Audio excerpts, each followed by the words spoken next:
Chen Jie was astonished when he received a Bluetooth device. Just as he contemplated refusing the notion of traversing realms, he found himself inexplicably pulled into various cinematic worlds by a mysterious system. Chapter 1. Heartbreak in Love, Chance Encounter with the System.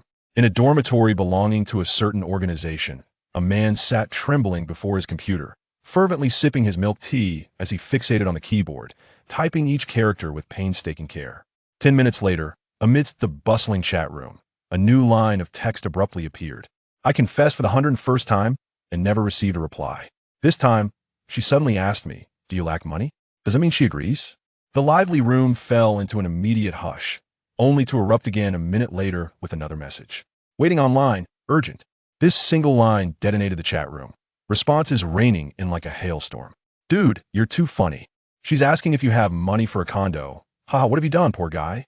Let me teach you. Send me your contact. It'll go first. You can sip your soup later. Is this guy for real? 101 times? This is what we call unrequited love. Do you understand? You uncultured lot. 5 minutes later, another message popped up.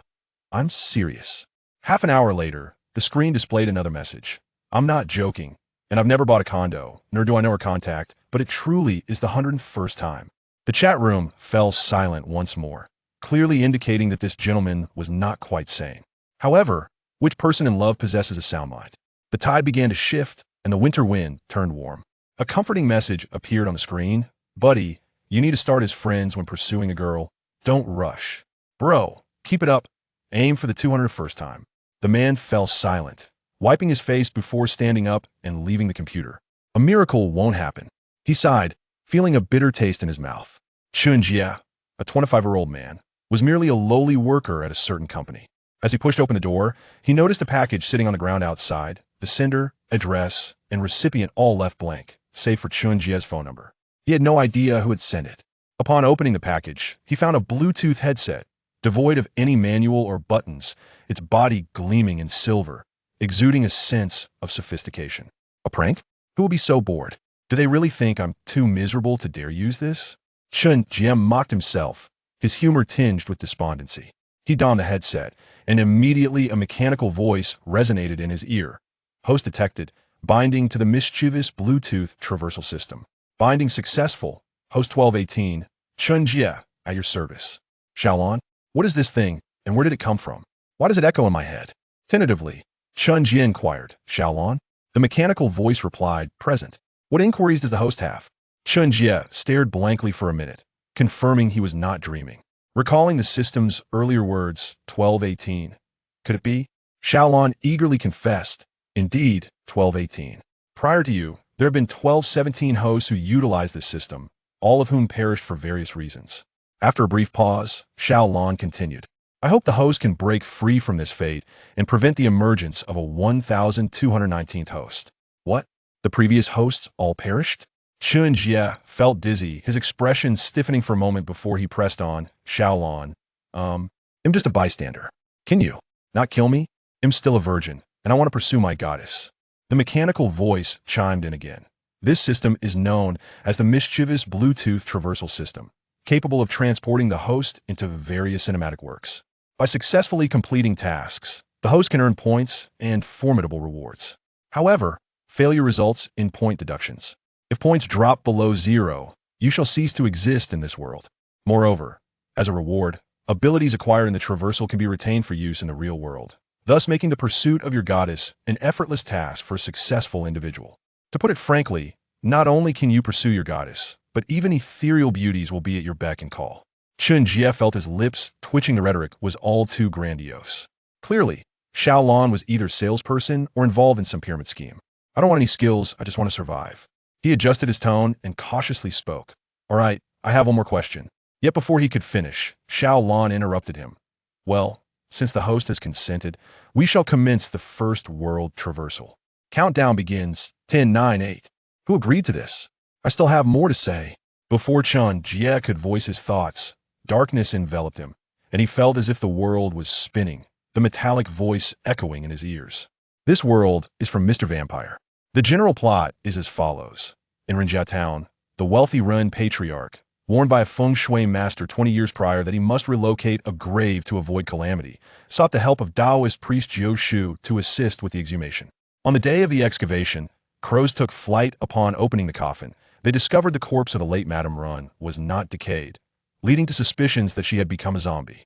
Jiu Shu insisted on cremating the body to prevent further transformation, but the patriarch refused.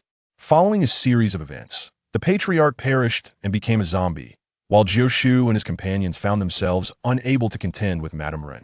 At that moment, Jiu Shu's disciple, Simu Taoist, arrived with his controlled zombie horde, and together they managed to vanquish the zombie Madame Ren. System tasks issued. Task 1. Stuff garlic into Madame Ren's mouth. Successful completion rewards 100 points. Failure incurs a 100-point deduction. Task 2. Tear apart Ren Tingting's skirt by any means necessary. Successful completion rewards 100 points. Failure incurs a 100-point deduction. Task 3. Get the female ghost, Xiao Yu, to say you are so handsome. Successful completion rewards 100 points. Failure incurs a 100-point deduction. Task 4. Become Jiu Shu's disciple and learn the art of Maoshan. Successful completion rewards 100 points. Failure incurs a 100-point deduction. Points at 0 will result in annihilation. Upon completion of all tasks, the host may return to the real world immediately or choose to remain for 24 hours before being forcibly returned. Given that the host is a novice, a photographic memory skill has been granted. I hope you avoid failure. Hey. That night, Chen Jie opened his eyes to utter darkness, the biting cold wind slicing through him like a knife, the rustling of leaves whispering ominously in his ears. Where am I? Upon hearing these tasks, Chen Jie felt tears welling in his eyes. What absurd tasks are these? The last one seems somewhat normal, but the preceding ones are downright ludicrous. Is it really acceptable to be this shameless? Fortunately, with the photographic memory skill, at least learning will be expedited, and even if I can't master it, I can remember and ponder it later. Now, the pressing concern is to locate the town where Jiu Shu resides. That is the only way I can hope to fulfill the tasks. Chen Jie internally lamented, his lips twitching as he struggled to grasp reality. However, the atmosphere of the zombie world at night felt decidedly unsafe. No sooner had he thought this than a rustling sound arose, followed by an abrupt thumping noise. Could it be? Before he could finish his thought, a figure resembling a zombie clad in Qing Dynasty official robes appeared, arms outstretched. Chen Jie felt like crying. Heaven help me. Chen Jie shut his eyes and sprinted forward at breakneck speed, not daring to glance back, propelled only by the sound that grew ever closer. This is insane. It's jumping faster than I can run. This makes no sense. Help! As Chen Jie sobbed and screamed, he fervently prayed for any Taoist to pass by and rescue him. 10 minutes later, utterly exhausted, he felt the relentless pursuit of the zombie behind him. He could run no more. Am I destined to die young? Alas, I'm still a novice. Chen Jie gazed skyward, though the sky was cloaked in darkness. Before he could lament further, a figure appeared, donning a Bagua hat and a yellow Taoist robe. The Furi Taoist called out from a distance. Oh, my apologies, my apologies. This is my client. I just want to relieve myself. And he ran over here. The middle-aged Taoist said sorry to Chen Jie twice, then quickly rushed to the side of the zombie, one hand scratching his head. He bit into his right index finger, murmuring some incantation, and then touched the zombie's forehead. Instantly, the zombie became immobile, and he affixed a yellow talisman to its head. Chen Jie was momentarily bewildered. What? This zombie can still run around? Do you have any idea I was nearly bitten? Oh, woe is me. I've only just arrived and was chased for several streets, almost losing my neck. Why does misfortune seem to come in waves? Before he could finish, a mouse suddenly darted out, and Chen Jie, stepping on it, fell with a thud. Oh my heavens, what day is it? I really should have checked the almanac before stepping out. As soon as the words left his mouth, Chen Jie quickly covered it, fearing he might invoke yet another calamity. Rising, he dusted off his trousers, a skeptical expression on his face as he looked at the seemingly unreliable Furid Taoist. My name is Chen Jie, a returee from overseas. May I inquire how to address you? Where exactly is this place? I wish to seek out a master named Jiu Shu in Rinjie town to learn the ways of Tao. Hearing this, the middle-aged Taoist felt somewhat embarrassed, realizing that his earlier negligence had almost led to a mishap. With an apologetic expression, he replied, You are currently outside Rinjie town. You may call me Simu Daozhang. The Jiu Shu you mentioned is my senior brother. I was just about to take my client to rest at his place. If you don't mind, Young brother, you may accompany me. Chen Jie was immediately touched, nearly moved to tears. This is truly wonderful. To accompany the Taoist is a rare opportunity. I had no idea Rinjie Town was so close. By the way, could you tell me more about this zombie? Why does it jump so swiftly? Simu Daozhong nodded, patting his chest to assure him that it was no trouble. He then explained the so-called zombie is classified into various levels. Walking corpse, white zombie, black zombie, jumping zombie, flying zombie, as well as Hanjia and Han. The client I have here is a walking corpse created through Taoist methods. It fears people and light, and if it moves quickly, well, young brother, you don't exercise much, do you? After saying this, Simu Daozhong appeared somewhat awkward, as it is always uncomfortable to point out someone's shortcomings. Yet it was the truth. Chen Jie felt a bit speechless. He hadn't expected such a weak walking corpse to move so swiftly. Of course, I wouldn't admit to not being fast. How many office workers do you know who exercise regularly? Especially those of us who are couch potatoes, to say the least. He continued, since he is your senior brother, I hope you can introduce me later. I have long admired the Taoist practitioners who vanquish evil and uphold justice, and I wish to learn the Tao to serve the people. This sounds a bit strange. Certainly, Simu Daozhong replied generously. As Chen Jie and Simu Daozhong chatted casually, they reached the entrance of Jiushu's mortuary just as dawn was breaking. Along the way, Chen Jie learned that Simu Daozhong had visited the mortuary many times, being Jiushu's junior brother.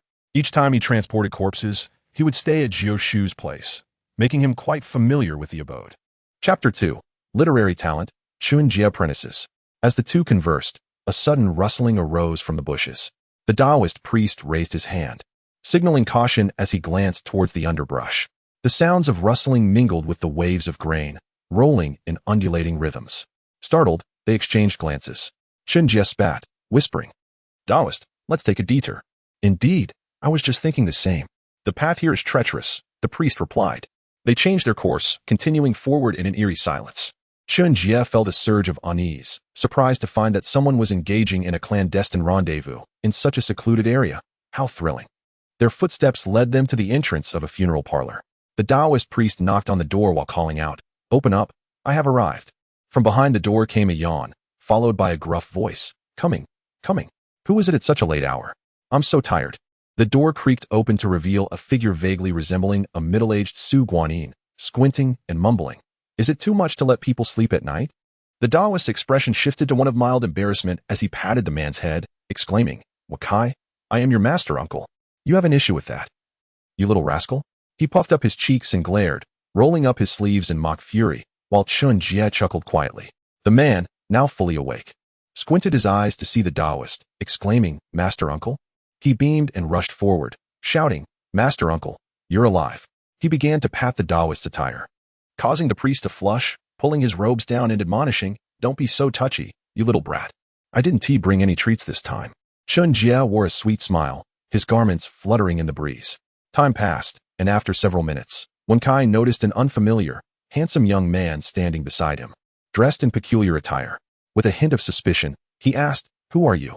What brings you to our funeral parlor? The Taoist stepped forward, introducing, This young man is Chen Jie, a returnee from abroad. We encountered each other on the way here. He expressed a desire to seek your master. And as luck would have it, I was headed the same way, so I brought him along. Arjia, this is Wen Kai, the disciple of Jiushu. Don't be fooled by his appearance. He is only 30 and still single. Chen Jie internally scoffed, sensing an odd atmosphere akin to an arranged meeting. Clearing his throat, he addressed Wen Kai, Greetings, Brother Kai. I have come to seek Jiushu as my master. I have long admired his reputation and wish to visit. Unfortunately, family matters kept me busy abroad. Now that I have returned, I hope you can facilitate an introduction. Thank you very much. He bowed sincerely while secretly thinking, Oh dear. I inadvertently put on airs again. How truly remarkable I am. Before Wen Kai could respond, footsteps echoed behind them. A man resembling a middle-aged Lin Jing emerged, calling out, Wen Kai, who is outside making all that noise? The Taoist quickly interjected, Ah, brother, it's me. I've come to mooch another meal. Hee. His expression turned slightly mischievous as he rubbed his hands together, eyeing the newcomer with a playful glint.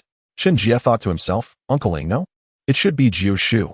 Exudes such authority and charisma. My eyes feel dazzled. Upon seeing the Taoist, Jiushu sternly remarked, You've arrived, brother. How long do you intend to stay? Was the journey uneventful? He then turned to Wen Kai, instructing, "Why aren't you helping your master uncle prepare a bed? Hurry along." Wen Kai grumbled under his breath, "I just finished enjoying myself, and now I'm being ordered to work." He dashed off in a hurry. After their exchange, Jiao Shu scrutinized Chen Jie, pondering, "This lad has an honest appearance and a refined demeanor. He seems promising." Turning to the Taoist, he inquired, "Brother, who is this young man?" The Taoist recounted their earlier conversation, stating, "This young man is Chen Jie, whom I met along the way. He claims to be a returnee, and he admires you greatly, wishing to study under you." Chen Jie, brimming with enthusiasm, interjected, "Jiao Shu, I've finally met you. Truly, seeing you in person surpasses all rumors. Your presence captivates me, much like the relentless flow of the Yellow River, uncontainable." Before he could elaborate, Jiao Shu, feeling shy, cleared his throat, interrupting, "So you wish to learn my ways? Be aware that the path of cultivation is arduous, and it may pale in comparison to your previous life. You may endure solitude for a lifetime. Once you embark on this journey, there can be no turning back. You must remain steadfast." He continued, "As a disciple of Mao Shan, your duty is to vanquish evil and uphold righteousness. Engaging in wicked deeds will invoke the wrath of heaven and earth, and I will not spare you." Chen Jie, resolute, replied earnestly, "Uncle, I mean Jiao Shu. I have made my decision. I wish to learn. Please accept me." Jiao Shu did not immediately acquiesce. Instead, he motioned for both the Taoist and Chen Jie to enter, stating that they would discuss matters further the next day. It seemed that accepting a disciple was not a casual affair. Jiao Shu likely wished to inquire more from the Taoist. The following morning, after waking and freshening up, Chen Jie made his way to the main hall. He found Jiao Shu seated, sipping tea and perusing a book. Upon noticing Chen Jie's approach, Jiao Shu greeted him warmly. "Jie, you're awake. Did you sleep well last night? This place is rather modest. I hope you found it comfortable." Chen Jie smiled back. "Good morning, Jiao Shu. You're up early. I wonder what your thoughts are regarding my request to become your disciple?" After a moment of contemplation, Jiao Shu slowly replied, "To be honest, I spoke with my brother last night and made several observations. Your demeanor suggests you are an honest individual, and I am inclined to accept you. However, I must ask you again, are you truly willing to follow me in learning the ways of cultivation? The journey is grueling, and you must commit to ridding the world of evil and living honorably. Have you truly considered this?" Without hesitation, Chen Jie knelt, stating solemnly, "Master, I am willing to learn. I will uphold all that you teach." Jiao Shu nodded with satisfaction, proclaiming, "Very well. I shall accept you as my disciple, and I will report this to our ancestral master to arrange a formal ceremony. Henceforth, you are my registered disciple. You have two senior brothers. One is Makai, whom you met last night, and the other is Qiuxing, who will arrive shortly for introductions. Do you have any family? We must inform your parents, as they should be invited for the ceremony." Chen Jie felt a pang of difficulty. This was not reality but a cinematic world. Where could he find his parents? He decided to fabricate a story. "Master, my family is not here, in reality. I am all alone, with no relatives or friends around. Indeed, none are here. Please, let the arrangements be at your discretion." With a sorrowful expression, he feigned sadness, genuinely feeling a sense of loss since his family could not witness his achievements.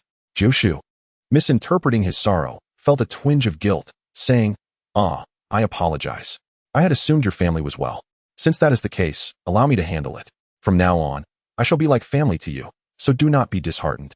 At that moment, Chen Jie heard the mechanical voice of Xiao Lan beside his ear. "Ding dong. Task 4 completed. Reward of 100 points. I hope the host will continue to strive and not give up."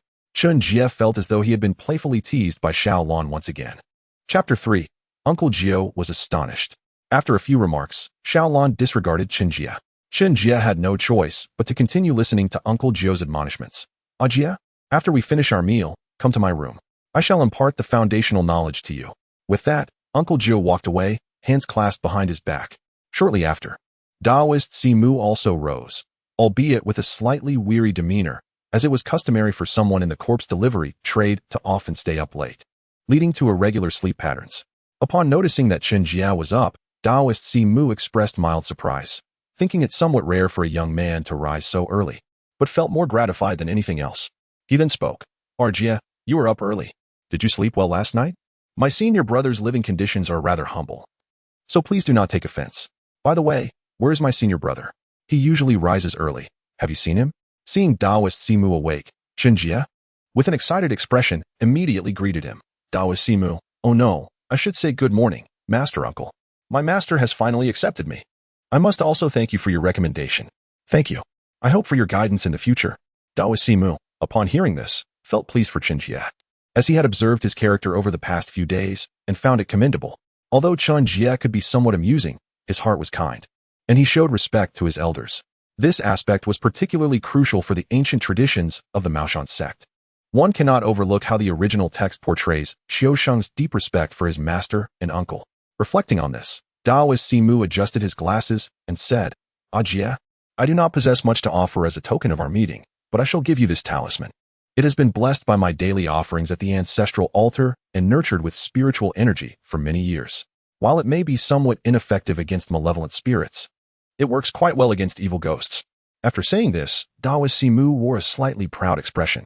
My specialty lies in the art of talisman crafting. Although I cannot forge the most formidable magical artifacts, that is merely due to my limited spiritual power.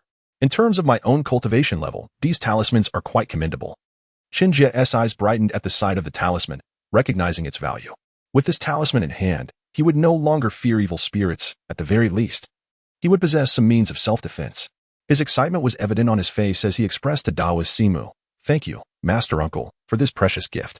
I shall cherish and maintain it well. Daoist Simu stroked his beard and smiled, pleased with Chen Jie's response. Moments later, Uncle Jiao and Wen Kai emerged with breakfast. Before them was a large pot of porridge and several side dishes. Chen Jie, seeing this, stepped forward to assist. Before long, they finished breakfast, and everyone helped clear and wash the table. Not long after, a handsome young man entered with ease, exclaiming, Master, Wen Kai, I'm here. Chen Jie surmised that this must be Qiu Sheng, another disciple of Uncle Jiao.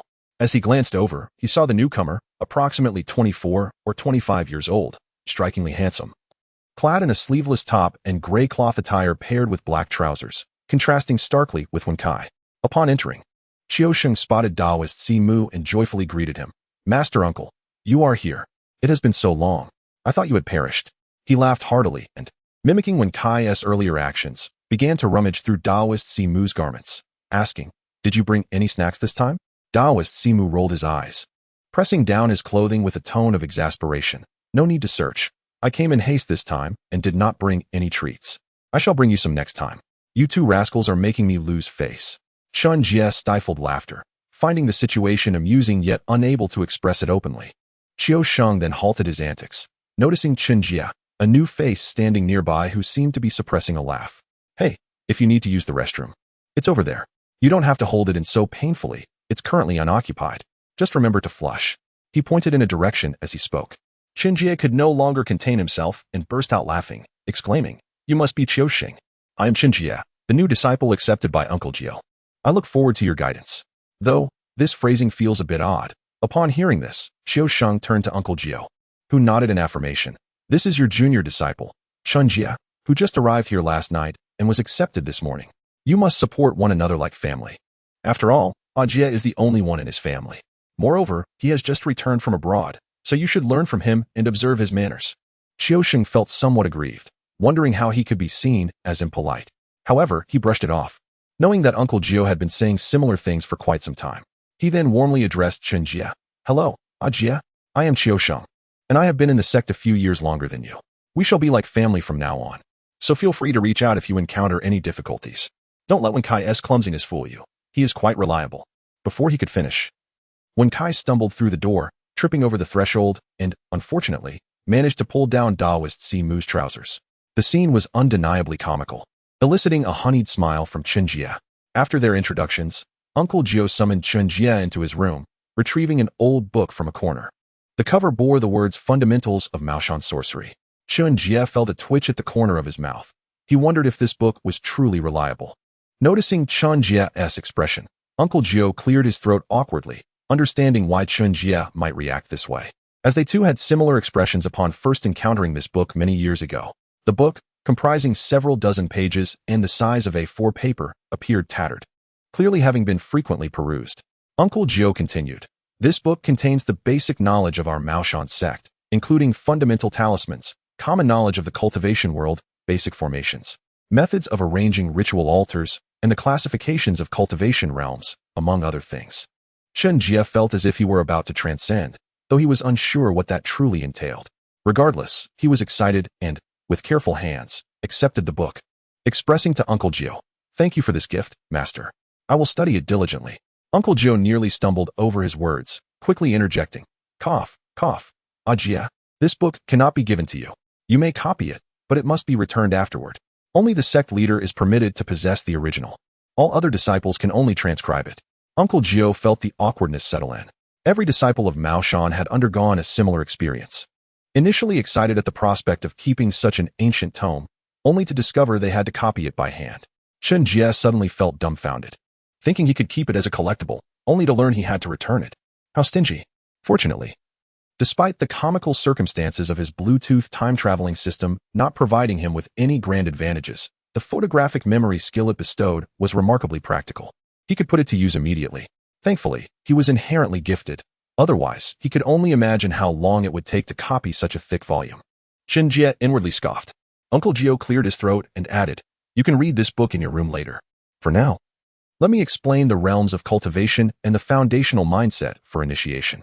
First, the stages of a cultivator before achieving immortality are refining essence into qi, refining qi into spirit, refining spirit into void, and merging with the Tao.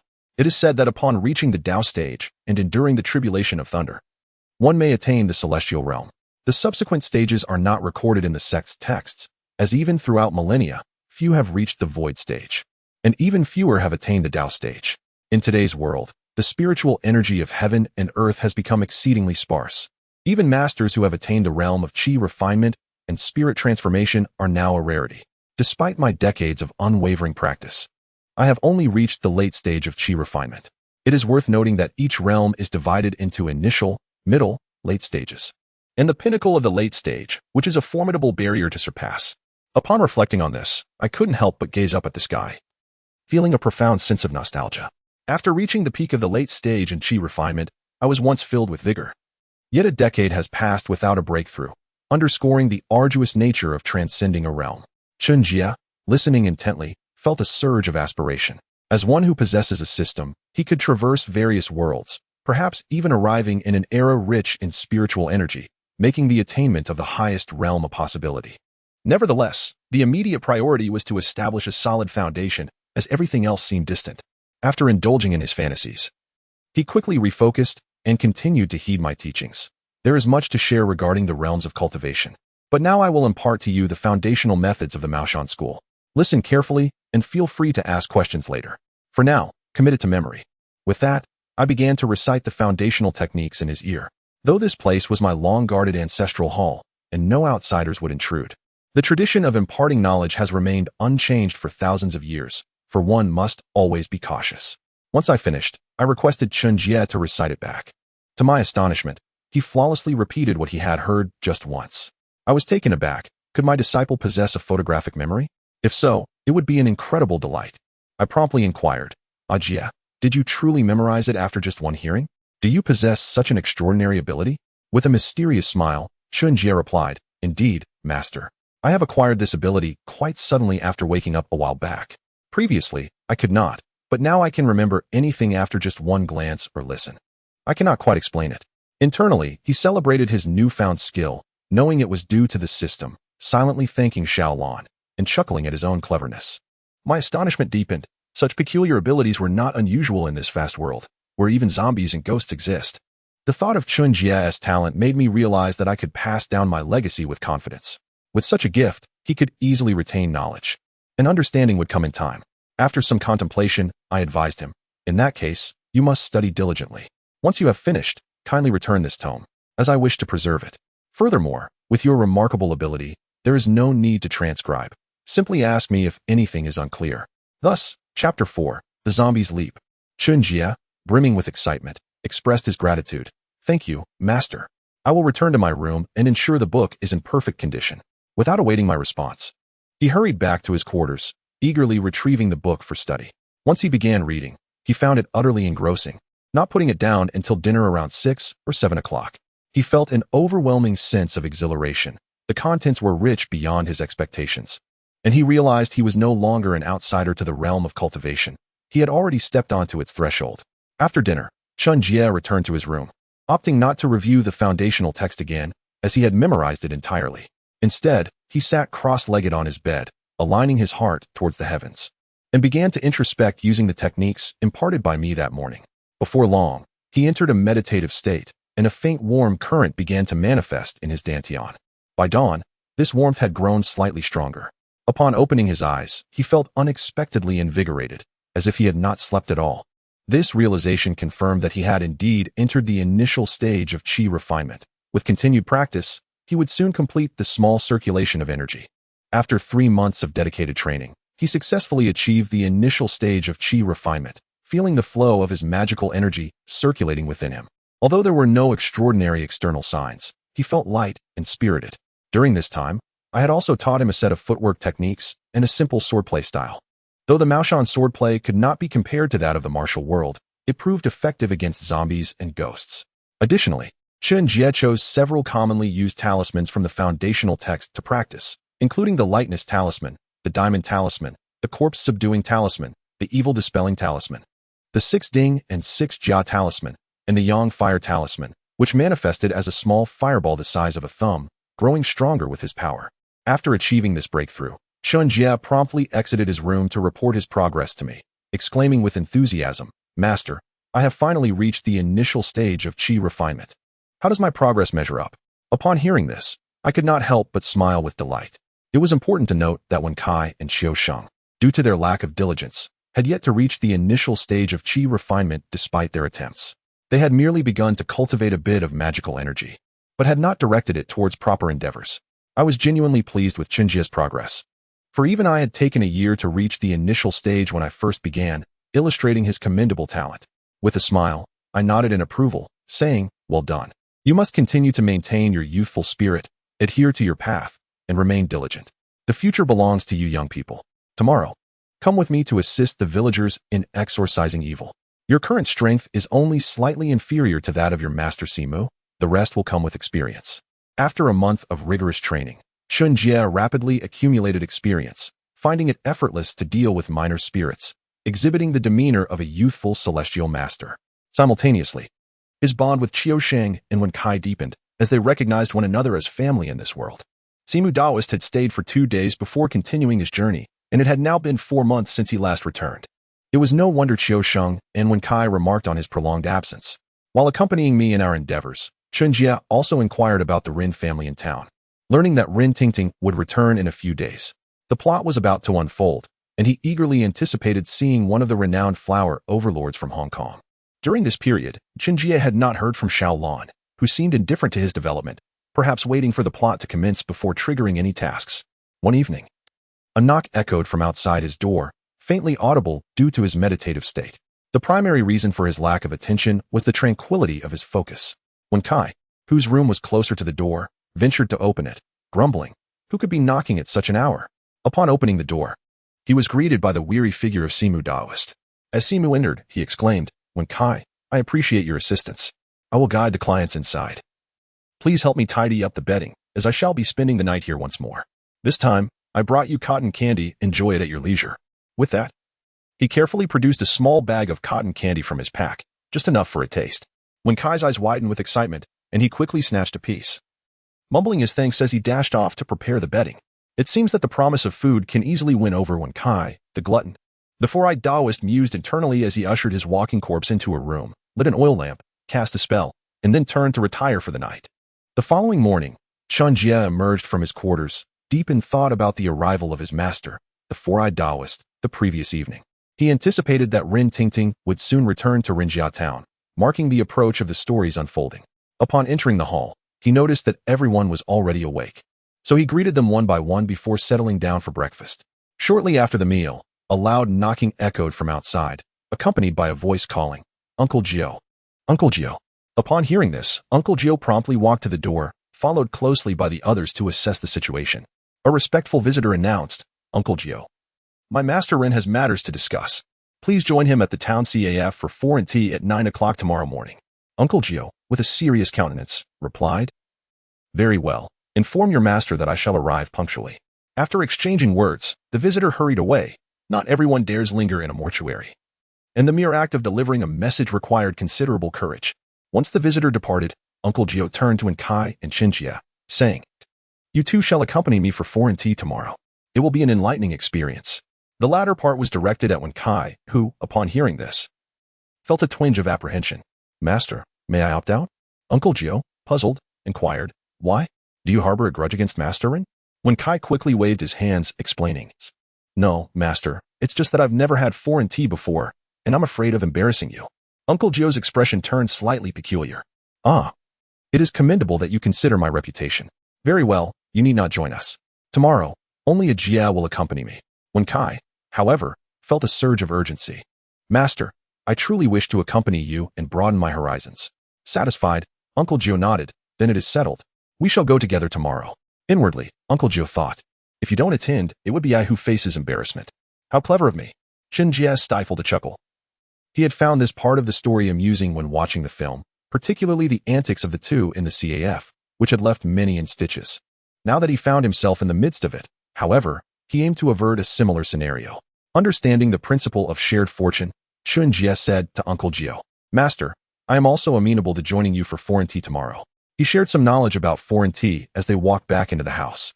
This morning, Xiao Sheng had also arrived. After greeting Uncle Jie, he sought out Wen Kai for some amusement. Although the three shared a good rapport, Chen Jie preferred the solitude of cultivation, often staying indoors rather than venturing out, leading Xiao Sheng to seek Wen Kai for outdoor escapades. As night fell, after dinner, Xiao Sheng suddenly suggested to Chen Jie, shall we dress as zombies to frighten Wen Kai? Upon hearing this, Chen Jie immediately recognized that the plot had begun. However, he harbored no interest in such frightful games and waved his hand, saying to Xiao Sheng, I think I'll pass. You go ahead, but don't get too carried away. It would be unfortunate to wake Master. Xiao Sheng scoffed, fine, I shall entertain myself, your loss. With that, he retreated to fetch a Qing dynasty official's costume, slathering on a thick layer of white powder before crawling into a coffin meant for the walking corpses. Around midnight, Wen Kai, holding a stick of incense, proclaimed, everyone gets a share, guests first. This incense is for you. He inserted the incense into the coffin lid, but when he turned around, the incense had vanished. Puzzled, Wen Kai scratched his head, unable to comprehend the situation. He inserted another stick, this time watching intently, only for a hand to snatch it away. Realizing something was amiss, Wen Kai lifted the coffin lid, only to find a zombie inside, whose closed eyes suddenly sprang open. Terrified, Wen Kai screamed, oh my, a zombie has emerged. In his panic, he accidentally knocked over the oil lamp controlling the walking corpse, igniting a fire on the ground, causing the dozen or so corpses to thrash about wildly. Seeing the chaos, Xiao Sheng exclaimed, oh no, it's out of control. Master, help. Realizing that the zombie he had seen was actually Xiao Sheng in disguise. Wen Kai rushed to douse the flames while shouting, Master, help. Uncle Jie, the four-eyed Taoist, and Chen Jie, upon hearing the cries for help, rushed towards the room. On the way, they encountered a running zombie, and Uncle Jie swiftly kicked it aside. Just as he was about to land a punch, the zombie cried out, Master, it's me, Xiao Sheng. Upon recognizing him, Uncle Jie, slightly annoyed, remarked, how dare you play with zombies? I will deal with you later. He then continued towards the room. By the time they arrived, Wen Kai had extinguished the fire, but the corpses were still in a frenzy, while Wen Kai frantically yelled, Master, come save me. At that moment, Uncle Jie and Chen Jie each bit their fingertips, channeling their magic into their fingertips, while the four-eyed Taoist raised a fist. Uncle Jie shot him a glare, prompting the four-eyed Taoist to sheepishly lift his index finger instead, biting it to concentrate magic. Together, the three charged at the thrashing corpses, touching each one on the forehead, instantly immobilizing them. However, Uncle Jie, somewhat brutish, knocked some corpses down before marking them, while Chen Jie and the four-eyed Taoist deftly avoided the corpses' attacks before tagging them. Seeing this, the four-eyed Taoist turned pale and shouted, be gentle, brother. My clients are in danger of being harmed. He expressed his concern while hastening to subdue the corpses. With their combined efforts, the corpses were soon all immobilized. The four-eyed Taoist, still distressed, complained to Wen Kai and Xiao Sheng, you two rascals, why play with my clients? I must leave now. I have to continue my journey. Until next time. With that, he hurriedly departed with the corpses. Uncle Jie, slightly embarrassed, acknowledged the mischief of his disciples but refrained from reprimanding them, simply saying to the four-eyed Taoist, are you leaving, brother? Do come again, I shall discipline them. After the four-eyed Taoist's departure, Xiao Sheng quickly slipped away, leaving Wen Kai alone to face the consequences. Yet, Uncle Jie did not seem particularly stern, merely muttering you two rascals, before moving on, indicating his protective nature towards his students. Meanwhile, Chen Jie heard a mechanical voice in his ear, assist in subduing the unruly corpses, reward of 20 points. We hope you continue your efforts. Xiaolon, you are mischievous again. Chapter 5. A sudden burst of spring. The next morning at 8 o'clock, bathed in the warm glow of sunlight, the group washed up and gathered in the hall. Uncle Jie addressed them. Wen Kai, Jie, go change your clothes. It's best to dress nicely for foreign tea. Don't embarrass me, understood? The latter part was directed at Wen Kai. After clearing his throat to mask his own nervousness, after all, Uncle Jie had little income and had never before had the opportunity to visit a CAF frequented by the wealthy. Wen Kai and Chen Jie nodded in unison, responding, understood, master. They turned and returned to their rooms to prepare for their outing. Gradually, the trio made their way to the CAF. Greeted warmly by the villagers they encountered along the way, it was evident that Uncle Jie enjoyed considerable popularity in Rinjia town, with the townsfolk recognizing his genuine abilities and respect emanating from their admiration. Upon arriving at the CAF, the attendant at the entrance, noticing Uncle Jie and his companion's modest attire, approached with a disdainful expression and asked, "Do you have a reservation?"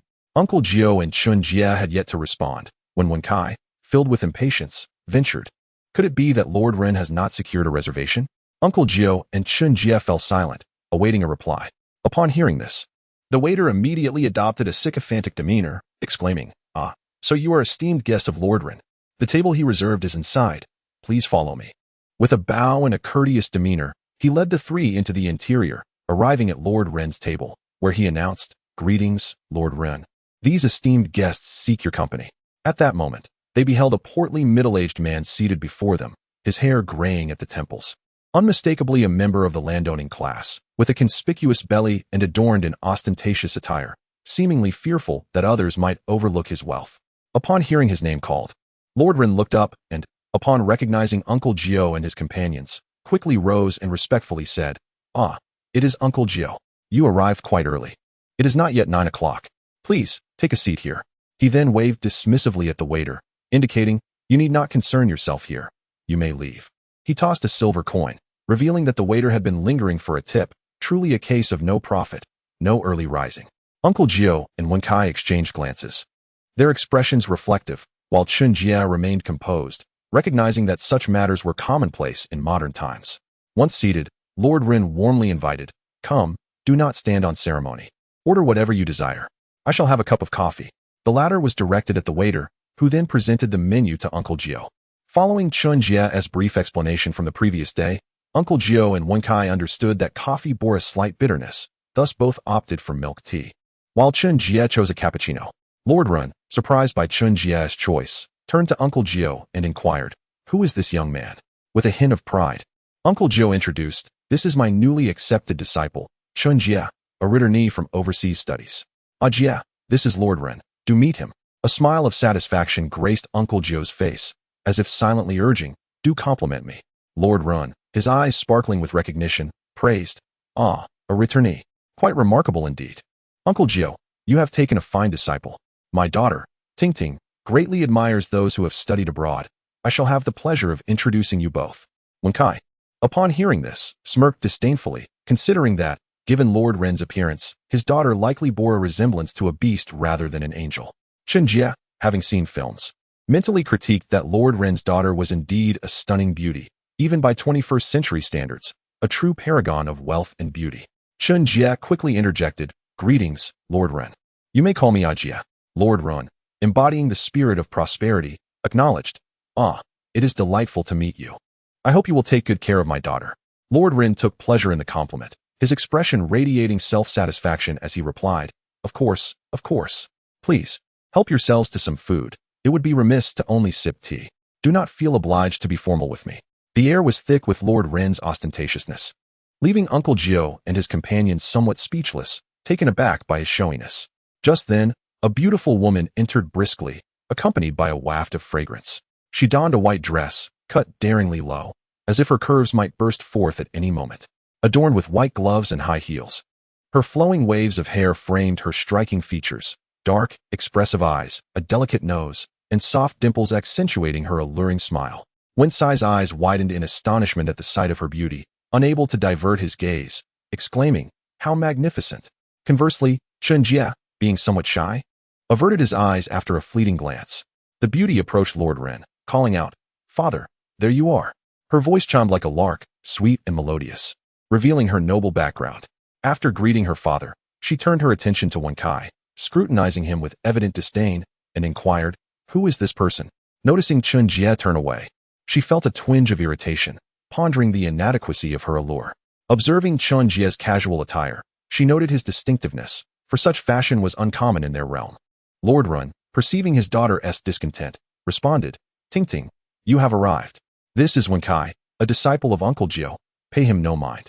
And this is Uncle Jio, a renowned Taoist master. You surely remember him from your childhood." Uncle Jio, slightly embarrassed, felt compelled to chide Wenkai, who had foolishly embarrassed them all, whispering, "Is it not enough humiliation? You are practically drooling." Turning to Lord Run, Uncle Jio added, "Ah, Ting, I scarcely recognized you. It has been nearly a decade. You were once a lively little girl, trailing behind your father, and now look at you, blossomed into a fine young lady." Wenkai, unable to contain himself, blurted out, "You truly have grown." His gaze fixated on Ting's bosom, unabashedly drooling. After being admonished by Uncle Jio, he wiped his mouth, showing no sign of embarrassment. Even Chen Jie, who prided himself on his composure, discreetly admired Wenkai's audacity, thinking, "Bravo, Wenkai, you are impressive." After Uncle Jio's nostalgic reminiscence, he turned to introduce Chen Jie, saying, "This is my new disciple, Chen Jie. You two should become well acquainted. Jie has returned from studying abroad, and I believe you will find much in common." A smile of approval graced Uncle Jio's face, appreciating that at least Chen Jie could hold a conversation, unlike Wenkai, whose demeanor had been utterly mortifying. Chen Jie, feeling a pang of trepidation, understood that while he admired the goddess, conversing with beautiful women was daunting, especially one as striking as Ting. Reluctantly, he turned to her, offering a shy smile. "Hello, I am Chen Jie. It is a pleasure to meet you." Following his introduction, he turned away, preoccupied with thoughts of how to fulfill the task bestowed upon him by the system, envisioning the need to tear Ting's dress. A thought struck him. If the dress were to rip, it would surely reveal her charms, and he would need a quick escape. The mere thought of being pursued by an irate female with a large cleaver, shouting threats, sent a shiver down his spine. Ting, having assessed Chen Jie since his arrival, felt a spark of interest upon hearing Uncle Jio's introduction. Observing his reaction, she felt a flicker of annoyance. Was she not attractive enough to warrant his gaze? However, her noble upbringing compelled her to respond politely. "Hello, I am Ting. It is a pleasure to meet you." She extended her hand for a shake, a gesture that hinted at Chen Jie's possible international exposure, as such formalities were rare in their culture. She recalled her father mentioning that Chen Jie had ordered a cappuccino, a detail that only reinforced her belief in his worldly experience. After a brief exchange, Ting announced, "Father, I shall go purchase some cosmetics. You all may continue your conversation." Lord Ren saw this as an opportune moment and suggested to Uncle Jio, "Uncle Jio, why not have Jie accompany Ting on her shopping excursion? It would not only grant her company, but also ensure her safety." Although this statement may seem nonsensical, given that it is broad daylight in town, and the Ren family wields considerable power, with Mr. Ren serving as the village chief, the notion of safety here feels rather far-fetched.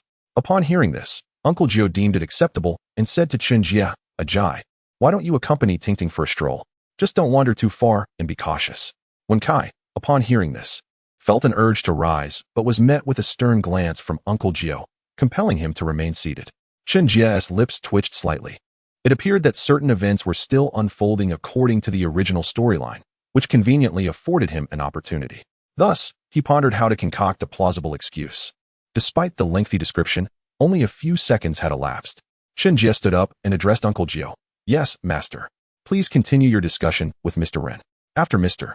Ren acknowledged him, Chen Jie said, "I shall take my leave now." Throughout their journey, it was primarily Ren Ting who posed questions, to which Chen Jie responded. For the attributes of a homebody are not easily shed. The topics varied widely. Where did Chen Jie study abroad? Are foreign women typically tall and stout? Is dining exclusively at Western restaurants the norm? Is life abroad particularly glamorous? Chen Jie answered each query, his inner self sweating profusely. This woman was an insatiably curious soul, a challenge to endure. Initially, they aimed to visit Aunt Xiuxing's ruse shop, but Chen Jie intentionally led her down a less frequented path, one devoid of passers-by. Do not misunderstand. He was not audacious enough to pursue anything untoward, even though Ren Ting might have been eager for such an encounter. For the sake of his mission, Chen Jie was determined.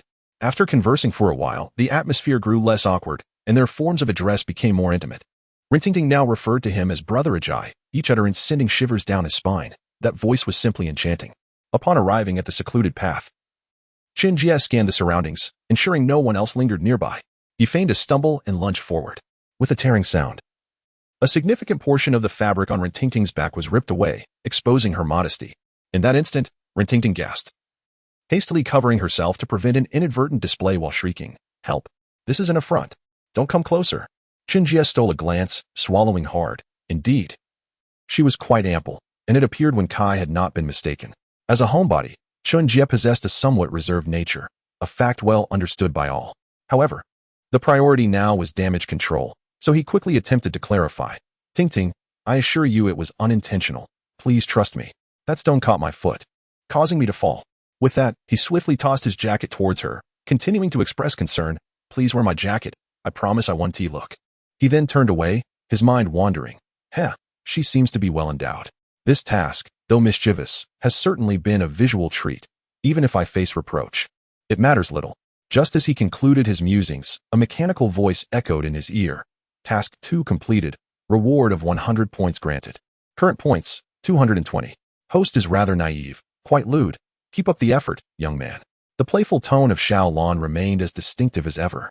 Chapter 6, A Proposal? An Engagement. Once Rintingting donned Chen Jie's jacket, her expression softened slightly, though it remained unclear whether she believed his explanation. At least she ceased her frantic shouting, her countenance still marked by displeasure, embodying the indignation any woman would feel in such a predicament. With a tone laden with irritation, she queried, "What do you intend to do about this? If you fail to provide me with a satisfactory answer, I shall inform your master."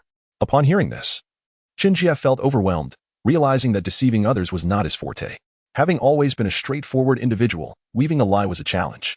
After some contemplation, he resolved to let her dictate the terms, thus responding with a hint of resignation. "Ting, I truly did not mean it.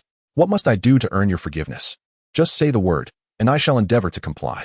Feeling somewhat awkward, he awaited her response with bated breath, curious how she might choose to address the situation. Rintingting, upon hearing this, rushed forward, striking Chen Jie with her delicate hands while exclaiming, "How could you? I despise you. I truly despise you." Yet, the manner of her strikes felt more akin to playful caresses, Chen Jie thought mischievously. While evading her swats, he couldn't resist shouting, "Don't hit my face. I rely on it for my livelihood." After which, he made a silly face, inciting her to strike him even more vigorously. In the midst of their playful tussle, Chen Jie suddenly grasped Rintingting's arm, and their gazes locked, creating an atmosphere thick with tension. He softly implored, "Ting, will you forgive me?" Rintingting, feeling bashful and fidgety, realized she could not free her arm. "Then you must promise to propose to my father," she declared, burying her face in her chest, her heart racing at the thought of a possible rejection. Chen Jie found himself momentarily troubled, aware that they hailed from different worlds, uncertain if he could ever return or if he could bring her into his reality. At that moment, Xiao Lan's mechanical voice chimed in. "Host need not worry. Although you cannot take anyone from this realm, you may return here at the cost of 100 points. Naturally, the higher the world S level, the more points required. Departing incurs no cost. Moreover, regardless of how much time passes in the external world, only a second will have elapsed upon your return. Thank me, host, and hurry along." Xiao Lan was being cheeky again. Chen Jie was elated. He hadn't anticipated such an option. He quickly turned to Rintingting, saying, "No problem, Ting. As long as you don't mind me, I shall not disappoint you." His expression bore a genuine sincerity, though he was uncertain how sincere he truly appeared. Rintingting, feeling a tad bashful, replied, "All right, I forgive you. But when will you propose to my father?" Initially shy, her tone grew urgent in the latter half. After all, many people merely utter promises, only to delay indefinitely until they grow old, never fulfilling their commitments. Rintingting's beautiful eyes fixed intently on Chen Jie, her face a portrait of eagerness. Chen Jie pondered for a moment and decided that while they could engage, there was no need to rush into marriage. That could wait until the storyline concluded. Additionally, he had little in terms of assets in this world, and the importance of a dowry weighed heavily on his mind. The more he thought, the more uncertain he felt. In reality, he was just a modest homebody, a white-collar worker, living a rather average life. However, he resolved to honor his word, reminding himself to tread carefully in the future. A stallion's life was not for him. He mused aloud. "Let us discuss the engagement with your father tomorrow. Your family needs to conduct a grave relocation, so our timing should be well planned. Trust me, I will personally approach your father regarding this matter." With that, Chen Jie's expression grew resolute. If he lacked even a modicum of responsibility, he would surely lose himself in the future. Thus, a gentleman must know his limits and assert his path. In that moment, Chen Jie gained a clearer understanding of his future, his demeanor becoming more natural. Upon hearing his words, Ren Tingting's face flushed as she stepped closer, grasping Chen Jie's hand softly, saying, "Then it's settled. I will wait for you at home tomorrow. Don't forget your promise." By the end of her sentence, her face was buried in her chest, a picture of shyness. Chen Jie, witnessing her reaction, felt a rush of disbelief. Had he truly succeeded in winning her over? It seemed his charm was indeed irresistible. As he began to fantasize again, he realized that this was the result of multiple factors at play. While Chen Jie was not exceptionally handsome, he possessed a pleasing countenance that was easy on the eyes. Moreover, his status as a study-abroad returnee played a significant role. During that era, the esteem attached to such individuals was universally acknowledged. Those who ventured abroad for education returned as promising figures, a perception held by many. Little did they realize that even in the real world, returnees were highly sought after. Certainly, the casual conversations along the way deepened Ren Tingting's curiosity about Chen Jie. This enigmatic man possessed a unique charm, an essence reminiscent of a bygone era, which gradually captivated her. The incident involving the torn garment was merely a prelude. So it was no surprise that Chen Jie found success. Even if progress were not as swift, it was merely a matter of time. Of course, by that time, one could expect Chen Jie to slip away discreetly, rather than remain as he was now. Although this may seem lengthy, not much time had actually passed. Chen Jie gently grasped Ren Tingting's delicate hand, its softness akin to that of an infant's skin, evoking a desire to cherish. With a firm embrace, he held her close, eliciting a gasp from Ren Tingting, while a triumphant smile graced his face. He whispered tenderly in her ear, "Rest assured, I shall remember this. Await my visit tomorrow, Tingting." "You are truly beautiful." This compliment made Ren Tingting blush, as it is delightful to be praised by one as beloved.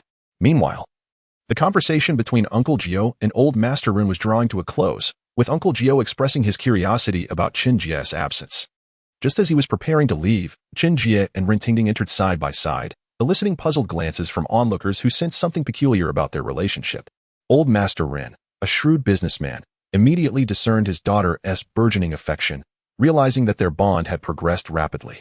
With a pleased demeanor, he bid farewell to Uncle Jie, saying, "I appreciate your assistance, Uncle Jie. Please feel free to draw upon my resources as needed, and inform me if you require additional help. We shall meet again in 3 days." With a smile, he took his daughter's hand and departed. Uncle Jie responded, "Very well, see you in 3 days." On the way back, Wen Kai inquired incessantly about where Chen Jie had been and what had transpired, but Chen Jie remained tight-lipped. Upon returning to the ancestral hall, Uncle Jie dismissed Wen Kai and led Chen Jie to his room. Chen Jie felt somewhat anxious, knowing he harbored secrets and pondering how to explain himself to Uncle Jie. It must be noted that in this era, parental arrangements and matchmaking were paramount. Chen Jie had previously claimed to have no family here, which meant that Uncle Jie would need to officiate at the wedding. Therefore, this hurdle could not be avoided. Once in Uncle Jie's room, before he could speak, Chen Jie candidly recounted the events that had transpired between him and Ren Tingting, omitting any insinuations of romantic tension, as he knew Uncle Jie held traditional values. If he had dared to mention such matters, he would likely have faced severe reprimands.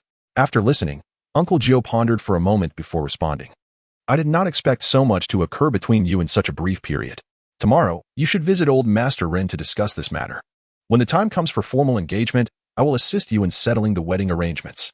I have preparations to make for the opening of the academy and shall be quite busy. Moreover, your personal visit will demonstrate your sincerity. Do well." With a subtle smile, it was clear that Uncle Jie was pleased for Chen Jie's newfound companionship. Throughout history, few in the priesthood have truly escaped a solitary existence. And Chen Jie's fortune in finding happiness was commendable. One need only consider Wen Kai, who, at over 30, remained single and overlooked, still waiting for his destined partner. Chen Jie was deeply touched by Uncle Jie's kindness, feeling as though he were treated as a cherished nephew. Overcome with emotion, he knelt and expressed his gratitude. "Thank you, Master, for your support. I shall always honor you. Tomorrow, I will visit Old Master Ren's home."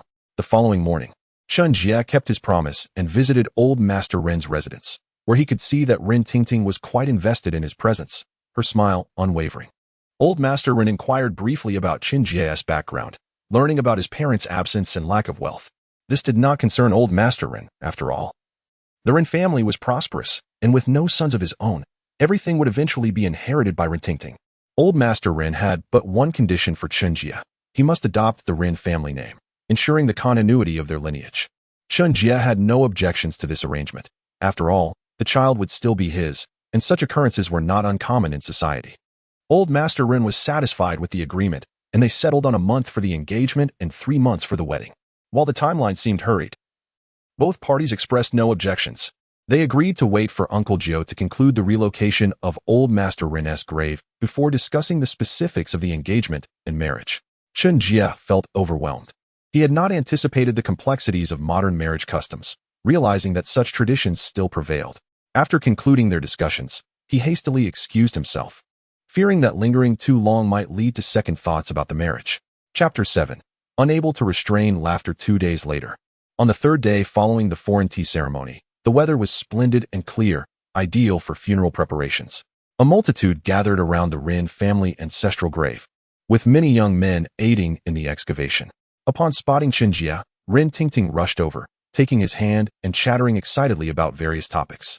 Qiuxing and Wenkai stood nearby, engaged in idle conversation while occasionally stealing glances at the pair. Following their earlier discussions, Chen Jie had shared news of the impending marriage with Uncle Jie, Wenkai, and Qiuxing, and they were now aware of the situation. Wenkai felt somewhat disheartened but remained silent, recognizing his own inadequacy in comparison to Ren Tingting, and silently wishing the couple well. Meanwhile, Wenkai and Qiuxing exchanged light-hearted banter about Chen Jie's public display of affection. At the same time, Ren Tingting's cousin, Awei, simmered with jealousy but refrained from taking action. Old Master Ren had previously advised him against defying his wishes, especially since his position as a security guard was facilitated by the Ren family. Just then, after exchanging greetings, Old Master Ren inquired of Uncle Jie regarding the burial site, boasting that it had been praised by a renowned feng shui master. Uncle Jie nodded in agreement, affirming, "Indeed, this is a rare feng shui treasure. It demands a vertical burial rather than a horizontal one. Am I correct?" He glanced at Old Master Ren, who appeared somewhat astonished, and confirmed, "Indeed." The feng shui master had stated that only a vertical burial would suffice. At this moment, when Kai interjected, "Master, what does vertical burial entail? Is it a French-style funeral?" Uncle Jie was nearly exasperated, realizing that Wakai had not even read the introductory texts on Maoshan knowledge. Rather than chastising him directly, he turned to Qiuxing and said, "Qiuxing, perhaps you could explain."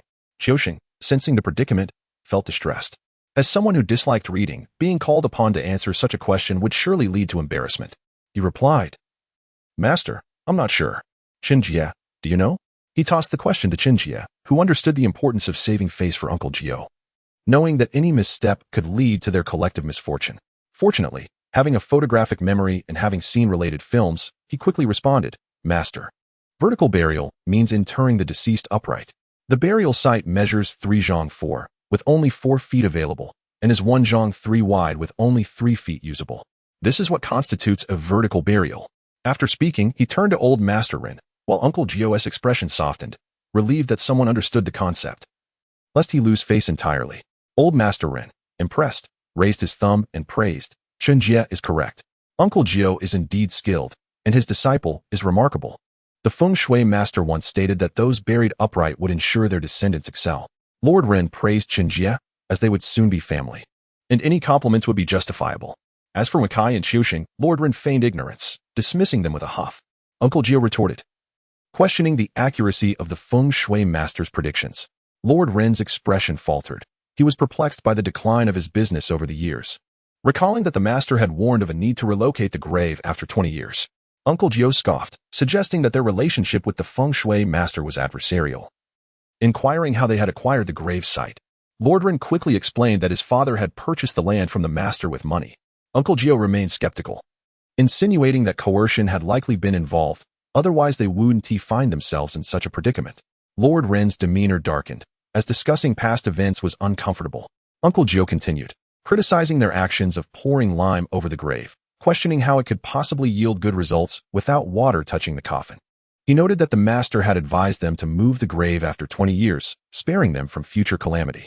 As the earth was prepared for the coffin, Uncle Jie commanded the gathered crowd, warning those aged 36, 22, 35, and 48, specifically those of the rooster and ox zodiac, to turn away. He instructed everyone to tidy their garments before proceeding to open the coffin. Upon unveiling it, a murder of crows took to the skies, seemingly heralding an ominous sign. Inside the coffin lay Lord Ren's ancestor, adorned in the formal attire of the Qing dynasty, remarkably well preserved, as if interred only recently. Both Uncle Jie and Chen Jie furrowed their brows, sensing trouble ahead, suspecting a transformation of the corpse.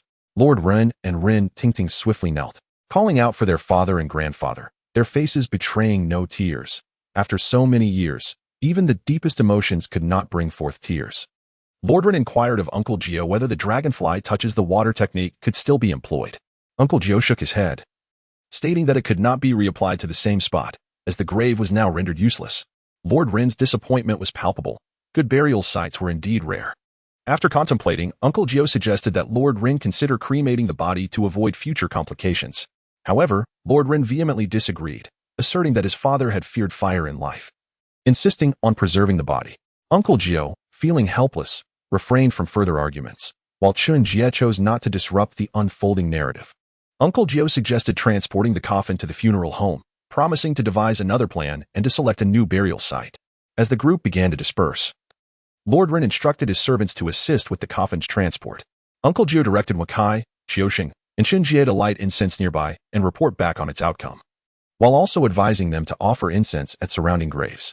He urged them to act swiftly. After shaking his head in frustration, he departed, clearly troubled by the impending zombie issue. Chen Jie understood that the next plot point involved the ghostly figure Xiaoyu, contemplating how to elicit her compliment of "You are so handsome." While he could easily handle the incense offering, he found himself disinterested in the flirtatious ghost, leaving that task to Xiaoxing.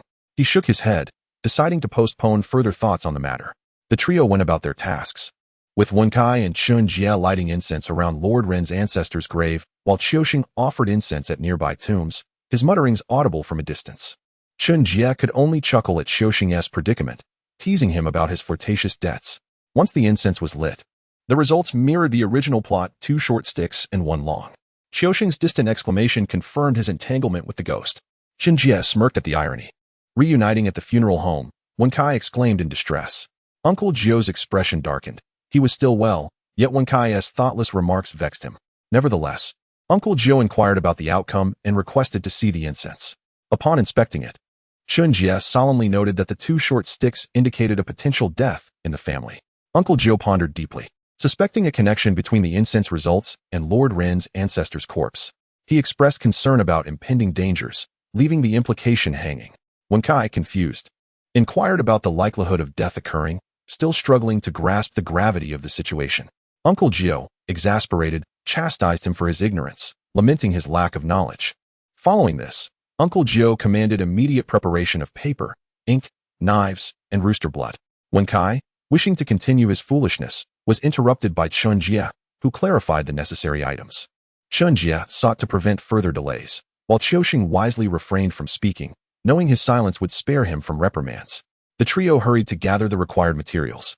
Chen Jie observed the ritual with keen interest, aware of the steps, yet eager to learn through observation.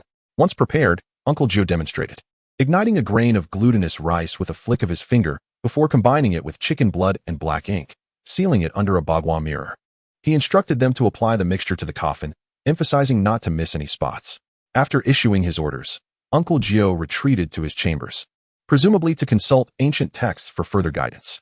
As the trio approached the coffin, Chen Jie proposed a mischievous idea to stuff a clove of garlic into Lord Ren's ancestor's mouth to counteract any potential corpse energy, urging his companions to keep it a secret until after they completed their task. Wenkai and Xiaoxing found the notion amusing and agreed eagerly, their faith in Chen Jie's antics unspoken. Chen Jie retrieved a clove of garlic from the kitchen, and together they pried the coffin open slightly. With a triumphant exclamation, he stuffed the garlic into the ancestor's mouth, his internal cheer echoing, "Eat garlic, old run." Wenkai and Xiaoxing struggled to suppress their laughter, surprised by Chen Jie's playful spirit. After sealing the coffin again, they applied the ink mixture to its surface, ensuring even the bottom was covered, leaving uncertainty about how the ancestor would emerge later. Once their task was complete, the trio parted ways, with Xiaoxing heading to his aunt's house, unaware that he was about to encounter the ghostly Xiaoyu. As Chen Jie and Wenkai respectively returned to their rooms for slumber, a mechanical voice from Shaolon echoed in his ear after he had inserted the garlic. "Congratulations, host, for completing task 1, inserting garlic into Old Master Ren's mouth. Reward, 100 points. Total points, 320. Host, you must continue to strive for improvement." Shaolan's mischievous tone teased Chen Jie once more. Chapter 8, Romance. The following morning, upon awakening, Chen Jie immediately headed to the room where Old Master Ren's coffin was kept. He discovered Wenkai soundly asleep, clutching a pillow, seemingly dreaming of delectable treats, as evidenced by the drool escaping his lips. Old Master Ren's coffin remained undisturbed, indicating that no unforeseen incidents had occurred overnight. Chen Jie exhaled in relief. The absence of disturbances was indeed preferable. After everyone had washed up, they gathered in the hall for breakfast. Uncle Jie appeared somewhat fatigued, with faint red veins visible in his eyes. Concerned, Chen Jie glanced at Uncle Jie, recognizing that his master had likely endured a restless night, perhaps mulling over matters incessantly. As the others joined them, Uncle Jie, wearing a worried expression, inquired, "Nothing unusual happened last night, did it?" Understanding that Uncle Jie might have suffered from insomnia, Chen Jie replied with genuine concern, "Master, everything was calm last night. If you didn't sleep well, perhaps you should return to your room for some rest." Wen Kai, yawning and appearing half awake, squinted as he spoke. "Master, did you not sleep well? You should continue resting. It's tough to endure sleeplessness." It seemed he, too, was feeling drowsy and resolved to return to his room if the situation allowed. Uncle Jie's expression softened slightly upon hearing the concern from his disciples, yet he remained troubled. "As long as old Master Ren's body remains unburied, I find it difficult to sleep soundly. Alas, if only old Master Ren would consent to cremation. Unfortunately, I shall discuss this matter with him shortly. In the past, I identified several suitable burial sites near the town. It would be prudent to expedite this process to avoid further complications." With that, Uncle Jie hastily resumed his breakfast, clearly anxious to resolve the situation. Once breakfast concluded, Uncle Jie led Chen Jie and Wen Kai toward old Master Ren's residence. Throughout the journey, Uncle Jie's demeanor was somber as he contemplated the burial arrangements, while Chen Jie quietly accompanied him, refraining from any antics. Wen Kai continued to yawn, still appearing fatigued, though slightly more alert than when he first awoke. Qiu Sheng arrived in the morning as well, walking alongside Uncle Jie and occasionally glancing around, his curiosity evident despite the weariness etched on his face. Chen Jie surmised that his distraction might stem from the ghostly presence of Xiaoyu, while Uncle Jie remained oblivious to Qiu Sheng's peculiarities. Upon reaching old Master Ren's home, they were greeted by the imposing sight of two large stone lions flanking the entrance, the door firmly shut, signifying that the residents had yet to awaken.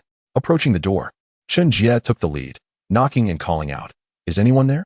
Please open the door." Soon, a maid hurriedly responded from behind the door, "Coming. Just a moment." With a creak, the door swung open, allowing them to enter. Old Master Ren then emerged, surprised to see them, and greeted, "Good morning, Uncle Jie. You're here quite early. It's only 8 o'clock." Chen Jie couldn't help but smirk at the irony. Uncle Jie had been preoccupied with the affairs of the Ren household all night, while old Master Ren slept soundly. Uncle Jie, wearied yet unperturbed, replied, "Old Master Ren, I have come to discuss matters concerning old Master Ren." Realizing the gravity of the situation, old Master Ren quickly said, "Please, take a seat for a moment. I shall wash up and have a bite to eat before we discuss this thoroughly." He gestured apologetically before hastily departing, clearly invested in the matter. At that moment, the sound of hurried footsteps approached, revealing Ren Ting Ting, who, upon hearing their voices, dashed out, dressed in her pajamas and appearing somewhat disheveled.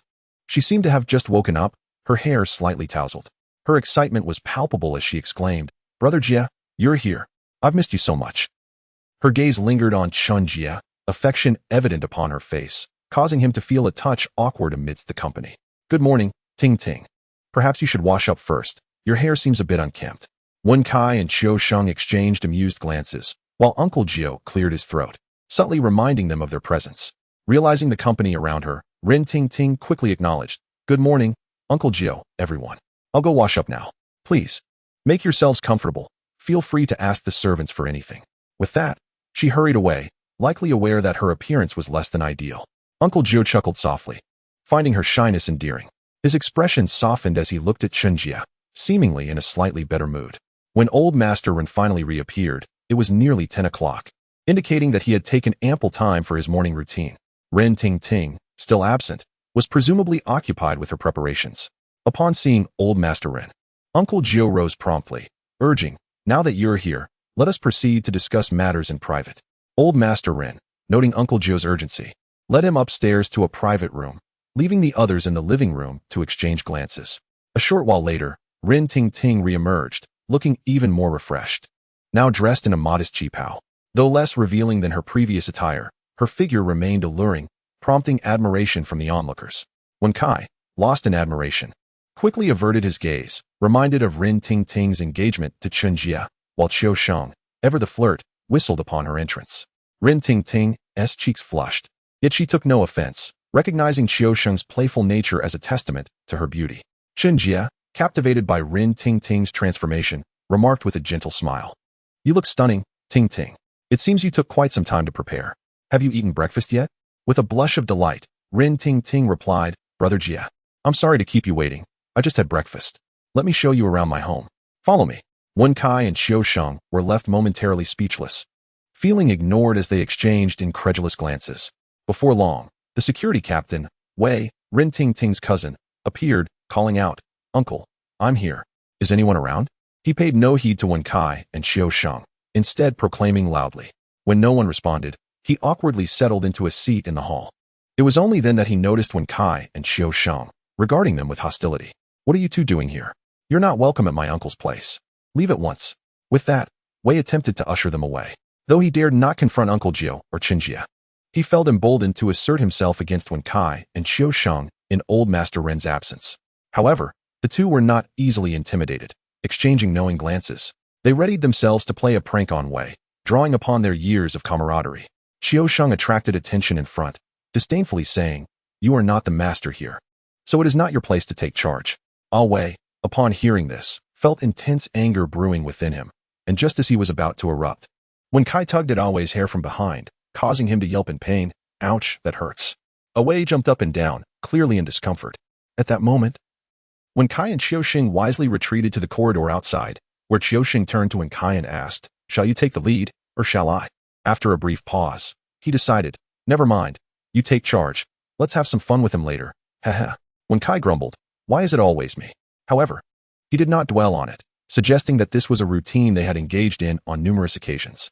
This time, however, Rin Tingting was absent, leaving one to wonder how the two would proceed. Meanwhile, Chen Jie accompanied Rin Tingting, marveling at the opulence of the Rin family mansion, while whispering sweet nothings to her.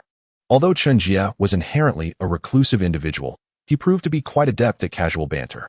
Rin Tingting occasionally erupted into laughter, her small figure bouncing joyfully, much to Chen Jie's delight. Of course, today was exceptional. He was aware that Wei would soon arrive to be pranked by Qiu Sheng and the others, prompting him to check in on the unfolding events. He informed Rin Tingting of his intention to head to the main hall, and they strolled back together. Upon reaching the main hall, they found Wei flailing about, performing odd movements and even attempting a handstand. Ultimately, he was about to unfasten his trousers. Chen Jie realized this was all part of the prank orchestrated by Qiu Sheng and his companions. Concerned that Rin Tingting might witness something inappropriate, he quickly shielded her eyes, exclaiming, "Tingting, don't look.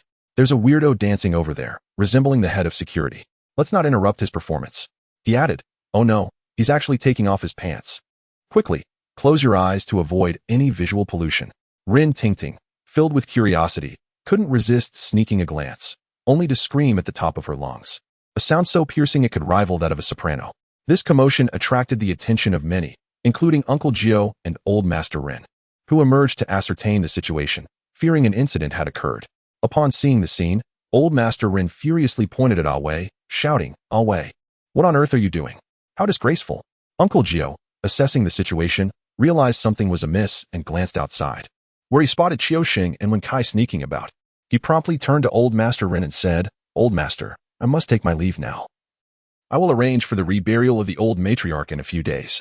With that, he respectfully bid farewell and departed. Seeing Uncle Jie exiting hastily, Qiu Sheng quickly made his escape. Wen Kai, puzzled by Qiu Sheng's rapid retreat, was still facing away from the entrance by the time he noticed Uncle Jie's emergence. It was too late. Uncle Jie approached and delivered a swift punch to Wen Kai's abdomen, causing him to gasp and expel a folded triangular talisman from his mouth. Uncle Jie glared at him menacingly, stating, "You'll pay for this later," and with that, he hurried away. Not only incensed but also concerned about the potential issues surrounding the body of the old matriarch. Wen Kai, with a wretched expression, trailed behind Uncle Jie. Once Uncle Jie and the others had departed, Chen Jie quickly bid farewell to Rin Tingting and Old Master Ren, saying, "Old Master, Tingting, I'm leaving now. See you in a couple of days." With a wave, he turned to exit. At this moment, Wei finally regained his composure, albeit with a rather grim expression. Likely aware that he was not favored by his uncle and realizing he had squandered his chances. Bowing his head, he muttered, "Auntie, I was wrong. I'll take my leave now." Without waiting for a response from Old Master Ren, He hurriedly fled, fearing that lingering too long might result in a scolding. Upon returning to the mortuary, the group discovered the coffin intact and without any abnormalities, leading them to resume their respective tasks. Chapter 9 Help. That night, strange thumping sounds echoed from the room where the old matriarch was laid to rest, while Wen Kai slept soundly. Chen Jie, meanwhile, was engrossed in his meditation practice, unable to move from his position. Meanwhile, Uncle Jio, having had a restless night, succumbed to exhaustion and fell asleep. Each collision with the zombie caused it to be repelled due to the magical barrier, yet the coffin's base, having decayed over the years, finally gave way. With a crack, the old matriarch broke free. Although when Kai was near the zombie, it seemed to realize that it had just escaped its seal and weakened, chose to leap away without a glance. The next morning, when Kai's scream pierced the air, prompting everyone to rush over to investigate. It turned out he had discovered the zombie's absence and was terrified, hence the outcry. He exclaimed, "Master, this is bad. This is terrible." His face was a mask of panic, and he flailed helplessly. Uncle Jio quickly checked the coffin, finding the base rotted and surmised that the zombie had escaped through the bottom. He inquired, "Did you all also break the seal at the bottom?"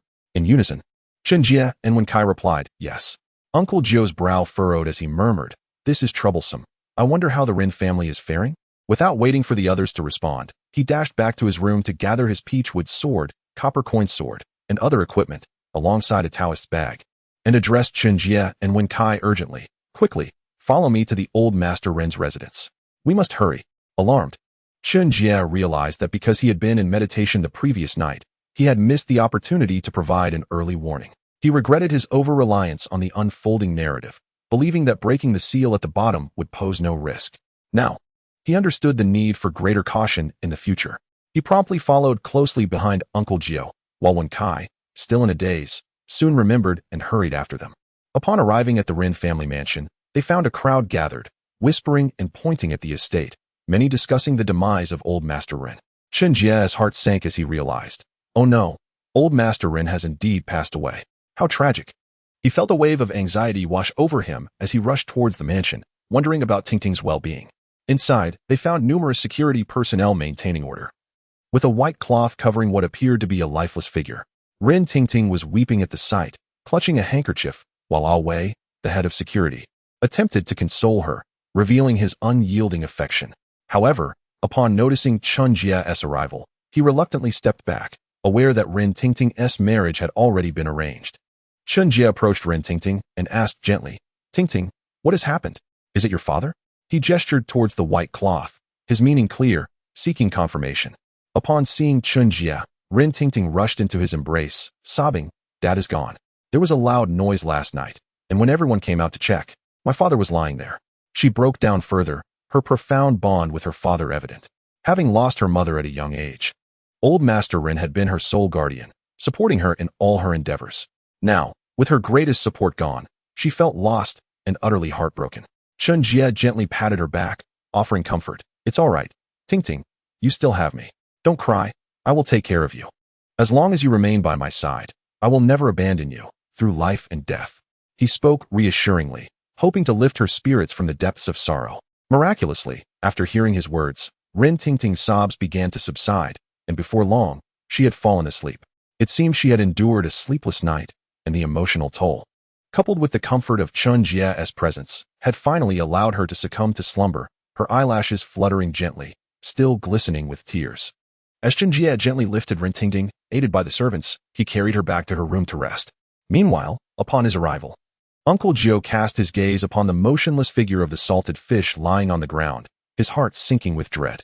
Approaching, he pulled back the white cloth, revealing two sharp puncture wounds on the side of old Master Rin's neck, their depth indiscernible. Drawing upon years of experience, Uncle Jio confirmed they were the marks of a zombie bite. At that moment, the security team leader, Ah Wei, upon witnessing Uncle Jio desecrating a corpse, erupted in anger, shouting, "What are you doing? Do not tamper with the scene. Step away immediately." Despite Uncle Jio's considerable reputation in the vicinity, Ah Wei remained skeptical, having never witnessed the supernatural himself. A nearby villager inquired, "Captain, how did old Master Rin die?" Without a moment's thought, Ah Wei replied, "He was shot dead." Uncle Jio nearly choked on his outrage, incredulous at such a ludicrous claim, countering, "Are you certain a bullet could inflict such wounds? Have you even examined it properly?"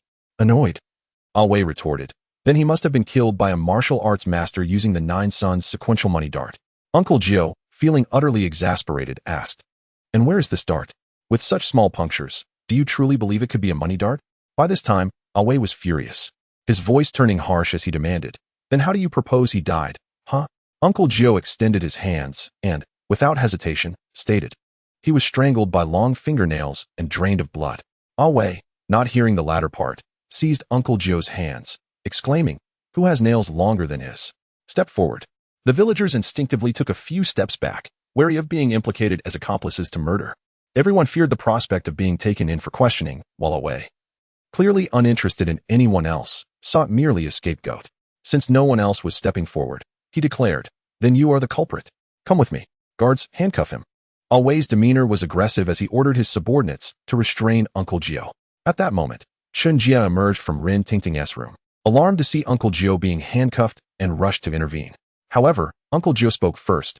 "Jie, I am fine. I suspect that tonight old Master Rin will transform.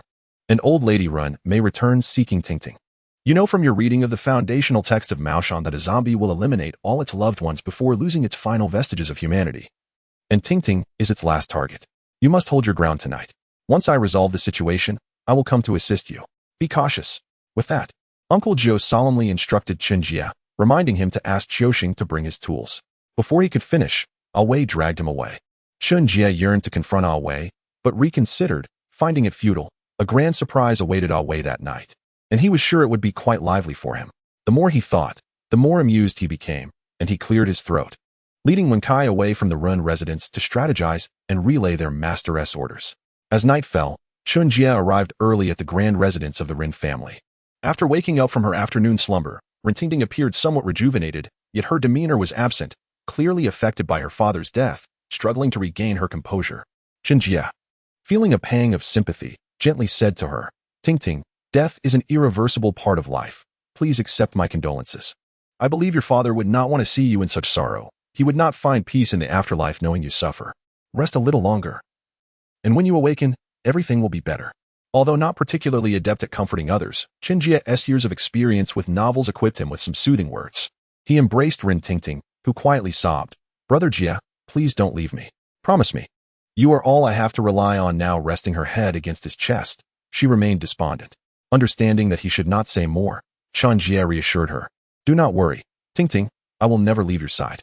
You still have me internally." Chen Jie mused, "Well, Xiaolon said my departure and return would only feel like a second. This hardly constitutes a breach of my vow." The two shared their hearts in tranquil conversation, with Rin Tingting recounting tales from her childhood while Chen Jie listened intently, occasionally interjecting a remark. Thus, they spent several warm hours together. By midnight, as Rin Tingting began to feel drowsy, Chen Jie escorted her back to her room. Suddenly, in a moment of impulsiveness, Rin Tingting pecked Chen Jie on the cheek and quickly closed the door. Chen Jie touched the spot where she had kissed him, contemplating, was that really a kiss? It didn't seem particularly special.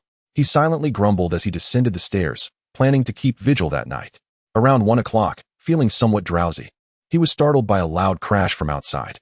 The sound of metal clattering echoed, as if the iron gate had been toppled.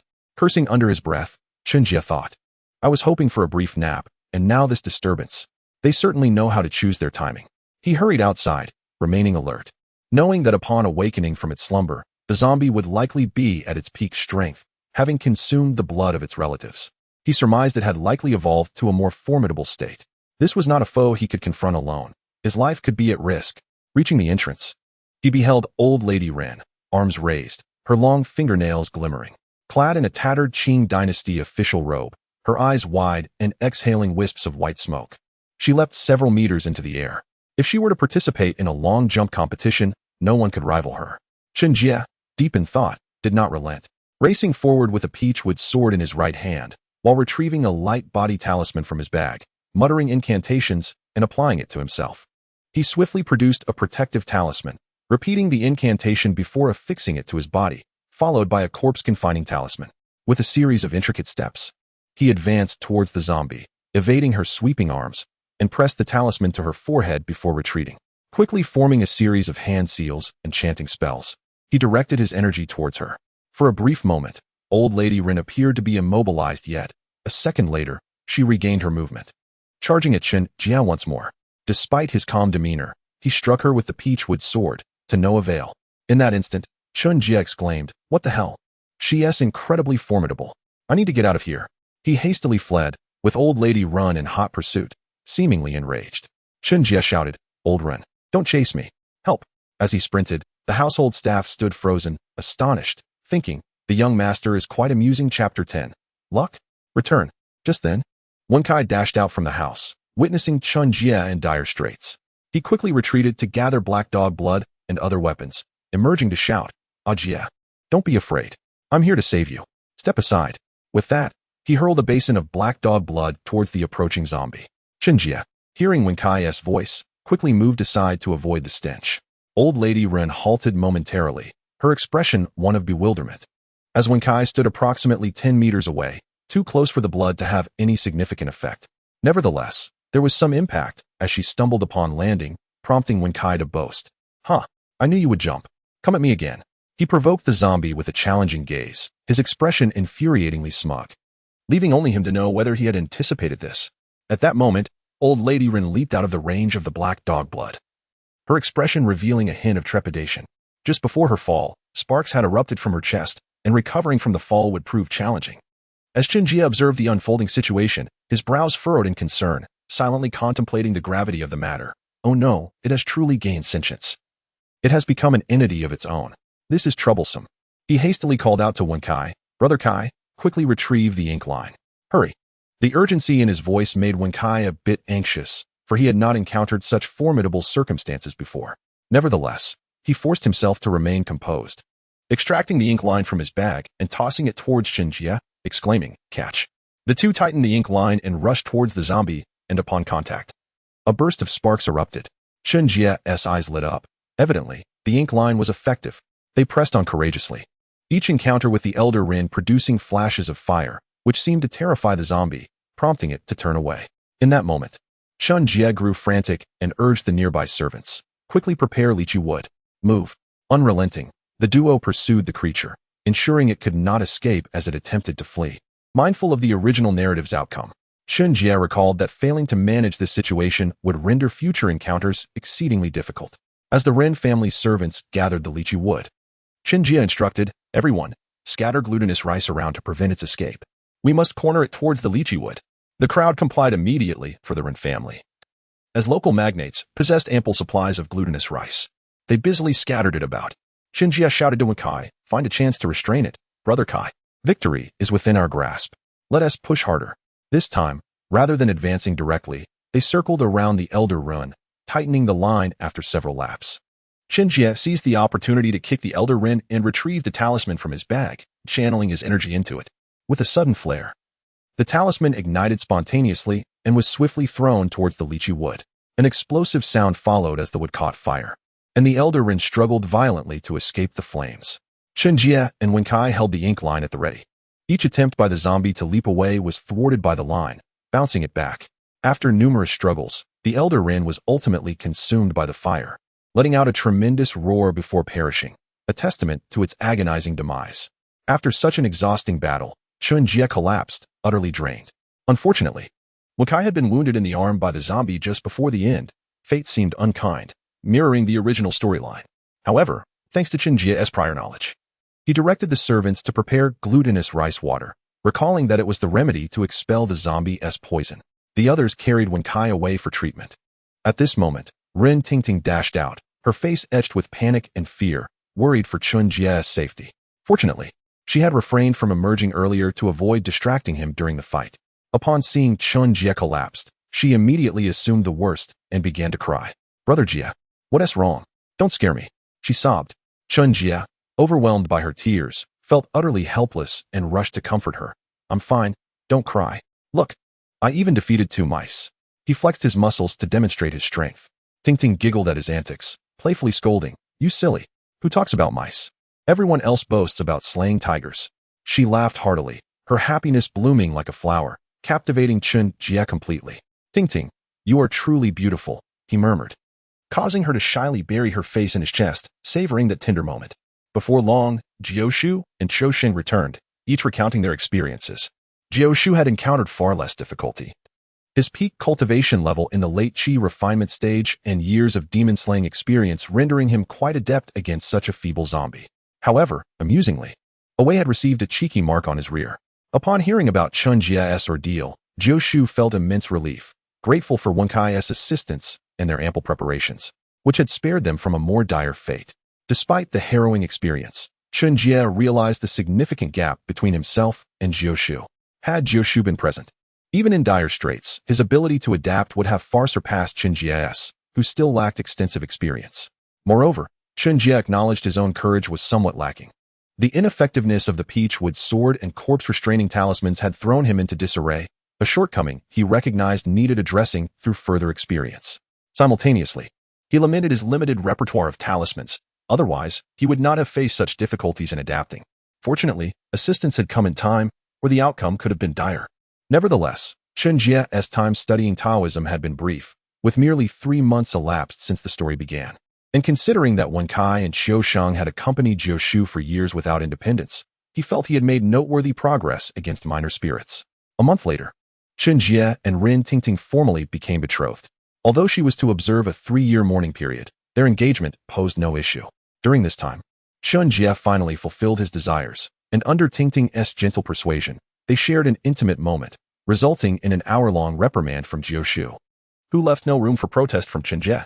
Additionally, Wen Kai's poison was resolved days later, while Chen Jie's mastery of Taoist arts saw no significant advancement, though he did learn several new talismans. Yet, the final task remained unfulfilled, not due to any distraction, but because the female ghost Xiaoyu had vanished without a trace. When inquiring with Qiu Shang, he received only vague responses, leading Chen Jie to suspect a clandestine affair was afoot. However, he lacked the time to pursue this. Preoccupied with managing Ren Leo's funeral and the various preparations for their engagement while supporting Tingting in overcoming her sorrow. Soon, departure loomed on the horizon. Time was fleeting. Chen Jie mused. A year later, his cultivation advanced to the mid-Qi refinement stage, with his abilities considerably strengthened. During this period, he had located the ghost Xiaoyu but refrained from taking action, fully aware that resolving this task would necessitate his departure. Yet, Chen Jie was reluctant to leave prematurely, valuing his own strength highly. Though victorious in battle, it had been a narrow escape. He had nearly lost his life. Thus, he and Tingting embarked on journeys, resolving encounters with spirits as they traveled. Villagers would respectfully see them off, and Tingting blossomed ever more enchanting. Chen Jie planned to return to Renjietan to finalize their wedding before departing from this world, weary of its incessant turmoil and chaos. Upon returning to Renjietan, he first escorted Tingting home before reporting his safety to Jiu Shu at the family mortuary. Through observation, Jiu Shu noted Chen Jie's cultivation had indeed reached the mid-Qi refinement stage, which pleased him greatly, signifying that Chen Jie had not been idle and showcasing his remarkable talent. With time, he might even reach the realm of divine refinement. However, Jiu Shu remained unaware of Chen Jie's ability to traverse worlds and held only a glimmer of hope. Acknowledging the meager spiritual energy in this realm made breakthroughs exceedingly challenging. As the moment to depart approached, night fell, and Chen Jie resolved to seek out the ghost Xiaoyu. Arriving at her grave, he addressed her tombstone. "Hello, I am Qiu Shang's junior disciple. Would you be so kind as to come forth for a conversation?" As the tombstone emitted a wisp of smoke, Chen Jie discerned the presence of malevolent energy. Channeling his mystical powers, he recited an incantation to open his heavenly eye, revealing the visage of Xiaoyu. True to the original narrative, one side of her face was marred by grotesque worms, rendering her appearance terrifying. He hastily closed his heavenly eye, muttering to himself, "I truly deserve this," repulsing myself. Upon shutting his heavenly eye, he beheld a different scene. Xiaoyu's countenance bore a striking resemblance to the actress Wang Xiaofeng, who portrayed her in the original story, albeit with an added allure that made her appear more youthful. Observing the female ghost Xiaoyu finally materialize, Chen Jie addressed her, "Miss Xiaoyu, I harbor no objections to your affection for Qiuxing, for the heavens are indifferent. Yet humanity is filled with emotion. I am aware of your circumstances, but I must advise you. A union between humans and spirits will only jeopardize Qiuxing's life. Spirits are bound to the realm of shadows, and prolonged association with such darkness will lead either to grave illness or demise." Upon hearing this, Xiaoyu fell silent. Did she not realize that her continued liaison with Qiuxing would endanger his life? Yet, how could she bear to part with him? After all, ghosts are but humans transformed, possessing the same emotions and desires. This reality was one she had long evaded. Noticing Xiaoyu deep in contemplation rather than retorting or glaring at him, Chen Jie sensed her awareness of the consequences. He quickly added, I present you with two choices. The first is to part ways with Qiuxing, and I shall assist you in reincarnation, allowing you to reunite with him in the future. The second is to diligently cultivate your ghostly powers until your abilities are sufficiently profound to withstand the encroachment of darkness, thus freeing you from such constraints, allowing you to continue your unfinished romance. However, the latter option would require an indeterminate amount of time. It might well be that by the time Qiuxing reached the end of his life, the two would never meet again. Yet, should fate allow them to rekindle their bond, it would surely be a divine blessing. What say you? Xiaoyu pondered his words, and Chen Jie exhibited no signs of impatience. An hour later, she looked up at him and inquired, Why do you show such kindness towards us? With a honeyed smile, Chen Jie replied, Naturally, my fellow disciples and I share a profound camaraderie, bound by brotherly affection. Qiuxing's affairs are thus my own, and I must assist him. I knew he would be indecisive, so I sought you directly. Xiaoyu recognized the truth in Chen Jie's words. During the past year, she had heard Qiuxing speak of the bond among the three disciples and held great admiration for Chen Jie's abilities. With a quivering voice, she said, For Qiuxing's sake, I shall choose reincarnation. At least there will be a day we can meet again. Time will not be excessively distant. Unlike self-cultivation, where the years are swift and uncertain before we can reunite. Please, junior brother, assist me. After a slight bow, a gesture befitting a lady of refinement, Chen Jie immediately responded, Of course, it shall be no trouble at all. Rest assured, after I facilitate your reincarnation, I will entwine the threads of fate between you two. Once you are reborn and have matured, he will surely find you. Concluding with resolute conviction, for within the secrets of Maoshan lies such a method, albeit contingent upon the depth of their feelings. Otherwise, it would merely be a forced connection. A look of anticipation and gratitude graced Xiaoyu's face as she said, Thank you, junior brother. I implore you to look after Qiuxing during my absence. At this juncture, Chen Jie felt it was time to mention his own request. No problem, but I have a small favor to ask of you. Feeling somewhat bashful, Chen Jie remained the same introverted fellow, unaltered by the presence of a female. He continued, Would you kindly say, Chen Jie, you are so handsome? He gazed at Xiaoyu with wide, innocent eyes, causing her to take a small step back, nearly startled by his gaze. Why does that look so lewd? She thought. Yet she acquiesced, saying, Chen Jie, you are so handsome. With a playful giggle, she covered her mouth, reveling in the moment without letting her amusement be too apparent. At that instant, a year later, Chen Jie heard Xiaolan's mechanical voice once again. Task 3 complete. Have the female ghost Xiaoyu declare that you are truly handsome. Reward, 100 points. Current total, 420 points. Congratulations, host, for completing all tasks. Will you return immediately? If not, a mandatory return will occur in 24 hours. Oh dear, host. You have done well to survive. Keep up the great work. Xiaolan's mischievous tone echoed, leaving Chen Jie bewildered by such strange words. He quickly declined. Turning to Xiaoyu, he said, Thank you. Shortly, I will summon the emissary of the underworld for you. You need only follow him. Furthermore, the bond between you requires a personal item of yours. Is there anything within your tomb? Xiaoyu understood the significance of this request and uttered, Wait a moment, before vanishing. After a brief interval, she reappeared, presenting a small bronze mirror, likely a burial artifact from her past life. Once Chen Jie completed his tasks and informed Qiuxing of Xiaoyu's decision and his intention to help weave their fates, Qiuxing was overwhelmed with sorrow. Weeping for Xiaoyu's choice, yet he recognized it as the best course of action. He nodded in acknowledgement, saying, Thank you for your trouble. Then, Chen Jie cast his spell, forming intricate hand seals, and recited, Heavenly clarity and earthly spirit, old man of the moon above, destiny entwined, true love prevails. Let the threads of fate intertwine. Forgive. A faint light from the heavens illuminated Chen Jie's hands, drawing two delicate red lines that swiftly vanished from sight. Chen Jie knew he had succeeded. The Maoshan ancestors had consented, for otherwise, it would have surely failed.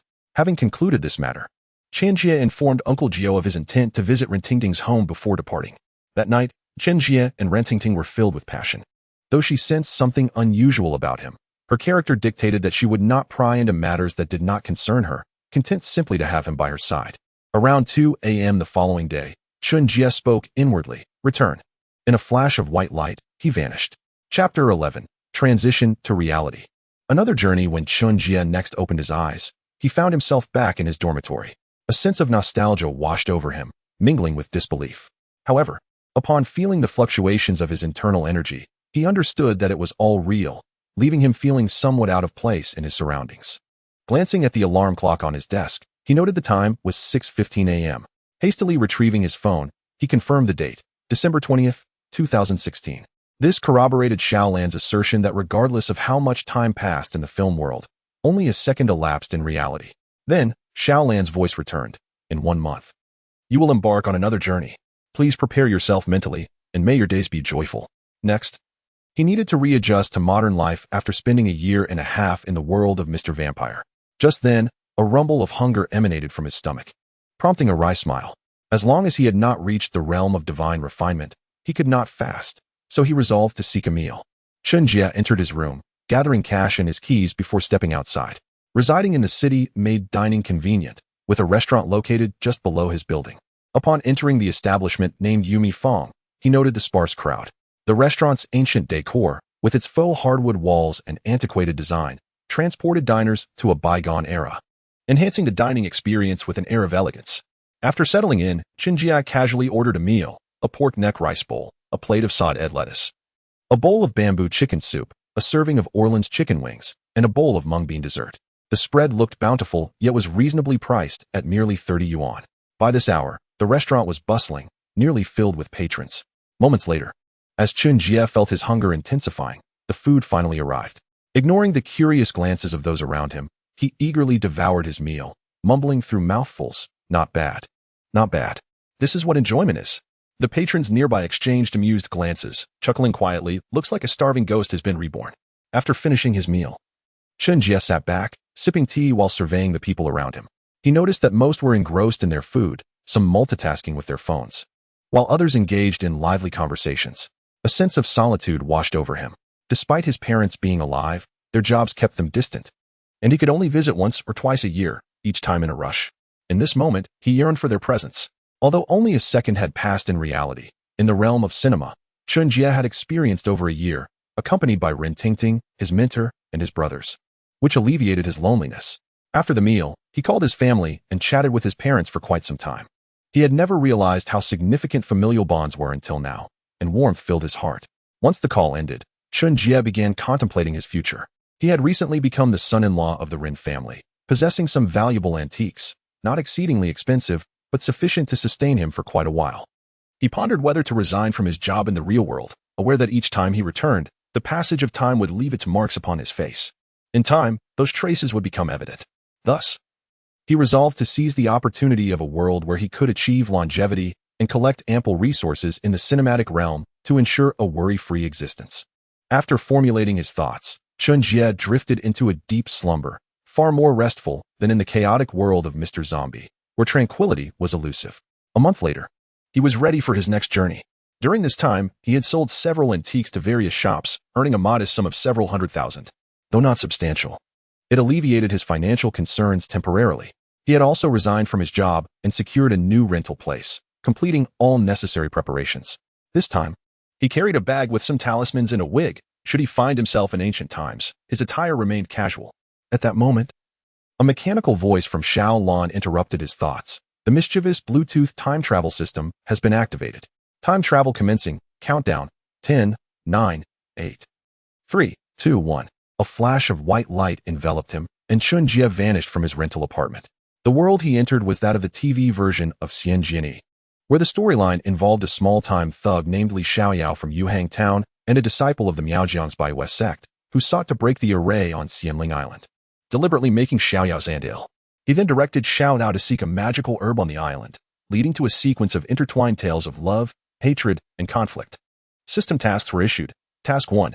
Pour a laxative into the wine of the wine sword immortal. Successful completion rewards 100 points. Failure incurs a penalty of 100 points. Task 2. Kiss Lin Yuru once. No time limit. Successful completion rewards 100 points. Failure incurs a penalty of 100 points. Task 3. Pull out a hair from the sword Saint's beard. Rewards 100 points. Failure incurs a penalty of 100 points. Task 4.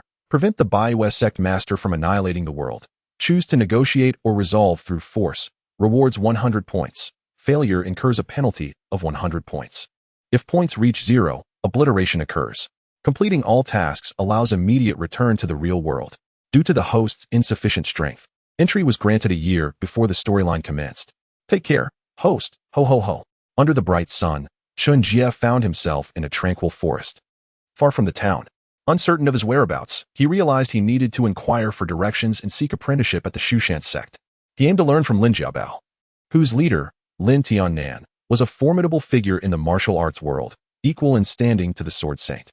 Although Lin was undoubtedly more powerful, mastering the Lin family's 7 absolute sword chi would suffice to carve out a place for him in the martial arts realm.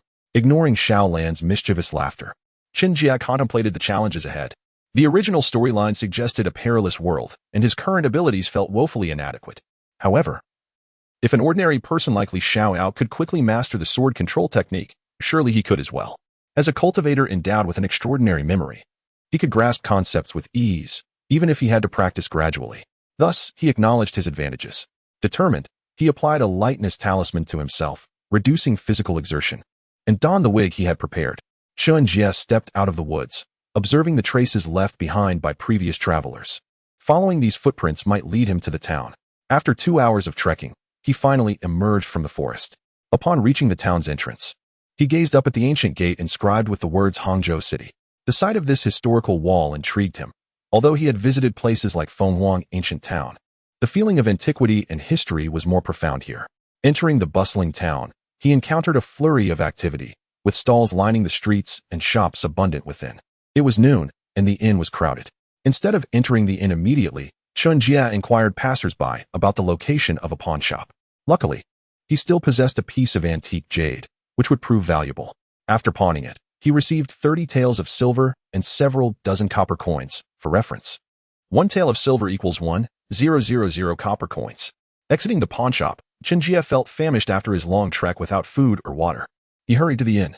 Upon arrival, a young waiter rushed over, asking, "Are you here to dine or to stay the night?"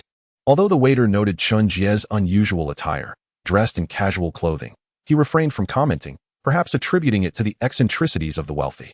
Exhausted, Chen Jie replied, "Just a meal. Please, bring me 2 or 3 small dishes and 3 large bowls of rice." He tossed a piece of silver to the waiter, urging him to expedite the service. Once seated, he poured himself a bowl of tea and gulped it down, exclaiming internally, "What a relief!" The scorching weather and long journey had left him parched. Food was secondary. After the waiter served the dishes, Chen Jie tossed him several copper coins and inquired, "Do you happen to know the whereabouts of the Shushan sect?" The waiter's eyes lit up at the sight of the coins, and he quickly pocketed them, then eagerly replied, "You've come to the right person. Most folks don't know where the Shushan sect is, but I've heard about it." Pausing for effect, the waiter hesitated, and Chen Jie, sensing he would need to offer more, reluctantly tossed another small piece of silver, his tone growing stern, "Spill it. If you dare mislead me, I assure you, you won't sleep soundly at night." This was a rash comment born from his reluctance to part with his hard-earned coins. The waiter, realizing the silver was genuine, nodded vigorously and leaned in to whisper the location, revealing it was not common knowledge. He intended to leverage this information for profit. Chen Jie committed the directions to memory, his tone softening as he said, "All right, you may go now." After a brief farewell gesture, Chen Jie felt a reluctance to continue observing him. Following their meal, he ventured into the city and purchased a donkey, riding towards the majestic Shushan in Sichuan province. After a thorough search, juxtaposing the information from the tavern attendant and the tidbits he gathered along his journey, it was not until 3 months later that the Shushan sect finally came into view. Chapter 12. Entering Shushan. Before him lay the enchanting Shushan, adorned with pavilions and towers, enveloped in ethereal mists, as though it were a realm of immortals. The towering demon-locking tower of Shushan loomed high, while the training grounds bustled with figures, swords flashing in a lively yet solemn atmosphere, truly justifying the illustrious reputation of the Shushan sword sect. Filled with admiration, Chen Jie approached the gate of the Shushan sword sect with unwavering determination. Suddenly, a young man clad in a Taoist robe stepped forward, performing a sword gesture of greeting with his hand, and inquired, "This is the Shushan sword sect. Unauthorized individuals are not permitted to enter. May I ask your purpose?" Though his manners were proper, the pride etched on his face was unmistakable. For the disciples of the Shushan sword sect, the mundane world held little significance, and their sect's fame was renowned even within the realm of cultivation. Observing this, Chen Jie hurriedly presented his respects, clasping his fists in salutation. "Greetings, esteemed immortal. I am Chen Jie from the Guangxi region, and have been fortunate enough to learn a modicum of Taoist arts in the mundane world. Having heard of the Shushan sword sect's esteemed reputation in the cultivation realm, I seek to attain the highest realm of Tao. Thus, after enduring great hardships, I have finally arrived at Shushan. I humbly request your assistance in notifying the Sword Saint of my desire to join your esteemed sect. Thank you immensely. With a sincere tone, he bowed deeply, a gesture that signified great respect in ancient times. The disciple, evidently accustomed to encounters with common folk seeking entry into Shushan, merely glanced at him and replied indifferently, "Follow me." He then led Chen Jie to a side hall, where many others awaited, clearly sharing similar aspirations.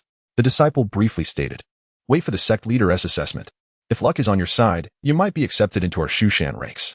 With a dismissive smile, he strolled away, never revealing his own name, indicating his indifference towards Chen Jie. At this moment, Chen Jie took the opportunity to survey his surroundings and noticed a multitude of young individuals akin to his age, alongside some middle-aged and elderly people, as well as a few teenagers. It was evident that many sought to join Shushan, numbering at least in the hundreds, which left Chen Jie silently astounded. It seemed that gaining admission to the Shushan sword sect would not be an easy feat. Just then, a scruffy, inebriated Taoist stumbled past, his hair in disarray, held up by a wooden stick, and his demeanor exuding a drunken haze. Upon closer inspection, he bore a striking resemblance to the legendary wine sword immortal. Chen Jie, quick to perceive, surmised that this might indeed be Moishi, and his heart leaped with joy. Being aware of the original storyline granted him significant advantages. For instance, he knew that Moishi had a daughter named Anu with the Holy Maiden of Nanzhao. With this knowledge in hand, he felt hopeful about his prospects of entering Shushan. Seizing the moment, he dashed forward, calling out, "Senior Wine Sword Immortal, wait. I have urgent matters to discuss with you." As he sprinted, the surrounding disciples of Shushan looked on in astonishment, taken aback by his audacity to run about the sect. Just as they were about to reprimand him, they changed their minds upon realizing he was seeking his master. The Wine Sword Immortal halted, squinting his eyes, and, reeking of alcohol, inquired, "Who are you? What do you want? Speak quickly, lest I take offense." His expression turned fierce, evidently annoyed at being disturbed. Chen Jie, understanding the nature of the Wine Sword Immortal, who was known for his strong sense of justice and clear distinctions between right and wrong, took care not to offend him. "Resplendent and gallant Wine Sword Immortal, my admiration for you is as boundless as the flowing rivers, akin to the overflowing yellow river, illuminating my heart like the sun." Before he could finish, the Wine Sword Immortal interrupted, visibly repulsed. "Enough with the flattery. Let us get to the point. What is it that you seek?" Realizing the inappropriateness of the setting, Chen Jie decided it was prudent to change locations. "This matter is of great importance and concerns your reputation. Is it truly appropriate to discuss it here? If possible, I would prefer a more private setting." Intrigued by the air of mystery in Chen Jie's words, the Wine Sword Immortal agreed. "Very well, follow me, lad." He led the way without further ado, navigating the expansive Shushan, where the residences of the Sword Saint and the Wine Sword Immortal were situated deeper within the sect, accessible only to those familiar with the grounds. Upon reaching the Wine Sword Immortal's quarters, he seated himself at a table and poured a cup of hot tea. Then turned to Chen Jie and asked, "Now, what is it you wish to discuss?" Clearing his throat, Chen Jie adopted a serious tone. "Senior, I am Chen Jie, and I once encountered a wise master who guided me on the path of Tao. This master did not accept me as a disciple, but mentioned that should I meet the Wine Sword Immortal, my fortune would have arrived. He instructed me to convey a message, and I believe you would be inclined to take me as your apprentice." He paused for effect, realizing the art of persuasion required finesse. The Wine Sword Immortal leaned forward, intrigued. "And what did this person say?" Chen Jie continued. "He disclosed that you have a daughter in the Nanzhao kingdom, born of your union with the Holy Maiden. Whether this is true, only you can ascertain." The Wine Sword Immortal was taken aback, his jaw dropping in disbelief. He had anticipated a different revelation, not this. In a moment of reflection, he seemed to recall the solemn visage of the Holy Maiden, realizing that this could indeed hold some truth. His expression shifted to urgency as he declared, "I must travel to the Nanzhao kingdom immediately. If this is true, I may consider accepting you as my disciple. Go find my senior brother, the Sword Saint, and tell him I sent you." In a flurry, he rushed out, leaving Chen Jie momentarily bewildered. "Senior, how can I meet the Sword Saint without any token?" he called after him. Suddenly, a letter flew through the air, narrowly missing Chen Jie as it embedded itself in the wooden door. The precision of the throw revealed the Wine Sword Immortal's formidable skill. Cautiously, Chen Jie retrieved the letter, which bore the inscription, "To the Sword Saint, from your junior." Clearly, this is a letter of recommendation carried by the Wine Sword Immortal, though it remains uncertain whether it was intended for Li Xiaoao. However, Chen Jie paid no mind to such details. He took the letter and stepped outside. Upon finding a disciple of Shushan, he waved the letter before him and said, "I kindly ask you, senior brother, to deliver this to the Sword Saint. Thank you. With both hands, he handed the letter to the disciple, demonstrating the proper demeanor when requesting assistance, a courtesy that Chen Jie was well aware of. The disciple, though unfamiliar with the script, recognized the title mentioned within and nodded, leading Chen Jie to the main hall. He then turned to Chen Jie and instructed, "Please wait here while I present the letter to the sect leader." With that, he stepped into the grand hall, leaving Chen Jie outside to await his return. After submitting the letter to the Sword Saint, the latter nodded slightly and waved a hand, prompting the disciple to bow respectfully before departing to attend to his own duties. After perusing the letter for a moment, the Sword Saint called out, "You may enter." Chen Jie cautiously stepped inside, where he beheld a young man with white hair standing with his hands clasped behind his back, his piercing gaze fixed intently upon him. The young man sported a short beard and clear eyes, as if he could see through all truths of the world. His demeanor was calm and composed, yet his brows were fierce, and his lips bore no expression. Dressed simply in a plain Taoist robe, he resembled a humble village teacher, unassuming yet profound. As the young man observed Chen Jie's entrance, a flicker of change passed through his eyes, quickly replaced by a sense of recognition. He sensed an aura of Taoism emanating from Chen Jie, who walked with an air of nonchalance. This was due in part to the prevailing belief that all individuals are equal, devoid of distinctions of nobility or status, combined with Chen Jie's diligent cultivation of Taoist arts. If he remained silent, others might perceive him as a sage. However, should he speak, his demeanor would shift dramatically. The Sword Saint simply inquired about Chen Jie's name and the reason for the Wine Sword Immortal's departure from Shushan, before nodding and addressing Chen Jie.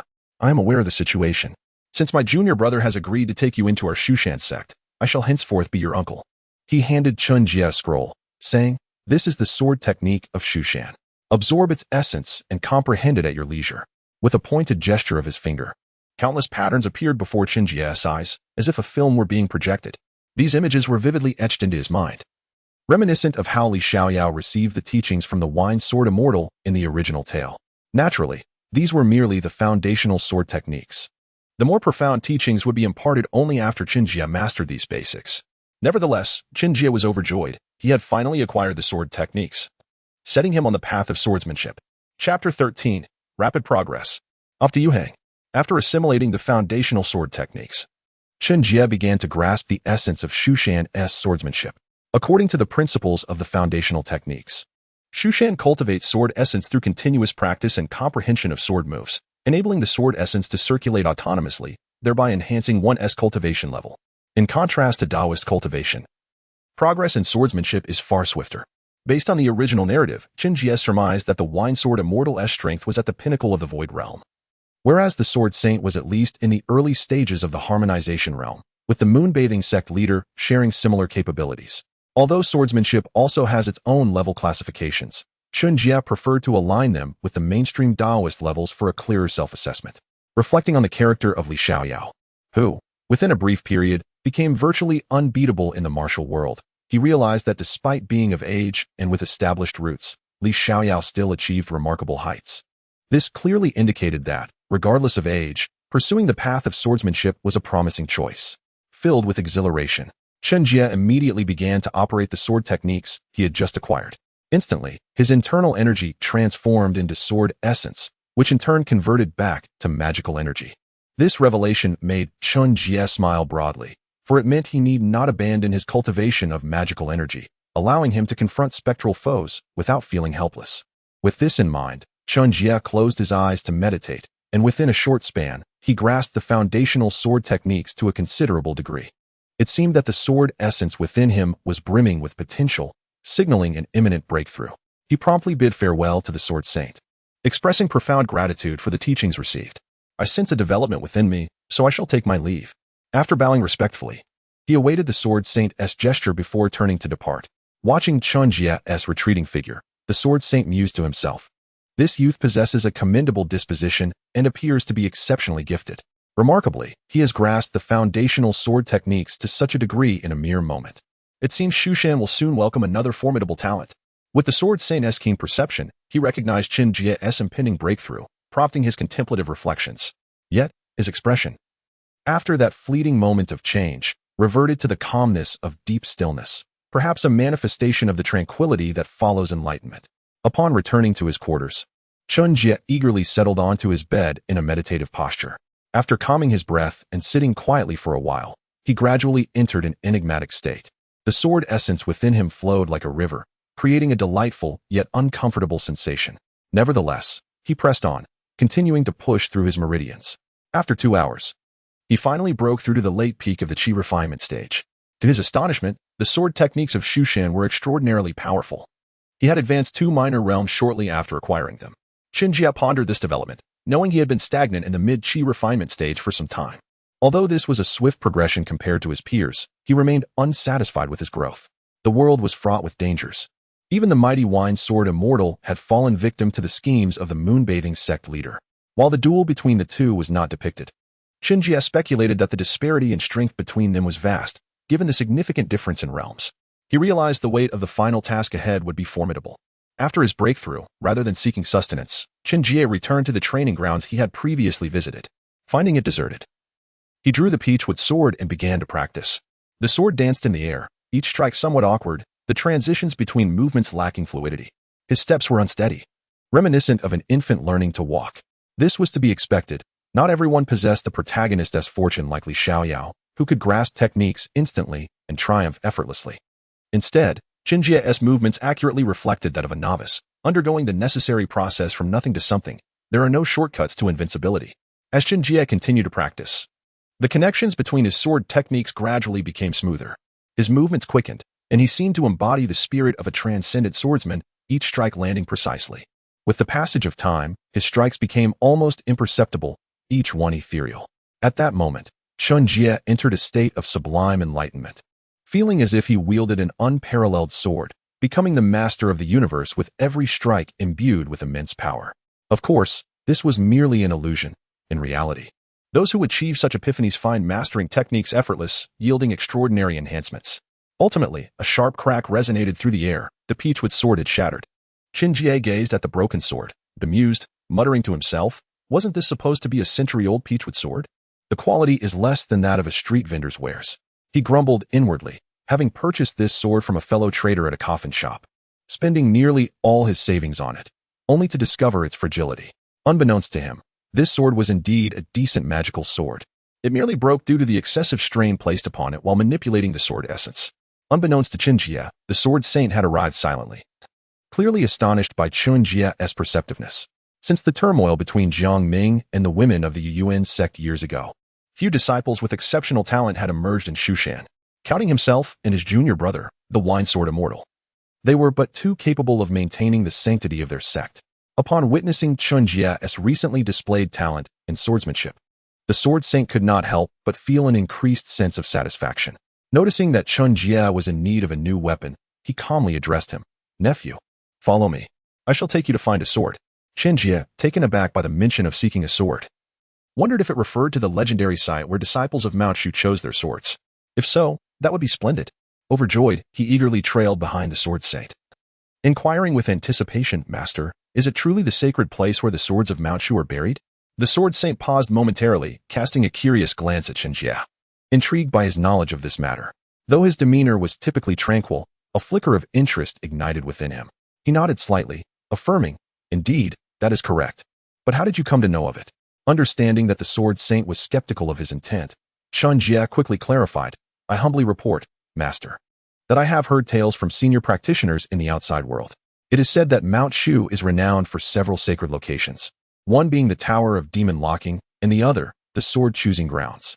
The sword saint did not refute this, instead posing a counter-question, "And what is the third?" Chen Jie scratched his head, a mysterious smile gracing his lips as he replied, "The third is none other than the sword saint himself. Your realm has reached the state of unity with the heavens, a condition coveted by countless practitioners through the ages." Upon hearing this unabashed flattery, the sword saint maintained his composed expression, revealing neither pleasure nor displeasure. Chen Jie pondered silently, contemplating if those who attained such a state wore expressions akin to that of a stoic statue, emotionless, detached, and transcendent to the joys and sorrows of the world. This was not the path he desired, for there exists genuine emotion and true love in the human realm. Even if the heavens are merciless, he was determined to pursue a heartfelt swordsmanship. At that moment, Chen Jie's resolve solidified. He would not waver in the face of adversity. This was the essence of his path, the heart of the sword, different in terminology, yet unified in principle. Observing Chen Jie's expression, the sword saint felt a flicker of emotion, sensing that Chen Jie had indeed discovered his own sword path. Though he could not predict how far it would carry him or to what heights he might ascend, a sense of anticipation stirred within the sword saint, albeit briefly, before his composure returned to its usual state, imperceptible to others, as if nothing had changed in eons. Upon arriving at the sword-choosing mountain, they beheld a high peak adorned with an array of swords, long and short, slender and broad, some with hilts and others without. Each sword was entwined with chains, the material from which they were forged shrouded in mystery. The sword saint turned to Chen Jie and instructed him to approach, urging him to attune to the swords with his own sword heart. Focus your mind and spirit, channel your sword essence, and the sword that belongs to you will emerge and recognize its master, he advised. Nodding in understanding, Chen Jie stepped forward, taking in the sight of countless swords embedded in the stone, their varying depths betraying their sharpness, though their true power remained unknown. Following the sword saint's guidance, he concentrated, drawing upon his sword essence, holding his breath, and forming hand seals.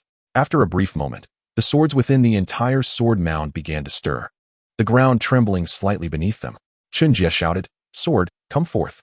With a whoosh, an ancient long sword soared towards him, hovering before him in silence, while the other swords fell still, as if the previous commotion had been but an illusion. Upon opening his eyes, Chen Jie observed that the sword measured approximately 4 feet 4 inches in length, its hilt seemingly crafted from a divine wood, and its blade exuding an ancient, slightly dark silver hue. Testing its sharpness, he placed a strand of hair upon it, which was severed upon contact, revealing its formidable edge. Closing his eyes once more, Chen Jie sought to sense the sword's essence.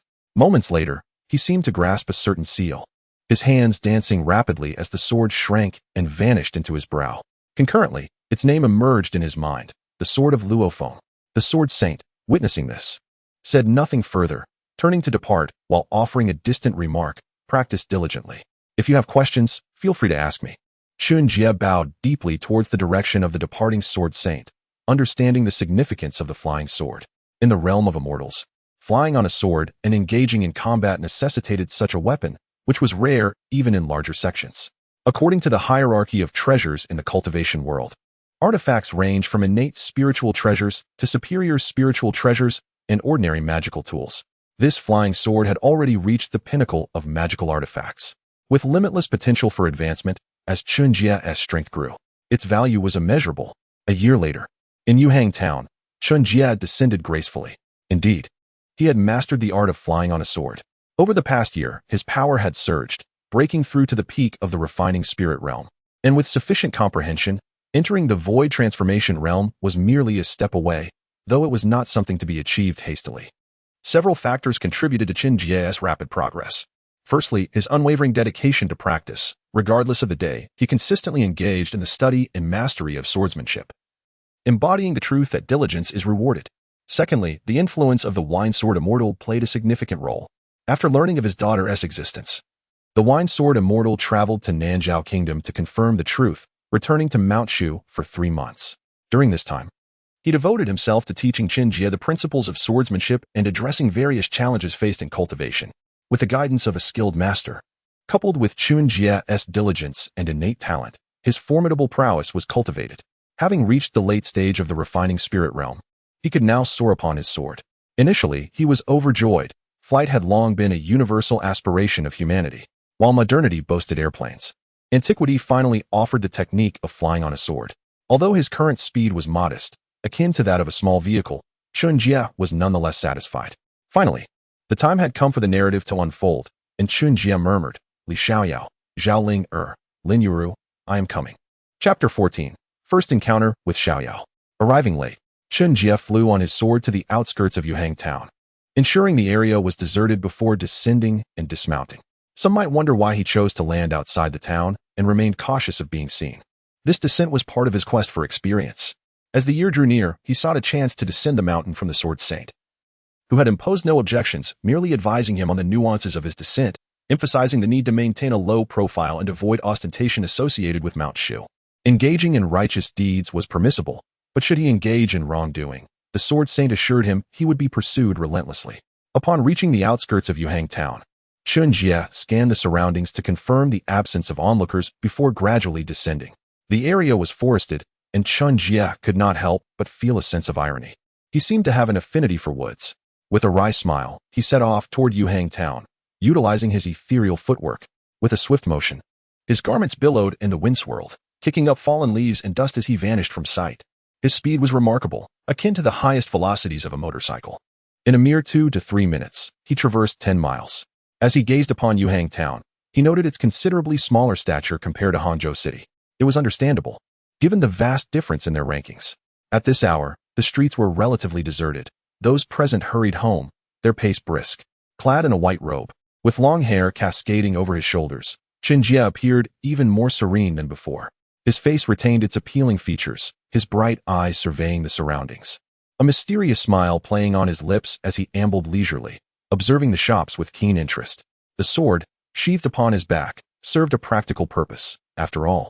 To draw it from his brow would certainly attract undue attention, lacking the subtlety he preferred. As Chen Jie traversed the path, he encountered an elderly farmer, who was preparing to pack up his vegetable stall. Chen Jie promptly approached the venerable man to inquire about the whereabouts of Li Xiaoyao's inn. He addressed the farmer with respect. "Esteemed elder, I seek lodging in Yuhang. Could you kindly direct me to the least reputable inn?" "Thank you." After bowing in gratitude, his inherent respect for his elders shone through, a testament to his character.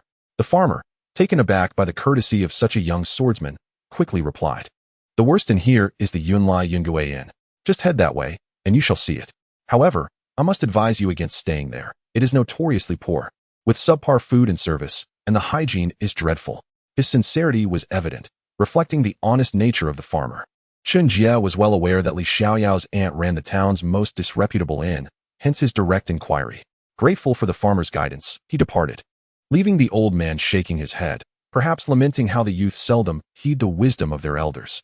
Chen Jie made his way towards the Yunlai Yungue Inn. Upon arrival, he noted the crooked sign and the establishment's overall dilapidation. Inside, the tables and chairs bore the marks of time, riddled with holes, and the surfaces appeared unclean, with flies buzzing about, indicators of a lack of regular maintenance. With these thoughts swirling in his mind, Chen Jie stepped inside and called out, "Is anyone here?" A youthful voice responded, "Coming, coming." The sound of hurried footsteps echoed down the stairs, and soon a young man, donning a cloth cap, appeared before him. After a moment, the young man approached Chen Jie, bowing with a servile demeanor. "Honored guest, are you here for a meal or to stay?" He touted the establishment's culinary delights, particularly the renowned Shaoxing 18-year-old rice wine, known far and wide. Chen Jie scrutinized the young man before him, noticing a striking resemblance to Hu Ge. The young man's slightly arched brows conveyed a streetwise charm, and his straight nose suggested a fundamentally good nature, albeit with a mischievous smile that mirrored Hu Jie's character. Overcome with excitement, Chen Jie blurted out, "Hu Ge, I am your devoted fan. Would you grant me an autograph?" He hastily produced a piece of white paper and a ballpoint pen, leaving the young man momentarily bewildered, unsure if he was being recognized or mistaken for someone else. Realizing his error, Chen Jie sheepishly smiled. "My apologies, you bear a striking resemblance to a celebrity I know." He chuckled awkwardly, feeling a wave of embarrassment wash over him. The young man, relieved, responded, "No worries. Would you like to dine with us?" He cast a glance at Chen Jie, noting his pristine attire, which suggested he was not short of funds, and his demeanor shifted to one of opportunistic enthusiasm. Chen Jie, feeling somewhat foolish for lingering outside, decided to enter. "Of course, I haven't had lunch yet. Please bring me a few decent dishes. There's no need for alcohol, just tea will suffice." He preferred tea over wine, especially since he had learned the art of the wine goddess incantation but had never actually enjoyed drinking, leading to criticisms from the wine sword immortal about his lack of appreciation for life as pleasures. Upon hearing Chen Jie's order, Li Xiaoyao's eyes sparkled with greed, sensing a potential windfall. "Please wait a moment. The dishes will be ready shortly. However, we do require payment in advance." "My apologies." He raised an eyebrow, revealing his own financial constraints. Chen Jie, unperturbed by the request, tossed a piece of silver towards Li Xiaoyao, who gratefully caught it before hurrying outside to procure ingredients. At that moment, Li Xiaoyao's aunt, Mrs. Li, descended with a pot of hot tea, placing it on Chen Jie's table. "You may enjoy some tea while you wait." "Honored guest." Chen Jie thanked her and poured himself a cup, then inquired, "What do you go by? And you seem to be recovering from an ailment?" He noted Mrs. Li's pallid complexion, indicating a recent illness. Mrs. Li replied, "You may call me Mrs. Li. I recently endured a severe illness, but thankfully my nephew Xiaoyao." "Oh, That impudent boy who just attended to you ventured to Xianling Island to seek a remedy, which has aided my recovery. Her eyes sparkled with maternal affection as she spoke, illuminating her features. Chen Jie, eager for more details, interjected, "What happened next? Did anything else occur?" His mind raced, worrying that the Moonlight sect had already wiped out the inhabitants of Xianling Island. Mrs. Li reminisced, "Well, it seems the few Miao people who were staying here have departed, and my nephew seems to have forgotten some matters, but other than that, nothing significant transpired." Chen Jie exhaled, relieved that the Moonlight sect had not yet made their move. It appeared Li Xiaoyao had consumed the forgetting worm, likely having devoured Zhao Linger, while inadvertently assisting the Moonlight sect in their conquest of Xianling Island. After a moment of contemplation, Chen Jie chose to remain silent, sipping his tea as he pondered the unfolding narrative. Based on Mrs. Li's remarks and the original storyline, he surmised that the Moonlight sect would soon be vanquished and Zhao Linger would be rescued, leading them to the Suzhou chapter. With a few plans sketched in his mind, Chen Jie shifted his gaze around the inn, curious about how such a rundown establishment managed to attract customers. Before long, Li Xiaoyao returned, carrying a bag filled with vegetables, along with some pork and chicken. Unsurprisingly, the quality was subpar, as Li Xiaoyao was notoriously stingy. Once the meal was served, Chen Jie realized it looked decent enough. Explaining why the inn had not yet closed its doors, Mrs. Li must possess some culinary skills, as the fare was certainly better than average. After finishing the meal, Chen Jie resolved to take his leave, knowing that the wine-sword immortal would eventually arrive, leaving Li Xiaoyao in no immediate danger. He decided to venture to Suzhou's Lin family fort first, hoping to uncover some advantageous opportunities. Having made up his mind, he bid farewell to Mrs. Li and set off once more, his sights set on the city of Suzhou. As he crossed the outskirts of Yuhang, he activated his sword flight, soaring towards Suzhou, reassured by the directions he had previously acquired. By the time Chen Jie arrived outside Suzhou, dusk had settled, and he inadvertently caught sight of a couple engaged in inappropriate activities amidst the thicket. Upon catching sight of the couple, Chen Jie hurriedly fled, surmising that they might be servants from the Lin family fortress, out in the wilderness seeking adventure and indulging in a clandestine romance.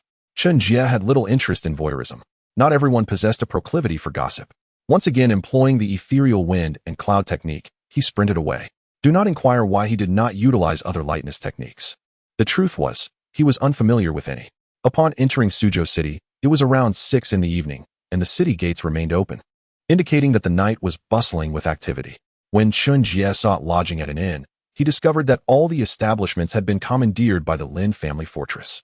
However, this posed no issue for him, as he had originally come seeking Lin Yuru, thus he comfortably settled in. As the hour of midnight approached, around 11 o'clock, Chen Jie donned his night attire and leaped from the rooftop, deftly traversing the tiled roofs toward the Lin family fortress. Intent on discovering whether Lin Yuru possessed the same exquisite beauty and capriciousness as depicted in the original narrative. Upon arriving at the expansive Lin family fortress, Chen Jie silently pondered the sheer size of the estate, how challenging it must be to locate a single individual. After a few moments of exasperation, he leaped over the wall with a determined effort and cautiously ventured inside. In ancient aristocratic households, residences were often divided into inner and outer quarters, and the wealthier the family, the more intricate the layout. Chen Jie observed winding corridors with servants bustling to and fro. In the shadows, he could sense the presence of skilled martial artists acting as guards, skillfully evading all visible and hidden sentinels. He spent half an hour exploring before finally entering the inner courtyard. Goodness, it's enormous. I'm utterly exhausted, Chen Jie murmured, surveying his surroundings. Ensuring no one was nearby, he noticed a room not far to the left from which light emanated. He speculated it might belong to one of the family members, though he could not ascertain whether it was Lin Jinnan's or Lin Yuru's chamber. Deciding to investigate, he stealthily approached the room, poked a hole in the window paper, and peered inside. To his delight, he beheld a woman resting her chin in her hand, her expression one of deep contemplation. She bore a striking resemblance to an Yixian. Chen Jie thought to himself, "Fortune smiles upon me. I have struck gold." Without hesitation, he kicked open the door and slipped inside. This marked the first moment of eye contact between Chen Jie and Lin Yuru. They gazed into each other's eyes, reflecting their own images within. Lin Yuru remained silent, seemingly confident in her abilities. She scrutinized the figure clad in night attire before her. He bore no mask to conceal his face. His long hair flowed over his shoulders, simply tied back with a rope. His brows were elegantly arched, exuding confidence, and his eyes sparkled like jewels in the moonlight. A subtle smile graced his lips, radiating an effortless charm and self-assurance, coupled with an indescribable aura, a trait arising from his modern identity. With a stature that was not exceptionally tall and a sword slung across his back, both were engaged in a mutual appraisal. Sparks igniting in the air, and an atmosphere charged with unspoken tension enveloped them. Chapter 15, A Forceful Kiss. The arrival of the carefree Ling heir. At that moment, Chen Jie took a bold step forward and captured Lin Yuru's lips in a kiss, one arm braced against the wall behind her. Enacting an ancient version of a wall slam, Lin Yuru's eyes widened in disbelief, her mind racing with thoughts of how could this happen. She began to struggle fiercely. Chen Jie seized her wrist with one hand while the other encircled her waist. Closing his eyes, he extended his tongue toward Lin Yuru, pressing against her closed teeth. Initially, Lin Yuru resisted vehemently, her jaw clenched tightly. However, when Chen Jie inadvertently brushed a sensitive spot, her teeth parted slightly. Seizing the opportunity, Chen Jie plunged his tongue into her mouth, entwining it with hers. In that moment, the two lost themselves in a passionate embrace, oblivious to the passage of time and space, both resolutely continuing their kiss. Finally, with a soft pop, they separated, gasping for breath. Task 2. Kiss Lin Yuru once. Time limit undefined. Task successful. Reward, 100 points. The mechanical voice of Xiao Lan resonated in Chen Jie's ear.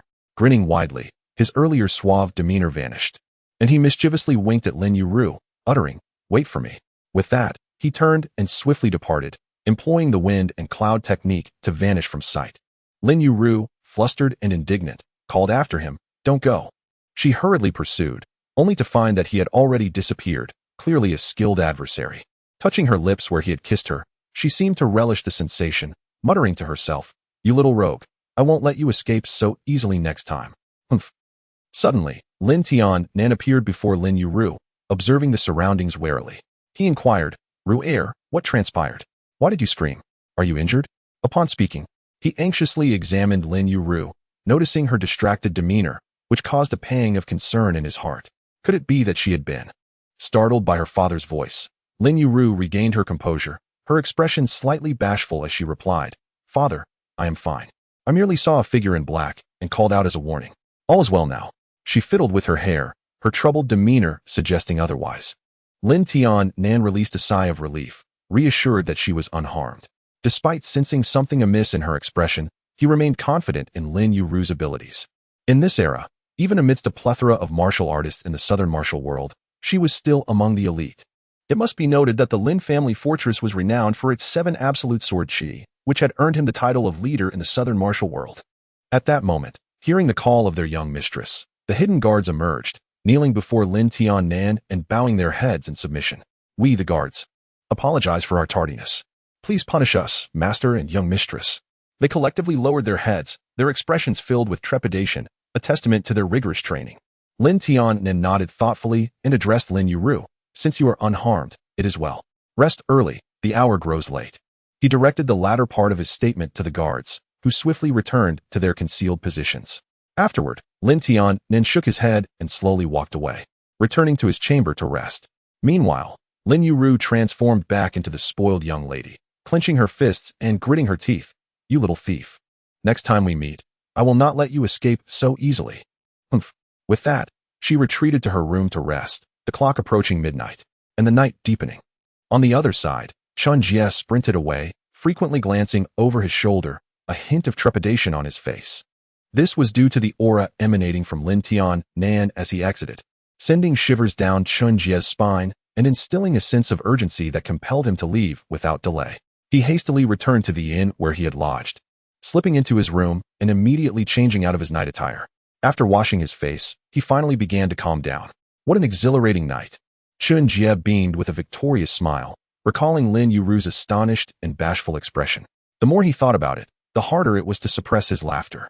Yet, he restrained himself. It was already midnight, and he did not wish to disturb anyone. Adopting a mindset of quiet success, he decided it was best to remain low-key.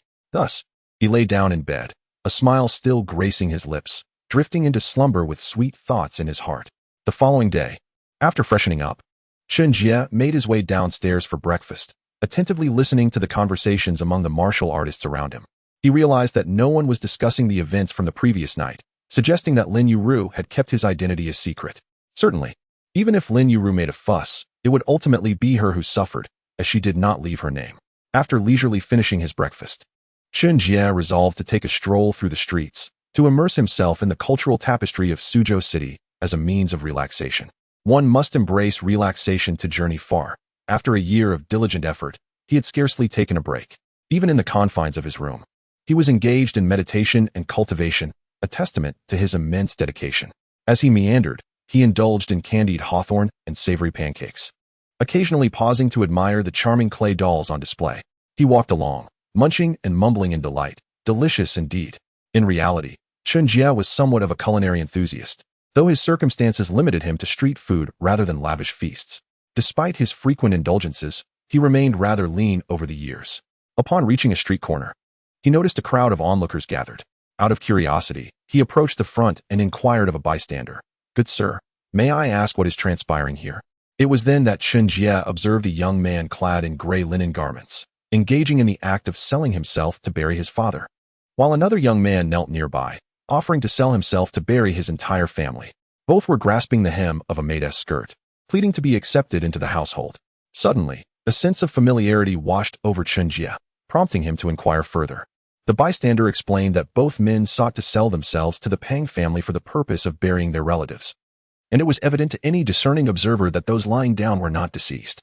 It was merely a ruse to gain proximity to the maid, who was renowned in the surrounding villages for her kindness and compassion, though perhaps too naive. After this, Chen Jie took a closer look and noticed that one of the kneeling men bore a striking resemblance to a celebrity named Zhou Xingxing, leaving him momentarily bewildered.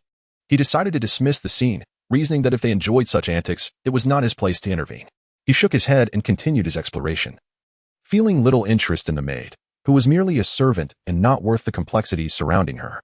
Furthermore, ordinary women held no allure for him given his current circumstances. As he wandered aimlessly, he unexpectedly found himself at the city gate, where he spotted Lin Yuru, seemingly trailing someone. Connecting the dots in the unfolding narrative, he surmised she might be pursuing her unfaithful servants. So, he discreetly followed her. Chen Jie was confident in his stealth, managing to tail Lin Yuru unnoticed until they reached a small grove outside the city. There, he witnessed the servants preparing to engage in a scandalous act when Lin Yuru suddenly appeared, exclaiming, "What a pair of shameless lovers, daring to commit infidelity here. I'll make you pay." The latter part was directed at a steward. Lin Yuru charged forward, immobilizing the steward with a precise strike, rendering him unable to move. The maid, in a panic, pleaded, "Miss, please. We truly love each other. Do not harm him." After a brief pause, Lin Yuru brandished her whip and retorted, "He does not love you sincerely. How could you be so foolish? Do not obstruct me. Watch as I punish him." With that, she unleashed her whip with remarkable agility, eliciting cries of pain from the steward.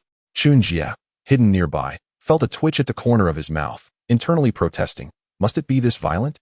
Seeing that she could not quell her mistress's fury, the maid resolved to call for help, urgently shouting, "Help! Help!"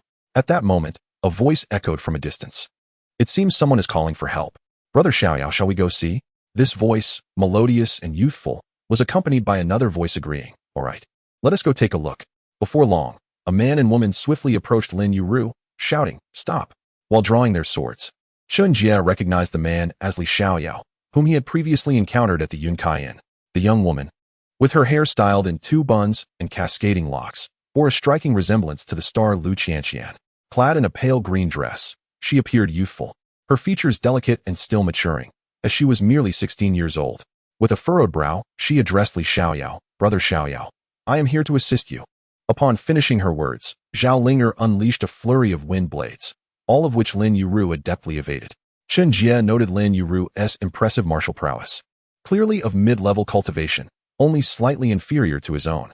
Witnessing the two attacking Lin Yuru, he felt a surge of discontent and decided to intervene. "Stop! I shall assist you," he called out, swiftly employing his technique to counter Li Xiaoyao's strike with his sword. The clash of blades rang out as the two engaged in a rapid exchange, causing Zhao Linger and Lin Yuru to pause. Upon seeing Chen Jie, Lin Yuru's fury reignited, and she exclaimed, "You!" Instead of expressing gratitude for his assistance, she lashed out at him with her whip, yelling, "You thief, face your doom." Chen Jie was taken aback, nearly exasperated. "I came to help you, yet my kindness is met with such hostility." He leapt out of the fray, disregarding Li Xiaoyao's assault, and approached Lin Yuru with resolve. Once close, He did not retaliate, but rather sidestepped her whip, standing merely inches away from her. In a whisper, he asked, "Have you missed me?" Startled by his proximity and the lack of harm from his earlier words, Lin Yuru instinctively thrust her sword at him, inadvertently piercing his chest. "Why didn't you evade?" she exclaimed in shock, dropping her sword and retreating in panic, crying, "I didn't mean to." Chen Jie, feeling a mix of emotions, could only reflect on his own folly. Blood flowed from his wound, and he addressed Li Xiaoyao. "Xiaoyao, do you remember me? I am Chen Jie. That woman over there is the master of these lovers, and the situation is far more complicated than it appears." Before he could elaborate, a cough escaped him, a painful reminder of his injury. If not for his earlier hesitance to act against Lin Yuru due to guilt, he would not have found himself in such a vulnerable position. Zhao Linger, alarmed by the severity of Chen Jie's injury, urgently implored Li Xiaoyao, "Brother Xiaoyao, should we not help him?" Before Li Xiaoyao could respond, Zhao Linger had already begun to channel her healing magic toward Chen Jie. Her innate kindness compelled her to assist anyone in need, reflecting the benevolence ingrained in her lineage as a descendant of Nuwa. Having grown up in the serene environment of Xianling Island, she remained blissfully unaware of the world's cruelty and treachery, a stroke of fortune for Chen Jie. Whether Li Xiaoyao would have extended the same aid remained uncertain. As Li Xiaoyao witnessed Zhao Linger attending to Chen Jie's injuries, he refrained from expressing any dissent and instead inquired of Chen Jie, "How did you come to know my name? Did my aunt inform you?" Moreover, what transpired here? It was evident that only the three of them remained, Li Xiaoyao, Zhao Linger, and Chen Jie, while the clandestine maidservants and the housemen had long since slipped away. Thus, he turned to Chen Jie, the knowledgeable party. Chen Jie gazed at Li Xiaoyao, momentarily rendered speechless. After all, the wound had initially been inflicted upon Li Xiaoyao, and unexpectedly, he had shielded him from further harm. This highlighted an undeniable truth: some events are destined and difficult to alter. Of course, Chen Jie possessed confidence in his own abilities, coupled with the understanding that Zhao Linger's character, as depicted in the original narrative, would not stand idly by in the face of danger. He also sought a means to penetrate Lin Yuru's heart through this endeavor. In truth, Chen Jie was overthinking. Ever since he had shared a kiss with Lin Yuru the previous night, her heart had already begun to harbor his presence, though neither had recognized the other's feelings. Chen Jie gestured towards his injury and spoke to Li Xiaoyao. "I will explain later. Speaking is quite laborious for me at the moment." Li Xiaoyao, acknowledging the urgency of attending to Chen Jie's wounds, chose not to interrupt Zhao Linger's ministrations. Instead, he occupied himself with idle observations, contemplating the gains and losses of the recent battle. Suddenly, he discerned that the opponent's swordplay bore a striking resemblance to his own, particularly recalling the Zue Xian Wangyu stance, an elegant and agile maneuver employed by the Wine Sword Immortal against the disciples of the Moon Worship sect, which Li Xiaoyao vividly remembered. Although he had only witnessed it once and could not yet replicate it, his mastery of sword techniques was exceptional. Despite his relatively short training period, Li Xiaoyao's innate talent elicited envy from Chen Jie. However, Chen Jie harbored no ill will towards him. This restraint stemmed from Chen Jie's deliberate control of his power. He refrained from unleashing the myriad swords technique, providing a fair assessment of Li Xiaoyao's abilities without revealing too much. Additionally, he wished to impress Lin Yuru. Should he easily triumph, how would he gain her favor? It was essential to feign a strenuous battle, ultimately claiming victory with difficulty to make the encounter more intriguing. Chen Jie's imagination was indeed boundless, often overcomplicating matters. After the passage of half an hour, or roughly an hour later, Chen Jie's breath steadied, and the bleeding from his wound ceased, leaving him in significantly improved condition. Zhao Linger appeared somewhat fatigued, a light sheen of perspiration gracing her brow, indicating the considerable exertion involved in casting her spell. At this moment, Chen Jie rose and expressed his gratitude to Li Xiaoyao and Zhao Linger. "Thank you both for your assistance. Please follow me."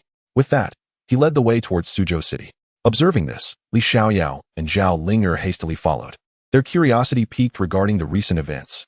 Could it be that the fierce woman was indeed benevolent? Upon arriving at the inn where Chen Jie was lodged, he invited Li Xiaoyao and Zhao Linger inside. "Please, have a seat." He took a seat first, gesturing for the others to do the same. After pouring tea for himself and his guests, he began. "The situation is as follows. I happened to be passing by the outskirts of Suzhou City when I overheard the conversation of the two individuals engaged in illicit activities. I witnessed them attempting to carry out their misdeeds in broad daylight, but I did not reveal myself, as such matters can easily lead to misunderstandings." Upon hearing this, Li Xiaoyao and Zhao Linger nodded in acknowledgement, prompting Chen Jie to continue. "Then this young lady, oh, her name is Lin Yuru, addressed the maidservant. This scoundrel is inherently lazy, continually engaging in deceit and trickery, having likely fooled countless maidens. Why do you defend him?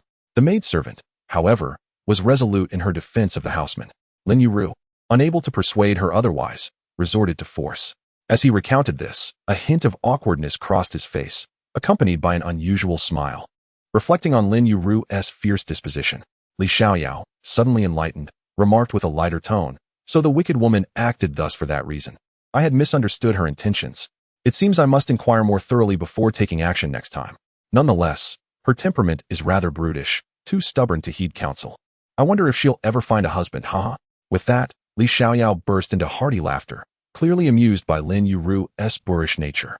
The two were, by nature, ill-suited for one another.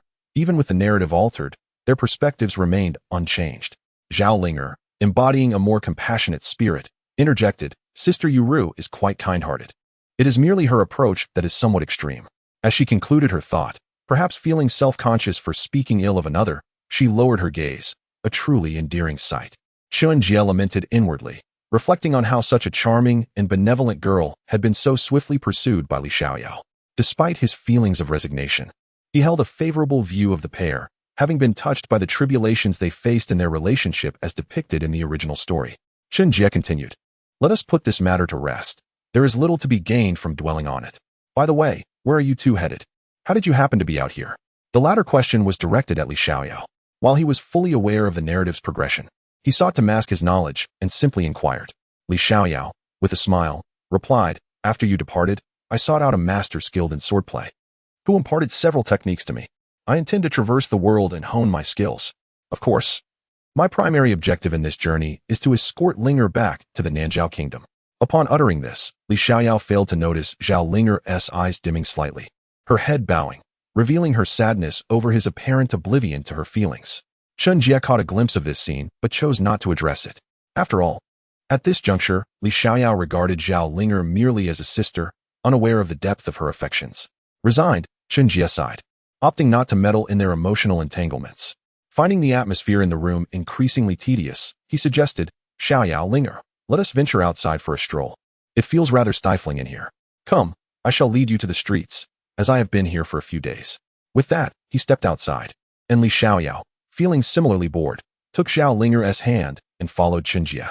Upon reaching the ground floor, they noticed a scholar being pushed to the ground, evidently being bullied. Both Chen Jie and Li Xiaoyao shouted in unison, "Stop it!" However, the brutish assailant ignored their pleas and continued his harassment. Chen Jie, acting swiftly, employed the immortal wind cloud body technique, charging toward the brute, and with a precise jab of his sword, he struck the pressure point, rendering the man immobile. Given that the assailant was merely an ordinary person and not a perpetrator of heinous crimes, Chen Jie refrained from using his sword, opting instead to incapacitate him. Li Xiaoyao, initially ready to intervene, chose to assist the scholar instead as Chen Jie had beaten him to it. He approached the fallen scholar and helped him to his feet.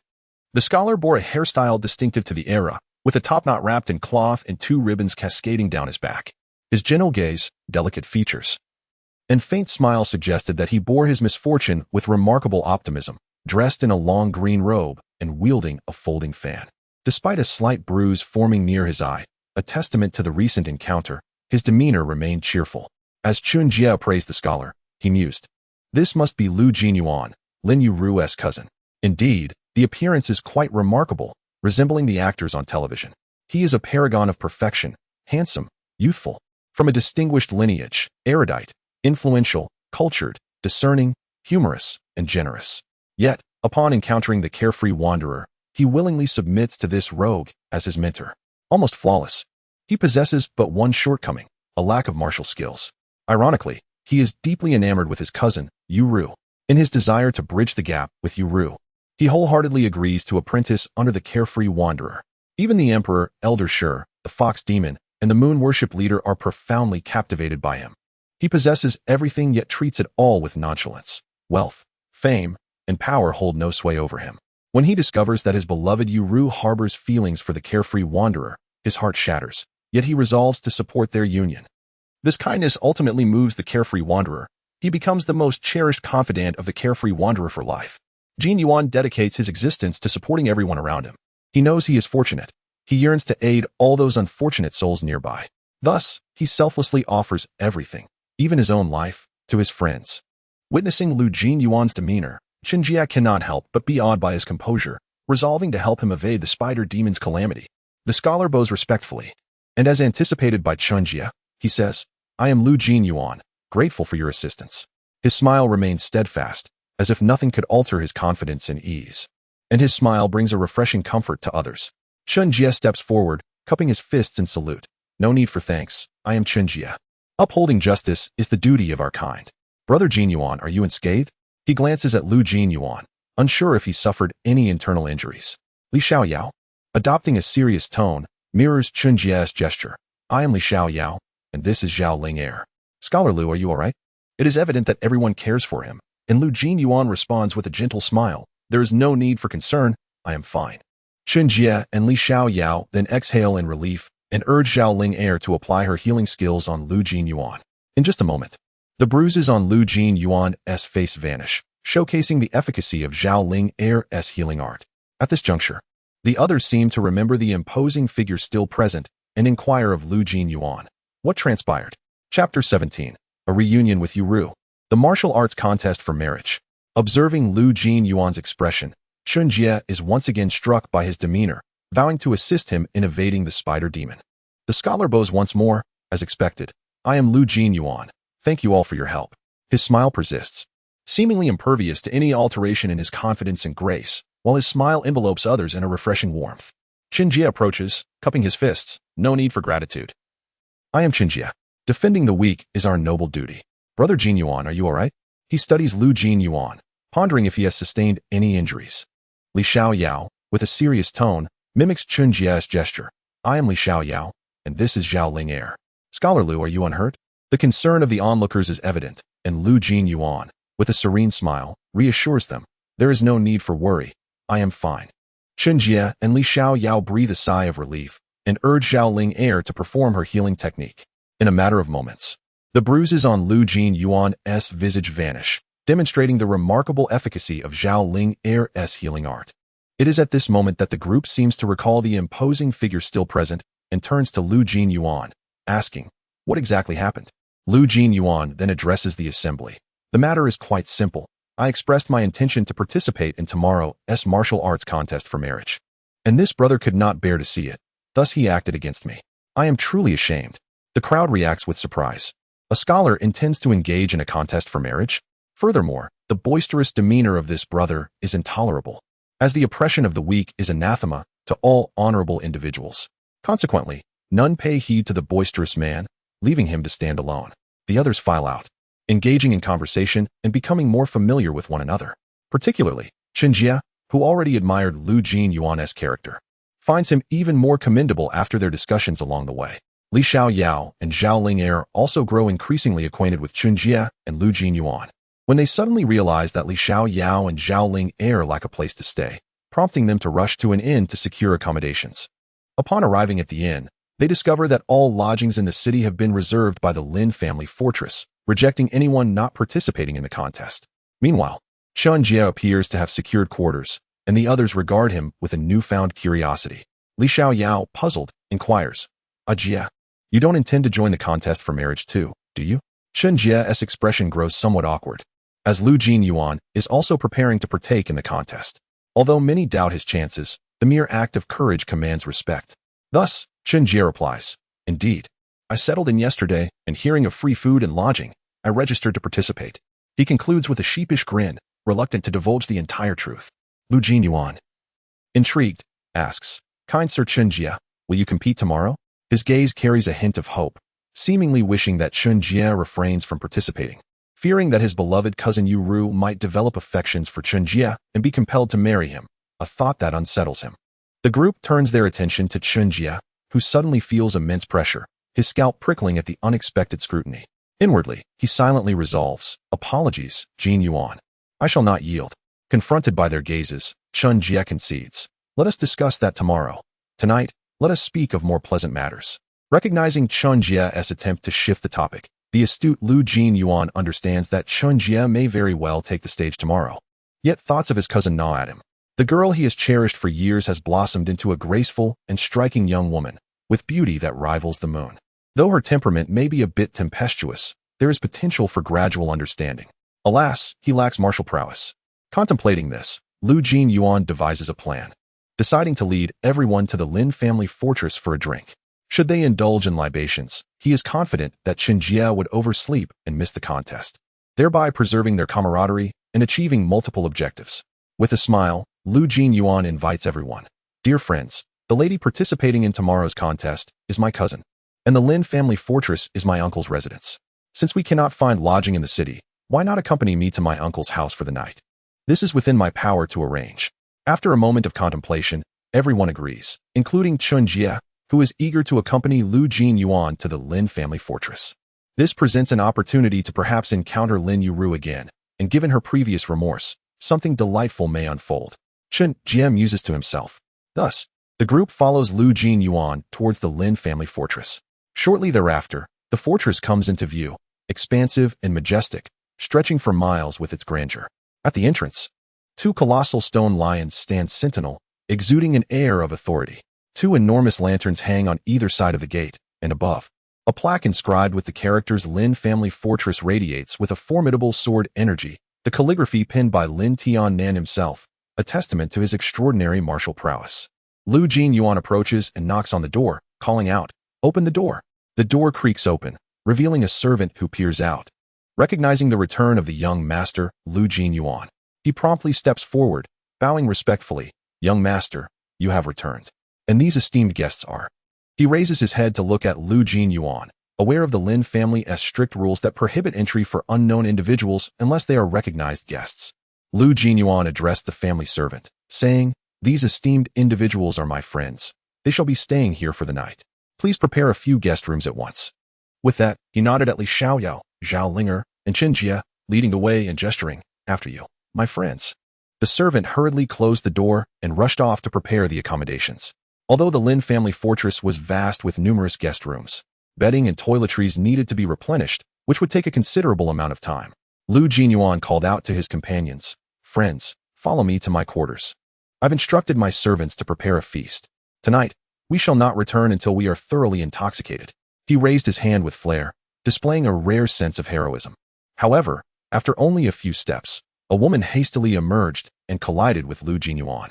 She rubbed her head and, upon recognizing him, exclaimed, "Cousin, are you all right?" Lu Jinyuan had barely fallen to the ground when Li Xiaoyao and Chen Jie each lent him a hand, helping him back to his feet. Gratefully, he nodded to them before turning to Lin Yuru and inquiring, "Yuru, I am fine. Where are you off to at this late hour?" This question revealed Lu Jinyuan's concern for Lin Yuru. Despite her formidable skills, venturing out alone at night was always worrisome. Lin Yuru began to respond with a single word, "I," but upon noticing Chen Jie, she gasped in astonishment, "It's you?" Chen Jie wore a somewhat smug expression but was cut short by Lin Yuru's next remark, which nearly rendered him speechless. "You're still alive?" He retorted with irritation, "Still alive? Are you disappointed? You silly girl." After which, he made a face at her. Li Xiaoyao and Zhao Linger were taken aback. They had previously thought of Chen Jie as a rather serious individual, only to discover his playful side. This was merely due to their unfamiliarity. For Chen Jie could be quite the jester among friends, an aspect that none of them had yet realized. Lin Yuru, however, was not pleased. She raised her fist and shouted, "You little thief, what did you say?" Preparing to strike, Lu Jinyuan quickly interjected, "Both of you, grant me some courtesy. Would you kindly cease hostilities for now?" He bowed to both sides, his demeanor anxious. His reputation as a good-natured individual was well earned. Chen Jie and Lin Yuru exchanged glances and simultaneously huffed, each turning their heads away. Lu Jinyuan sighed in relief, thankful that a fight had been averted. He wished not to see either party harmed, and was fortunate that they still possessed a sense of reason. Li Xiaoyao quickly pulled Chen Jie aside, followed closely by Zhao Linger, while Lin Yuru decided to retreat to her room, choosing to ignore the conflict. Lu Jinyuan surveyed the scene, feeling overwhelmed, and ultimately chuckled softly, sighing as he pursued Li Xiaoyao. After all, as the host, it was his duty to entertain his guests. Upon arriving at Lu Jinyuan's quarters, the group settled down, and shortly thereafter, a variety of dishes began to arrive. Most were renowned Jiangnan delicacies, such as dompa pork, sweet and sour ribs, Westlake vinegar fish, and braised lion's head. Finally, the servant brought forth several jars of precious Shaoxing rice wine. Lu Jinyuan stood and raised his cup, addressing everyone, "Friends, It is a rare fortune to gather here today. I am deeply grateful for your presence. It brings me great joy to meet you all. He then downed his drink in one swift motion, embodying a manly spirit. With a gesture, he encouraged everyone to indulge in the food and drink. And merriment ensued until the early hours of the morning. By then, both Li Xiaoyao and Chen Jie had succumbed to intoxication, while Lu Jinyuan remained slightly more lucid, albeit on the verge of losing his composure. Zhao Linger, having consumed little alcohol, was the only one among them who remained clear-headed. Consequently, she had to summon the nearby servants to assist in escorting the inebriated individuals back to their respective rooms for rest. The following morning, around 9 o'clock, Chen Jie shook his groggy head, recalling the excessive drinking from the previous night that had led him to a state of drunkenness. He felt a pang of anxiety, realizing he must be more cautious in the future. After freshening up, he called out, "Is anyone there?" A servant approached and bowed respectfully, inquiring, "How may I assist you, young Master Chen?" Chen Jie asked, "Where is everyone? Have they risen yet? Where have they gone?" Noticing the surrounding silence, he sensed the absence of his companions. The servant stammered, I do not know where they have gone, but young Masterly, Miss Zhao, and my cousin have already left."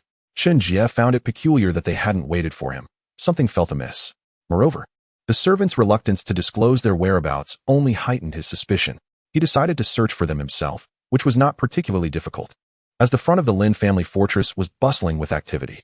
In the center stood a martial arts arena, where a middle-aged man sat with an air of authority, surveying the competitions below.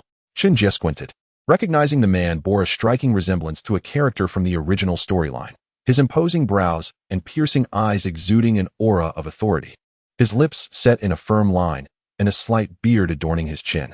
At that moment, a flash of red on the stage caught Chen Jie's attention. There stood Lin Yuru, gracefully wielding her sword, her movements fluid and captivating. Her opponent was swiftly overpowered and sent flying by her powerful kick. Chen Jie marveled. It's Lin Yuru. Chapter 18, An Engagement? A Flight. Chen Jie observed Lin Yuru clad in a striking crimson ensemble, her forehead adorned with a satin ribbon. Her expression a blend of coldness and pride as she looked down upon the assembled martial artists. The crowd erupted in whispers. How fierce! This girl is extraordinary.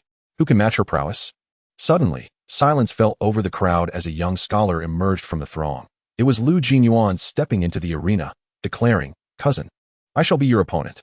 The crowd initially assumed he was a formidable fighter, but as Lu Jinyuan clumsily climbed onto the stage, their expectations crumbled.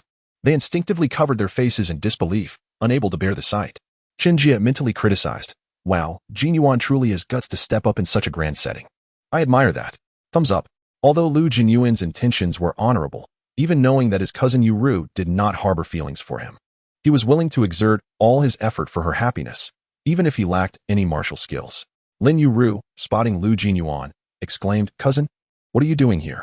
Her expression reflected surprise as she struggled to comprehend why her seemingly unskilled cousin would venture into the arena. Finally managing to climb up, Lu Jinyuan dusted himself off and, adopting the demeanor of a martial artist, cupped his fists and addressed Lin Yuru. "Cousin, I have come to rescue you. Do not fear.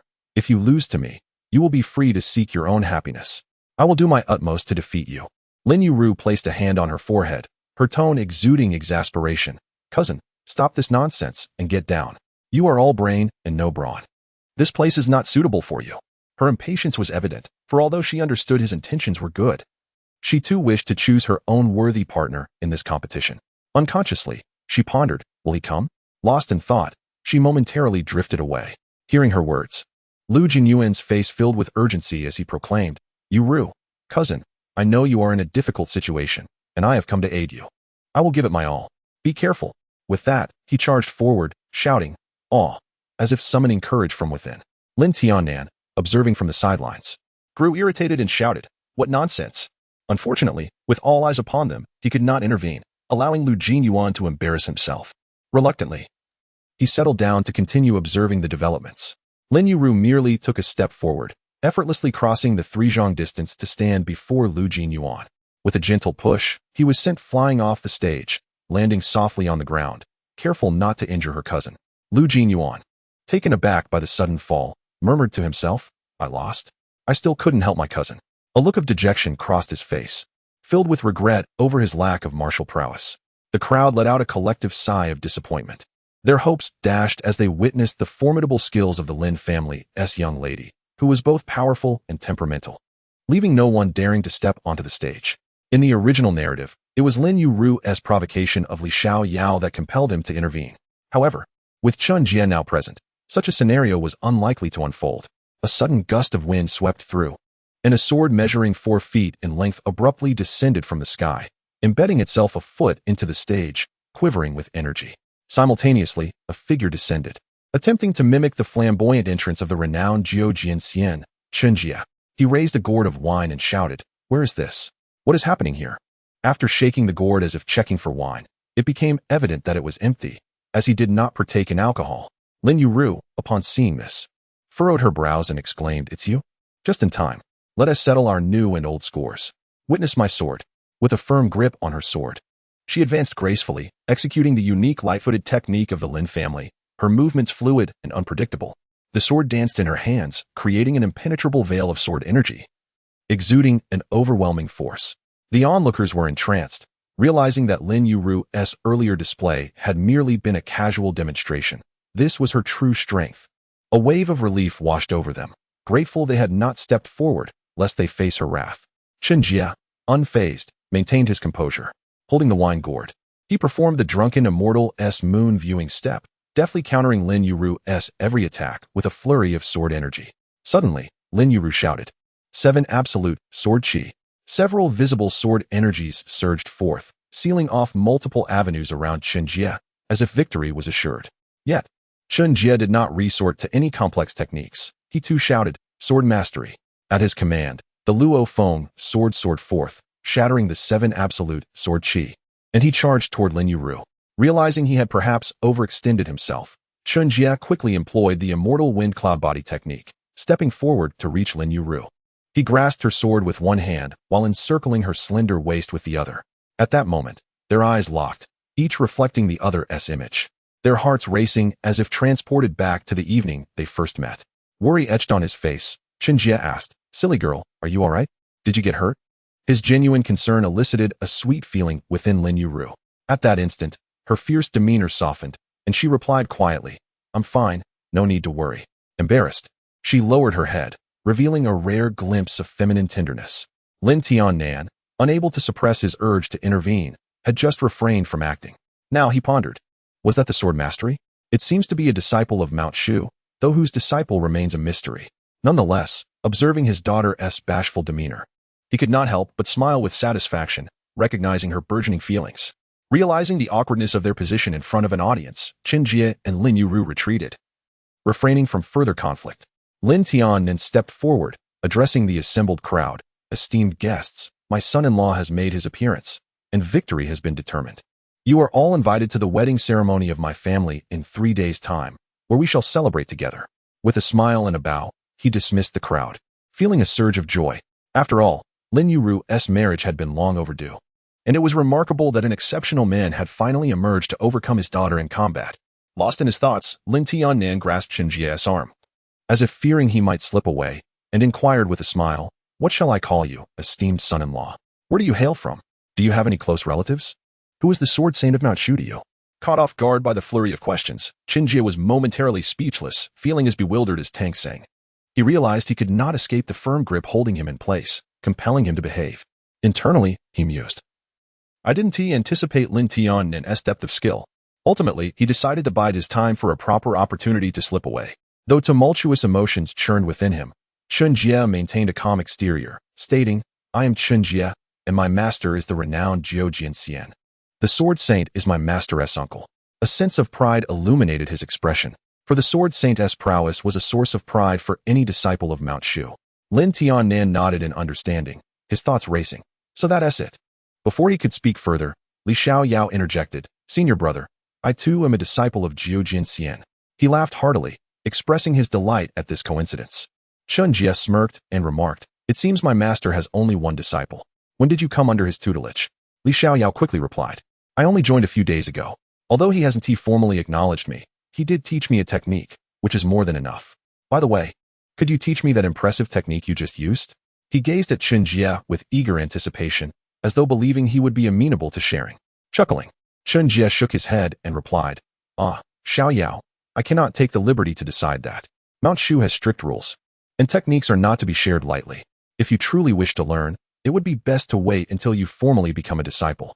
With that, Chen Jie could not help but laugh heartily, knowing it was no simple feat to be accepted as a disciple by Jiu Jianxian. In the original tale, it was only at the very end that he was finally accepted, initially stemming from a playful exchange a decade prior. Li Xiao Yao felt a tinge of disappointment, but understood the complexities of sect rules, especially in these times when every faction held their techniques close. Undeterred, he resolved to persist until he could convince Jiu Jianxian to accept him.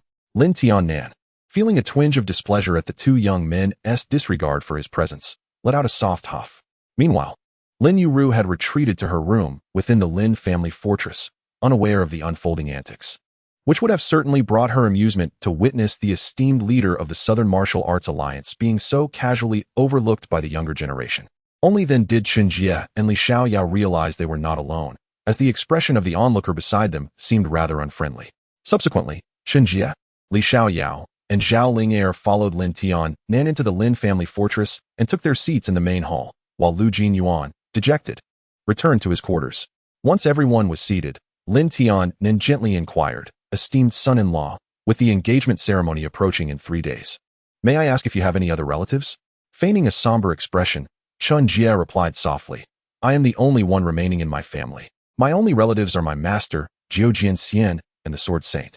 Realizing he had inadvertently touched on a sensitive topic, Lin Tiannan quickly reassured him. "Do not worry, esteemed son-in-law. From now on, the Lin family fortress will be your family. Since your only elders are the Wine and Sword Immortal and the others, you may use your sect's communication method to notify them. They should be able to arrive in time." Chen Jie was momentarily speechless, surprised that Lin Tiannan was aware of this. Tentatively, he inquired if the timing could be postponed a bit, considering they had not spent time together. "No need. It is a matter of parental command and matchmaking. As long as I feel it is acceptable, you need not overthink it. Complete the marriage contract as soon as possible, so I can rest easy." Lin Tiannan interrupted decisively, his tone firm and his gaze turning stern by the end. "But, fine." Chen Jie was about to continue his argument, but Lin Tiannan's threatening glare silenced him, forcing him to comply while his mind raced with thoughts of finding an opportunity to escape. He was not ready to marry just yet. Li Xiaoyao, upon hearing this, quickly congratulated Chen Jie. "Brother Jie, congratulations. I wish you both a lifetime of happiness and early blessings." He joyfully clasped his hands in salute.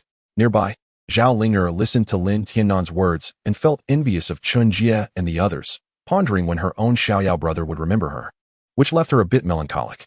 However, her sadness did not linger long, and she smiled at Chen Jie, congratulating him. "Congratulations, brother Jie, on your happy union. May you both remain devoted to each other and love one another dearly."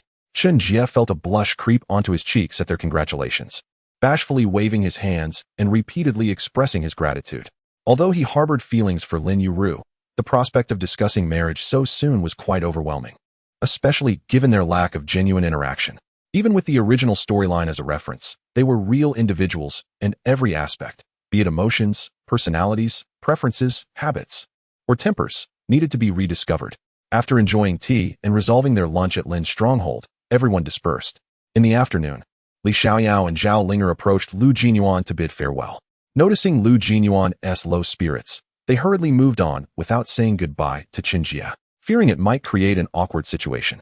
Shortly after Li Xiaoyao and Zhao Linger departed, Chen Jie stealthily gathered his belongings and quietly slipped away. Chapter 19. Linger goes missing. Upon hearing from her servant that Chen Jie had escaped, Lin Yuru could not contain her fury. Without informing her father, she hastily grabbed her sword and donned a vibrant red outfit before rushing out to pursue Chen Jie. In the brief time they had spent together, Chen Jie had left a profound impression on her. Clad in white like snow, with long hair cascading to his shoulders, his features were resolute yet handsome. The slight lift of his lips hinted at a mischievous charm, exuding an aura of freedom and nonchalance. Yet, more importantly, he had stolen her first kiss and taken her heart. She felt that from that moment on, her heart would only open for him.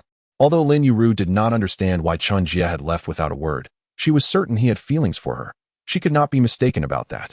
Thus, she resolutely set out alone to catch up with her beloved, determined not to let him slip away from her grasp. Meanwhile, Chen Jie had activated his ethereal wind technique to hasten his journey and soon caught up with Li Xiaoyao, only to discover that Zhao Linger was missing. After some inquiries, he learned the general circumstances.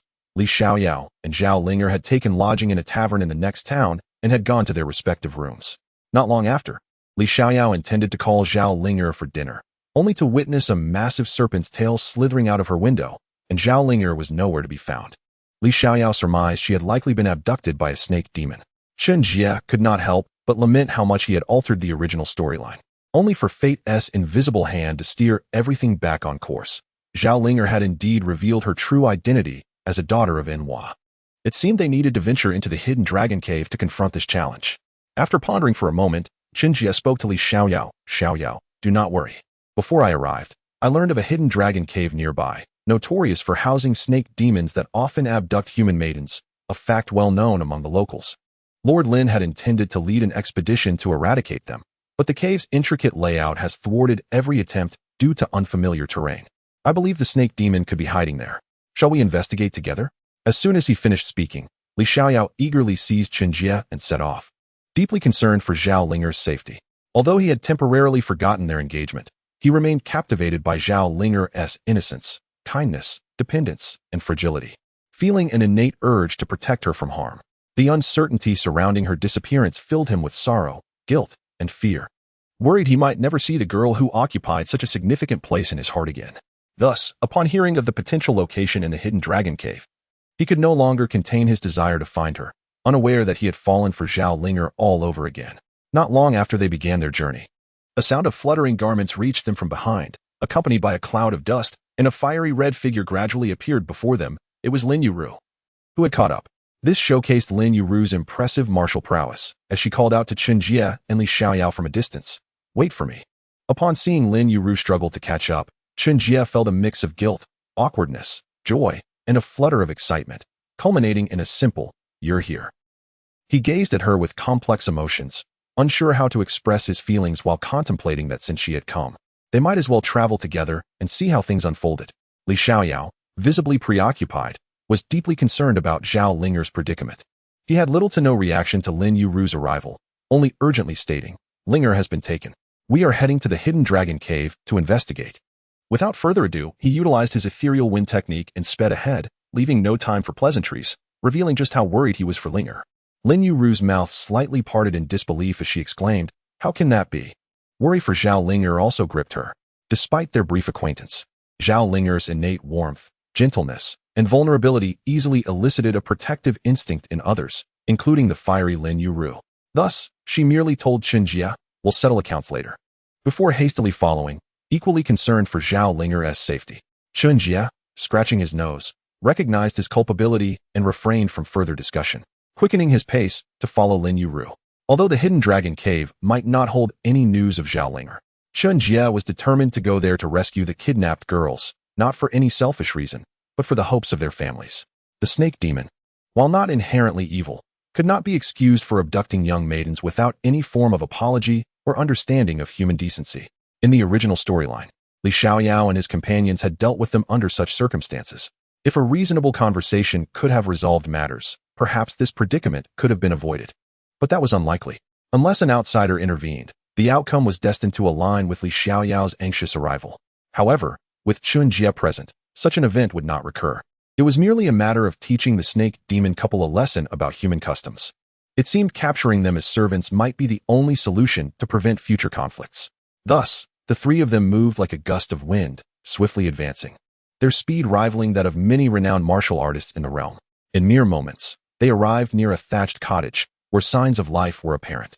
Chen Jie, well versed in the narrative, recalled that an elderly man resided here. However, the details had become somewhat hazy over time. He had forgotten that this was merely a guise donned by a member of the moon worshippers. As the crowd approached the humble abode, a frail old man emerged, and upon seeing them, he immediately screamed, "Don't kill me," and swiftly retreated into his dwelling. The speed at which he fled, incongruous with his age, left Chen Jie perplexed. Yet he chose to remain silent. The peculiar actions of the old man piqued the interest of the group, leading Li Xiaoyao to hastily step forward and inquire, "Dear elder, we mean no harm. Could you tell us how far we are from the hidden dragon cave? Do you know its location?" He gazed at the old man with a benevolent expression. Upon hearing this, the old man cautiously peeked out, then withdrew back inside, asking from behind the door, "You should leave. There is no hidden dragon cave here, and I won't say a word, fearful that he might be lured out by a monster only to be devoured. The old man's performance was so convincing that none among them suspected the truth. The group, upon hearing his words, felt a surge of hope. It seemed he indeed possessed vital information. However, they were left wondering what had transpired to incite such dread within him. Thus, Lin Yuru spoke gently, "Elder, please do not be afraid. We are not villains. Is there something troubling you? Share it with us so we may assist you." She looked at him with sincere anticipation for him to open the door. Finally, the old man relented and opened the door, cautiously asking, "You truly aren't affiliated with those monsters?" Chen Jie and Li Xiaoyao quickly shook their heads, signaling their benign intentions. They then asked the elder, "Could you enlighten us about what has happened?" It was now Chen Jie's turn to pose the question.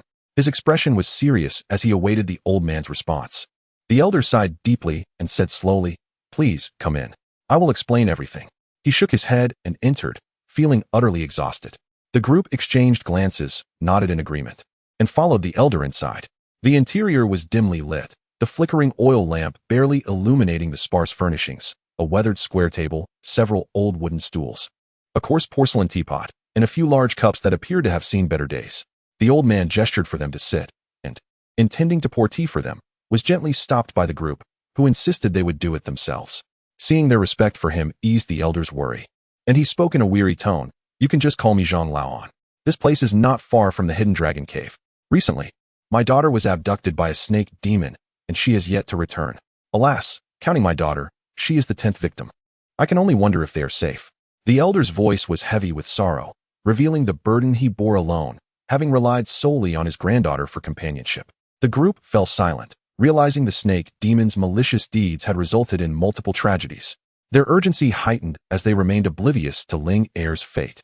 Li Xiaoyao, unable to contain his anxiety, asked, "Elder, in which direction is the hidden dragon cave? We are willing to help you rescue your granddaughter. Please guide us." He bowed respectfully, his words earnest, for they had finally found a lead, and he was eager to locate Ling Er. Initially, the elder hesitated to respond, aware of the perilous nature of the place, where many had ventured to rescue others but had never returned. However, seeing the young man's fervor, he felt compelled to ask, "Young man, it is exceedingly dangerous. The snake demon has cultivated formidable powers, and none from the village have succeeded in rescuing anyone. You must consider this carefully. Has the snake demon also taken someone dear to you?" Li Xiaoyao quickly replied, "To be honest, my most important friend has been captured by the snake demon, and I must rescue her.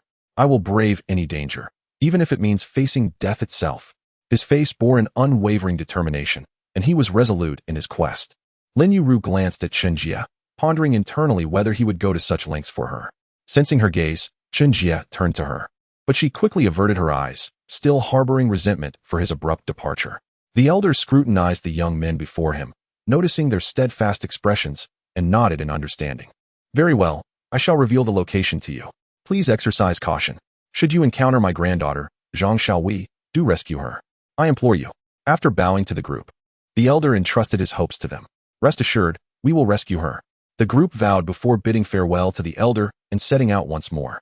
Unbeknownst to them, shortly after their departure, the old man tore away his facade, revealing a robust visage adorned with a crescent mark, a sinister smile playing upon his lips as he watched them leave. Navigating their way to the hidden dragon cave, the group arrived at a secluded entrance surrounded by dense foliage, a place seldom trodden by human feet. Without guidance, finding their way would prove nearly impossible. As they entered the cave, they encountered a labyrinth of branching paths, leaving them bewildered about which route to take. To expedite their search for Ling Er, they decided to split up, agreeing to reconvene at the cave's entrance later. Each chose a path, proceeding cautiously and remaining vigilant against unexpected attacks. Chen Jie, being the most familiar with the original storyline, found his journey relatively straightforward. He understood that this place harbored no traps, and that all paths ultimately led to the snake demon's lair. Thus, he ambled along leisurely, occasionally stopping to look for herbs or treasures, as the game version promised ample rewards. Suddenly, a thought struck him, given Li Xiaoyao's anxious demeanor. He feared that in his haste, he might confront the snake demon and eliminate it before he arrived. This possibility alarmed him, prompting him to utilize his swift skills to hasten his pace, fearing that arriving late would lead to disaster. Upon reaching the cave's depths, he found Li Xiaoyao engaged in a fierce battle with the snake demon, while Lin Yuru had also arrived at the scene. Together, they pressed the demon, which was now in dire straits, skillfully evading their attacks. The snake demon possessed a human upper body and a massive serpent's tail, with thick brows and eyes as large as copper bells. Its broad nose and thick lips did not inspire any sense of goodwill. As it writhed, the demon shrieked, "You detestable humans! Why do you seek our extermination? Why?" Its enraged cries caused Chen Jie to ponder deeply. At that moment, Li Xiaoyao prepared to unleash his most powerful sword technique, directing his sword backward, which then flew forth into a multitude of copies.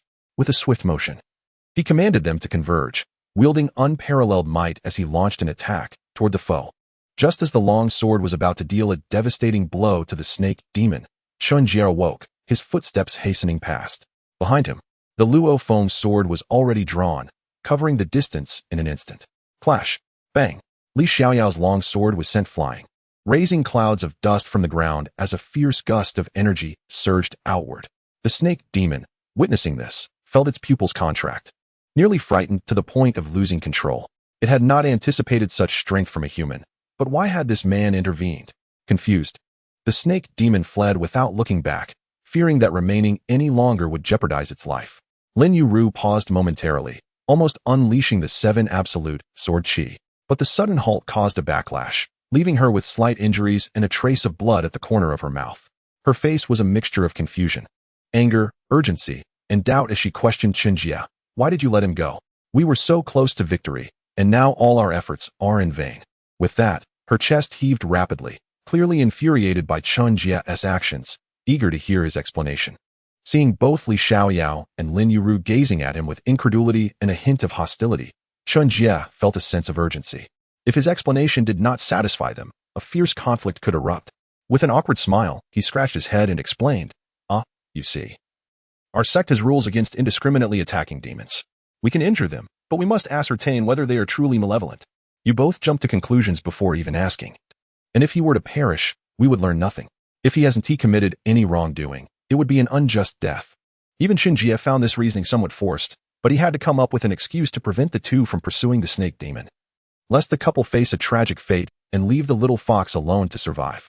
Li Xiaoyao and Lin Yuru exchanged a steady gaze with Chen Jie, observing that he showed no signs of panic. Although his expression softened slightly, it did not deter their intent to chase the snake demon.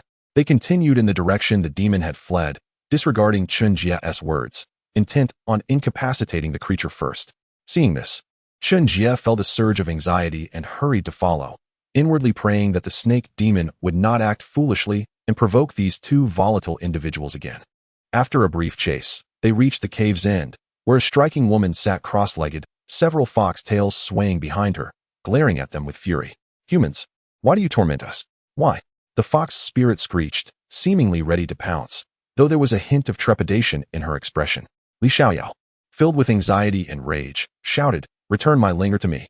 Otherwise, I will obliterate you. Speak quickly. Where is Linger?" It was evident that Li Xiaoyao was on the verge of losing his sanity, having searched for Zhao Linger for so long and now so close to finding her. How could he contain himself any longer? The fox spirit screeched in response, "I don't know any Linger. There is no girl by that name among us humans." Her tails lashed angrily. After all, this was an undeserved calamity, and anyone would feel aggrieved. At this moment, Chen Jie stepped forward, fearful that Li Xiaoyao might act impulsively and escalate the situation. He quickly addressed the fox spirit. "We are merely looking for a girl named Zhao Linger. If you have any knowledge of her whereabouts, please let us know. Also, what about the other girls you have captured? Are they unharmed?" Though Chen Jie knew Zhao Linger was not present, he feigned ignorance to gather information. The girls held captive were the primary objective of their mission. The fox spirit, upon hearing this, angrily retorted, "Human, there is no girl by that name here. The girls we captured have not been harmed. We only asked them to assist in caring for our daughter." A fleeting warmth crossed her face as she thought of her daughter, but it was quickly replaced by rage at the thought of their actions being questioned. Li Xiaoyao, incensed by her words, prepared to strike. Chen Jie hastily grabbed his arm, urging, "Do not act rashly, Xiaoyao. Let us clarify things first." He shook his head, signaling him to remain calm. Li Xiaoyao took a deep breath, attempting to steady his turbulent emotions before slowly asking, "Where are the captured girls? Take us to them, quickly." The fox spirit, unable to contain her irritation at Li Xiaoyao's demanding tone, was on the verge of retaliating. Chen Jie, keenly aware of the tension, interjected, "Stop. Let us discuss this rationally. Otherwise, you might have to face me first." With that, an overwhelming aura erupted from Chen Jie.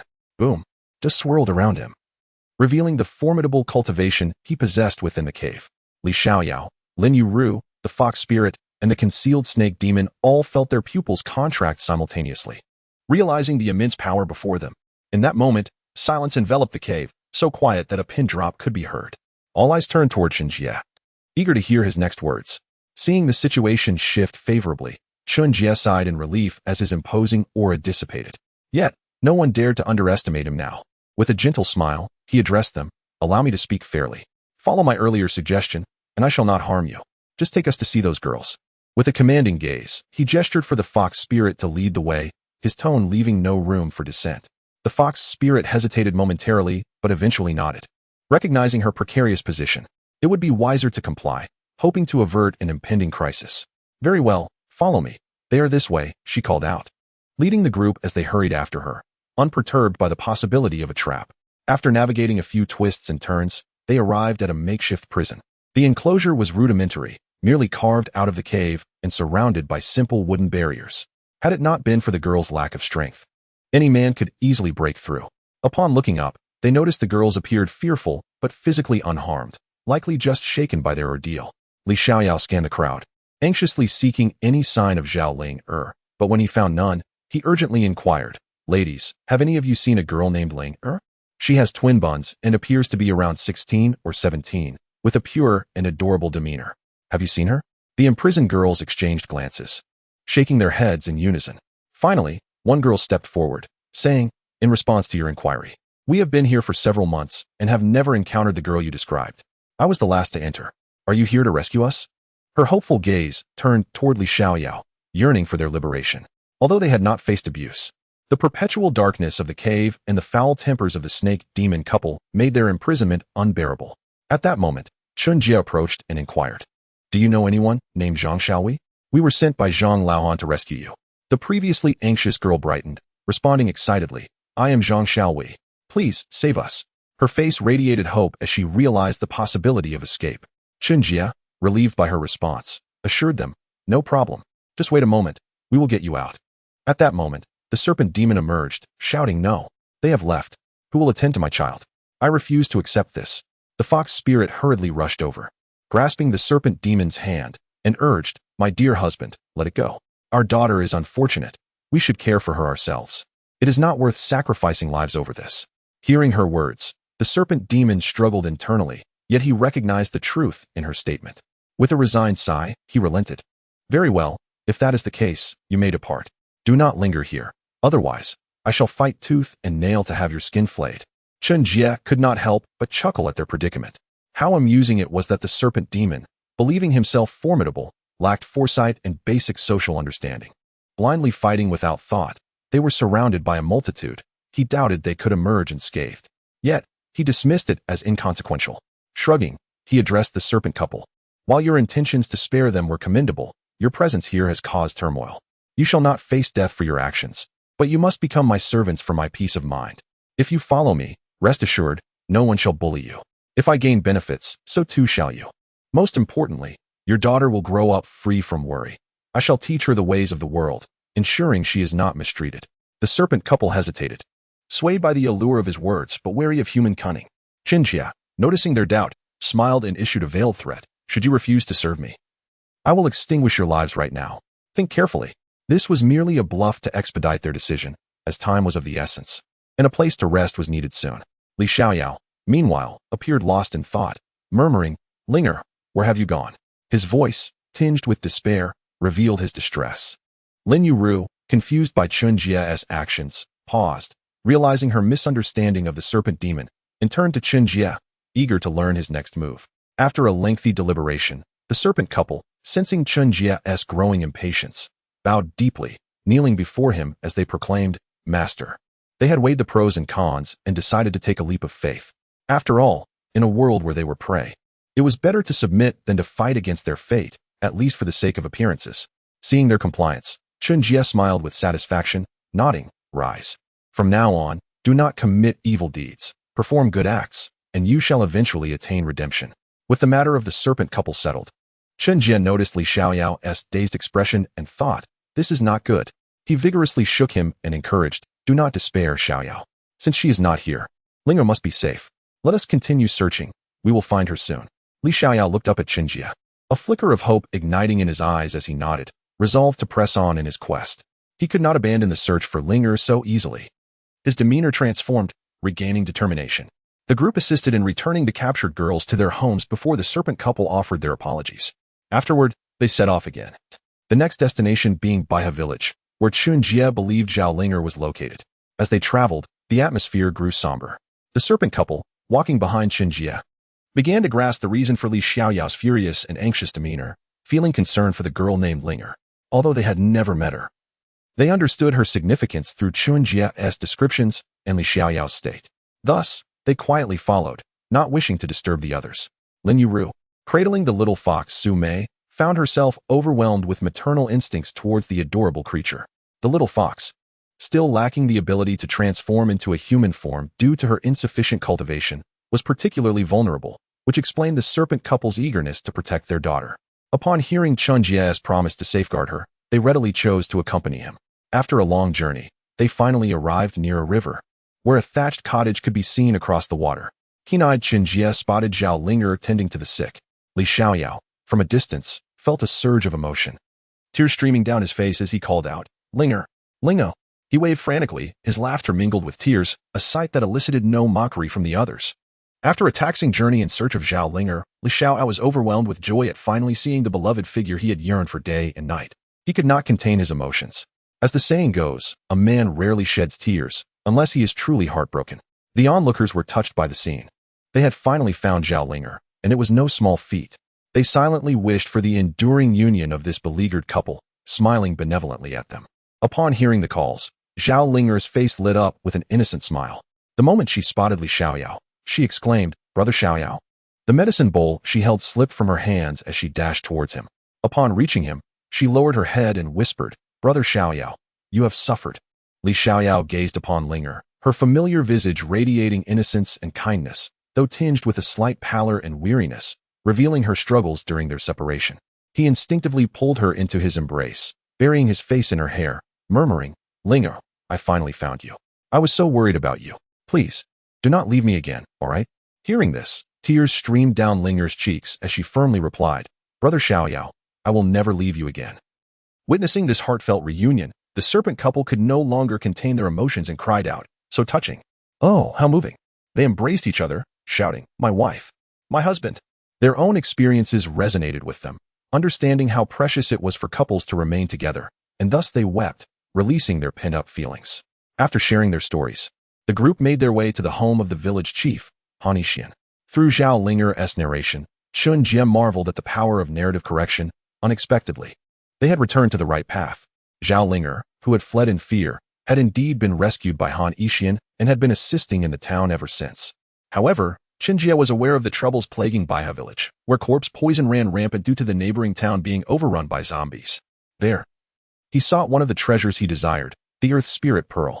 Upon arriving at Han Yixian's home, they encountered his daughter, Han Mingxi, who was diligently caring for the villagers. Her kindness earned her the admiration of all.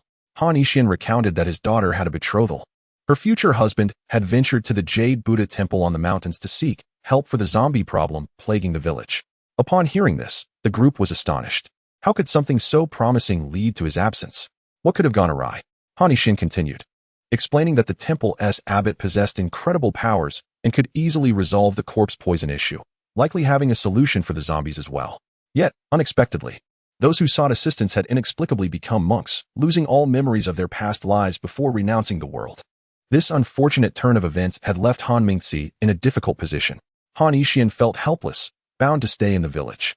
His daughter's fiancé was also reluctant to leave the Jade Buddha temple and forget about her. All of this was simply out of helplessness. In that moment, Chen Jie quickly proposed to seek the abbot's assistance at the Jade Buddha temple to address the rampant corpse demons. Thus, the group set off once more towards the temple, their minds occupied with thoughts of its mysterious circumstances, speculating whether it might be the work of malevolent spirits. However, considering the pleas for help from those in dire situations, they decided to investigate upon arrival. Chapter 22. The Jade Buddha Bead. Li Xiaoyao held Zhao Linger's hand as they softly recounted their recent experiences, sharing their worries and fears. Meanwhile, the serpent demon couple remained vigilant, wary of any sudden appearances of formidable demons, tightly holding their daughter to shield her from harm. Along the way, Chen Jie bowed apologetically to Lin Yuru, showering her with sweet words and compliments until she begrudgingly forgave him. Ultimately, Chen Jie happily grasped Lin Yuru's hand, signifying their confirmed relationship, assuring her that he would not vanish without a word again. Lin Yuru's bashful expression revealed a rare glimpse of her youthful spirit, astonishing those around them. Yet, they admired her determination to pursue her happiness, disregarding societal judgment in her quest to secure her future companion, for she believed she would not misjudge his character. Chen Jie, moved by Lin Yuru's companionship, felt a deep affection for her, willingly taking a step back to seek her understanding. At that moment, the trio represented a unique combination of lovers. After about half an hour, the summit was in sight, revealing a grand and resplendent temple before them. Inside, there were few monks, all hurrying about, seemingly preoccupied with various tasks. Shortly after entering, they heard a robust man exclaim loudly, "I can't hold back any longer. I want to eat meat." The crowd looked up to see a portly man, bellowing for meat, while two monks struggled to restrain him. Curiosity piqued, Li Xiaoyao inquired, "Great monk, if you wish to eat meat, why not renounce your vows and return? What is the purpose of your outburst here?" The man replied, "I want to return to the world too, but all I remember is that I was a pig butcher before I became a monk. I can't even recall where my home is. Where would I go if I renounced?" The group fell silent, astonished that he had become so possessed by his desire for meat. Their curiosity about the abbot deepened, and they grew more vigilant. Chen Jie approached a monk, greeting him respectfully, "Young monk, I kindly ask you to inform your abbot that we wish to see him." "Thank you." The monk, in response, performed a single-handed gesture of respect, reciting Ba, and said, "Please wait a moment, I shall inform the abbot." After another bow, he departed to seek the abbot. Not long after, the young monk returned, instructing them to follow him, for the abbot had agreed to meet them. He gestured for them to proceed, leading the way. As they followed, their hearts remained cautious, acutely aware of the temple's eerie atmosphere, anxious about potential mishaps. Soon, after navigating through various halls and turning several corners, they arrived at the entrance of a grand hall. There, they beheld an elderly monk with long eyebrows, quietly turning prayer beads, seemingly engaged in meditation. Upon hearing their footsteps, he slowly opened his murky eyes, gazing at the visitors, and languidly uttered, Ba, "Dear guests, may I inquire about your purpose for visiting the Jade Buddha Temple?" Chen Jie scrutinized the old monk and sensed a substantial aura of power emanating from him, indicative of mastery at the pinnacle of spiritual refinement. He realized this monk was none other than the corporeal manifestation of the prayer beads cultivated by Bodhidharma for 999 years. To his surprise, the monk's spiritual prowess was formidable, though perhaps lacking in combat strength. Thus, Chen Jie felt unthreatened and decided to dispense with pleasantries, addressing the monk directly. "It is absurd that after nearly a millennium of cultivation, you remain unenlightened, deceiving the common folk." The crowd gasped in astonishment, noticing the old monk's pupils constrict in acknowledgement. Yet he refrained from rebuttal. Instead, he hastily responded, "I do this to lead more people to my Buddha, sparing them from worldly suffering. Is there anything wrong with that?" At this juncture, Zhao Linger, her expression solemn, interjected, "That is not the way. True compassion entails kindness and genuine assistance to others, rather than coercing them into actions they do not wish to take, especially through the use of spiritual force." Upon hearing her words, the old monk's eyes lit up. "Bodhisattva, are you here to rescue me? I have decided, I shall follow you from now on. I hope you will take me with you." His tone shifted to that of a child, and suddenly, a flash of light revealed that he had vanished. In his place, a string of prayer beads appeared in Zhao Linger's hand, with the faint outline of a child visible within. The figure addressed her, "Mistress, I shall accompany you from now on. My name is Little Stone. Ever since Bodhidharma ascended, no one has spoken such profound wisdom to me." Little Stone is so excited and happy. Delighted by his cuteness, Zhao Linger adorned her wrist with the beads and asked, "Can you restore them to their original forms? Do you know the source of these zombies?" Little Stone nodded eagerly, replying, "Yes, the zombies were released by the skeleton general. I know where they are. I will lead you there." Then, with a ripple of energy, the hall vanished, and the monks who had renounced their vows began to recall their former lives. After expressing their gratitude to Chen Jie and his companions, they departed one by one, including Han Mingxi's fiancée. The group resumed their journey, guided by Little Stone towards the next leg of their quest. They soon arrived at Blackwater Town, where the streets were eerily deserted, shrouded in darkness and despair. Countless zombies, their faces rotting and their clothes tattered, roamed aimlessly.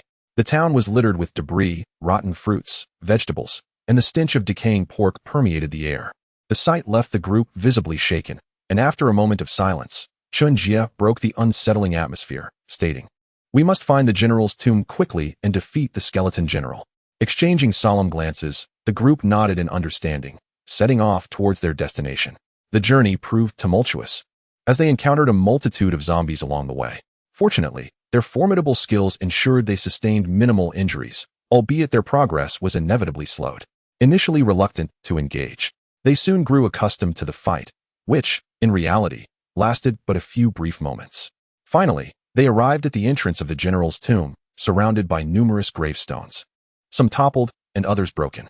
The air was thick with the scent of blood, and the number of zombies here far surpassed those in Blackwater Town, ominously guarding the entrance to the tomb. The sight weighed heavily on their hearts, knowing their goal lay within. It seemed they had no choice but to charge in.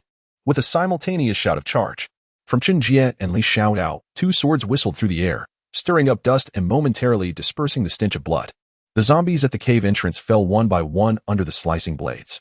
Seeing the path ahead clear, the group surged forward, following closely behind Chen Jie and Li Xiaoyao into the depths of the general's tomb.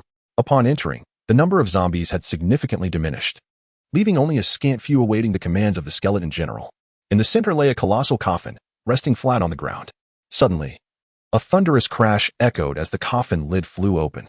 A skeletal figure, devoid of flesh yet clad in armor and a helmet, emerged slowly, wielding a massive sword.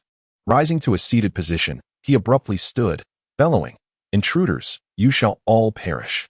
The force of his voice sent shockwaves, startling everyone, who instinctively looked up at him. The skeleton general advanced step by step, his sword raised high, poised for an overwhelming strike. However, the preparation for this blow took too long. Li Xiaoyao, with a swift motion, propelled himself off the ground, reaching the skeleton general in an instant. With a decisive swing of his sword, the skeleton general was cleaved in half. Li Xiaoyao perceived the general as unimpressive, merely a fragile opponent. Yet, before he could turn away, the others shouted in unison, "Beware." The skeleton general, seemingly unscathed, began to bring his sword down in retaliation. This was due to the fact that Li Xiaoyao's strike had not completely obliterated him, allowing him to swiftly recover. At that critical moment, Chen Jie arrived just in time. As the skeleton general's sword was about to descend, Chen Jie, sensing the impending danger, surged forward at incredible speed, deflecting the inevitable strike. "Xiaoyao, shatter him. Let us attack together." Chen Jie shouted at the still-dazed Li Xiaoyao before swiftly retreating a few paces. Chen Jie swiftly wielded his sword, channeling his energy, and with a resounding cry, unleashed the 10,000 swords technique. In a flurry, dust clouded the air as Chen Jie's sword transformed into countless blades, raining down upon the skeleton general. The sound of clashing echoed as the general endured an onslaught of sword energy. Simultaneously, Li Xiaoyao activated his sword technique, launching a powerful downward strike aimed at the skeleton general. The others followed suit, unleashing their ultimate techniques against him. The battlefield erupted with the skeleton general's furious roars, accompanied by lightning and the whistling of sword energy as debris scattered chaotically. In mere moments, the skeleton general fell, letting out a final, defiant roar that proved futile. After the intense battle, the group felt weary yet dared not relax, for in the wake of the skeleton general's demise, another ominous roar echoed from below. "I shall not spare you." The ground trembled violently as everyone began to plummet downwards, employing various methods to descend. Li Xiaoyao grasped Zhao Lingru's hand, skillfully wielding his sword to mitigate the force of their fall. Chen Jie, on the other hand, embraced Lin Yuru, utilizing his sword to fly gently downwards. The curious little fox, Su Mei, nestled in Lin Yuru's arms, observed the surroundings with no sign of fear. The snake demons, however, took a more brutish approach, flicking their tails to secure themselves as they descended. Upon reaching the bottom, they beheld a vast blood pool swirling ominously, bubbles rising and dissipating on its surface. The turbulence intensified, and suddenly, a figure emerged, unfurling its wings and glaring fiercely at the group. "Humans? You dare slay my beloved general? Unforgivable! And you, Jade Buddha Pearl. We once coexisted peacefully, but having entered my domain, you shall not leave." With that, the blood pool surged forward, prompting the group to hastily evade. They noticed a large hole where they had stood moments before, smoke rising ominously from the ground, indicating the corrosive nature of the blood pool's attack. Recognizing the enormity of the blood pool, the group realized that countless humans had perished to create such a vast reservoir, possibly numbering in the tens of thousands. Their anger towards the Red Demon King grew, for they were determined to eradicate this instigator of the zombie chaos. Not only for the living villagers, but also to avenge the innocents who had fallen. Without further ado, they unleashed their most powerful techniques. Chen Jie, for the first time, invoked his ultimate move, the Wine God. Energy surged through him as he rapidly channeled his power, reciting the incantation, pointing at his wine gourd, and directing it toward the Red Demon King with a thunderous shout of Wine God. The liquid from the gourd erupted, enveloping the Red Demon King, gradually drawing him in as he struggled against the onslaught. Yet, without the support of their combined attacks, capturing the Red Demon King would prove challenging. Chen Jie surmised that the Red Demon King's strength was akin to the early stages of the Void Realm, making victory elusive without employing the Wine God technique. Just as they began to feel a sense of relief, a sword suddenly lunged towards Lin Yuru. Chen Jie's heart raced. Disbelief washed over him as he cried out, "No!" Instantly, his realm surged, and with a swift motion, he deflected the sword, albeit a moment too late. Fortunately, Lin Yuru sustained only a minor injury, saved at the critical moment by Chen Jie. Yet it was the skeleton general's severed hand that had taken advantage of their distraction, nearly leading to calamity. Filled with resentment, Chen Jie swiftly reduced the hand to dust. He turned, scanning Lin Yuru with concern, repeatedly asking, "Are you all right? Are you hurt? I'm so sorry for being careless." Tears welled in his eyes. Fearing the consequences of his delayed response, Lin Yuru, recovering from her shock, felt warmth in her heart at Chen Jie's concern. She smiled gently, assuring him, "I'm fine. Don't blame yourself. I know you care. Let South leave this place."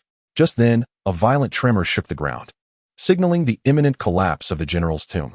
Chen Jie swiftly summoned a yellowish orb that flew into his hand, urging the group, "Everyone, we must leave, now." Li Xiaoyao and Zhao Linger were the first to react, bolting ahead, followed closely by the snake demon couple. Chen Jie, delayed by retrieving the Earth Spirit Pearl, soon took flight on his sword. Moments after their departure, the cave collapsed, a thunderous roar resonating as massive stones fell, obliterating the ancient tomb. The surrounding scene revealed the zombies lying motionless, having lost the skeleton general's control, all vanquished.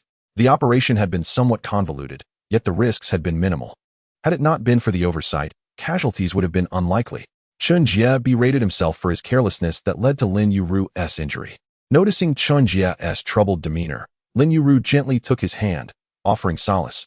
"Don't blame yourself. It's over now, and we're all safe. I'm a heroine. This little injury is nothing. Let us head back." Chen Jie found comfort in her words, resolving to be more cautious in the future. After a brief bandaging, Lin Yuru's wounds ceased to bleed. The group decided to leave the area and rest in the nearest town. After a night of travel, they found an inn in an unfamiliar town, each retreating to their rooms for rest. The night passed in silence. The following morning, after freshening up, the group felt revitalized. Lin Yuru's wound had not worsened. Fortunately, the sword had been non-toxic, sparing Chen Jie further emotional turmoil. After much deliberation, the group decided to accompany Li Xiaoyao and Zhao Linger on their journey to the South Zhaogua. Originally, the plot unfolded with Li Xiaoyao, Lin Yuru, and Zhao Linger battling the Red Demon King, leading to Zhao Linger's explosive power enabling their victory after Li Xiaoyao was knocked unconscious.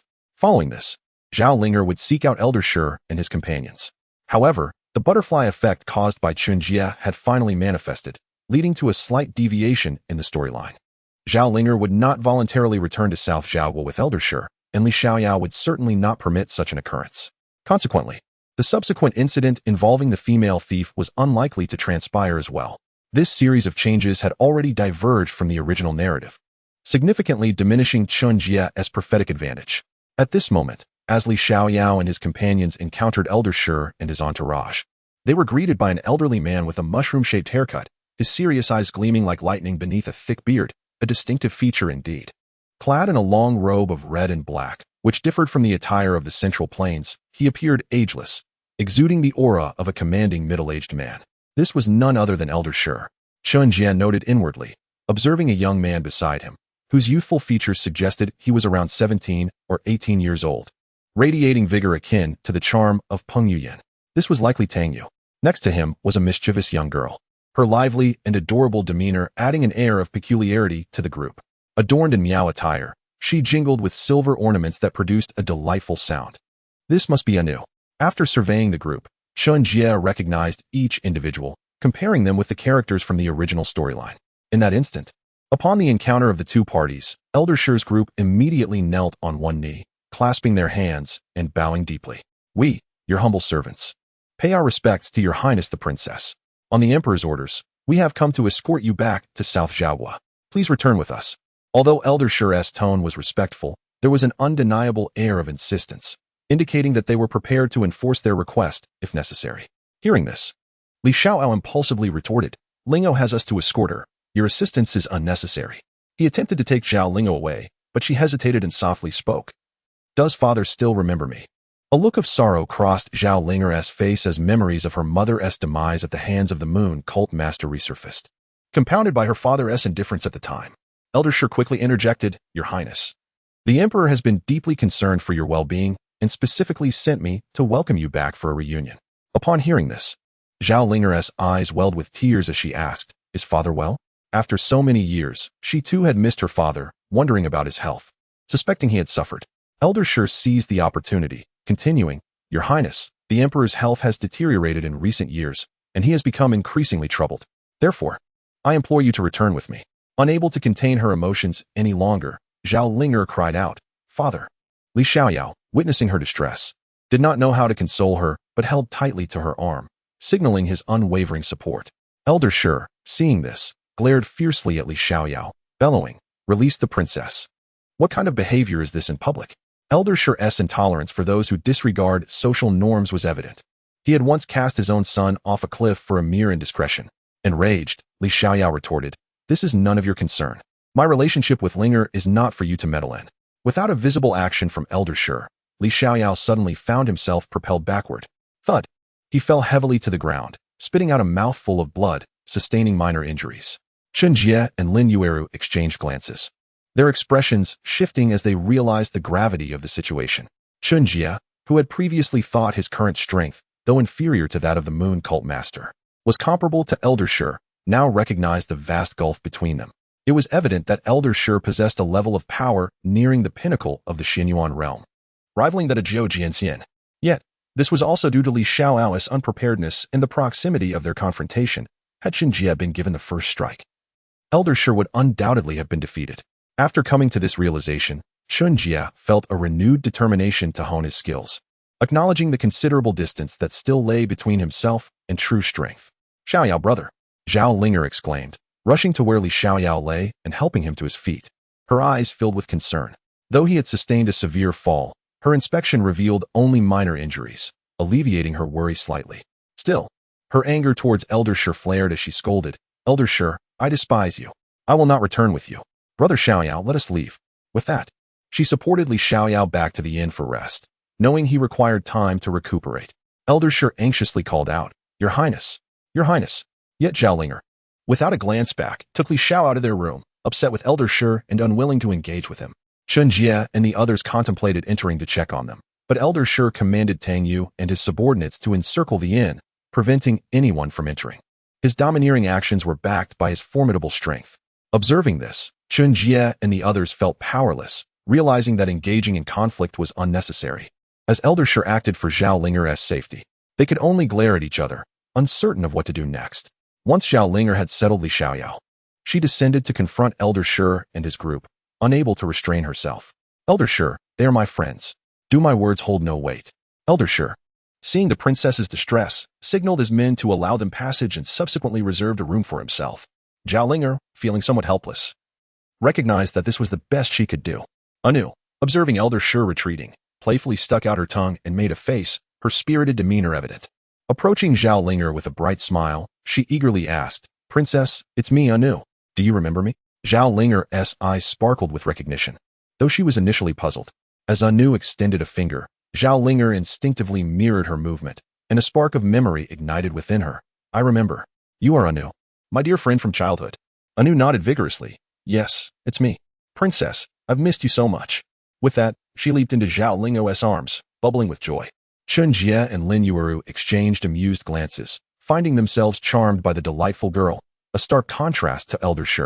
At this moment, Tang Yu stepped forward, cautioning Anu. All right, Anu, we're in public. Be careful, or your adoptive father will scold you again.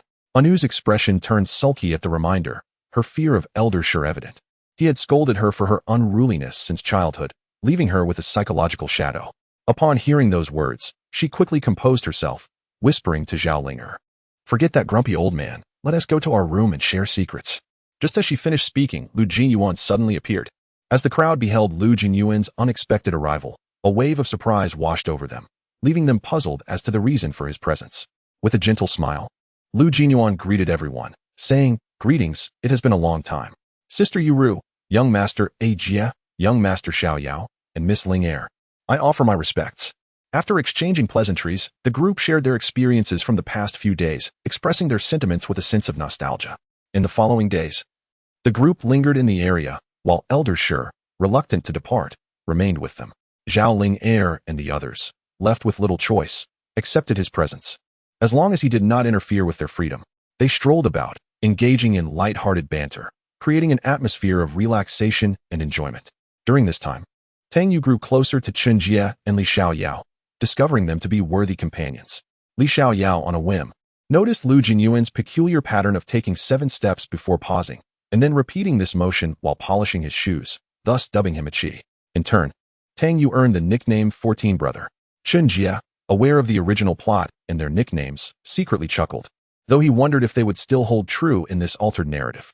Lu Jinyuan, embodying a natural charm that drew people near, engaged in lively conversation with Elder Shi, both of them showing mutual respect as if they were old acquaintances. Observing this camaraderie, Tang Yu felt a pang of sadness, fearing that his adoptive father had forsaken him. Consequently, he invited Lu Jinyuan into his room to inquire, "Brother Qi, may I ask how it is that my adoptive father is so fond of you?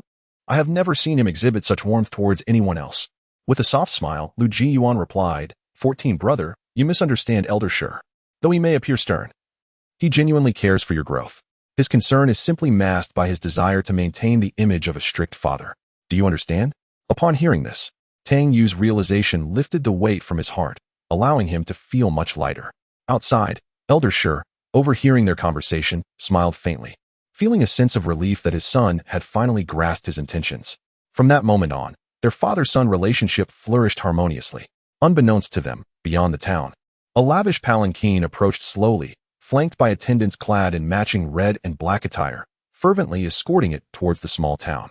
Chapter 24. The Moon-Worshipping Cult Leader. As Li Xiaoyao, Chen Jie, and others prepared to continue their shopping, a strange breeze swept through, prompting them to squint against the wind.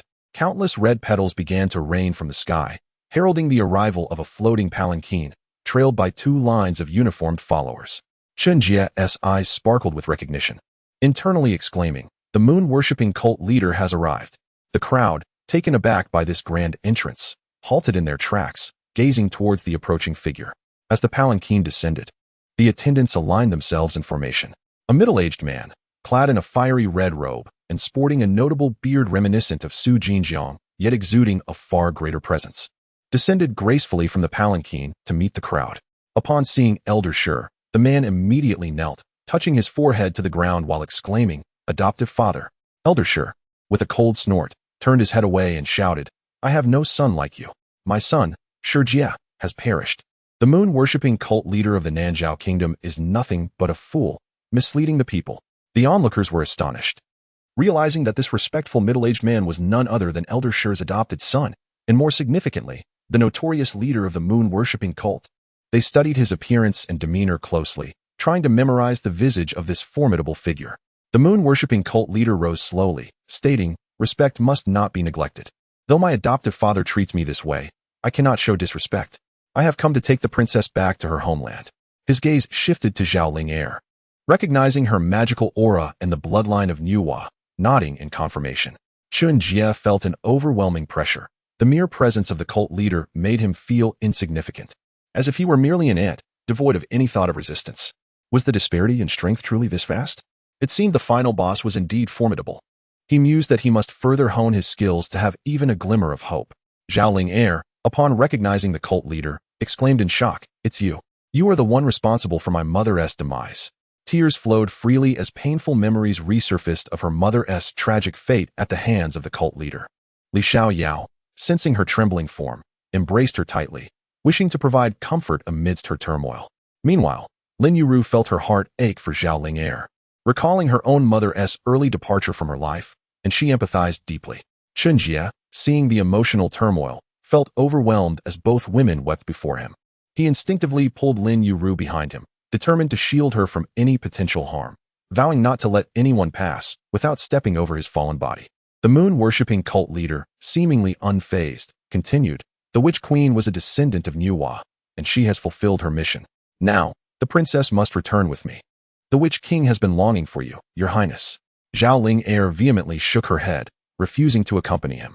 Just as the cult leader prepared to forcibly take her, Elder Shi erupted in anger. "Rebellious son, will you remain obstinate?" He raised his finger, pointing accusingly at the cult leader, his fury palpable. The cult leader turned, responding calmly, "Adoptive father, if you refuse to acknowledge me, why concern yourself with my actions? Is there love left in this world?" He raised his hands to the heavens, questioning the very essence of love, still bewildered despite having tested the love between Anu and Tangyu. The assembled crowd stood firm, fearing the cult leader might strike at any moment to abduct Ling Er. Elder Shi's chest heaved with rage as he declared, "I have no son such as you. Cult leader, those who do evil will meet their end. If you dare to lay a hand on the princess, we will not yield, even if it costs us our lives." The cult leader nodded, tears streaming down his face as he knelt once more in homage to Elder Shi. Rising swiftly, he proclaimed, "This will be the last time I call you adoptive father. From this day forth, our bond is severed." With that, he turned away, leading his followers as they departed without looking back. Chen Jie sighed in relief, thankful that a conflict had been averted, otherwise, they would have faced utter annihilation. He glanced at the bearded Elder Shi, pondering how a calmer approach might have diffused the situation, yet realizing the gravity of the atmosphere they had just encountered. Feeling a sense of regret for missed opportunities to negotiate, Chen Jie understood that the next encounter might only lead to battle. Elder Shi's silent tears spoke volumes as the crowd fell into a somber silence, recognizing that the current predicament arose from the stubbornness of two proud souls, neither willing to concede. The group at the inn engaged in a brief discussion, planning to continue their journey. However, Lu Jinyuan, wishing to return home, departed early. Meanwhile, Chen Jie and Lin Yuru decided to make a trip back to Lin family fort. Although the two had established their relationship, it was necessary for them to inform Lin Tianan, as Chen Jie had erred in the past. If he did not lower his pride now, their marriage would remain indefinitely postponed. Thus, the group parted ways.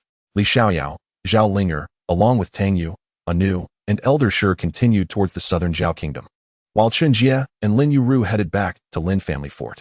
Lu Jinyuan traveled alone towards the capital, having seen his cousin Yuru thoroughly enamored with Chen Jie, and thus decided to bless their union by leaving first. Additionally, he missed his family and hurried home. On the road, Chen Jie and Lin Yuru ceased using their lightness skills to hasten their journey, instead holding hands and strolling leisurely, appreciating the scenery while sharing intimate thoughts. Chen Jie, with a look of deep recollection, mused about their first encounter, recalling the moment he first experienced the thrill of infatuation. He remembered realizing that love at first sight genuinely existed, that one could fall for someone in a heartbeat, and that he could not forget her silhouette. Later, when they met again in the grove, despite knowing she might harm him, he chose to reveal himself to help her, simply because he cared for her. Though he was uncertain how long he could accompany her, or if they were destined to be together, he knew he would never regret loving her. At that moment, Lin Yuru gazed back at Chen Jie with equal affection. After confirming their relationship, she felt their hearts were closer than ever. Unable to restrain herself, she confessed that upon first meeting him, she discovered how simple it could be to fall in love. His actions had left her stunned, and from then on, he occupied her every thought. She lamented having lost her most precious first kiss to him, a memory that lingered painfully in her heart. They shared a long gaze before embracing and kissing, tears of happiness flowing silently from their eyes, unbothered by the need to wipe them away. Their experiences during this time had deepened their bond and made it impossible for them to forget one another. After a prolonged moment, they parted their lips, sharing a smile without uttering a word, instead embracing once more, as if they wished to merge into one, conveying their sentiments to each other. They chatted leisurely, reflecting on their shared experiences, and unknowingly, their feelings grew even closer and more profound. 7 days later, they re-entered Suzhou City, their hearts transformed from their initial states. Their journey together, filled with heartfelt conversations, had made them inseparable. As they strolled through Suzhou, hand in hand, passers-by pointed and whispered, seemingly taken aback by their display of affection. Yet, Lin Yuru surprisingly paid no heed to the opinions of others. Upon arriving at Lin family fort, they were greeted by Lin Tiannan, who, upon witnessing their radiant smiles and the sincere emotions displayed, along with their intertwined hands, broke into a joyful smile. Seeing Lin Tiannan approach, Chen Jie stepped forward respectfully and addressed him, father-in-law. Instantly, Lin Tiannan felt a wave of relief wash over him. During these days, he had been quite displeased with Lin Yuru's sudden departure to pursue Chen Jie, even contemplating bringing her back. However, he understood that her heart was no longer at home, so he could not bear to separate them. Moreover, he had harbored lingering resentment towards Chen Jie for fleeing initially, but gradually came to terms with it. He resolved to let them develop their relationship, regardless of the outcome, for at least they had loved one another and would have no regrets. It must be said that the hearts of parents are filled with compassion. Raising Lin Yuru had not been an easy task for Lin Tiannan, who now found himself preoccupied with his daughter's future. Now, as the couple stood together, he could finally rest assured in entrusting his daughter to Chen Jie. I see you are back. Good, good. Ruer, how have you been? Your father has missed you dearly. As his words trailed off, tears flowed freely. Lin Yuru suddenly felt guilt wash over her. She had neglected her home and her father during this time, forgetting to reassure them of her safety.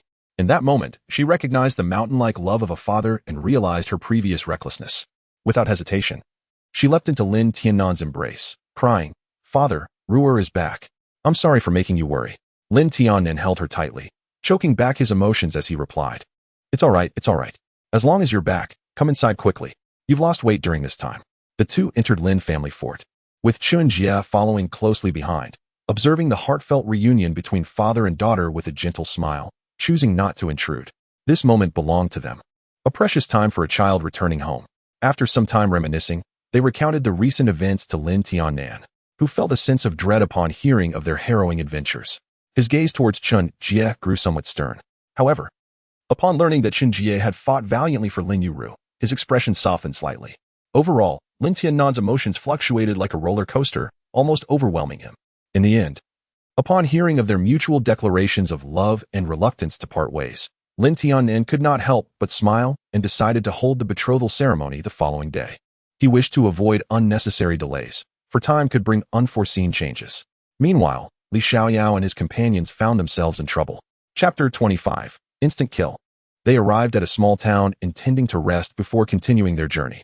Shortly after leaving the inn, a formidable young man with white hair appeared before Zhao Linger, proclaiming, "The daughter of Qing Er, a descendant of Nuwa." With a wave of his hand, Zhao Linger vanished. Alarmed, Li Xiaoyao and the others rushed forward. Elder Shi, known for his fiery temperament, was the first to act, attempting to confront the newcomer, but was quickly subdued with a mere flick of the opponent's sword, falling to the ground but unharmed. Seeing this, Li Xiaoyao resolved to intervene, but was ignored as the assailant soared into the sky, vanishing from sight. A distant voice echoed, "If you wish to save her, come to the Demon Lock Tower." Li Xiaoyao, despondent, knelt on the ground, looking skyward in anguish, shouting, "Linger, return her to me." Yet, there was no response. At that moment, Tang Yu stepped forward to carry Elder Shi back into the inn for treatment, having arrived just in time to avoid injury. Meanwhile, Elder Shi's guards surrounded the inn, vigilant for any signs of trouble. Though not particularly strong, they remained alert. Stumbling into the inn, Li Xiaoyao muttered, "Lingerling, I will come to rescue you." With renewed determination, he resolved to save Zhao Linger, even at the cost of his own life. Thus, he set off towards Lin family fort, seeking information about the Demon Lock Tower. Unbeknownst to him, Chen Jie had learned about divination techniques from a manual in the zombie world. Although he was not proficient, he sensed impending danger. Having forgotten the timing of Zhao Linger's abduction, he was instead preoccupied with thoughts of Lu Jinyuan, who was on the brink of succumbing to poison. After informing Lin Yuru, the two decided to seek out Lu Jinyuan at the minister's residence in the capital, hoping to assist him as quickly as possible. Thus, the paths of Li Xiaoyao and Chen Jie barely crossed, rendering the trajectory of fate even more elusive. After Chen Jie and Lin Yuru held their betrothal ceremony, they hurriedly journeyed towards the capital. Due to the urgency of their schedule, Chen Jie resorted to flying with his sword, whisking Lin Yuru along as they soared through the skies, racing towards the capital. Their aerial travel enabled them to cover the distance in just 2 days. To avoid attracting undue attention, they descended outside the city and then dashed towards the minister's residence using light-footed techniques. Having established their relationship, Chen Jie learned the 7 absolute sword chi from Lin Yuru, and his prowess exceeded hers significantly. Upon arriving at the minister's residence, they greeted the attendants and quickly entered, anxious not to be late. However, they were ultimately delayed. As they stepped into the grand hall, they encountered Madame Lu Jinyuan's mother, who, upon being addressed as aunt, was soon inundated with questions about her son. Although she had never met Chen Jie, she was aware from letters that Lin Yuru was betrothed to him. Thus she began to recount the events with a heavy heart. Tears streamed down her face as she recounted the misfortunes that befell Lu Jinyuan upon his return. He had gone to the outskirts to clear his mind and encountered a spider that bit him while he admired a vibrant butterfly, resulting in a venomous affliction. Despite consulting the best doctors in the city, including imperial physicians, the prognosis was grim, and he was deemed beyond help. She also disclosed his hasty marriage to a concubine meant to bring joy, never intending to conceal it from them. Seeing her aunt's sorrowful demeanor, Lin Yuru offered comfort and exchanged glances with Chen Jie, saying, "Aunt, we shall go see cousin Jinyuan now. Do not be too heartbroken. Perhaps we can find a remedy after our visit." Without waiting for a reply, they hurried to Lu Jinyuan's courtyard, calling out, "Cousin Jinyuan, Aki." A series of footsteps echoed, and the door creaked open. Lu Jinyuan, pale and unwell, bore a faint smile as he greeted them. "Yuru, cousin Jie, you have come." His delight at seeing his closest friends was evident despite his condition. Lin Yuru quickly supported Lu Jinyuan, anxiously advising, "Cousin, you should not get out of bed. Let us return so you can rest." Chen Jie chimed in, "Aki, let us go inside and talk." Lu Jinyuan, with a wry smile, acquiesced. Fully aware of his frail state, he was assisted back to bed, wishing to converse with them. At that moment, a beautiful woman entered, gently blowing on a medicinal bowl, softly saying, "Husband, it is time for your medicine." Chen Jie looked up to see a woman with an elegant hairstyle adorned with a butterfly ornament. Her delicate features marked by a hint of sorrow. Clad in a flower-patterned, ruffled gown, she floated in like a colorful butterfly. "Kai, thank you," Lu Jinyuan murmured as he drank the concoction, grimacing slightly at the bitterness. After passing the bowl back, he instructed her to leave. Once Kai exited, Lu Jinyuan offered an apologetic smile to Chen Jie and Lin Yuru, saying, "I am sorry for the tumultuous events lately. Even our betrothal was hastily arranged without notifying you. That was my wife, Kai." He shifted the conversation to their engagement, expressing heartfelt congratulations despite not attending their ceremony. They reminisced about their past adventures together, but Lu Jinyuan's energy waned, and soon he began to doze off. They gently laid him down and covered him with a quilt before departing his courtyard. Once outside, Lin Yuru could no longer hold back her tears. From a young age, she had leaned on her cousin, sharing her joys and sorrows, forging a deep bond. Thus, witnessing her once carefree cousin, now bedridden, overwhelmed her with sorrow. Chen Jie understood that there must be a solution, and it lay within the 100-Flower Valley. He informed Lin Yuru of his intention to seek a spiritual remedy and urged her to stay with her aunt. They parted ways, as Chen Jie feared that bringing Lin Yuru along could lead to unforeseen dangers, for in the original tale, the spider essence was perilous, despite its low cultivation, possessing a potent venom, claiming to be a black widow. Just as Chen Jie prepared to leave, he encountered his master, the Wine Sword Immortal, and was elated, quickly inviting him to join in the quest for the 100-Flower Valley. Before departing, Chen Jie found Kai in a garden, her movements dispersing the fragrance of flowers as she conjured floral nectar. Aware of her identity as a butterfly spirit, he refrained from revealing his knowledge, merely coughing to announce his presence and inquiring about the valley's location. Initially wary, Kai cautioned him against the dangers of the spider spirit lurking there, insisting that ordinary people would meet their demise. Chen Jie dismissed her concerns, demonstrating his strength with a swift display of sword technique, causing dust to fly and affirming his capability to defend himself. Realizing his resolve, Kai nodded slightly and shared the valley's location, expressing her desire to accompany him. However, Chen Jie declined, believing that an additional companion would only complicate matters, preferring to venture alone. Armed with the knowledge of the valley's whereabouts, Chen Jie and the Wine Sword Immortal took to the skies, swiftly heading towards the 100-Flower Valley. Moments later, they arrived, and Chen Jie remained vigilant, acutely aware of his surroundings. The valley was a vibrant tapestry of blooming flowers, their fragrance saturating the air, accompanied by a flurry of bees and butterflies, a veritable paradise. The Wine Sword Immortal hovered above, observing Chen Jie's progress, intent on assessing his growth. As Chen Jie scanned his surroundings, the sound of rustling leaves announced the emergence of a beguiling woman clad in a black silk garment, with a seductive glint in her eye. She licked her lips and asked, "What brings you here, young sir?" Without hesitation, Chen Jie unleashed a powerful shout, 10,000 swords technique. Sword shadows danced, and waves of sword energy cascaded like shooting stars, creating a cacophony of sound as the spider spirit's furious screams echoed amidst the chaos. After a brief moment, the screams had ceased, and a thick cloud of smoke lingered in the air. Chen Jie cautiously approached to investigate, discovering that the spider demon had been vanquished.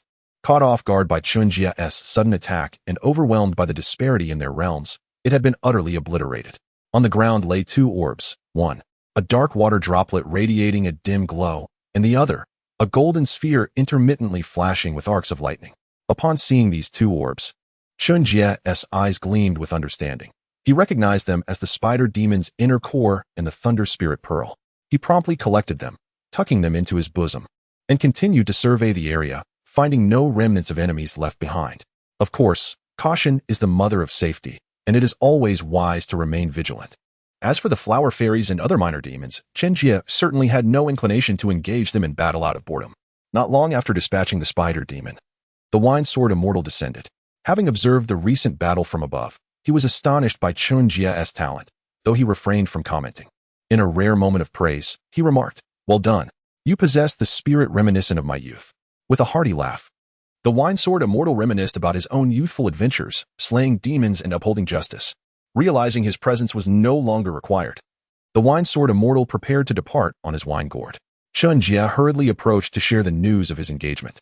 The wine sword immortal, pointing at Chen Jie with astonishment, stammered, You're getting married?" He was taken aback by this revelation.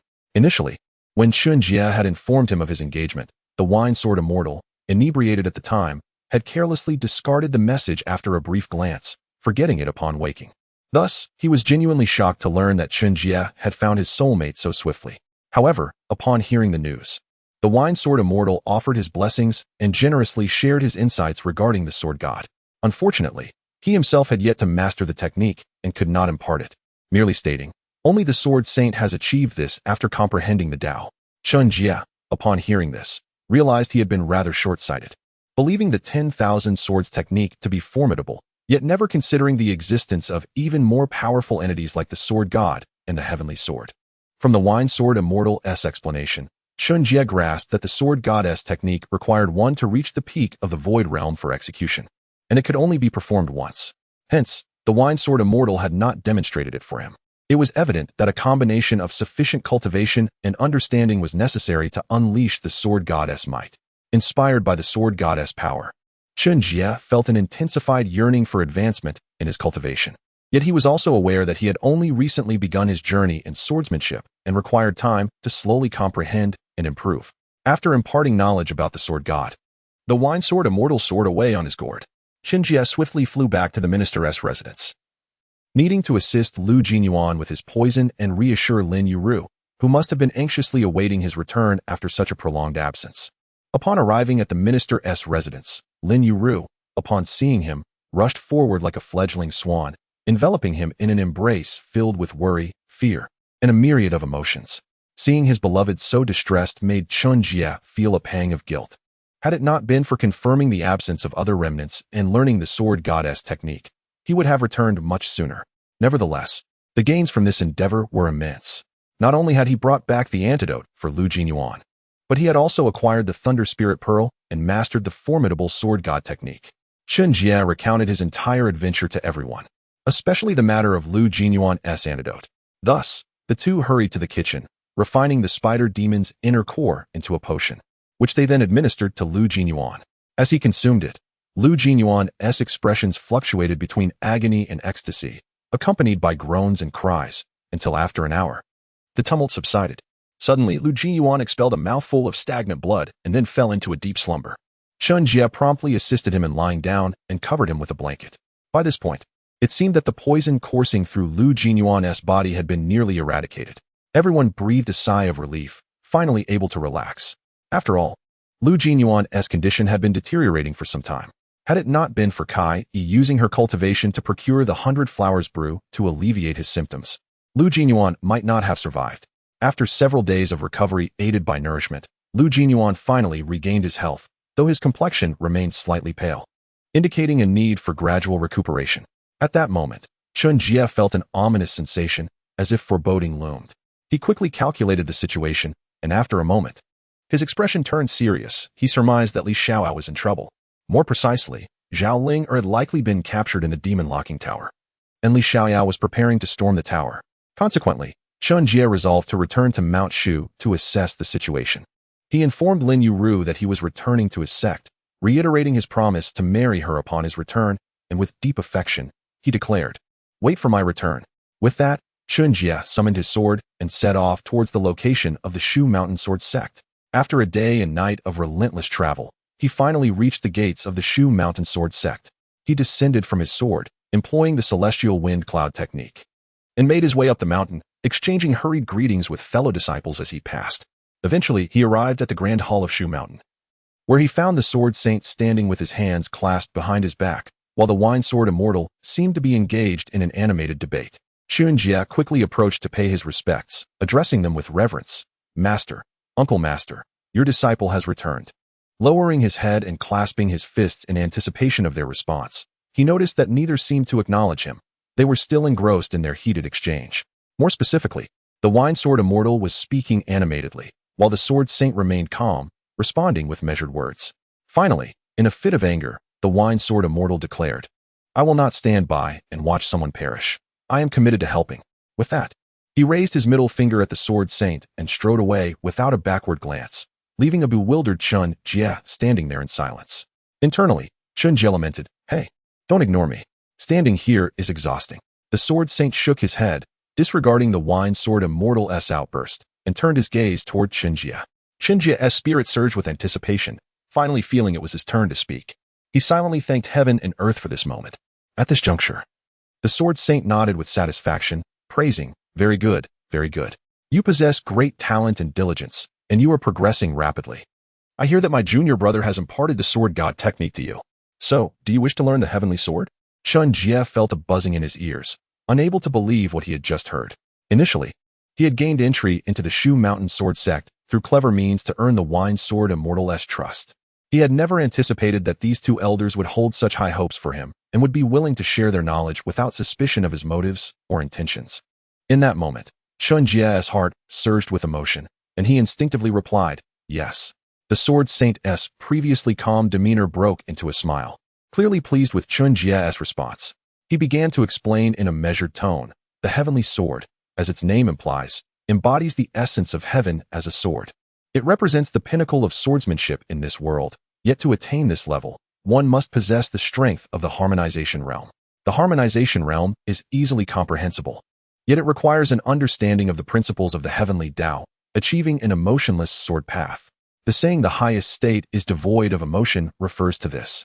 Moreover, the power of the heavenly sword is such that when it is unleashed, the winds and clouds shift, and the forces of the universe converge, capable of annihilating all living beings.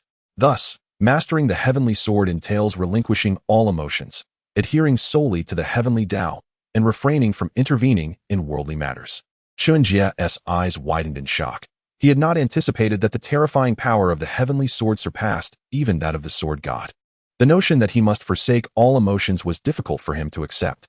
Consequently, after listening to the Sword Saint, he resolutely shook his head. "I will not practice an emotionless sword path. I wish to wield my sword to rectify the injustices of the world. I will use my sword to protect those I love. With my longsword in hand, I shall stand atop the world. Since there exists a heartless path of the sword, I shall tread the path imbued with emotion, forging my own heavenly blade through this heartfelt journey." Chen Jie's words grew louder with fervor, resonating with a certainty akin to solidifying his sword's spirit. The heavens and earth seemed to sense this declaration, and with a thunderous roar, lightning illuminated the sky, bearing witness to Chen Jie's unwavering resolve. The Sword Saint, upon hearing these words, felt a tempest of emotions surging within, for it was the first time he questioned the validity of his own swordsmanship. Yet, after a brief moment, he regained his composure.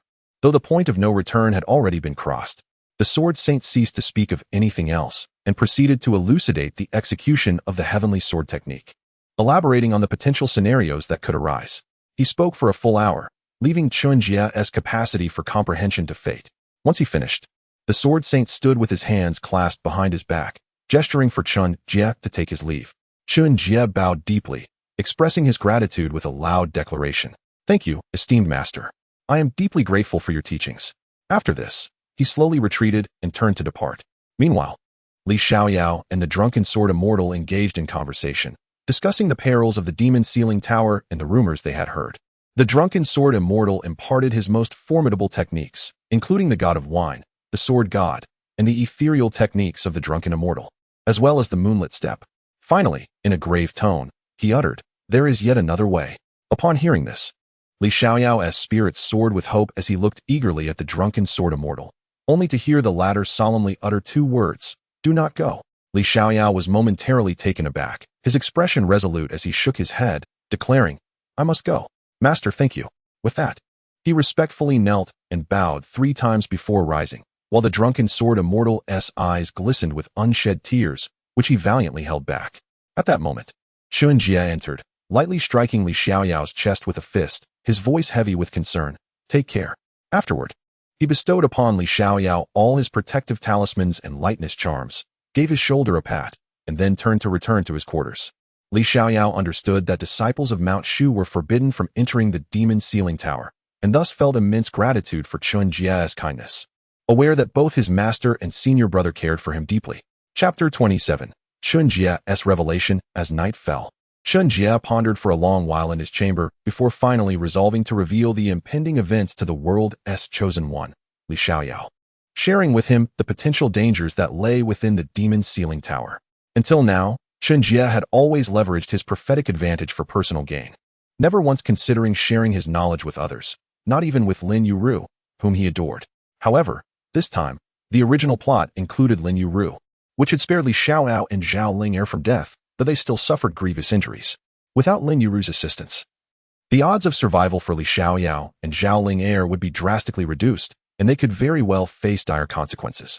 Thus, after much internal conflict, Chen Jie resolved to inform Li Xiaoyao of the possible forthcoming events, granting him a sliver of hope. As for his prophetic advantage, it had already changed too much, and with his own strength having reached unprecedented heights, it was time to make some concessions. Sharing pertinent prophetic insights with his friend was the least he could do to aid him. Deep in thought, Chen Jie made his way towards Li Xiaoyao's room, repeatedly recalling the narrative in hopes of remembering more details, yet some slipped from his mind. After all, it had been a long time since he had watched the television series, and back then, he hadn't possessed an exceptional memory, nor had he focused on the intricate details. Most viewers were captivated by the romantic entanglements, grudges, and combat scenes. Arriving at Li Xiaoyao's door, he gently knocked, and the door creaked open. Li Xiaoyao, surprised to see Chen Jie standing outside, nonetheless stepped aside to let him in and took a seat. "What brings you here at such a late hour, Brother Jie? I have something significant to discuss.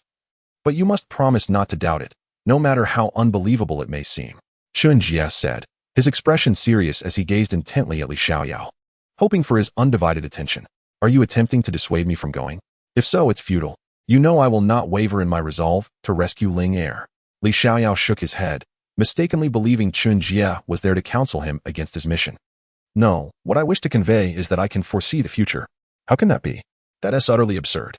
You must be trying to comfort me," Li Xiao replied, incredulous at such a claim. Chen Jie continued, "Indeed, it may sound preposterous, but it is the truth. I do not claim to foresee everything. But I have had a vision regarding the demon sealing tower that took place 2 months ago." Li Xiao stood in astonishment, realizing that this meant Chen Jie had known from the start that Zhao Ling'er would be imprisoned within the tower. Why had he not intervened? His expression turned dark as he regarded Chen Jie. "Please, do not be agitated. Although I foresaw this event 2 months ago, too many occurrences transpired that I could not prevent. Remember, it was the Sword Saint who captured Ling'er," Chen Jie sighed. The weight of knowing what was to come, yet feeling powerless to stop it, was indeed burdensome. After a brief pause, Chen Jie continued, "Therefore, I sought to verify the truth of my visions, and within those visions, Yuru would accompany you both, ultimately sacrificing herself to save you." Li Xiaoyao gazed at Chen Jie in disbelief, his eyes wide, suddenly contemplating the possibility that Chen Jie might be telling the truth. However, Chen Jie did not explain why she would sacrifice herself, as that was a change that had already occurred, and thus it felt unnecessary to elaborate. After a moment, Chen Jie added, "When I encountered Yuru, I was captivated by her and fell deeply in love, thus altering her fate. Now, without her presence, the threats you will face in the demon sealing tower will be far more formidable, which is why I have chosen to share my foresight with you." Li Xiaoyao held his breath, fixated on Chen Jie, understanding that his chance of survival might hinge on the forthcoming revelations. Chen Jie exhaled deeply and continued, Before you enter the demon sealing tower, you must confront the king of hell. You can gain entry simply by asserting that you are not a disciple of Mount Shu. That is the first trial. He paused, allowing Li Xiaoyao to absorb this information. Before continuing, upon entering the first level of the demon sealing tower, you will encounter the lonely spirit of Jiang Ming, a prodigious disciple from Mount Shu. His tragic past involving the fox demon, Nu Yin, led to the slaughter of his fellow disciples, resulting in his spirit being bound to the first level of the tower. If you can either defeat him or restore his sanity, you will pass this trial. After a moment, Li Xiaoyao nodded, signaling Chen Jie to continue. Chen Jie took a sip of water to clear his throat before continuing. Then, you will come upon an impassable wall with a jar beside it. When the time comes, open that jar and summon the Ghost King to assist you in pushing open the stone door. This trial is also relatively straightforward. Subsequently, you will encounter the Book Immortal, an elder who has read countless texts and tomes. To stump him with a question will be quite challenging. At that moment, simply tell him that the Ling heir you wish to save is a descendant of Nu Hua, and he will assist you. This trial primarily requires the Book Immortal to guide you directly to Ling heir. Upon hearing this, Li Xiaoyao was overwhelmed with excitement, finally grasping the process of navigating the demon sealing tower. At this juncture, Chen Jie's expression turned grave for the first time. Moreover, you must acquire Jiang Ming's sword along the way. It is a blade capable of cutting through iron as if it were mud. The iron chains binding Ling heir can be severed with this sword. To escape the demon sealing tower, you must shatter the dragon sealing pillar, which is the ultimate challenge. Due to the presence of the dragon sealing pillar beneath the transformation pool, mortals encounter no harm upon entering the water, while any demon or monster that comes into contact with the pool's water will instantly dissolve, including Linger herself. Upon the destruction of the dragon sealing pillar, the demon locking tower will begin to collapse. At this point, it is imperative to affix all the Vajra talismans. Additionally, you may call upon the Ghost King to assist in clearing away the falling boulders. As practitioners of the sword, we possess formidable combat strength. Yet our physical defenses are comparatively feeble. Thus, this trial is the most arduous one, and indeed the final challenge. I wish you good fortune. You must return alive. After Chen Jie concluded his words, he patted Li Xiaoyao on the shoulder and turned to exit his chamber. Having accomplished this task, Chen Jie felt a profound sense of relief, and a subtle indication of a breakthrough in his realm emerged, as his heart attained a state of unity, reaching a level of clarity, and his cultivation began to unconsciously ascend. With a hearty laugh, Chen Jie felt the sword essence within him surge wildly, and with a resounding pop, he reached the late stage of the Void Realm, advancing 2 minor levels. He was now but a step away from the Harmonization Realm. Unbeknownst to him, the Wine Sword Immortal stood outside the door, seemingly having been there for some time. Upon noticing, Chen Jie was somewhat taken aback, but promptly bowed and addressed him as master. The Wine Sword Immortal waved his hand dismissively, indicating that he cared not for such formalities. He was merely astonished by Chen Jie's rapid progress. He had not expected that within such a short span, Chen Jie would reach such heights, suggesting that he might indeed attain enlightenment and ascension within his lifetime. The Wine Sword Immortal reflected on this with gratitude for having such a gifted disciple. He then patted Chen Jie on the shoulder and departed with a smile, confident that the following day would pose no issues. The next morning at 9, Li Xiaoyao bid farewell to Chen Jie and the Wine Sword Immortal, slowly making his way toward the demon locking tower. The tower loomed high, with an immovable Vajra statue at its front. As Li Xiaoyao approached, the statue stirred, its imposing form glaring at him with great authority, its 8 arms brandishing swords. It boomed, "Disciples of Mount Shu are forbidden to enter." Taking a deep breath, Li Xiaoyao steadied himself and replied, "I am not a disciple of Mount Shu. Am I permitted to enter the tower?" After a moment of contemplation, the unmoving king responded sternly, "Non-disciples of Mount Shu may enter. However, the tower is fraught with peril. Have you truly considered this?" Without a trace of hesitation, Li Xiaoyao stepped forward with resolute strides, proclaiming, "I am unafraid." Thus, Li Xiaoyao commenced his trials within the tower, progressing smoothly through the initial challenges. During the encounter with Jiang Ming, he was still under the control of the Sword Saint, who used Li Xiaoyao's voice to persuade Jiang Ming to regain his clarity. Of course, combat was unavoidable, and Li Xiaoyao's own cultivation was nearly insufficient. It was the Sword Saint's manipulation that ultimately helped defeat Jiang Ming. As he advanced through the challenges, everything unfolded as Chen Jie had foretold, allowing him to effortlessly forge ahead until he reached the innermost sanctum of the demon locking tower. There, Li Xiaoyao finally beheld Zhao Linger. Unable to contain himself as he called out, "Lingo." Seeing Li Xiaoyao, Zhao Linger initially expressed joy, exclaiming, "Brother Xiaoyao." However, Upon recalling her serpent tail, she felt ashamed of her monstrous form and wished to flee, only to discover that chains restricted her movements, and tears began to flow. I am a serpent demon. Do not approach. I am not human. Woe is me, she sobbed. Seeing this, Li Xiaoyao hurriedly urged, Linger, do not cry. You are not a serpent demon. You are a descendant of Nuwa. Ask the sage in the book, and he can confirm it. After the sage's confirmation, Zhao Linger's sobs gradually ceased as she began to accept this truth, yet she remained saddened by the sight of her serpent tail. At that moment, the sage spoke. Miss Linger, do you wish to retract your tail? Doing so may harm your body. If you wait a while longer, mastering your Nuwa powers, you will naturally revert to human form. Are you certain you wish to do this now? Without hesitation, Lingo nodded. The sage sighed in resignation and revealed the method to her. In an instant, her serpent tail vanished, but her body grew weaker. Li Xiaoyao rushed to support Zhao Linger and embraced her tightly, resolutely vowing never to let go, even if it cost him his life. Linger, I have missed you. You have grown so thin. Upon speaking, he playfully brushed her delicate nose, chuckling softly. Brother Xiaoyao, you have worked hard. Suddenly, a sharp pain seized Li Xiaoyao's head, memories flashing vividly before him. The agony came swiftly, yet departed just as quickly. In the blink of an eye, the headache subsided, and long-slumbering memories surged back. He noticed a character Ling appearing in his palm, inscribed in traditional script. Chapter 28, The Nuwa Temple. At this moment, Li Xiaoyao finally recalled that Zhao Linger was indeed his wife. Tears streamed down his face as he cried out, Linger, I am so sorry. It is only now that I remember. You truly are my wife, Li Xiaoyao. I will never forget you again. No matter what happens in the future, I will face it with you. Even if it costs my life, I will not allow you to suffer any longer. After speaking, he affectionately brushed Zhao Linger's nose again, an uncontainable smile gracing his lips as he held her even tighter. It seemed he wished to pour out all the guilt he had felt during their time apart, merging his essence with hers so she could comprehend his heart's intent. Zhao Linger beamed with happiness, gazing weakly at Li Xiaoyao as she said, Brother Xiaoyao, this is wonderful. You have finally remembered. With that, she clasped her hand tightly with his, the Ling character emanating a soft yellow glow, signifying their rekindled love. Li Xiaoyao understood that this was not the time for tender exchanges, so he gently told Zhao Linger, Linger, we must leave this place. Sage, please look after Linger. I appreciate your assistance. His final words were directed at the sage. Just as he heard a cacophony of footsteps approaching, he looked up to find numerous demons arriving, all insisting they had been innocently captured within the demon locking tower, most merely having played pranks on humans.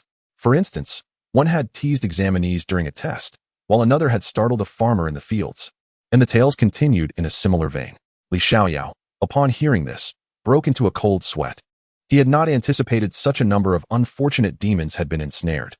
Naturally, the more powerful man-eating demons had devoured one another, leaving only the weaker ones behind. Currently, there was but one way to escape the demon locking tower. Li Xiaoyao fixed his gaze on the dragon sealing pillar above the transformation pool. If he could sever these pillars, the demon locking tower would collapse, allowing Zhao Linger to escape as well. However, should he sever the pillars from below, the resulting falling stones would pose a tremendous threat. Chen Jie had previously instructed him to seek the Ghost King's assistance. Thus, Li Xiaoyao called out to the assembled demons. Heavenly Ghost Emperor, I know you are here. We are about to break the demon locking tower, and I need your aid. What is it? Speak. I will do my utmost to assist you, came the deep voice of the Heavenly Ghost Emperor, who slowly stepped forward, having previously hidden around the corner in search of an opportunity to escape. I cannot enter the transformation pool. If you touch it, you will be consumed and obliterated. But I am different. Therefore, I must descend to sever the pillars. I need you to manage the falling stones that will ensue, especially to protect Linger. Can you do this? Li Xiaoyao looked at the Heavenly Ghost Emperor with hopeful anticipation, though he himself had no confidence in persuading him, yet he had to try. Leave it to me, the Heavenly Ghost Emperor replied confidently, patting his chest. Then I entrust you with the task of dismantling the demon locking tower. With that, Li Xiaoyao sprang into action, his toes barely grazing the ground as he plunged into the transformation pool. Initially, the pool was calm, but soon it began to churn violently, followed by a series of thunderous roars as columns of water erupted forth. The myriad of demons on the ground cried out in panic, hastily evading the waters of the demon transformation pool, which posed a severe threat to their kind. Contact often resulted in severe injury or death, instilling profound fear within the demon race. This turmoil persisted for half an hour until, with a resounding crash, the dragon sealing pillars began to topple in succession. Li Xiaoyao sprang forth, and shortly thereafter, the demon locking tower began to collapse. Massive stones plummeted, yet Li Xiaoyao stood steadfast beside Zhao Linger, protected by the heavenly ghost emperor, who shielded them from the falling debris. With a mere flick of his hand, the heavenly ghost emperor sent one of the great stones flying, showcasing his immense strength. Before long, the demon locking tower lay entirely in ruins, and Li Xiaoyao and Zhao Linger emerged unscathed. The assembled demons, their expressions brimming with excitement, expressed their profound gratitude to Li Xiaoyao. "Thank you. I shall recount your deeds to my demon kin. You are a hero of the demon race. Should you ever require assistance, do not hesitate to seek me." The chorus of thanks resounded, yet Li Xiaoyao had no time to respond, for Zhao Linger had fainted. The well-read scholar, the book immortal, promptly checked her pulse and exclaimed, "Miss Linger is with child." So it was. Li Xiaoyao felt a ringing in his ears, murmuring, "I am to be a father. I am to be a father." Suddenly jolted awake, he shouted, "Linger, Linger, awaken." Yet, no matter how he called, Zhao Linger remained unresponsive. He had no choice but to carry her back to Mount Shu to seek his master's counsel. Upon witnessing Li Xiaoyao's safe return, the Wine Sword Immortal's eyes brimmed with tears, nearly overcome with emotion. He sniffed, repeatedly saying, "It is good that you are back, good that you are back." Noticing Zhao Linger unconscious in Li Xiaoyao's arms, he cautiously checked her breath, relieved to find she still lived. After feeling her pulse, he discerned her condition was likely due to pregnancy, and quickly proclaimed, "This is dire. The Nuwa clan's pregnancies are extraordinary. I lack effective remedies, but I know someone who can certainly save her." Chen Jie interjected, "It is the Holy Maiden. Let us not waste time. We must depart for the southern Zhao kingdom at once." Realizing Li Xiaoyao still wished to inquire further, Chen Jie decisively interrupted, stating, "The priority now is to save her." Thus, the four of them took to the skies in the Wine Sword Immortal's gourd, journeying to the Holy Maiden's abode in southern Zhao. Meanwhile, as Li Xiaoyao made his way to Mount Shu to rescue Zhao Linger, Elder Shi encountered the Moon Worship Leader once more. The Moon Worship Leader, with hands delicately folded before him and his back to Elder Shi, softly spoke, "Foster father, do you remember this place? It was here that you cast me down the cliff all those years ago. I have long wished to know if you have ever regretted that decision." Upon recognizing the Moon Worship Leader's presence, Elder Shi understood that today's outcome was grim, and he feared for the safety of his followers and his other foster son, Tengyu. Nevertheless, his fiery temper remained undeterred, and he retorted, "I only regret not killing you then." His furious expression left no room for negotiation. The Moon Worship Leader sighed and turned to face Elder Shi, sorrowfully stating, "It appears there is no love in this world." With that, he suddenly vanished, and Elder Shi, caught mid-strike, coughed up blood and slowly collapsed. Tengyu, filled with rage, cried out, "Foster father." Tears streamed down his face as he rushed toward the Moon Worship Leader. "Cousin, you acted impulsively. Why do you deserve the foster father's love, and I do not?" The Moon Worship Leader, speaking almost to himself, replied in a calm tone, "Your test has only just begun. Allow me to witness what love truly is and how grand it can be." With that, he vanished again, leaving all the guards around them sprawled on the ground, having been swiftly dispatched. Initially, the Moon Worship Leader intended to persuade Lu Jinyuan to join him, admiring his character and wisdom, but suddenly thought it was time to seek the young girl anew. "This is becoming ever more intriguing. Let me see if love truly exists in this world."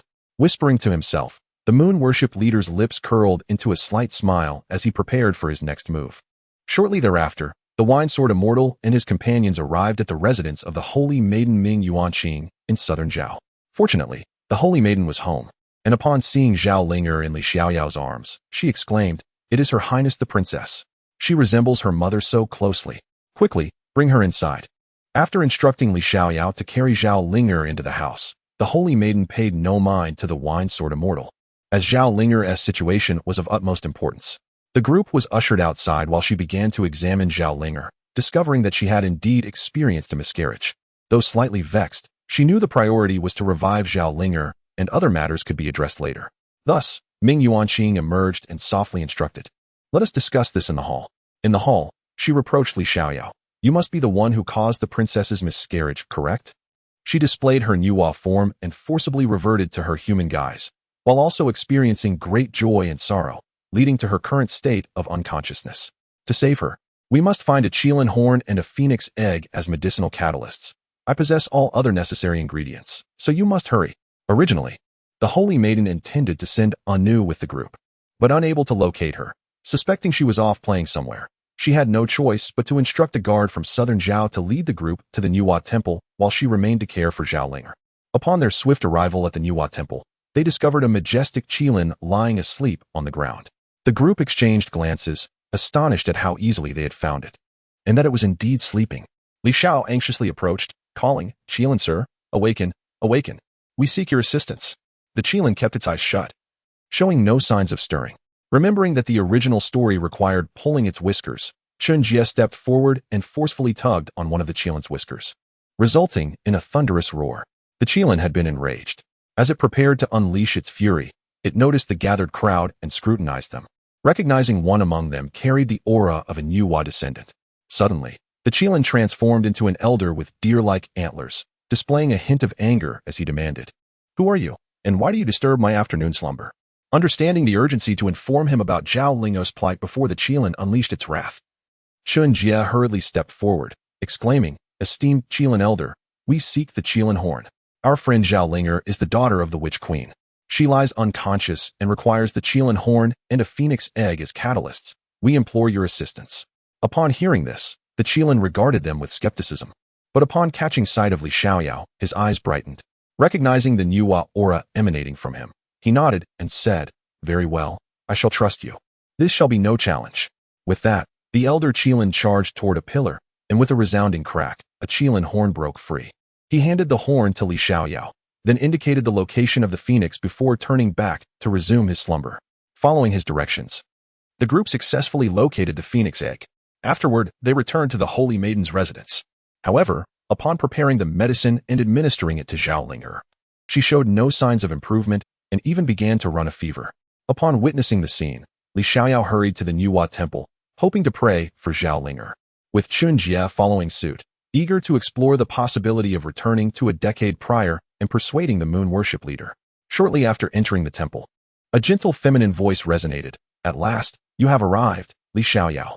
Startled, Li Xiaoyao glanced around, realizing there were no women present, and surmising that the voice must belong to the Nuwa statue.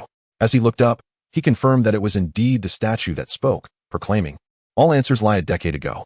Following this, she invoked the soul-recalling dream, causing both Li Xiaoyao and Chen Jie to vanish from their location. Chapter 29. The Witch Queen Xinger. A flash of white light enveloped them. Suddenly, Li Xiaoyao and Chen Jie found themselves amidst the citizens of the Nanzhao Kingdom, observing the Witch King and Witch Queen gazing into the distance. From the sea, a figure appeared, gliding swiftly on a wooden plank towards the shore. It was the moon worship leader, clad in his signature red and black robe, with unkempt hair and beard. He approached the Witch King, bowing respectfully and stating, "Your Majesty, I have spent a year abroad, traversing the circular world, and have discovered the ends of the earth. I plucked a flower there, which I believe will bring peace and happiness to the citizens of Nanzhao." With his arms raised high, he proclaimed this with fervor, ensuring the crowd heard him clearly. Instantly, the populace erupted in cheers. "Well done, leader. You are for the people." Various praises filled the air as the moon worship leader merely smiled, seemingly indifferent to fame and fortune. Meanwhile, Li Xiaoyao and Chen Jie wore serious expressions, aware that impending changes were likely. Suddenly, the moon worship leader raised his hand, silencing the crowd, while the Witch King's smile appeared strained, indicating his discomfort with the moon worship leader's influence, yet he remained silent. The moon worship leader continued, "Beloved citizens, I have ascertained the cause of the prolonged drought in Nanzhao. The source is none other than the Witch Queen, for she is a serpent demon." His words shocked those present, as the Witch Queen, who had shared in the people's suffering, was known to love her subjects dearly. Nevertheless, many chose to believe the moon worship leader's claims. The Witch Queen stood in stunned silence, refraining from rebuttal. Though not a serpent demon, her true form as Nuwa did possess a serpent's tail, and she opted not to argue, wishing to discern the moon worship leader's intentions.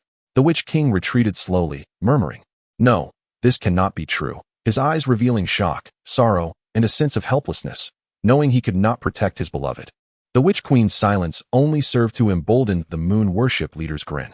Li Xiaoyao and Chen Jie refrained from intervening, recognizing that any action could alter history, leading to dire consequences.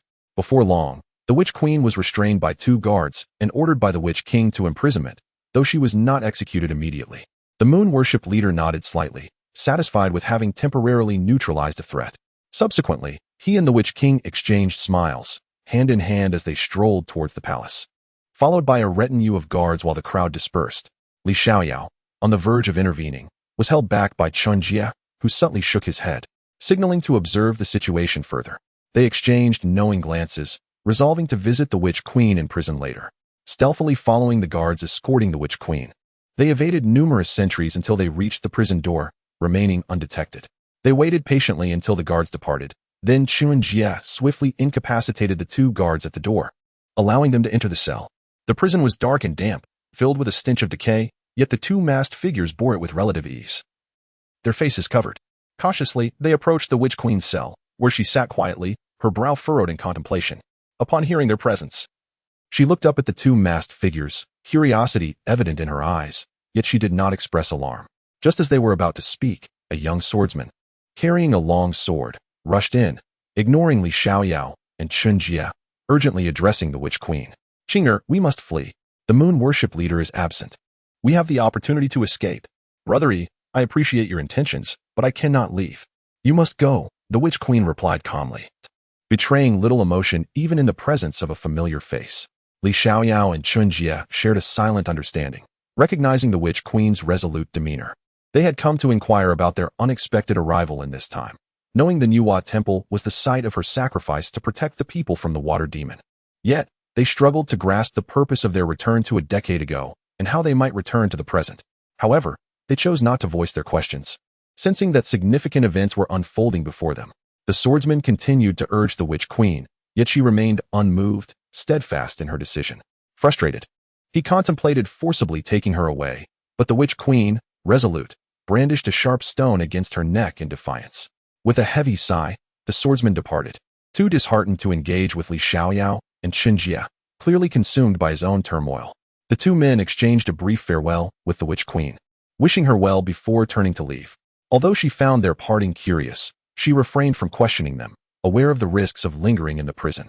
As the Mother of Earth and a descendant of Nuwa, her empathetic nature had long been ingrained within her, especially after experiencing love and loss with the Sword Saint and gaining profound insights into universal love. The Witch Queen had transformed. She was no longer the youthful Qing'er but had matured into a figure embodying the essence of Nuwa. Following the swordsman, Li Xiaoyao and Chen Jie remained silent, observing his dejection as he wandered, seemingly lost in thought. Upon reaching an inn, the swordsman burst in, demanding, "Bring me wine. I wish to drink."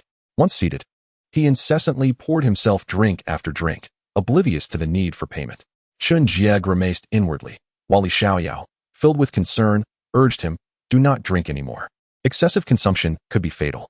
He attempted to take the swordsman's cup, hoping to sober him. Yet, the swordsman persisted, slurring, "Wine, wine. I must drink." As he waved his hands, seeking his cup, he gradually succumbed to slumber. Li Xiaoyao and Chen Jie, feeling helpless, acknowledged that this issue lay deep within his heart. No amount of persuasion would suffice, and upon awakening, he would likely continue his drinking. Thus, they began to strategize their next steps, deciding one would watch over the swordsman while the other sought information on any developments in the vicinity. The two individuals parted ways, with Chen Jie tasked with gathering intelligence. Witnessing the drunken state of the wine sword immortal was disheartening, and he wished to avoid becoming a disheveled mess reeking of alcohol. Hence, the responsibility of caring for the wine sword immortal fell to Li Xiaoyao. As Chen Jie strolled through the city, he inquired about the locations of posted notices, heading towards a spot where he suspected the moon worship sect's activities might be announced. Upon reaching the vicinity of the city gate, he found a throng of people eagerly gazing at the notice board. An old scholar, clad in tattered scholar's robes, was vociferously proclaiming the announcement. Just in time, Chen Jie arrived as the old scholar began, exclaiming, "This morning, the sect leader revealed the truth that the Witch Queen is a monster, and she is now imprisoned. After deliberation with the Witch King, it has been decided that tomorrow at noon, the Witch Queen will be publicly executed in the square before the palace." The crowd buzzed with speculation, some unable to accept the Witch Queen's detention, while those present at the scene in the morning noted her lack of rebuttal, suggesting the truth of the matter. However, no one questioned the credibility of the sect leader, illustrating the immense respect he commanded. After discreetly inquiring about the palace gate's location, Chen Jie departed. Upon returning to the inn, he found the wine sword immortal indulging in more drink. This time, Li Xiaoyao refrained from seizing his wine.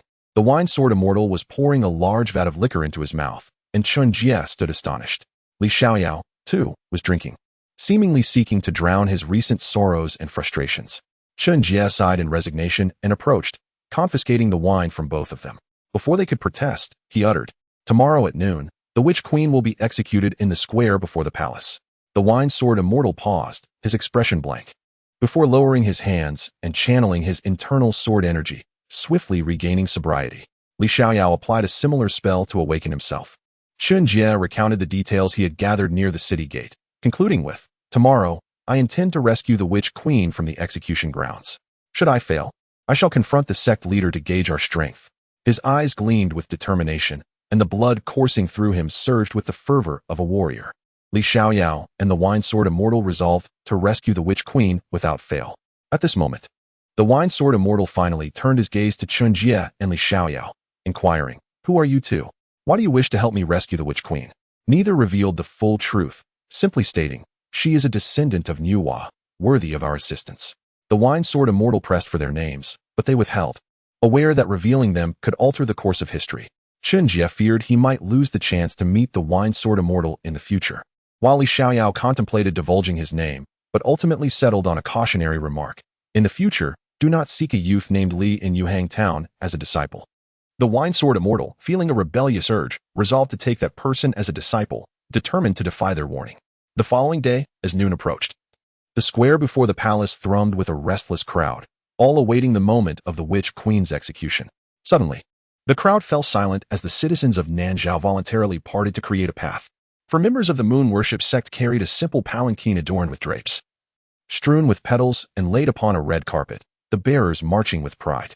Upon reaching the execution site, the sect leader, donned in distinctive red and black robes, gracefully descended from the palanquin.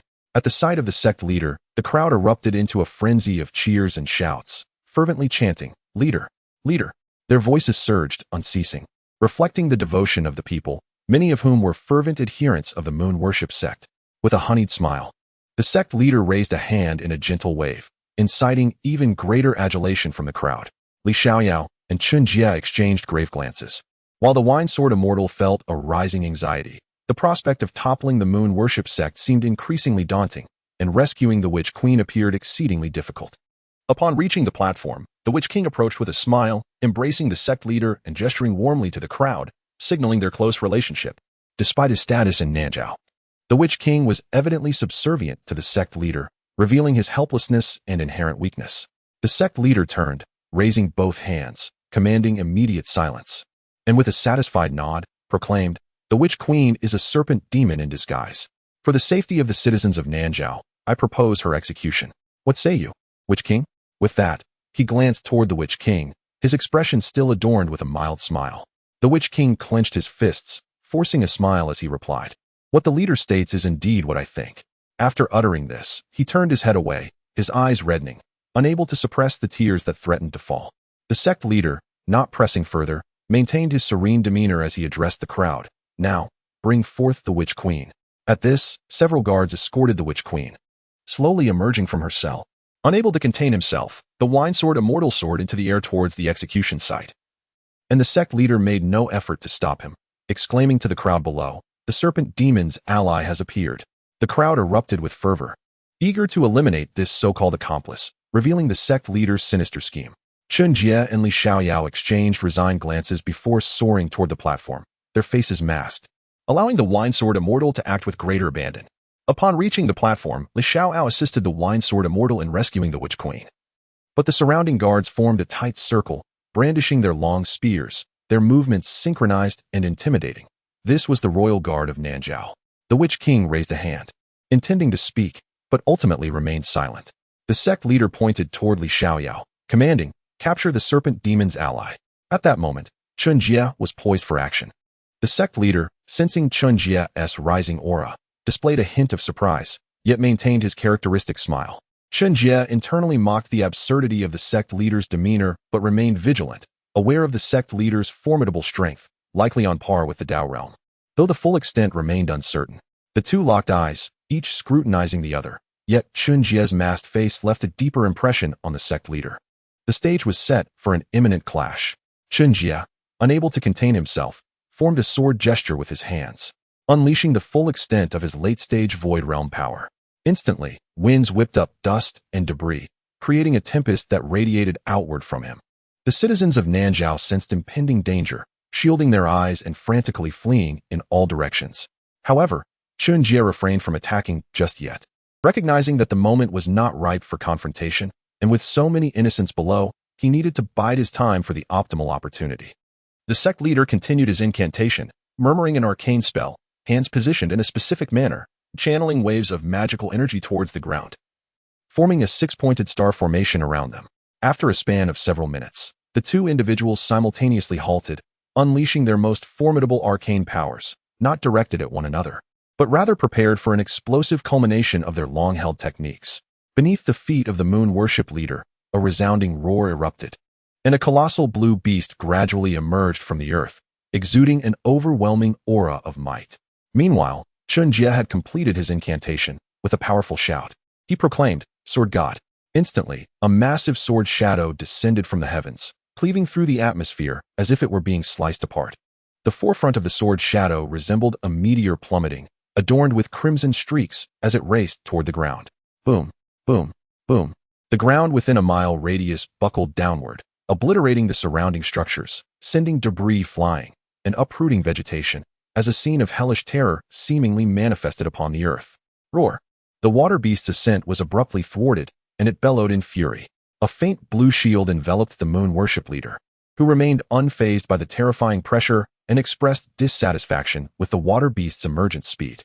Consequently, wielding his staff, the moon worship leader channeled a significant amount of arcane energy into it and pointed again at the water beast, sending ripples radiating outward. The water beast then surged forth from the ground. Roar! Roar! The moment it emerged, the water beast howled in Chen Jie's direction, its fury palpable.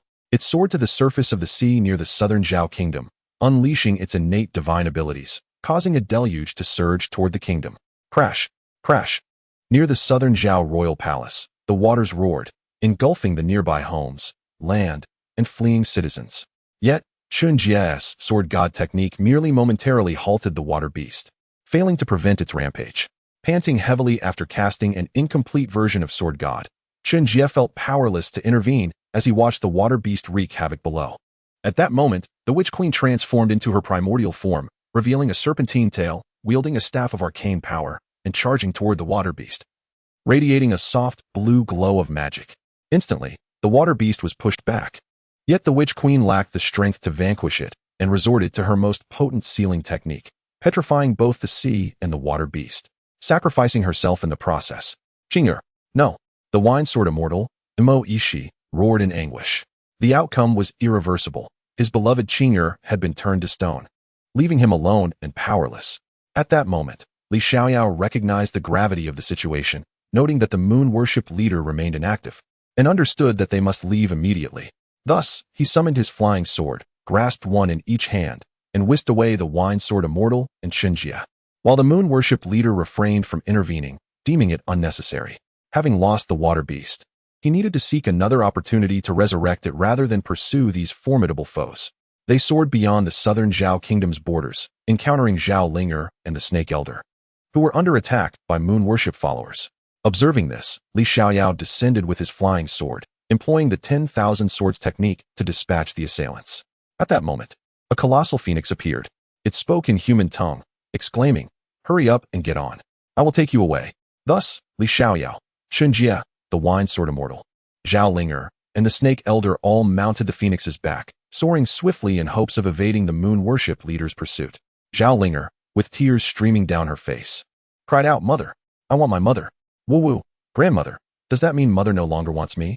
The elder, sighing in resignation, embraced Zhao Linger and comforted her. "The witch queen will surely be all right, my dear Linger. Perhaps when you awaken, you will see your mother again." "I won't listen. I want to see mother. Woo-woo." Zhao Linger continued to weep, while the Snake Elder, exasperated, could not quell her sorrow despite numerous attempts. Li Xiaoyao, removing his handkerchief, knelt beside Zhao Linger and said, "Linger, be strong. Though your mother sacrificed herself, she saved countless citizens of the southern Zhao kingdom. She departed with peace in her heart. When you grow up, you will see your mother again." "Really? Then who are you, big brother?" Zhao Linger blinked her bright eyes at Li Xiaoyao, clearly taking a liking to him. Li Xiaoyao gently brushed her delicate nose with his finger, smiling as he replied, "I am your brother Xiaoyao. We will meet again." "Really? Then let us make a promise not to break it." "Indeed, Let us seal it with a pinky swear. When this little seed blossoms, I will come to you as promised." With that, Li Xiaoyao produced a small blue stone, intending to deceive Zhao Linger, believing that a stone could never bloom, thus rendering the notion insignificant.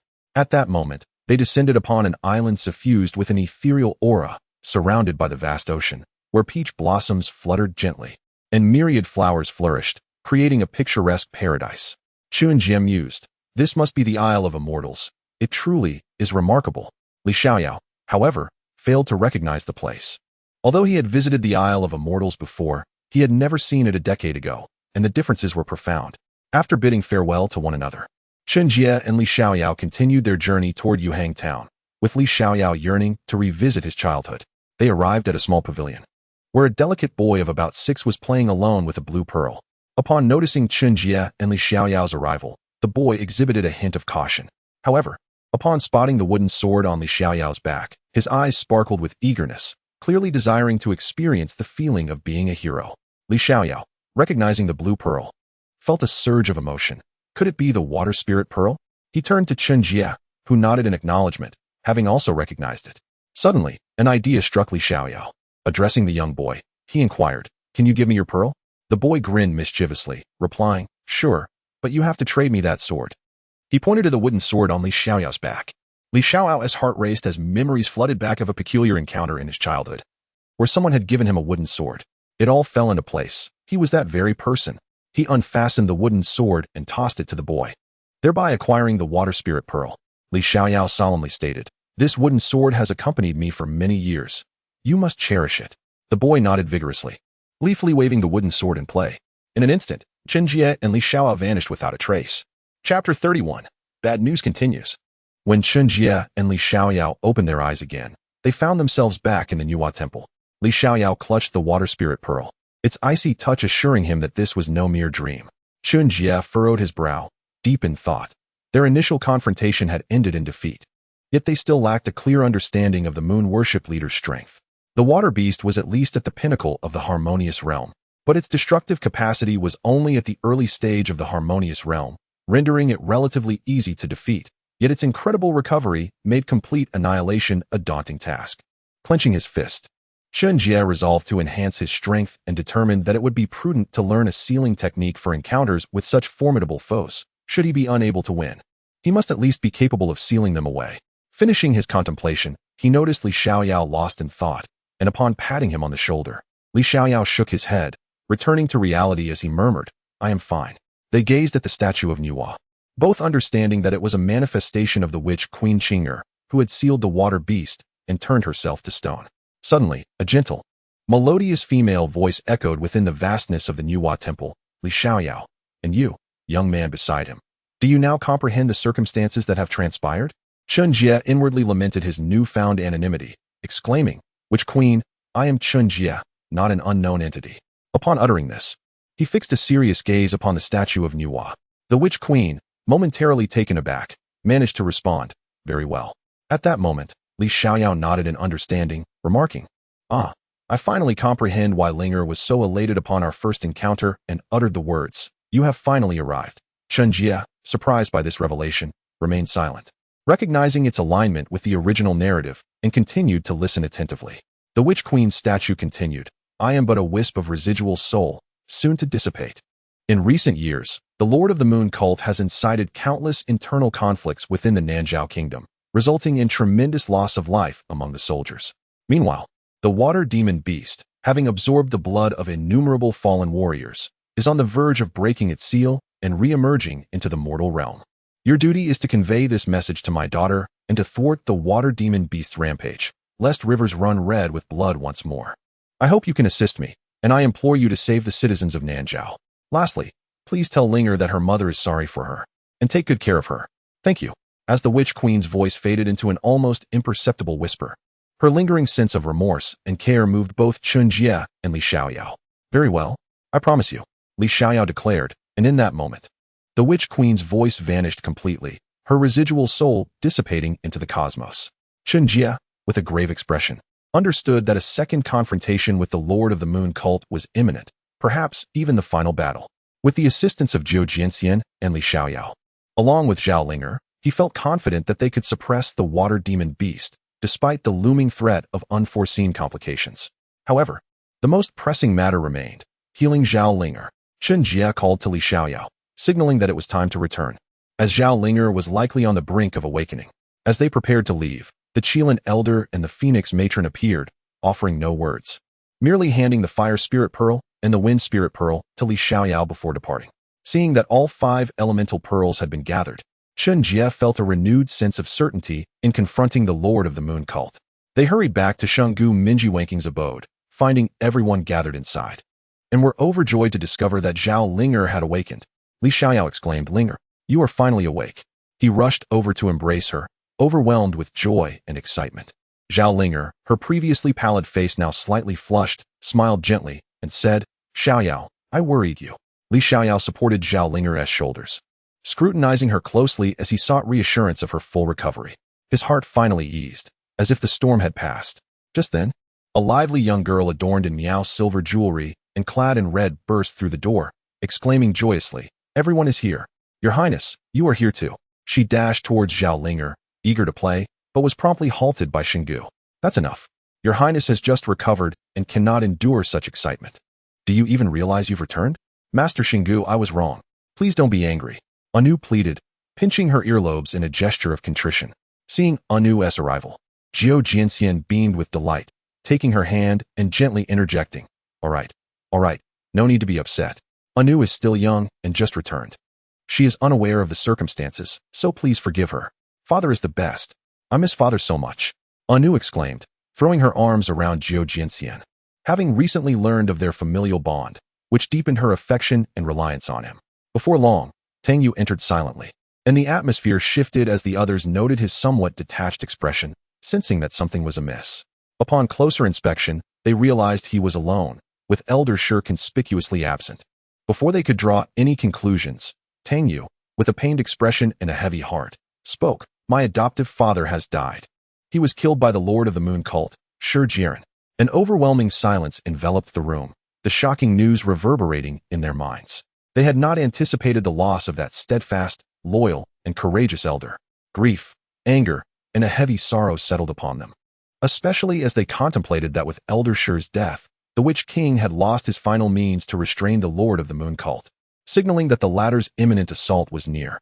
Before they could fully celebrate Zhao Linger's awakening, they were met with further tragic news, and they realized that time was of the essence. Li Xiaoyao had yet to share the Witch Queen's message when Zhao Linger, feeling fatigued, soon succumbed to a deep slumber, her body still recovering from weakness. The group exited the room to convene in the hall regarding the Lord of the Moon cult's threat. Chen Jie addressed Zhou Jianxian, "Master, Li Xiaoyao and I have recently returned to the Nanzhao Kingdom from a decade ago." "What? You too? No wonder I felt a sense of familiarity. It turns out you returned through that method. I still recall how astonished I was when I first witnessed your swordsmanship. Even I, at that time, had not mastered such a technique, yet it fell short against the Lord of the Moon cult." Li Xiaoyao nodded, affirming, "My master and I returned to a decade prior, to the first battle with the Lord of the Moon cult. I was not involved, as I was aiding in rescuing the Witch Queen. The power displayed then was beyond anything I could engage with now." With a sigh, Li Xiaoyao struck his right fist against his left palm, feeling a sense of dissatisfaction at having been merely an observer, unable to assist. Both the Lord of the Moon cult and Chen Jie had surpassed his current capabilities, yet he silently resented his lack of strength without voicing it. Zhou Jianxian placed a reassuring hand on Li Xiaoyao's shoulder, saying, "Do not fret. There may yet be another chance to confront the Lord of the Moon cult. We shall face him together as a trio." Li Xiaoyao nodded, recognizing that blaming himself was futile. It was far more prudent to enhance his abilities. The atmosphere grew heavy as the group gathered, mourning Elder Shi's passing, with Tang Yu feeling the loss more acutely than the others. Unlike the rest, he had been raised by Elder Shi, forming a profound bond, especially through his relationship with Lu Jinyuan, which deepened his respect and affection for his adoptive father. Anu approached Tang Yu, saying, "Little Tang Yu, I missed you. Is the big, bearded man really gone? Don't cry, you still have Anu." She embraced him, hoping to offer some comfort, as the others began to depart to their rooms.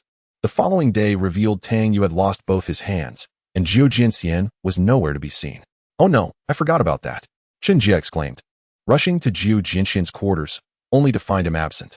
Venturing outside, he searched diligently until he discovered Zhou Jianxian's lifeless body not far from the dwelling. his face adorned with an expression of relief and disbelief. Chen Jie was utterly astonished. He had not anticipated the narrative to realign so starkly, leading to Zhou Jianxian's demise. Was the force of narrative correction truly so formidable? Infuriated, Chen Jie knelt, clenching his fists tightly against the ground, realizing that in a moment of oversight, he had failed to prevent Zhou Jianxian's death. The moment one spoke of the matter, all eyes would have turned to Anu, and such an incident would not have transpired. Yet, having just returned from a world a decade past, one found their minds still somewhat disoriented, momentarily forgetting the existence of this very issue. Instantly, Chen Jie's heart was engulfed in reflection, apprehensive of the impending narrative. Li Xiaoyao placed a reassuring hand on Chen Jie's shoulder, his tone equally grave, lamenting the demise of their master, not by the hands of the moon-worshipping cult's leader in a fair confrontation, but through a treacherous ambush. Furthermore, their master had succumbed to poison, evidently a lethal toxin that struck directly at the throat upon bloodshed. At this juncture, Chen Jie regained his composure, gritting his teeth as he uttered a few words. Moon-worshipping cult leader. Panic surged through him as he recalled Anu might have already severed Tang Yu's hands and could soon return to the cult leader. Meanwhile, Tang Yu had vanished without a trace, leaving behind a blood-stained envelope declaring her intention to confront the cult leader. Simultaneously, Anu had also gone missing. The unfolding events had reached a critical juncture. A cataclysmic battle was imminent. In Chapter 32, The Fierce Battle, a somber atmosphere enveloped the survivors, and Zhao Linger, emerging from the confines of the house, covered her mouth, her eyes blurred with tears as she beheld the remains of the sword wine immortal. Li Xiaoyao gently embraced Zhao Linger, silently watching as tears streamed down his cheeks, betraying his own inner turmoil. Chen Jie collapsed to the ground, his right fist relentlessly striking the earth, the sword energy within him raging violently, his spirit soaring in fury, venting his feelings of injustice, sorrow, anguish, and regret. Suddenly, Chen Jie's realm experienced another breakthrough, reaching the pinnacle of the void realm, yet he paid it no heed, continuing his cathartic release. The ground shook with a series of explosive impacts as it crumbled beneath him, the shockwaves forcing Li Xiaoyao and the others to retreat, barely escaping the terrifying force. Within 100 meters of Chen Jie, flora was obliterated, dust and debris swirling into the air, while many structures near the residence of the Holy Maiden collapsed. Destruction spreading further. Fortuitously, the devastation was merely an unintentional consequence of Chen Jie's unleashed power. Otherwise, the destruction wrought by the 10,000 swords technique would have been exponentially greater. Li Xiaoyao's expression darkened, realizing that he could no longer permit Chen Jie to wreak such havoc. Not only was the destructive force alarming, but the continuous eruption of sword energy could also inflict irreversible harm on Chen Jie's body. Thus, Li Xiaoyao swiftly utilized his swift lightness technique, maneuvering toward Chen Jie. Though the overwhelming force made proximity challenging, nevertheless, through relentless effort, he managed to draw near, finding Chen Jie completely consumed by the power of hatred, leaving him unimpeded. Seizing the moment, Li Xiaoyao struck Chen Jie unconscious and bore him away from the ravaged terrain. Just as Li Xiaoyao departed the area, a thunderous crash echoed as the ground gave way, a terrifying tremor erupting where Chen Jie had just stood. The eyes of Li Xiaoyao and the others widened in horror, silently acknowledging the monstrous nature of the situation. Their thoughts inevitably turned to the sword wine immortal, as Chen Jie had succumbed to overwhelming grief. After a short while, Chen Jie awoke, his gaze vacant, his heart burdened with self-reproach, reflecting on how he had always viewed the characters in films as mere spectators rather than as beings filled with emotion and life. Thus, he had appeared somewhat aloof, as though he were above others, merely observing rather than participating in their struggles. It was only in this moment, with the death of the sword wine immortal, that he comprehended the need to abandon his capriciousness. Even within the cinematic realm, every character existed as a tangible being, pulsating with emotion, and he was no different. Just as he had once proclaimed, he would fight for love, regardless of the arduous path ahead, regardless of the trials to come, and regardless of the potential for his own demise. He would pursue the path of the sword with passion. In this moment, Chen Jie's mindset had truly evolved. While his prowess may not have visibly increased, his clarity regarding the road ahead had deepened, and he stepped forward with renewed determination, no longer ensnared in confusion.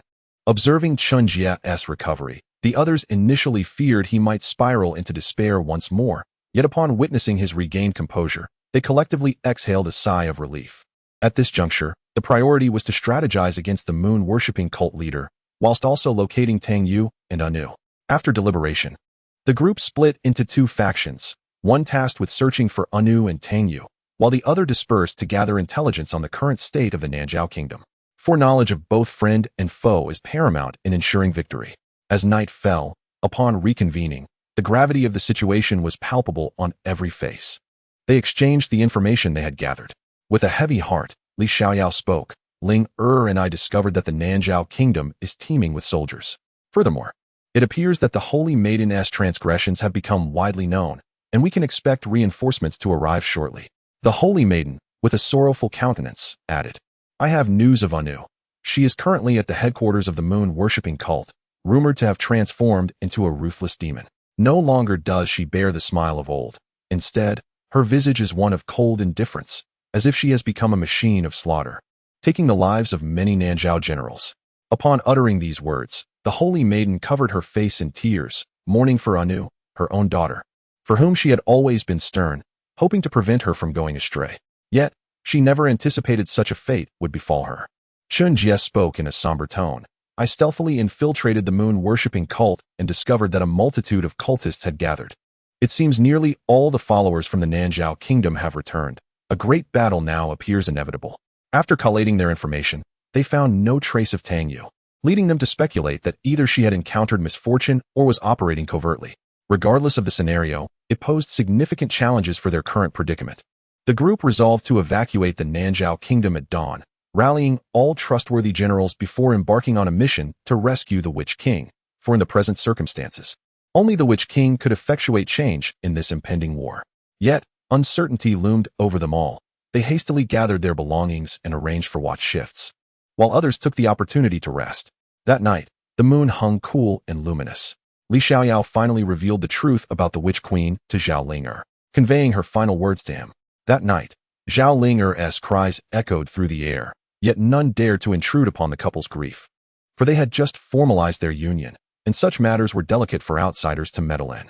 On the following morning, around 6 or 7 o'clock, as the sun began to peek over the horizon, the group stirred from their slumber. The Holy Maiden had kept watch through the latter half of the night, her heart heavy with sorrow, unable to find rest. Thus, she had taken it upon herself to guard the others. At this moment, the Holy Maiden appeared significantly haggard, her eyes lacking their former brilliance, bloodshot and weary, a testament to the profound impact of losing two significant figures in her life. The group intended to urge the Holy Maiden to rest, yet she was unwilling, leaving them no choice but to relent. As they stepped beyond the area ravaged by Chen Jie, they found themselves encircled by layers of soldiers. The Holy Maiden, leading the way, was swiftly captured, having let her guard down in her dazed state. As the others prepared to rush to her aid, the leader of the moon-worshipping cult made his appearance. Realizing that a great battle was now unavoidable, they summoned their inner powers, powerful waves of energy radiating from them. A tempest arose, and the surrounding soldiers were rendered unconscious by the force of their combined might. The crowd instinctively distanced themselves, employing various means to flee, for these were innocent souls. And thus the battleground was shifted to the seaside. The moon-worship leader raised no objections and accompanied the others to the shore. Though it was evident to all who would benefit most from this change, the moon-worship leader brandished a familiar staff, chanting arcane incantations while a faint blue aura of magic surged around him, summoning the revival of the water beast. Chen Jie and Li Xiaoyao's pupils dilated as they realized the impending emergence of the water beast, each preparing their ultimate moves. Zhao Ling'er was also gathering tremendous thunder, as colossal dark clouds amassed in the sky, rumbling ominously. Lin Yuru took a more straightforward approach, unleashing waves of 7 absolute sword chi towards the moon worship leader. Though the effect was negligible against his formidable magical shield, a fact well understood by Chen Jie and Li Xiaoyao. Moments later, a thunderous roar erupted, waves crashing violently as a water-blue, fearsome beast, the water monster, emerged into the world once more. With a flick of its tail, a monstrous wave surged towards the shore, prompting the crowd to take flight and retreat, while Lin Yuru, unable to fly, was carried away by Chen Jie on his flying sword. At that moment, Zhao Ling'er transformed into her primordial form, wielding the spirit serpent staff, her magical power escalating as bolts of thunder rained down upon the moon worship leader and the water beast. Li Xiaoyao's inner energy surged to its zenith as he unleashed his most potent technique, the 10,000 Swords art, sending waves of sword energy cascading downward, particularly targeting the location of the moon worship leader. Yet, none could breach his defenses, prompting Li Xiaoyao to bring forth his wine gourd, preparing to summon the wine god. The gourd absorbed the water monster's essence, forming a colossal humanoid figure of liquid to ensnare the beast, but after several attempts, it proved futile, leaving Li Xiaoyao to suffer backlash and spit out a mouthful of blood. At this juncture, Chen Jie had amassed his energy and pointed his sword forward, bellowing, "Sword God 2. The sky darkened ominously as a colossal golden spiritual sword gradually took shape, descending with overwhelming pressure towards the moon worship leader. Boom, boom, boom. The leader's shield shattered, the ground within a 10-kilometer radius caving in, debris flying and vegetation uprooted, while the monstrous waves dissipated and the water beast groaned in pain. Chen Jie's strength had grown even more formidable than before, for the elevation of his realm was not merely a simple addition. His destructive power surged exponentially. Yet, it seemed insufficient. The moon worship leader appeared somewhat disheveled, a trace of blood at the corner of his mouth, but aside from that, he bore no significant wounds, indicating that Chen Jie's might still fell short. In frustration, Chen Jie roared toward the heavens. At that moment, the kingdom of Nanzhao trembled, buildings crumbled, and the ground sank, claiming the lives of many citizens who fell into the fissures, a wave of panic and despair enveloping the entire nation. Zhao Linger and Li Xiaoyao's techniques were effortlessly dispelled by the water beast, sending them flying with a mere flick of its appendage. Despair began to settle over the crowd. Was the moon worship leader truly invincible? Chapter 33. The Human Face Pendant. Just as the moon worship leader raised his hands to eliminate everyone, Tang Yu appeared, yelling, "Scoundrel! Today I shall avenge my adoptive father." Yet, before Tang Yu could reach the moon worship leader, Anu emerged. The crowd noticed Anu's expressionless face, her dark attire amplifying her cold demeanor. Upon seeing Tang Yu, her expression wavered for a moment, but she quickly returned to her indifferent facade. Li Xiaoyao and his companions felt a chill in their hearts, realizing the impending danger. Before anyone could react, Anu plunged a dagger into Tang Yu's chest. Blood gushed forth, staining the ground as he coughed up crimson life essence. His voice a whisper tinged with a faint smile, "Anu, wake up. It's me, Tang Yu, my dear." As he spoke, he coughed blood, his tone hauntingly sorrowful, while Anu's face transformed, tears streaming down her cheeks, her cold facade fading as she murmured, "Tang Yu, my dear. Tang Yu, my dear." Suddenly, Anu clasped her head in anguish, crying out, only to regain her senses. Yet upon witnessing Tang Yu's current state, she wailed, "Tang Yu, my dear. What has happened to you? Don't scare Anu. I promise to be your wife. Don't die, Tang Yu." Tang Yu's gaze dimmed, life slipping away as a serene smile graced his lips. "Anu, it's wonderful. You finally said yes. But Tang Yu can no longer be by your side. Anu, take care of yourself." With that, he slowly closed his eyes, his body leaning back. "No, no," Anu cried, her face awash with tears, her voice a desperate wail. At that moment, a figure clad in fiery red appeared, Lin Yu, who raised an ancient copper pendant high above. Witnessing the scene, she hurled the pendant toward Anu. Instinctively, Anu caught it, only to discover she possessed another identical pendant. In that instant, a legend about the human face pendant flooded Anu's mind. It was said that in the dawn of creation, all things belonged to yin and yang, thus giving rise to the world, day and night, male and female, in harmonious balance, mutually supportive and perpetually thriving. A tale tells, every person is born as but a half, and one must find their other half. Only then can their life be deemed whole. By holding one half of the pendant and locating its counterpart, the two would receive boundless blessings from above, destined to cherish each other for 100 years. Moreover, it is said that millennia ago, the pendant was blessed by a pair of celestial lovers, imbued with powerful magic. When a couple joined their halves and made a sincere wish, even if the world were to reverse, love could make anything possible. Thus, as Anu produced the other half of the pendant, they fused naturally, as if drawn together, and began to float into the air, radiating a gentle glow. In that moment, Anu attained enlightenment. Simultaneously, Anu and Tang Yu's forms began to dissipate, and in the air, two golden light birds soared together, one wingless, while the other supported it. They dove toward the earth, and suddenly, life surged back into the land, an immense force of nature erupting, green vitality spreading steadily outward. Meanwhile, the moon worship leader sensed his magical power being severely suppressed, as if this was merely the beginning. Chen Jie bore a trace of blood at the corner of his mouth, a consequence of the impact sustained while rescuing Li Xiaoyao and Zhao Linger. At that moment, he recalled a basic text on Maoshan's sorcery, which contained a 5-element sealing array.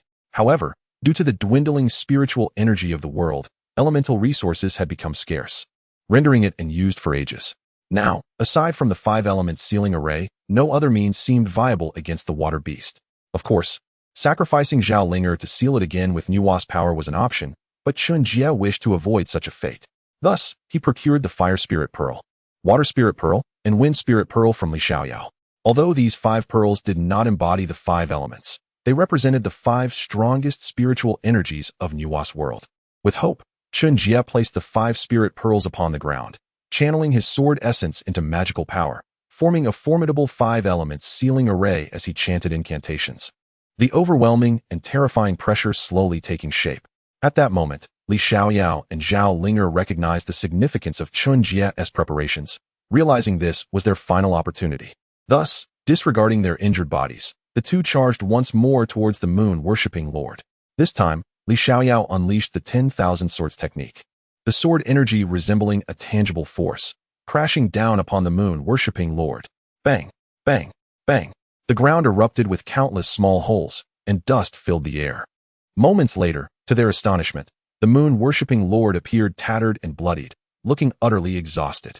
Li Xiaoyao and Zhao Linger found it hard to believe that they had vanquished the moon-worshipping lord so easily. However, a sudden thought struck them. Anu and Tang Yu had transformed into a pair of winged birds through the power of the human-faced pendant, restoring the strength of the earth. And the moon-worshipping lord had relied on this very earth's power to appear invincible. At once, all their doubts were dispelled. The moon-worshipping lord tilted his head towards the azure sky, coughing up blood, his body gradually collapsing backwards, softly uttering, "Father, it seems I have come to understand what love truly is." With that, he closed his eyes with a smile, feeling a sense of no regrets. Yet, at that moment, the crisis was far from over. The water demon beast, no longer under the moon-worshipping lord's control, continued its rampage, unleashing destruction with relentless floods and violent tremors from its massive form, causing the ground to fracture intermittently. After considerable preparation, Chen Jie channeled all his magical energy into the 5 elements sealing formation, which now radiated brilliant light. With a mighty shout, he proclaimed, "5 elements seal. Command." He pointed towards the water demon beast, and instantly, a terrifying suction force emerged, creating a bottomless pit that spun slowly, emanating a kaleidoscope of colors. Chen Jie swiftly retreated. The water demon beast struggled and roared, yet its body was drawn inexorably towards the abyss, its resistance waning until finally, it was engulfed by the 5 elements sealing formation. Chen Jie cast another spell. With a pop, the ground returned to its original state. The 5 spirit pearls vanished, leaving only a faint glimmer on the ground to indicate where they once lay. Exhausted, Chen Jie collapsed, while Li Xiaoyao and Zhao Linger lay gravely injured. In the distance, Lin Yu rushed over, only to find the flood had receded, leaving behind only a trickle of water slowly flowing across the ground. A month later, after that monumental battle, the kingdom of Nanzhao lay in ruins, nearly 70% destroyed. Zhao Linger ascended as the new witch queen of Nanzhao, while Li Xiaoyao became the witch king. The former king had abdicated, feeling unworthy and consumed by guilt, longing for the witch queen, intending to accompany her at the Nuwa temple from then on.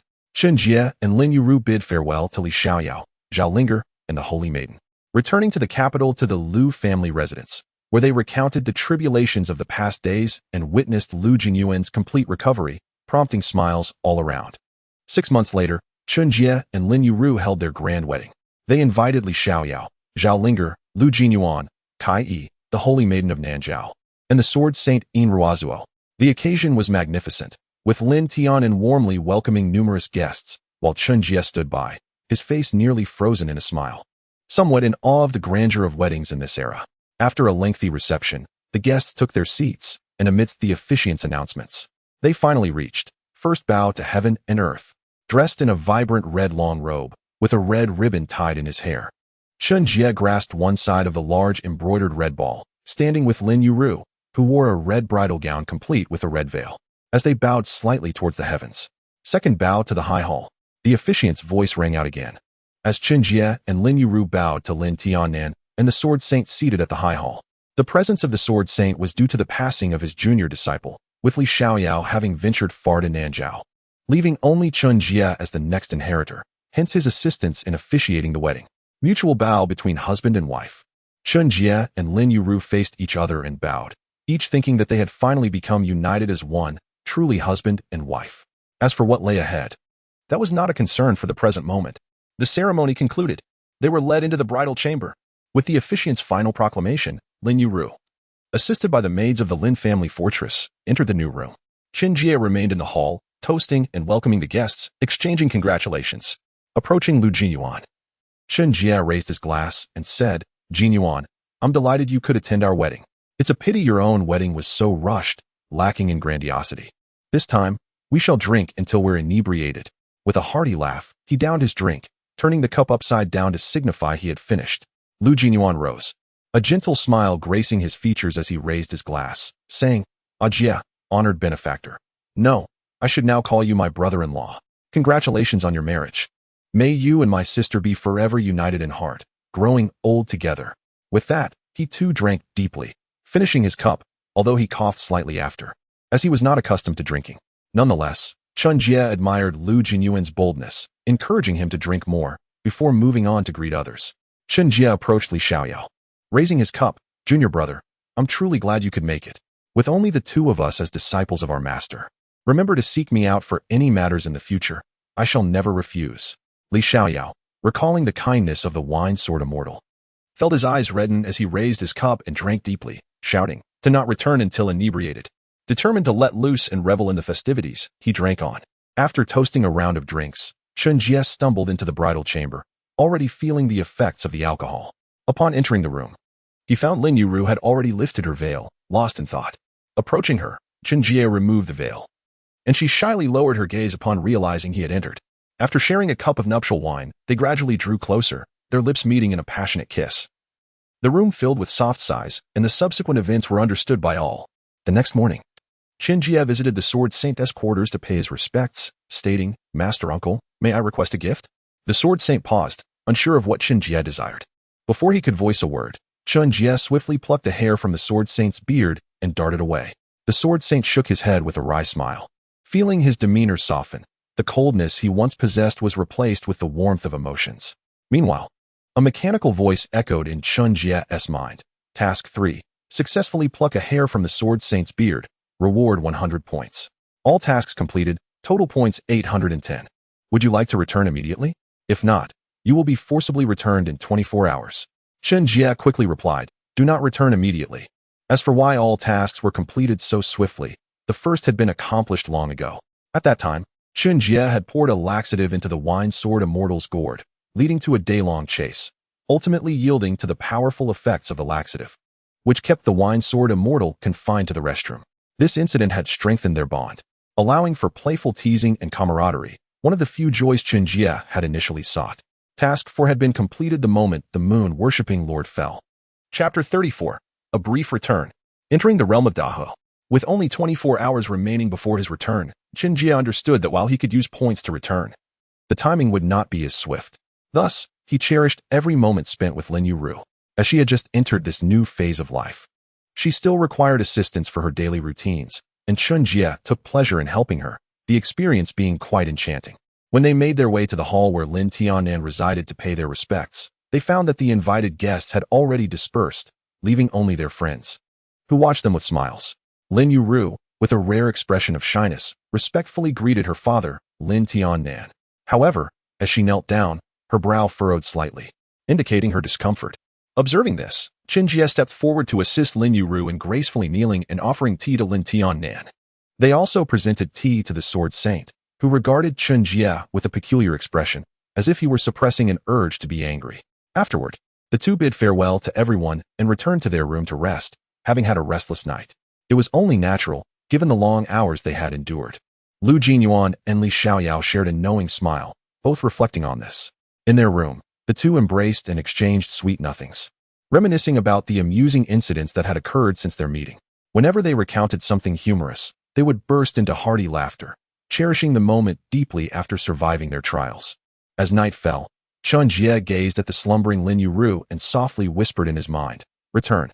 A flash of white light enveloped him, and he vanished from the room. Upon reappearing, he found himself back in his previous rented apartment, feeling a heightened sense of solitude. Noticing the clock still indicated the time of his departure, he picked up his phone to call his family, engaging in light conversation about mundane matters, which brought him a sense of tranquility. He also shared that he had earned some money and was considering purchasing a home. asking his parents to keep an eye out for good locations. It is worth mentioning that although the antiques Chen Jie retrieved from the world of Mr. Zombie did not yield a fortune, they amounted to several hundred thousand. In the world of Chen Jie, he had acquired a substantial collection of jewelry and precious artifacts. It should be noted that the Lin family estate was not only the headquarters of the Southern Martial Arts Alliance, but also one of the wealthiest families in Suzhou, possessing an abundance of gold, silver, and jade, with some well-preserved ancient jade. Chen Jie visited several jewelry shops to exchange them for cash before leaving the city and returning to JY City, where he visited his parents and purchased property, keeping himself quite busy. During this time, he returned to the world of Mr. Zombie for a while, enjoying tender moments with Rin Tingting. However, he was mindful that although he could return to his previous world at any time, the cost in points was substantial, 200 per trip, and he only had about 800 at present. Consequently, he endeavored to extend his stays as much as possible. This time, Rin Tingting noticed significant changes in Chen Jie's appearance and demeanor, but the moment he transitioned into a playful mood, she dismissed it as mere illusion. After a month of recuperation, Xiao Lan's voice echoed once more. The mischievous Bluetooth crossing system has been activated. Time travel commences. Countdown. 10, 9, 8, 3, 2, 1. With a flash of white light, Chen Jie vanished from the alley near his new house. When he opened his eyes again, he found himself in a vast desert, with sand swirling around him, making it difficult to breathe. He felt a sense of disorientation as he scanned his surroundings. Just then, Xiao Lan's mechanical voice resonated in his ear. The current world is a Chinese odyssey. The general plot involves the reincarnation of Sun Wukong as Ji Zunbao, the leader of a band of desert bandits who engages in robbery and theft. As the story unfolds, he encounters various formidable foes, including the Spider Demon and the Bone Demon, ultimately facing the Bull Demon King. In a bid to rescue Bai Jingjing, he repeatedly utilizes the Moonlight Treasure Box, which results in time travel back 500 years, leading to encounters and separations with the Buddha and the fairy Zixia. Ultimately, to save Tang Sun, he dons the Golden Hoop and regains his powers, defeating the Bull Demon King. The system's tasks were as follows. Task 1. Facilitate the marriage of Bai Jingjing and Ji Zunbao. Successful completion grants 100 points. Failure incurs a deduction of 100 points. Task 2. Alter the fate of Zixia to prevent her death. Successful completion grants 100 points. Failure incurs a deduction of 100 points. Task 3. Seize the banana fan. Successful completion grants 100 points. Failure incurs a deduction of 100 points. Task 4. Obtain the demon-repelling mirror. Successful completion grants 50 points. Failure incurs a deduction of 50 points. Task 5. Acquire the Chinkoan bag. Successful completion grants 50 points. Failure incurs a deduction of 50 points. A score of 0 results in obliteration. Completing all tasks allows immediate return to the real world. This world is fraught with peril. The host must be cautious. Chen Jie sighed, realizing that one misstep could lead to his demise. He felt compelled to carefully consider how to accomplish these tasks. Despite finding the tasks issued by Xiao Lan somewhat peculiar, he refrained from questioning further, as he doubted it would yield any useful information. He reassured himself that even if he were to fail in this world, he had enough points for now. However, it was imperative to strive to complete the tasks, as each traversal consumed a significant amount of points. Chen Jie had contemplated bringing Lin Yuru and Rin Tingting into the real world, but after consulting Xiao Lan, he learned it would be a monumental challenge requiring a vast sum of points. Moreover, both women had their own lives, so it seemed wiser to visit them instead. The thought of a multitude of women chattering in reality was daunting. With a shiver, he dismissed the notion as a nightmare. This world, filled with deities and spirits, necessitated careful navigation. He was also uncertain of the system's capabilities. If he were discovered by the divine beings of this realm, it could spell trouble. Rest assured, this system is designed to be on par with the main deity's level. The gods here have yet to reach the capability of detecting this system, Xiao Lan reassured him. As Chen Jie pondered this, Xiao Lan miraculously provided an explanation, alleviating his anxiety. At that moment, he spotted a dilapidated house not too far away, indicating the presence of others, which could be advantageous for gleaning information about Ji Zunbao's whereabouts. Chen Jie resolved to allow the relationship between Ji Zunbao and Bai Jingjing to develop organically while subtly facilitating their union. Although this task seemed manageable, he anticipated potential interference from others, given Ji Zunbao's identity as the reincarnation of Sun Wukong, attracting considerable attention to his romantic endeavors. Exercising caution was essential, but he aimed to act swiftly. Securing the wedding would suffice.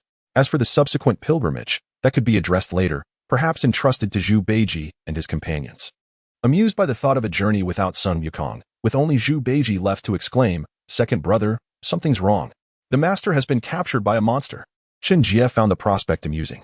He felt a growing anticipation, albeit with a sense of trepidation regarding the likelihood of success. As for Zixia, he mused that as long as Ji Zunbao did not encounter her or obtain her sword, he might be able to thwart their romantic aspirations. As he pondered his next steps while on the move, he considered how to tackle the tasks ahead. The banana fan would not pose a significant challenge as long as Ji Zunbao or Sun Wukong were present, given their past connection. After a brief yet swift journey, the small house came into view, surrounded by a low wall. Inside, several men dressed in rags were chatting amiably, displaying little sense of vigilance. Further within, a few ramshackle earthen houses were visible, a rare sight in the desert. Upon reaching the wall, Chen Jie noticed two burly men concealed in the shadows outside, previously unnoticed until he approached. This indicated that some level of security was maintained within the group. Chen Jie nodded to himself. While their vigilance may not have been expert, the presence of guards suggested a degree of organization. At least a leader was in place. As a man clad in white, with long hair cascading down his back and a sheathed sword slung over his shoulder, approached, one of the guards stepped forward and called out, "Who goes there? Are you unaware that this is the territory of my axe gang?" At last, the burly man, clad in tattered garments and wielding a rusted axe, slightly puffed out his chest and growled menacingly, "Now that you wish to depart, it is too late. Hand over your silver, or face the consequences." A thinner accomplice followed suit, his voice equally fierce, eyeing Chen Jie's fine attire and concluding he must be a plump target for their robbery. Chen Jie, bemused, never anticipated that a simple inquiry for directions would lead him to such ruffians. The Axe Gang, he mused, seemed vaguely familiar. Perhaps the very gang associated with the legendary Ji Zunbao. Though the narrative may appear lengthy, in reality, merely a few seconds had passed.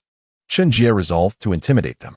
In a mere instant, he shifted his stance and found himself face to face with the two bandits, his sword poised against their throats, its cold steel rendering them motionless. Chapter 35, The Third Underboss. "Speak. Where is your leader? Take me to him. Do not attempt any tricks, for my blade is quite sharp." Chen Jie feigned a fierce demeanor, teasing the unnamed thugs, who, upon hearing his words, trembled in fear. "Why yes, please spare us, esteemed warrior. We shall lead you to our leader at once." They stammered, terrified of the lethal blade that could so easily end their lives, betraying their own leader in a cowardly fashion. Upon arriving at the door of the Axe Gang's leader, Ji Zunbao, the two henchmen suddenly collapsed. Chen Jie sighed in exasperation. If one must feign death, they ought to do so with more finesse. Resigned, he knocked on the door, and after several thuds, footsteps approached. The door swung open to reveal a cross-eyed man with a bushy beard, his voice booming, "Who dares disturb my peace?" How uncouth. Chen Jie looked up to see a disheveled figure, dressed in ragged attire and worn straw sandals, an axe tucked into his belt, his gait a comical waddle. Ji Zunbao squinted at the figure outside, his vision blurred due to a recent encounter with the Seven Women's Fist, causing him to see double. He could, however, clearly discern the two unconscious henchmen on the ground, causing his pupils to constrict. "Has someone dared to intrude?" he inquired, clasping his fists in greeting. "I am Ji Zunbao, the leader of the Axe Gang. Have we offended you in any manner?" Chen Jie remained silent, observing the amusing sight of Ji Zunbao offering a salute to what he believed was an empty space beside him. He couldn't help but chuckle at the absurdity of it all. With a sweet smile, he introduced himself. "Greetings, esteemed leader.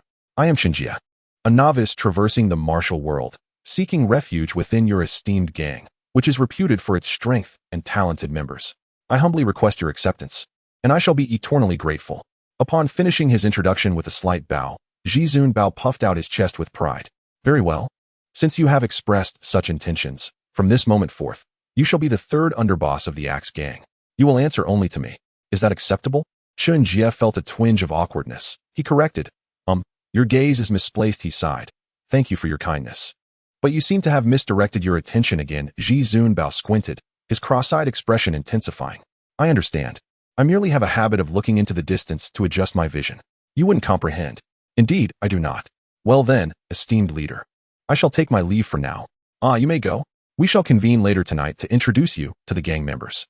With that, Ji Zunbao turned away, waving his hand as if to preserve his heroic image.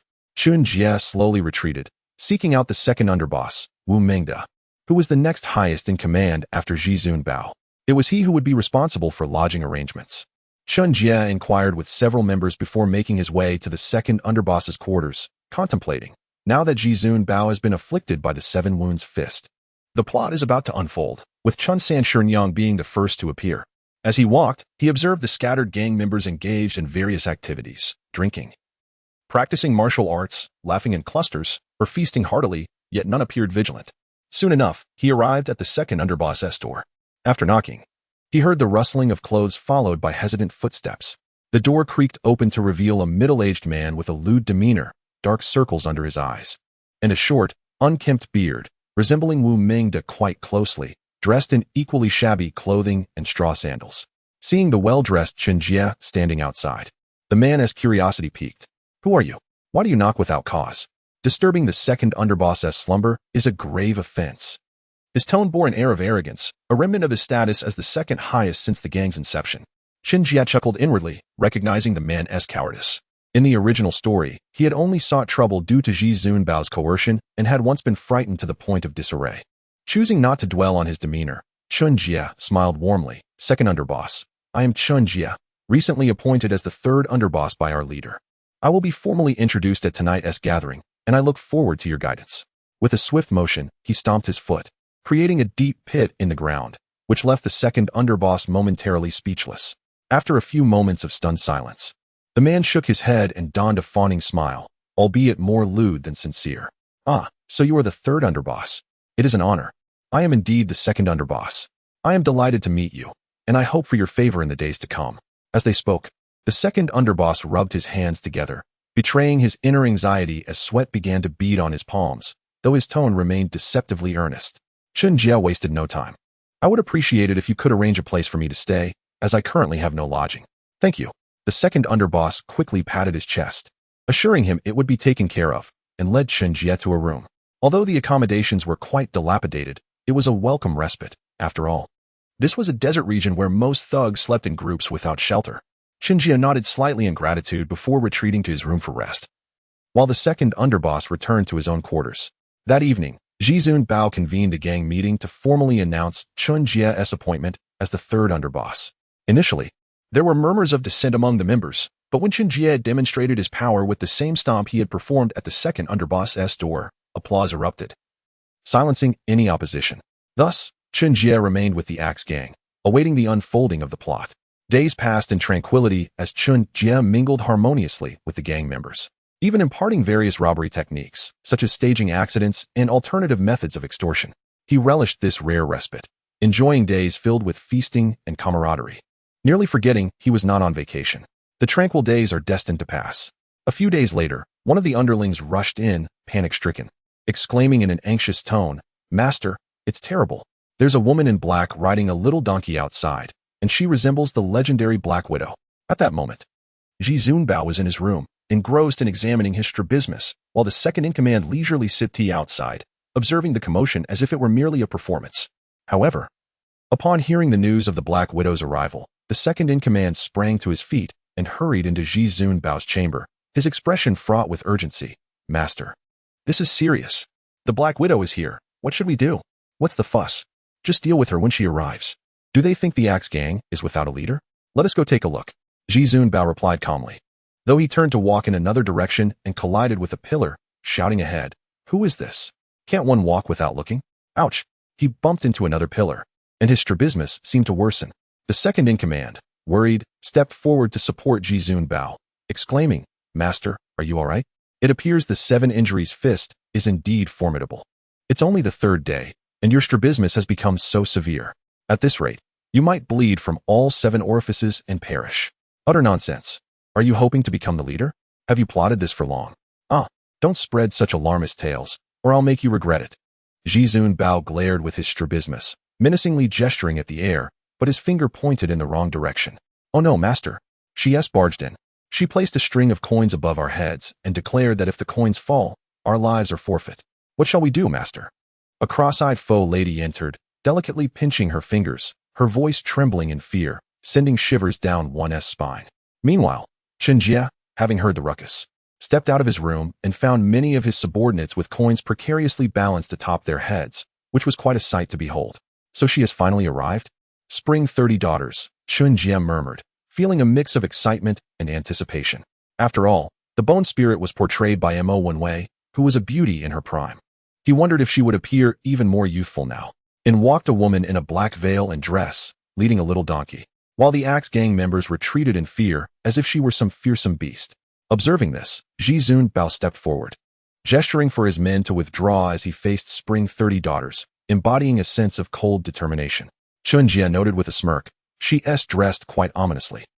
The black-clad woman glided gracefully into the room, while the gang members continued to step back. Despite being cross-eyed, Ji Zunbao noticed their fearful retreat. What a bunch of useless cowards, afraid of a single woman. Have they no shame? He bellowed, his face a mixture of frustration and disappointment. Yet, in the next moment, his expression transformed into a sycophantic grin. Ah, the infamous Spring 30 daughters, it's an honor to welcome you. As he rubbed his hands together, he again miscalculated the direction, prompting a light laugh from Spring 30 daughters, who then struck him lightly. With a thud, Ji Zunbao fell to the ground. Seeing this, the other gang members scattered like frightened birds, shrieking, "Murder! Help!" Chen Jie, witnessing the chaos, couldn't help but facepalm, exclaiming, "I'm genuinely astounded by this peculiar gang of misfits. Each one is a character in their own right." The second in command, however, stood frozen in place. Chen Jie, surprised, approached him and asked, "You actually stayed put, huh? I thought you'd abandoned the master." Before he could finish, the second in command interrupted, "No, I wanted to run too. But my legs wouldn't cooperate." Seeing him trembling and pitiful, Chen Jie couldn't help but chuckle. Perhaps he had overestimated him. Suddenly, Ji Zunbao sprang to his feet, striking a fighting pose, hopping about, shouting, "Come on. I'm not afraid of you. Let us see whose life ends first."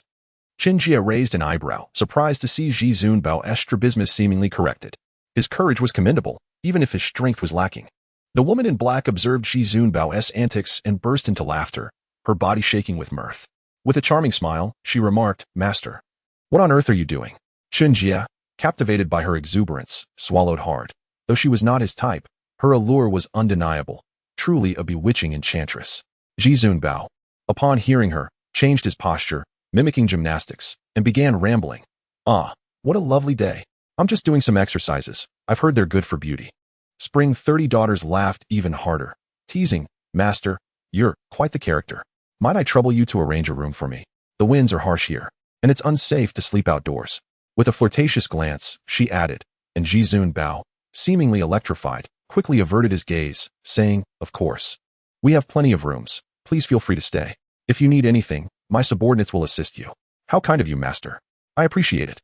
I'll take my leave now to rest," she replied, swaying her hips as she exited, leaving one to wonder about her true intentions. Throughout this, Chen Jie remained silent. Not out of reluctance to speak, but rather as an amused observer, finding the unfolding events rather entertaining. He had sensed Spring 30 daughters' power and concluded it was profound, possibly at the pinnacle of the Tao, or even at the level of a true immortal. As for higher realms, he had yet to fully grasp them from previous encounters. But he could consult Zhu Beiji, Bodhi Ancestor, or Zixia, who would be more accessible for such inquiries. However, engaging with figures like the Bull Demon King, Iron Fan Princess, or Guanyin would be perilous. The thought of soon encountering higher realms filled Chen Jie with an uncontainable excitement. In the evening, all members of the Axe gang gathered for a meeting in the hall, though referred to as a hall. It was merely a drafty space with crumbling walls and a roof full of holes. This was their usual gathering place. Ji Zunbao stood on a stone, delivering an impassioned reprimand. "You cowardly lot. The moment Spring 30 daughters appeared, you all fled faster than rabbits, tarnishing the Axe gang's reputation. Especially you, second in command. I expected you to hold your ground, yet you fainted instead. You've truly disappointed me." The second in command, looking sullen, felt no shame and retorted, "Master, you haven't mentioned the third in command. He didn't even dare to move or speak." Chen Jie, surprised, thought it amusing that his passive observation was mistaken for fear. He shrugged, indicating his indifference. Ji Zunbao, disheartened, placed a hand on his forehead, realizing he must establish his authority. If he couldn't handle a mere woman, how could he lead the Axe gang? He then spoke, "Forget it, I shan't dwell on that any longer. So, who shall confront her next?" Upon finishing his words, Supreme Treasure turned to survey the surroundings, only to find every gaze diverting, feigning ignorance. He twirled his index finger, prompting the onlookers to follow suit. Evading the direction of his pointed finger, suddenly, his finger landed on the second in command, who froze momentarily, the hairs on his neck standing on end. With a unique evasive technique, he swiftly twisted his body away as Supreme Treasure indicated him, bending down and leaping aside in a series of acrobatic maneuvers that even a gymnast might struggle to replicate. Ultimately, Supreme Treasure's finger landed on the second-in-command's forehead, causing him to faint instantly. Applause erupted around them, celebrating the second-in-command's remarkable skill.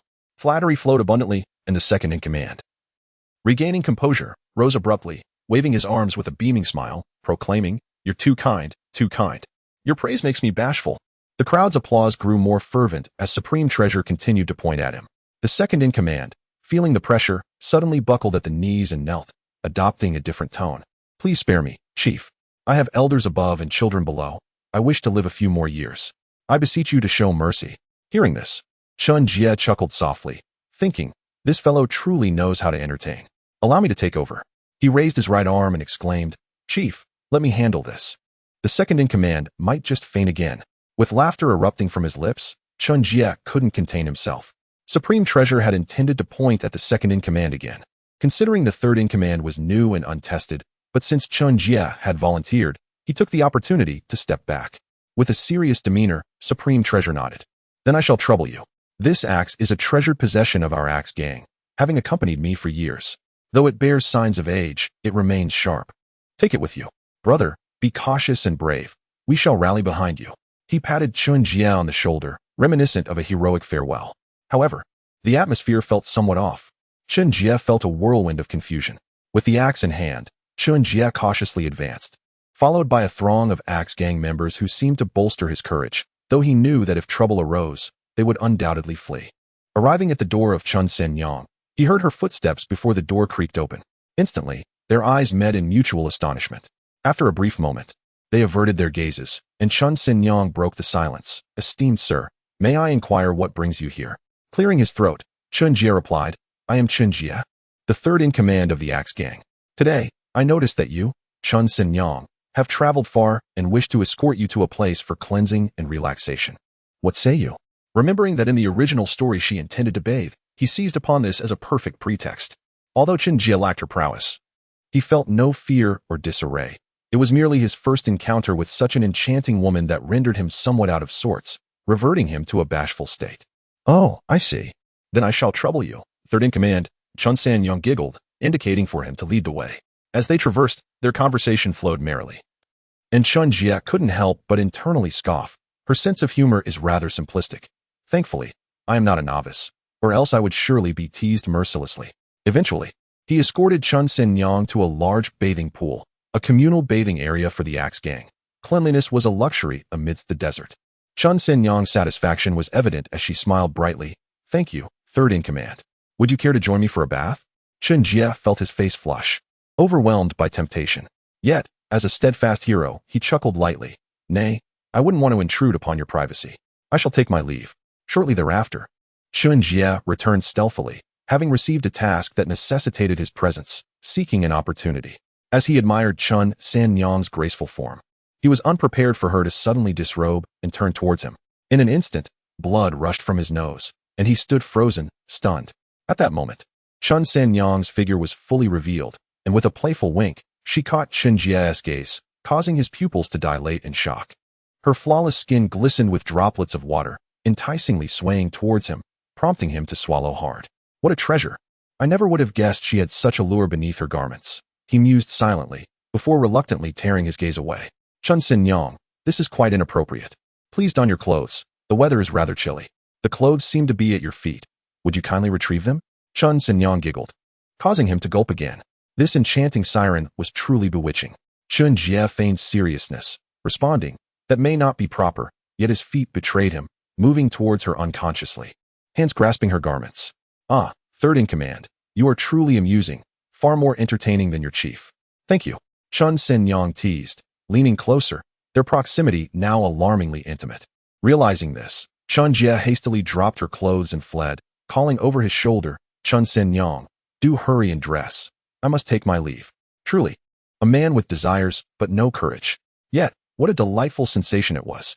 "I wonder how long you can endure this," Chen Xinyang mused to herself, watching Chen Jie depart, a thrill of excitement coursing through her veins. As Chen Jie stepped outside, He found the Axe gang members approaching, and he quickly intercepted them. No way am I letting them benefit from this spectacle, he thought, determined to keep this undertaking to himself. He had resolved that henceforth, such formidable tasks would be his alone. With a proud demeanor, he strode forth, changing his stance as he neared his comrades to avoid revealing his earlier fluster. Brothers, let us retreat and discuss in the hall. With a grand gesture, he led the group away, ready to embellish his tale of valor. Naturally, this would be a revised version, depicting himself as a gallant hero who overcame myriad challenges to approach the target, ultimately prevailing in a fierce battle, leaving the opponent conquered in the process. Meanwhile, Chen Jie, now clad in her attire, wore a captivating smile, her charm radiating as she strolled back to her quarters, chuckling at the amusing encounter with the third in command. In the quiet hours of the night, Chen Jie brought dinner to the room of Chen Jie, engaging in light-hearted banter that traversed various topics. Both admired each other's extensive knowledge, particularly Chen Jie, whose enchanting gaze frequently electrified Chen Jie, prompting him to clear his throat in mild discomfort. However, Chen Jie had come with a purpose. Many of his associates doubted his ability to best Chen Jie in a contest, questioning whether he could withstand even a few exchanges.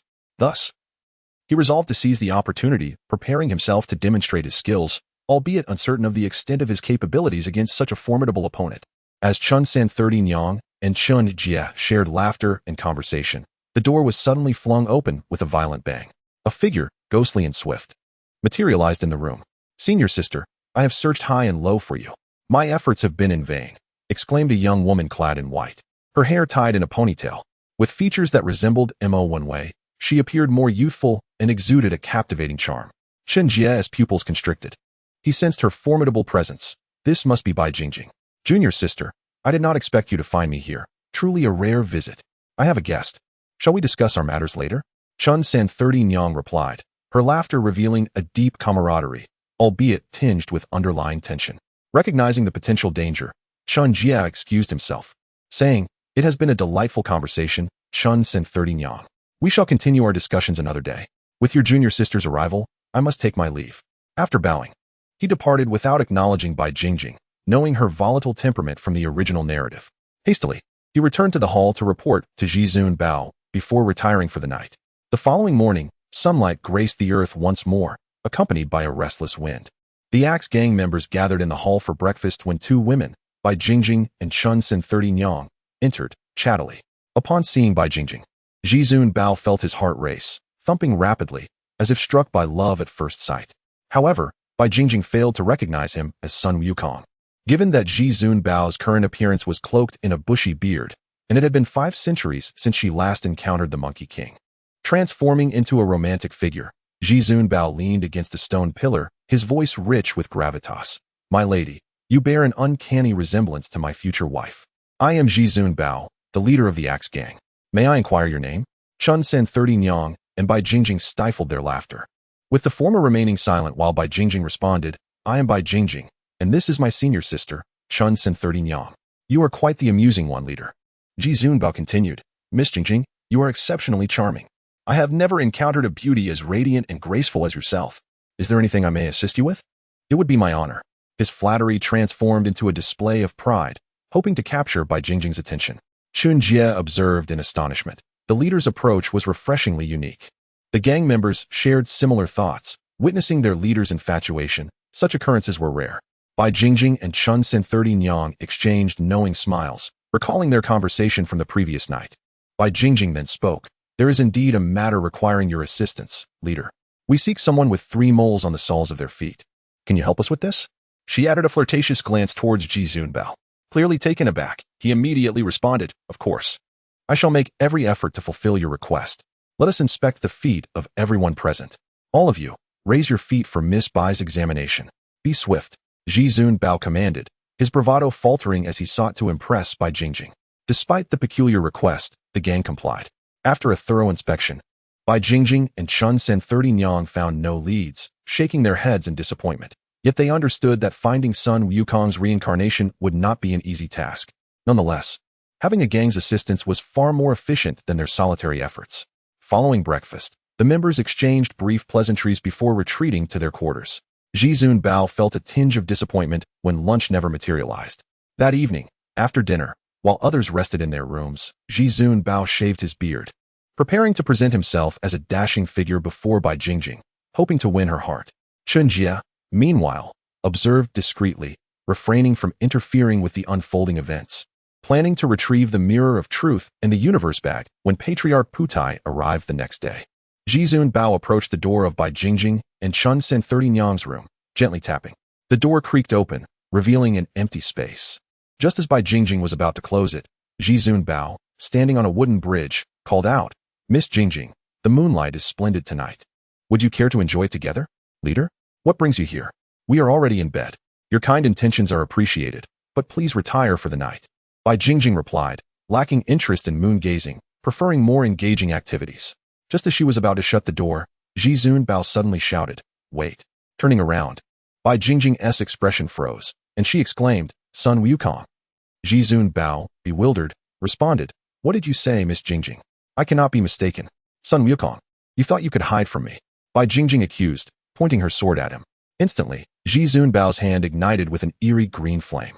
"Ah, Miss Jingjing, I am not Sun Wukong. I am Jizun Bao.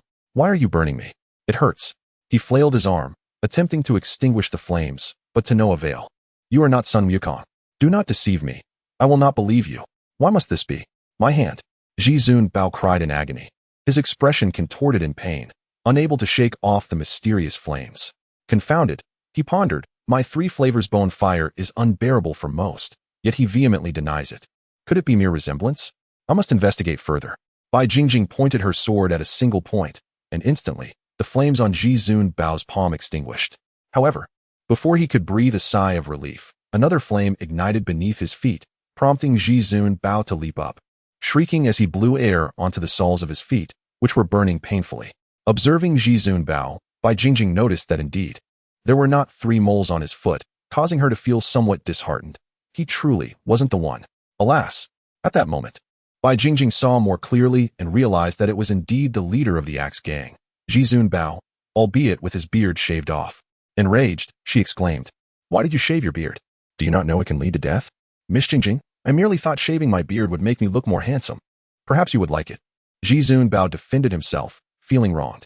Yet, Bai Jingjing was not in the mood to listen seriously. She retorted angrily, "Do you not realize that without your beard, you look utterly unappealing? You resemble a monkey. Put your beard back on." "I will, since Miss Jingjing says so. I shall return and stick my beard back on. Farewell, Miss Jingjing." With that, Jizun Bao dashed back to his room without a backward glance, intent on reattaching his beard.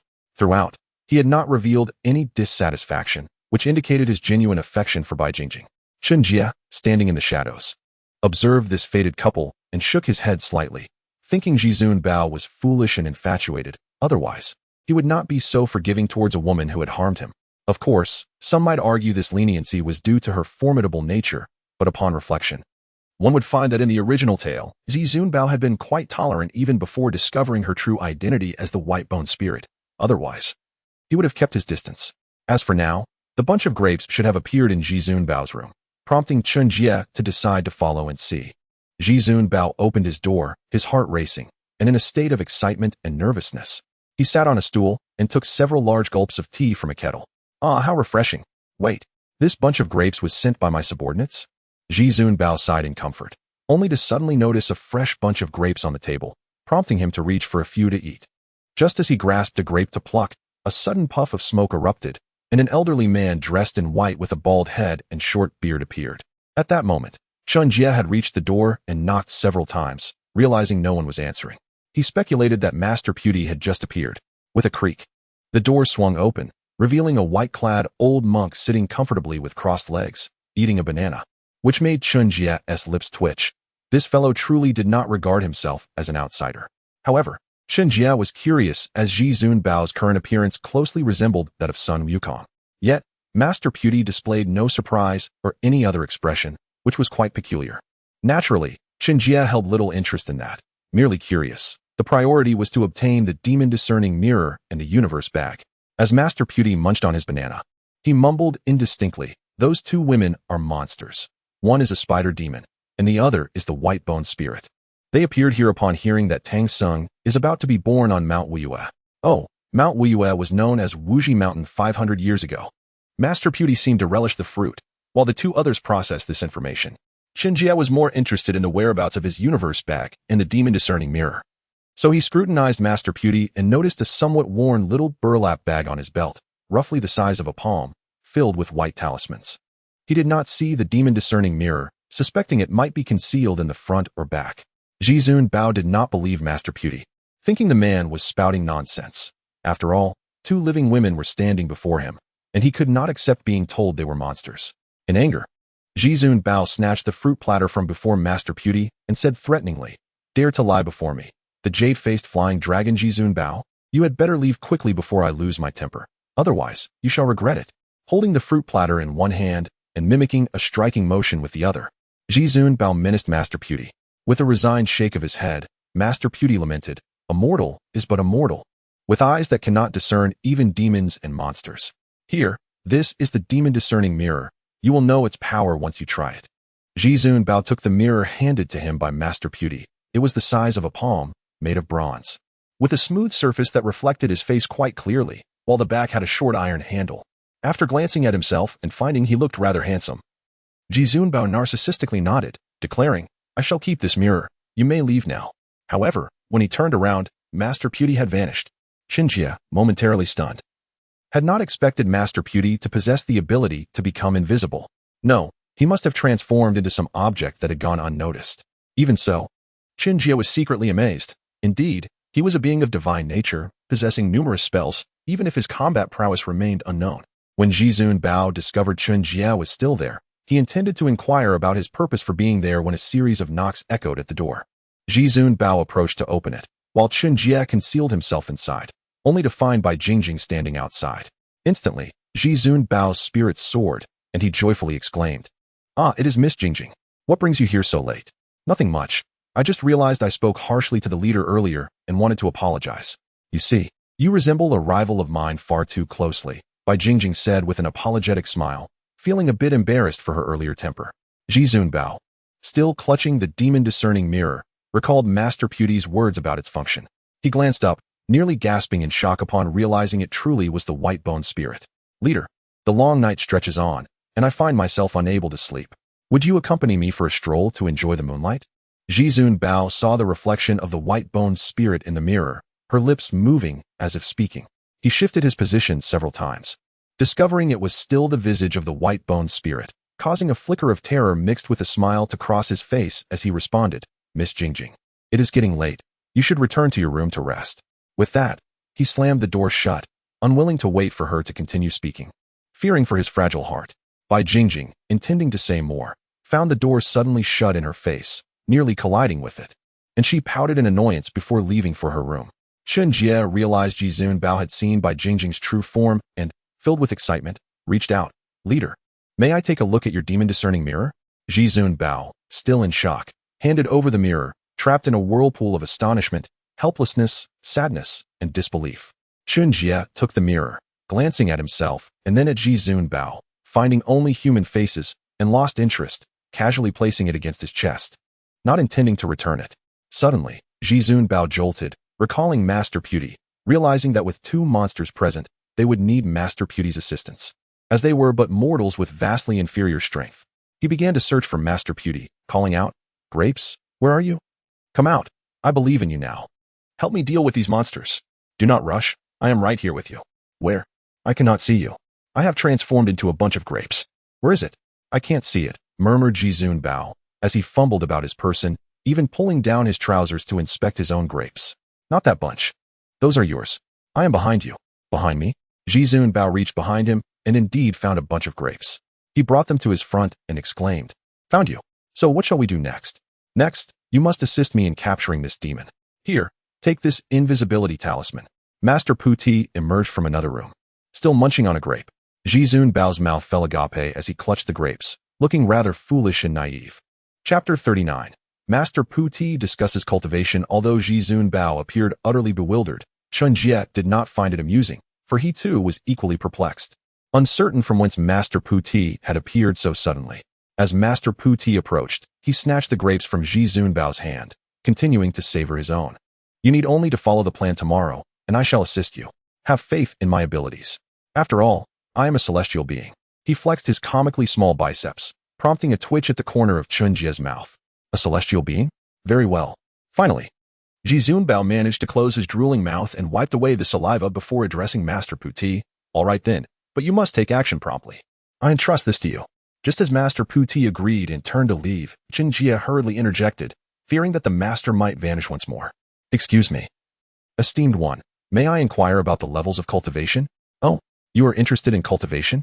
Quite commendable. Master Puti assessed Chen Jie with a scrutinizing gaze, his tone imbued with a hint of admiration, albeit his expression seemed slightly off. Indeed, I too am on the path of cultivation, though I lack clarity on the subsequent realms, hence my inquiry. Ah, for someone of your age, you seem to possess considerable potential. Very well. I shall elucidate the realms of cultivation.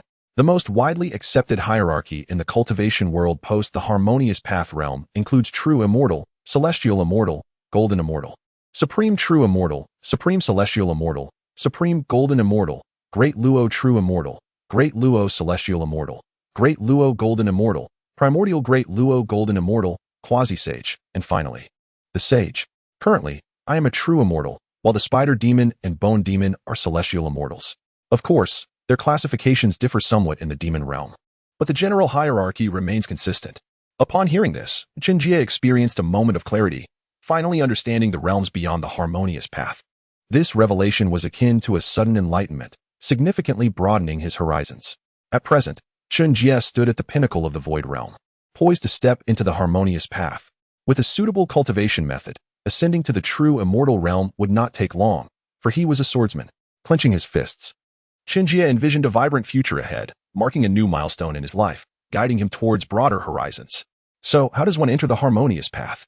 Chen Jie had pondered this before, but the rarity of individuals at that level in the sword and immortal world, with only the Moon Offering sect's leader and the Sword Saint as examples, made it daunting. The legendary celestial beings had concealed themselves, rendering them invisible to Chen Jie. Thus, the harmonious path remained an enigma to many, including the almost ascended Wine Sword Immortal. As Master Puti finished speaking, the door creaked open, revealing a somewhat lecherous middle-aged man. The second in command, Ji Zunbao and Chen Jie exchanged puzzled glances. Typically, the second in command would knock and enter humbly, yet today felt different. Both Chen Jie and Master Puti observed the second in command closely, noticing that his pupils had lost focus, suggesting he was being manipulated. Ji Zunbao remained merely curious, not reprimanding, and extended the invisibility talisman to the second in command to assist with Master Puti's plan. Chen Jie swiftly snatched the talisman and retained half, offering the remainder to the second in command with a teasing tone. Leader, I shall keep a portion. You can give the rest to the second in command. Let us execute the plan tomorrow night. We are all quite weary tonight. Ji Zunbao nodded in agreement, as the plan could be entrusted to anyone, with him merely providing support. Master Puti, seeing this, said nothing further, for as a celestial being, he was indifferent to such trivial matters. As Master Puti prepared to leave, Chen Jie stepped forward. Master, might I borrow your Chinquan bag? It would allow me to act opportunely. Master Puti considered for a moment, then nodded. Very well. He tossed the bag to Chen Jie before vanishing suddenly.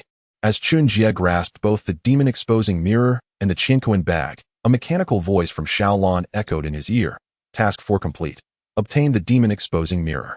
Reward, 50 points. Task 5 complete. Obtain the Chinquan bag. Reward, 50 points. Well done, host.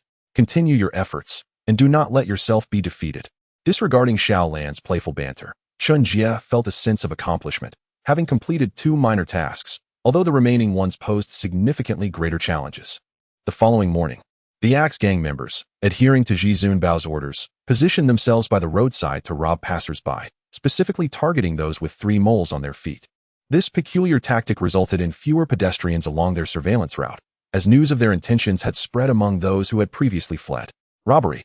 Do not resist, or our axes are not to be trifled with. The second in command led a group of Axe Gang members toward a merchant convoy pulling a horse-drawn carriage. Meanwhile, Chen Jie lay idly beneath a withered tree, chewing on a blade of grass and occasionally glancing at the unfolding events. Below him, Bai Jingjing and Chen Sanshurnyang chatted amiably, their previous tensions seemingly dissipated. Chen Jie observed the pair, noting their similar physiques, recalling that he had seen Chen Sanshurnyang's figure before. Could Bai Jingjing possess an equally enticing form? In a moment of fanciful contemplation, Chen Jie felt a gulp escape him as Chen Yang seemed to catch his gaze. She looked up at him, playfully batting her eyelashes, while her hand glided from her neck to her chest, down to her thigh. Chen Jie felt a rush of heat, quickly averting his eyes, while Chen Yang giggled, finding amusement in teasing the third in command.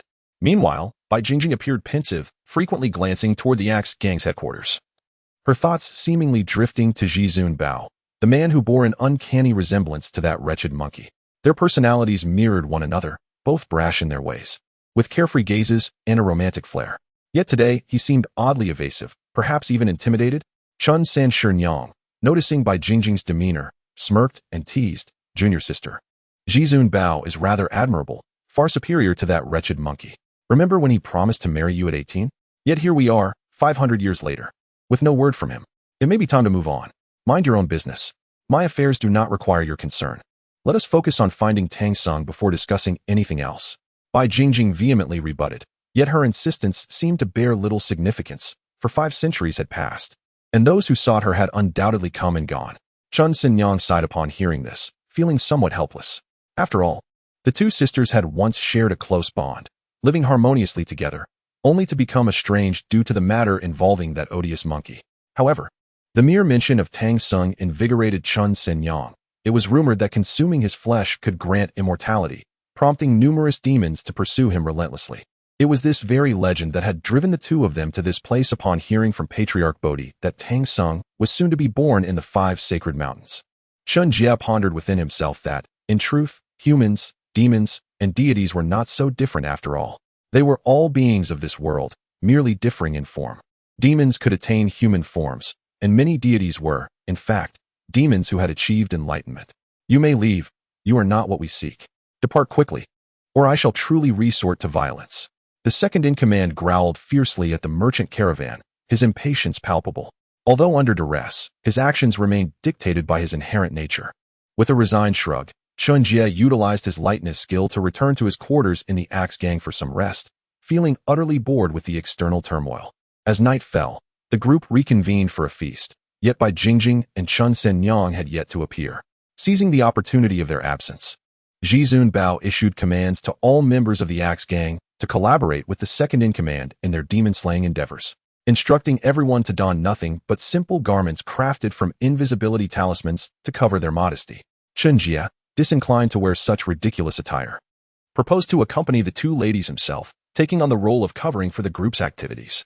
After a moment's contemplation, Zhizun Bao agreed, setting the stage for a grand and flamboyant performance soon to unfold. While the others changed their attire, Chen Jie made his way to Bai Jingjing and Chen Yang's quarters to invite them for dinner. Chapter 40. Flames dance as Chen Jie escorted Bai Jingjing and Chen Yang to the dining hall, where they typically feasted. The members of the Axe Gang lay in hiding, waiting for the opportune moment to strike. Chen Jie took a seat at the lower end of the table, keeping the two beauties company during their meal, though he himself consumed little, having already dined earlier.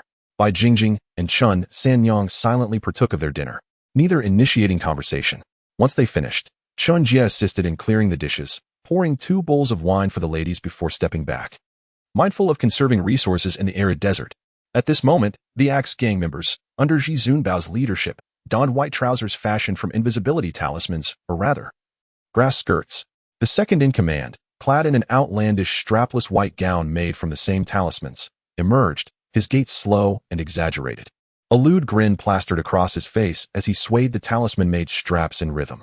Bai Jingjing and Chen Yang gaped in astonishment, their wine bowls poised midway to their lips, frozen in disbelief. Chen Yang glanced at the second-in-command, who silently gestured towards her, mouthing the words invisibility talisman while pointing to the white paper on himself. Immediately, Chen Yang understood, nodding with a honeyed smile as she spoke to Bai Jingjing. "Junior sister, where do you think the leader has gone?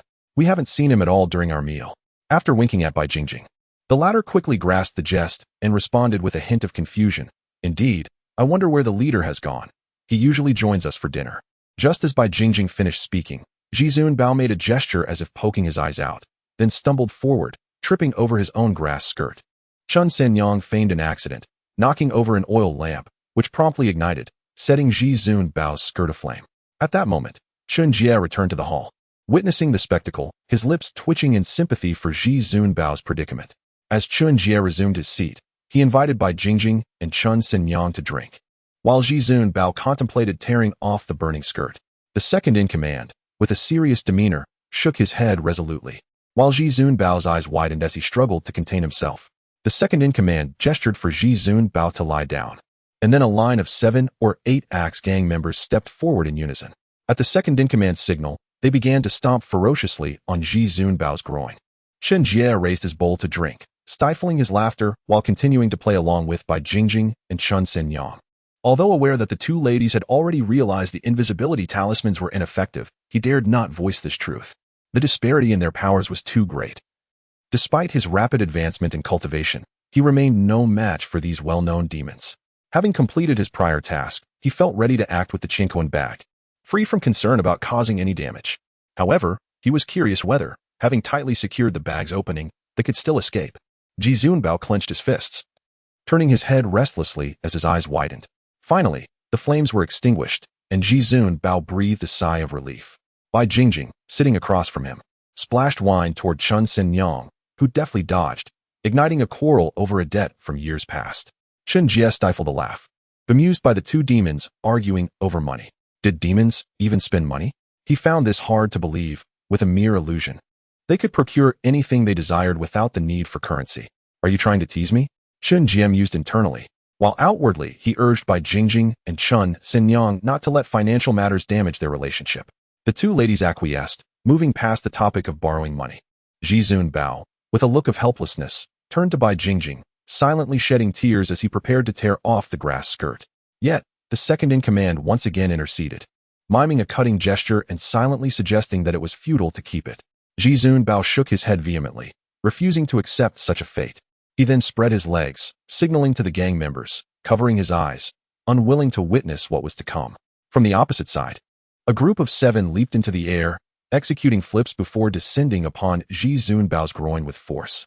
As this group retreated, another took their place, continuing the relentless assault.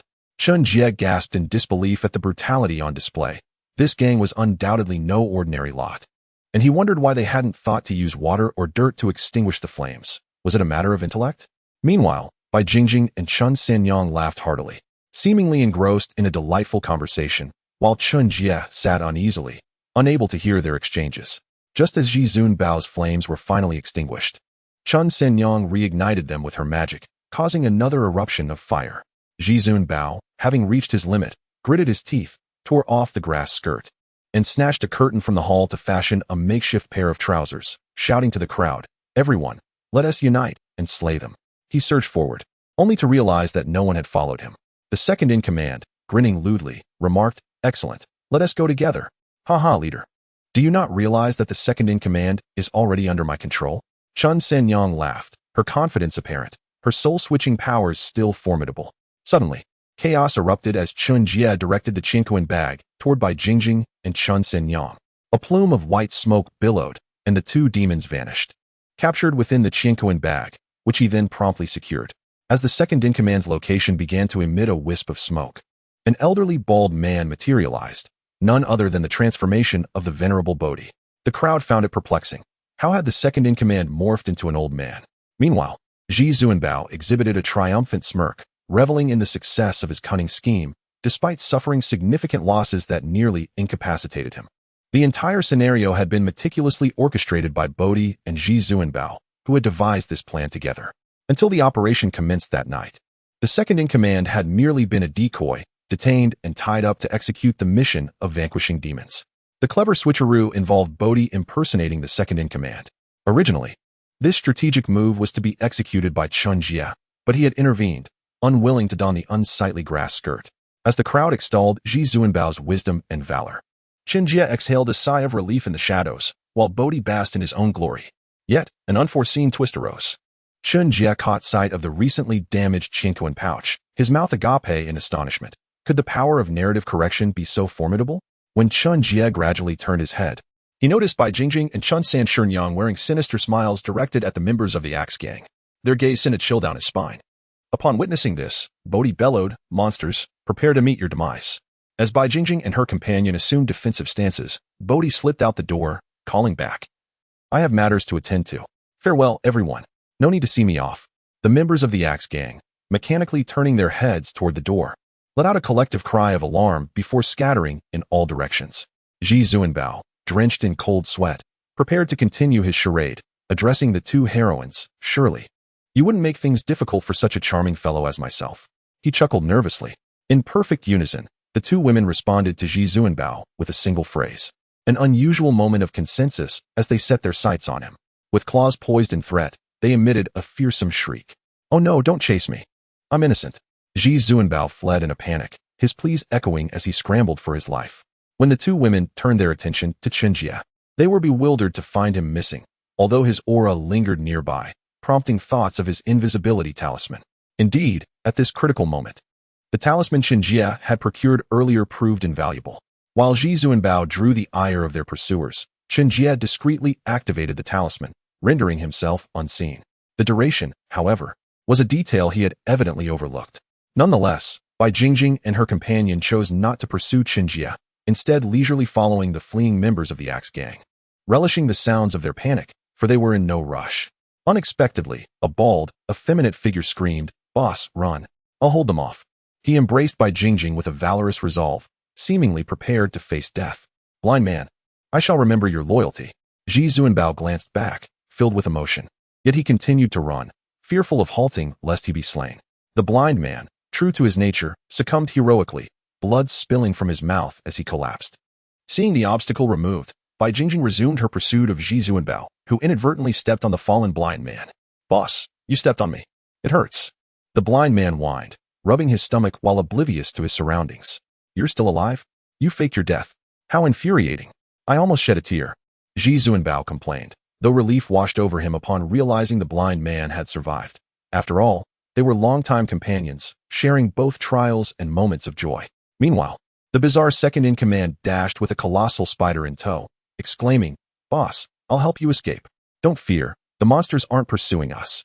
The members of the Axe gang, upon hearing this, had their hair stand on end, pointing towards Ji Zuanbao's location. "The boss is over there." The second-in-command halted, his gaze falling upon Ji Zuanbao, and upon turning back to check on the spider, a cold sweat broke out all over him. At that moment, unnoticed by the crowd, an old cow in the barn began to speak. "I must report the news of the Tang Seng's flesh to the king. It will surely yield a generous reward." This revelation stemmed from Bodhi's earlier boastful declaration that Bai Jingjing and Chun Sanshirnyang had come seeking the flesh of Tang Seng, while he was there to rescue the mortals of the land. All this transpired unbeknownst to Chen Jie, who was cautiously concealed behind a fractured wall, and the other members of the Axe gang were equally oblivious. The cow bellowed, crashing through the wooden fence of the barn, galloping away with remarkable speed. The second-in-command's face turned pale, forcing a strained smile as he addressed the massive spider. "Dear lady, you're quite hefty. After carrying you this far, you wouldn't harm me, would you?" As he spoke, his expression turned grim, fear evident as a foul odor began to emanate from him. The spider demon bellowed at him, causing him to roll his eyes back in terror, collapsing unconscious. The spider remained in its monstrous form, pursuing the crowd relentlessly, prompting the henchmen to scream and flee in a panicked frenzy, fearing for their lives. When the spider demon approached Ji Zuanbao, it expelled webbing, ensnaring him in a sticky trap, rendering him vulnerable. Suddenly, a figure leaped forth, wielding swords with precision, liberating Ji Zuanbao, who looked up to find Bai Jingjing before him. A complex array of emotions crossed Ji Zuanbao's face: gratitude, anguish, disappointment, joy, and resignation, all converging in his gaze. Meanwhile, the spider demon transformed back into the form of Chun Sanshirnyang, who, filled with indignation, questioned, "Sister, why are you protecting this man? He is no monkey king. Have you fallen for him?" Chun Sanshirnyang's teasing tone elicited a smile, as she relished the thought of unsettling Bai Jingjing. "Hurry and go. I'll hold her off." Quickly, Bai Jingjing, instead of responding verbally, chose to express her feelings through action. Though Ji Zuanbao bore a striking resemblance to Sun Wukong, Bai Jingjing found herself moved by his persistence, affection, and care. Despite not harboring romantic feelings for him, she felt compelled to protect him. Such conflicting emotions were undeniably complex. Chun Sanshirnyang, growing impatient, retorted, "Sister, have you forgotten? We are not here to quarrel.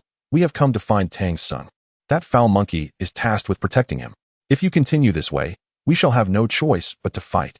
Bai Jingjing hesitated momentarily, but her resolve quickly returned. After all, Sun Wukong had never shown her the level of care Ji Zuanbao had.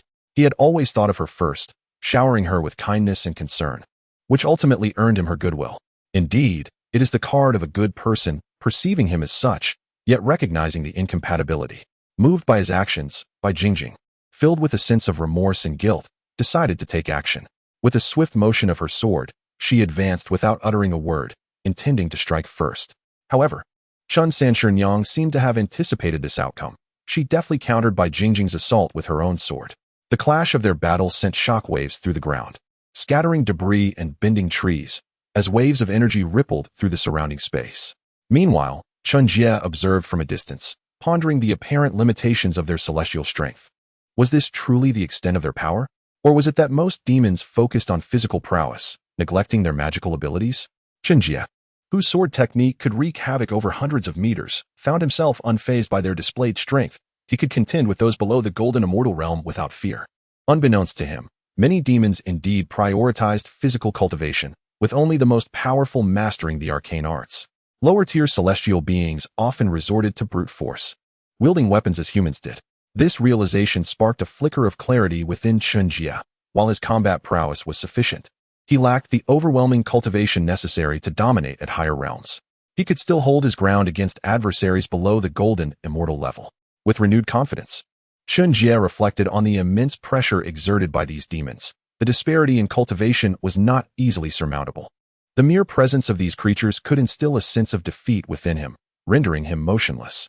As he gazed at the ongoing battle, a glimmer of resolve flickered in his eyes, prompting him to contemplate an exit. At that moment, at Niujiao Fort, a congregation of demons gathered for their annual assembly. In the center of the square, a towering, bull-headed giant stood upon a vast, dark altar, exuding an air of authority and menace. Clutching a pitch-black trident, his body was covered in iron-like fur, with a copper ring adorning his nostrils, releasing puffs of breath. His mere presence commanded silence among the gathered demons. The stillness so profound that one could hear a pin drop, broken only by the rustling of dark clouds swirling around. This was the Bull Demon King. Enraged, he bellowed, questioning whether all the demons had arrived and if there was news of Tang Seng. A trembling bull demon approached, reporting that only Niu San from the 5 sacred mountains was yet to arrive, while the others were present. The Bull Demon King's fury erupted at the news of Niu San's absence, shaking the ground with his thunderous voice. Just then, a hurried black earth bull raced in, announcing that it had heard news of Tang Seng from the 5 sacred mountains and had rushed back to report. Transforming into a 2-meter-tall, bull-headed demon, it knelt before the Bull Demon King, awaiting his command. The Bull Demon King, now ecstatic, roared with delight at the prospect of Tang Seng's location and commanded Niu San to lead the way, promising bountiful rewards for his loyalty. As the Bull Demon King surged forward, he swept up a host of demons in his wake, eager to pursue their quarry without delay. Meanwhile, Chen Jie noted that the outcome of the confrontation between Bai Jingjing and Chen Sanshirnyang was becoming clear. Bai Jingjing had succumbed to Chen Sanshirnyang's spider venom, and the latter was now closing in, seemingly intent on toying with her opponent. Bai Jingjing clutched her chest, attempting to flee with the incapacitated Jizun Bao, who had unexpectedly returned and was ensnared by the spider demon's silk. With a sigh of resignation, Chen Jie tore off his invisibility talisman and intervened, urging Chen Sanshirnyang to cease her pursuit, reminding her of the bond shared with her former companion. He implored her to show mercy, for Bai Jingjing was gravely injured, and further pursuit could lead to her demise. Chen Sanshirnyang regarded him thoughtfully, searching for a counter-argument in his words. However, she ultimately halted her advance, not out of concern for Bai Jingjing, but due to her growing fondness for Chen Jie. With a playful smile returning to her face, she invited him to stroll under the moonlight now that the distractions had departed. Chen Jie, feeling a bead of sweat form on his brow, found her proposition incredulous. Yet he recognized her intentions. Though he did not reciprocate her feelings, he agreed to accompany her, appreciating the tranquility of the night devoid of other distractions. As they walked side by side, they overlooked the figure of the loyal yet dubious second-in-command, who, after a brief moment of unconsciousness, rose and retreated to his quarters, believing the coast was clear. Meanwhile, the Axe Gang members, after a period of frantic escape, returned to their headquarters, blissfully unaware of the impending danger. As they settled into slumber, a dark cloud loomed ominously on the horizon, swiftly approaching the 5 sacred mountains.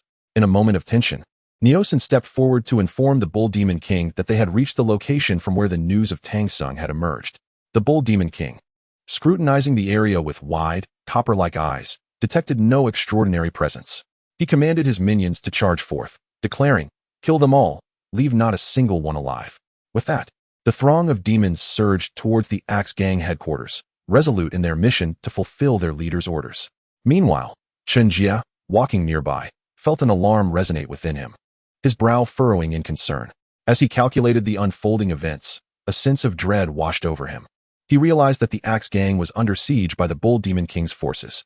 Anger surged within him, for although he had refrained from intervening earlier, believing the spider and skeletal demons to be harmless to mortals, he could no longer stand idly by. This time, the Bull Demon King unceremoniously slaughtered everyone first, an act that had reached an appalling level of atrocity. In an instant, with his sword unsheathed, Chen Jie soared upon his flying sword towards the Axe Gang headquarters. Fortunately, the distance he had to traverse was not great, allowing him to return swiftly. Yet, he had forgotten one crucial detail: no bull demon could be easily vanquished by him. Even if Chen Jie were to return at lightning speed, it would be futile, for the majority of those bull demons had attained the true immortal realm, with a few reaching the celestial immortal level. With his current strength, even with all his efforts, he could only eliminate a handful. The might of the Bull Demon King was such that even the deities of the heavens were powerless against him. However, despite this understanding, Chen Jie was resolute in his intention to rescue the captives, for this was his duty, a path he had vowed to uphold, to slay demons and protect the realm from harm. This had been his solemn oath from the very beginning. At this moment, Chen Jie, with a frenzied expression, shouted below, "Hurry! Everyone, evacuate the headquarters and disperse. Move quickly." Without waiting for a response, he summoned the sword essence within him, unleashing a tremendous aura that momentarily stunned the demons below, though they soon resumed their bloodthirsty frenzy. This time, Chen Jie did not consolidate all his energy. Instead, he invoked the surging sword essence within him, forming an intricate spell with his hands, culminating in a powerful shout, "Sword God!" A colossal beam of unparalleled sword light erupted in the air, crashing down with the force of a meteorite. Boom, boom, boom. The ground was pounded into varying depths. Stones scattered, dust billowed, and vegetation turned to ash as terrifying sword energies rained down like a meteor shower, accompanied by incessant screams. Moments later, as the dust settled, it became evident that most of the bull demons bore injuries, with a few unfortunate ones succumbing to their fates. The might of a single sword was indeed fearsome. Yet, this was clearly insufficient. Who dares to injure my kin? I shall pierce him through." The Bull Demon King roared, his towering figure thrashing violently, causing the ground to tremble as the surrounding space seemed to tear apart, waves of sound reverberating with an awe-inspiring power that instilled fear in all who heard it. Chen Jie coughed up a mouthful of blood, having been injured by the shockwave of the Bull Demon King's roar. His defenses were not inherently weak, but after unleashing the Sword God technique, his sword essence was insufficient to protect him, rendering him vulnerable. "Third Chief, are you all right?" Chun Sanshernong, her face etched with concern, rushed to support Chen Jie, worried that he might encounter further misfortune. "Hurry, everyone move."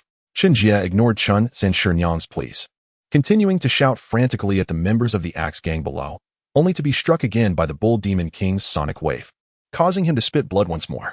The massacre continued beneath him, and Chen Jie watched in anguish, his expression turning increasingly deranged. Yet, due to his injuries and the vast disparity in strength, he could save but a few. "Retreat. There will be another day for vengeance. As long as the Green Mountains remain, one need not fear the absence of firewood." Seeing that the Bull Demon King had Chen Jie crawled desperately toward Chun Sanyang, embracing this pitiable woman who had sacrificed so much for him. Tears brimmed in his eyes as he repeatedly chastised himself. "Sanyang, awaken. I adore you, can you hear me? Please, wake up. I will no longer avoid you, awaken." Chun Sanyang wore a smile upon her face, yet her eyes remained shut, refusing to open, allowing Chen Jie's tears to fall unimpeded, receiving no response.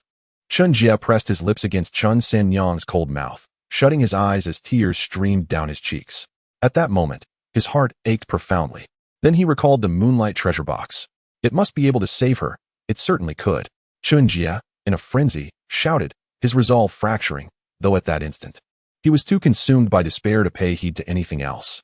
As he finally remembered to seek refuge in the cave to find the moonlight treasure box, he glanced toward the battlefield between the Bull Demon King and Bai Jingjing, only to perceive Bai Jingjing swaying precariously, growing increasingly feeble. At that moment, the Bull Demon King seized an opening, swinging his trident with ferocity. SSSHH. Bai Jingjing's throat was pierced by the trident, and she fell lifelessly. Yet her gemstone-like eyes still glimmered with a hint of a smile, as if conveying that it was wonderful for Ji Zun Bao to survive. Chen Jie felt a chill run down his spine. He was in grave danger, for the bull demon king's enormous eyes, resembling brass bells, regarded him with disdain, their cold gaze seemingly surveying a corpse. Alarm! Alarm! Host's life is in peril. Initiating emergency traversal mission. Chapter 43. Refining the heart in the mortal realm. Mythology. Alarm activated. Commencing urgent traversal mission. Mission title: Refining the heart in the mortal realm. The whimsical Bluetooth traversal system is now online. Countdown to traversal. 3, 2, 1. A flash of white light enveloped him. Chen Jie vanished from the spider cave, the bull demon king's strike missing its mark, leading him to cautiously scan his surroundings. The next moment, the entire world stood still, as if someone had pressed the pause button. Upon opening his eyes, Chen Jie shook his head, perplexed by his surroundings. Where was he? As he surveyed his environment, he noticed lush greenery and vibrant flowers, with rays of sunlight filtering through the leaves, indicating it was daytime, though the exact hour remained unknown. Chen Jie pondered how he had arrived here, realizing that part of his memory seemed elusive, unable to recall what he had lost. Greetings, host. The whimsical Bluetooth traversal system is at your service. I am Xiaolon. Xiaolon. The familiar voice echoed in his ears, evoking a sense of recognition in Chen Jie, though he could not pinpoint the source, leading to a slight headache. Please refrain from recalling, host. Due to certain incidents, portions of your memory have been sealed, and some abilities temporarily restricted. Currently, your sole skill is photographic memory. This world is based on the mythological television series, with a brief synopsis. The rascally youths, Yi Xiaochuan and Yi Dachuan, are brothers who stumble upon a mysterious box that transports Xiaochuan to the Qin dynasty 2,000 years ago, while Dachuan remains in the modern era. Xiaochuan encounters Emperor Qin Shi Huang, joins the rebel army, and meets his love, the pure and virtuous Princess Yushu. However, due to various circumstances, they cannot be together. The once carefree Xiaochuan begins to mature within this ancient dynasty, understanding the essence of responsibility and love. Meanwhile, in the modern world, Dachuan battles mysterious figures clad in black, searching for traces of Xiaochuan among ancient ruins, also finding his own love along the way. Mission issued: Refining the heart in the mortal realm. Please ensure your survival in this world for over 2 years, becoming a regional lord. Completing the mission allows immediate return. Failure results in death in this realm. There are no rewards or penalties for this task. Please prioritize your safety. Chen Jie was momentarily stunned. This, a mythological television show, and to fail the mission meant he could not return? How terrifying. Sigh, it seems imperative to locate Yi Xiaochuan first. Aligning with the protagonist is always a wise strategy. Though incredulous, an inner voice assured him that all of this was indeed real. It became essential to clarify whether this time period was the Qin dynasty or the modern era. Resolutely, Chen Jie dashed in a chosen direction, running swiftly. Despite his powers being sealed, his stamina remained robust. After all, he had spent considerable time training his physical strength during his previous encounters, not to mention honing his swordsmanship in Shushan. Yet, he was unaware of these past experiences, as the system had obscured those memories, only to be restored upon mission completion. At present, Chen Jie was curious about his sudden increase in stamina, but had no time for contemplation. The presence of the system suggested that bodily enhancement was perhaps not so surprising. Internally, he scoffed, continuing his relentless pursuit forward. An hour later, a magnificent and ancient city wall emerged before Chen Jie, bustling with a throng of people, all moving toward the city gate in a long queue. Chen Jie stood momentarily in a daze, realizing he had likely arrived directly in the Qin dynasty rather than the modern era, which left him somewhat disillusioned. At that moment, he overheard nearby voices discussing the region, mentioning Wu Zhong and the renowned Xiang family, whose reputation was well known even among the common folk. Being descendants of the noble Chu state, these whispers were faint, and the soldiers guarding the city wall did not catch them, their expressions having long grown numb from the monotony of duty. Curiously, Chen Jie noted that his hearing seemed heightened. He could discern even the most subtle sounds from a distance. This revelation provided him with some comfort as he gradually moved with the crowd. As he observed his surroundings with keen interest, one peculiar detail caught his attention. He was clad in white garments, and the scabbard on his back felt strangely empty, a matter that had intrigued him from the start. Despite his inquiries to Xiaolon, no answers were forthcoming, suggesting he would need to wait until the mission concluded for any revelations. Suddenly, the sound of galloping hooves reached his ears. Chen Jie looked up to see 2 horses racing forward, carrying 3 riders. Strangely, one of the riders sported a hairstyle atypical of this era. his face displaying a tense grip on the robust man in front of him. The second horse bore an elderly man, his spirit somewhat waning yet retaining an air of authority, with visible wounds prompting whispers among passers-by. Both horses surged swiftly into the city gates, and the soldiers at the entrance refrained from questioning them, appearing to be members of some noble family. Chen Jie's eyes brightened. These three could potentially be Xiang Yu, Xiang Liang, and Yi Xiaochuan. Ignoring the chaotic throng, he pursued the direction of the recently passed horses. The soldiers at the city gate shouted behind him but did not follow, bound to their posts. Chen Jie sprinted at an extraordinary speed, though he found it peculiar. He had no time to dwell on such thoughts and hurried to catch up with Yi Xiaochuan. Moments later, the horses came to a halt, and Xiang Yu turned to regard Chen Jie. Clad in rough hemp garments, his muscular frame radiated explosive strength, standing at an impressive height of 6 feet. With piercing eyes that captivated all who beheld him, exuding an aura of formidable might, Xiang Yu scrutinized the young man before him, noting his white attire, seemingly unblemished by travel, and the empty scabbard on his back, which appeared somewhat odd. Observing his features, the man appeared to be around 25 or 26 years old, radiating youthful vigor and an air of distinction. With a mixture of wariness and curiosity, Xiang Yu clasped his fists and inquired, "What brings you here, brother? Why are you pursuing us in such haste?" As he spoke, his arms tensed, poised for action. A wrong answer could provoke the wrath of Xiang Yu. Chen Jie exhaled deeply and, cupping his fists, replied to Xiang Yu, "I am Chen Jie, not here to pursue you three, but rather to seek this brother behind you. He hails from my hometown, and I recognized him at once. I arrived here in 2016. How about you? Have you just come as well?" Xiang Yu looked quizzically at Yi Xiaochuan, who, with an expression of excitement, hastily dismounted and eagerly exclaimed, "I am Yi Xiaochuan. You arrived in 2016? I came in 2010. This is the Qin dynasty. Do you know how to return? There are no televisions, no computers, no internet here. I cannot bear to stay even a moment longer. It is far too dull." Perhaps it was the joy of encountering a familiar face in a foreign land. But Yi Xiaochuan immediately began to vent his frustrations about the era, harboring a deep resentment for a time that seemed 2 millennia removed from the modern world. "Indeed, you too have traveled from the future," he laughed, "yet I have no means to return. For now, let us settle here and contemplate our next steps." Seeing Yi Xiaochuan's exuberance, Chen Jie felt amused and suggested they take their time to settle down, as he intended to remain for over 2 years and was not in a hurry to leave. Yi Xiaochuan, though somewhat disheartened, did not give up, for he had gleaned a clue about the box that had transported him to this place. Under Yi Xiaochuan's introduction, Chen Jie also respectfully greeted Xiang Yu and Xiang Liang, and subsequently took residence in the Xiang family estate.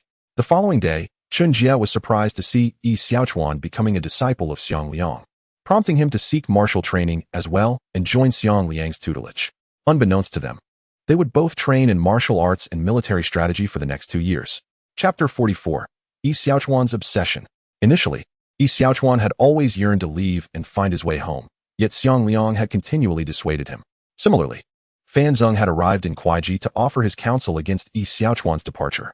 Although Chen Jie was aware that Yi Xiaochuan sought to reach Mount Tangguo, he wisely refrained from mentioning it, as events were unfolding according to the narrative, and he indeed required time to cultivate his abilities. Thus, he chose to let nature take its course. 2 years later, by this time, Yi Xiaochuan had grown his hair to shoulder length, styled in a simple top knot, exuding a handsome charm that captivated those around him. His face often bore a carefree smile, enhancing the impression of his admirable character and self-assured demeanor. Dressed in a flowing robe, he possessed an ethereal presence that easily endeared him to others, which explained why Xiang Liang and Fan Zeng were reluctant to let him leave. Meanwhile, Chen Jie remained clad in snow-white attire, his expression gentle and serene, a long sword sheathed at his back, embodying the essence of a chivalrous youth. At this moment, Yi Xiaochuan found himself longing for home once more. He had been in this place for 2 years and had finally discerned the destination he sought. However, he had made a pact with Xiang Liang that he could only depart after passing 3 trials. Of course, he had already devised strategies for the challenges ahead, yet he was uncertain about the timing of his departure. His yearning for his family grew stronger, leading him to resolutely decide to face the trials today. Chen Jie had no objections, as he was also training here, and Xiang Liang and Fan Zeng were not particularly close to him. However, he shared a deeper camaraderie with Xiang Yu, often engaging in contests of strength and archery, creating a mutual admiration between them. As for the reasons behind Chen Jie's remarkable prowess, he remained unaware, for the memories that were sealed within him granted him formidable power. And this realm served merely as his training ground, with all his abilities suppressed. Nonetheless, due to his prior sword training, his agility, reflexes, and physical endurance had greatly improved, allowing him to hold his own against Xiangyu, though Xiangyu still surpassed him in skill. Xiang Liang and the others were not particularly concerned about Chen Jie's intentions to stay or leave, but they were desperate to keep Yi Xiaochuan. Knowing his character would never betray Xiangyu, and that he would ultimately become an asset to him. Thus, they devoted considerable effort to nurturing Yi Xiaochuan. At this moment, Yi Xiaochuan finally resolved to approach Xiang Liang about the trials. Upon entering the hall, he found Fan Zeng and Xiangyu present, so he broached the subject. The two exchanged glances and nodded slightly. It was indeed unfair for the Xiang family to detain Yi Xiaochuan for 2 years while preventing him from seeking a way home. Thus, they decided to loosen their grip. If Yi Xiaochuan emerged victorious, he was free to leave. They proceeded to the training ground. Yi Xiaochuan bowed respectfully to Xiang Liang and asked, "Master, shall the first trial be the recitation of Sun Tzu's Art of War? May we begin?" Xiang Liang nodded. And Yi Xiaochuan, having mastered the text long ago, easily passed the first trial. The second trial involved a contest of strength with Xiangyu. This time, Yi Xiaochuan, adhering to the principles of leverage, managed to lift the cauldron higher than Xiangyu, clearly demonstrating his superiority. Xiangyu, witnessing this, became indignant and protested. "I refuse to accept this. Such cheating cannot be counted." Xiang Liang, observing the situation, felt a twinge of frustration but acknowledged that Yi Xiaochuan had exploited a loophole by employing a mechanical principle rather than sheer strength. He sighed and remarked, "Very well. We shall declare this round a victory for Xiaochuan. You must learn to be more adaptable in your thinking, unlike Xiaochuan." Xiang Liang shook his head in resignation, halting Xiangyu's protests, confident about the third trial, which was immune to deception. The third trial was equestrian combat. With a smile, Xiang Liang stroked his beard and stated, "The rules are simple. You two will engage in combat while mounted. The first to dismount loses." "Xiaochuan, are you certain about this? Your brother Yu has never been bested in mounted combat. Regardless of victory or defeat, I fear not the challenge. For the sake of returning home, I will not shy away," Yi Xiaochuan declared resolutely, his determined expression moving to behold. Xiang Liang sighed internally but shook his head, stepping aside to allow them to battle. Xiangyu felt a tremor within, admiring Yi Xiaochuan's bravery, yet he was confident in his own prowess on horseback, wondering how Yi Xiaochuan could possibly prevail. "Very well, Xiaochuan. Let your brother Yu assist you one last time," he conceded. With agility, Xiangyu mounted his horse, displaying a skill that impressed Chen Jie. Yi Xiaochuan, not to be outdone, demonstrated that his 2 years of training had prepared him well, swiftly mounting his steed with ease. In a flash, both riders spurred their horses forward. Engaging in fierce combat, Yi Xiaochuan and Xiangyu wielded their swords, one with fluid and graceful movements, surprising with each strike, yet lacking in aggression, while the other attacked with relentless ferocity, each blow powerful and commanding. In mere moments, Yi Xiaochuan found himself in peril, narrowly escaping several strikes from Xiangyu, who remained calm and composed, revealing that he had yet to unleash his full potential, forcing Yi Xiaochuan into a desperate defensive stance. Chen Jie and Xiang Liang both shook their heads in silence, fully aware that Yi Xiaochuan's defeat was merely a matter of time. It was also evident that Yi Xiaochuan's brief training in martial arts contributed to his shortcomings. Otherwise, his achievements would have been far greater. However, Chen Jie understood that Xiangyu still cared for his brother, deciding to sacrifice his steed to accommodate Yi Xiaochuan's eagerness to return home. Indeed, a sudden commotion erupted in the arena as Xiangyu's horse unexpectedly foamed at the mouth, its legs giving way, collapsing under him, while Xiangyu leaped down to the ground. Simultaneously, Yi Xiaochuan, teetering precariously, fell from the saddle, muttering, "I won. I can go home now." Before losing consciousness, Xiang Liang rose in anger, pointing at Xiangyu, struggling to utter a complete sentence. You. With a sigh, he waved his sleeve in frustration and stormed off, for his keen eye had discerned that Xiangyu was responsible for the horse's demise. Yet he was incensed by Xiangyu's unilateral decision.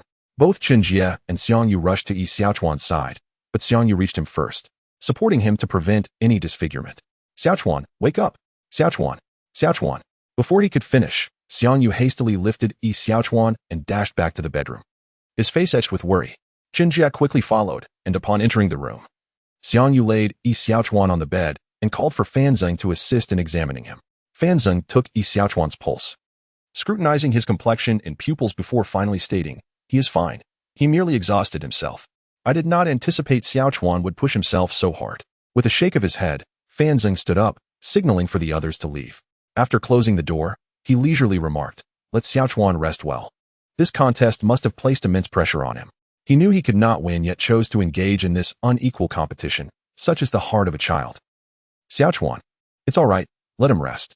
Brother Yu, shall we take our leave for now and return to visit him tonight?" "Very well. But instruct the household staff to remain at the door, and as soon as there is news of Xiao Chuan waking, they must come report." "Understood. I will inform the servants to stay alert." As night enveloped the surroundings, the moonlight cast a hazy glow, and the cool breeze whispered through the Xiong residence's garden.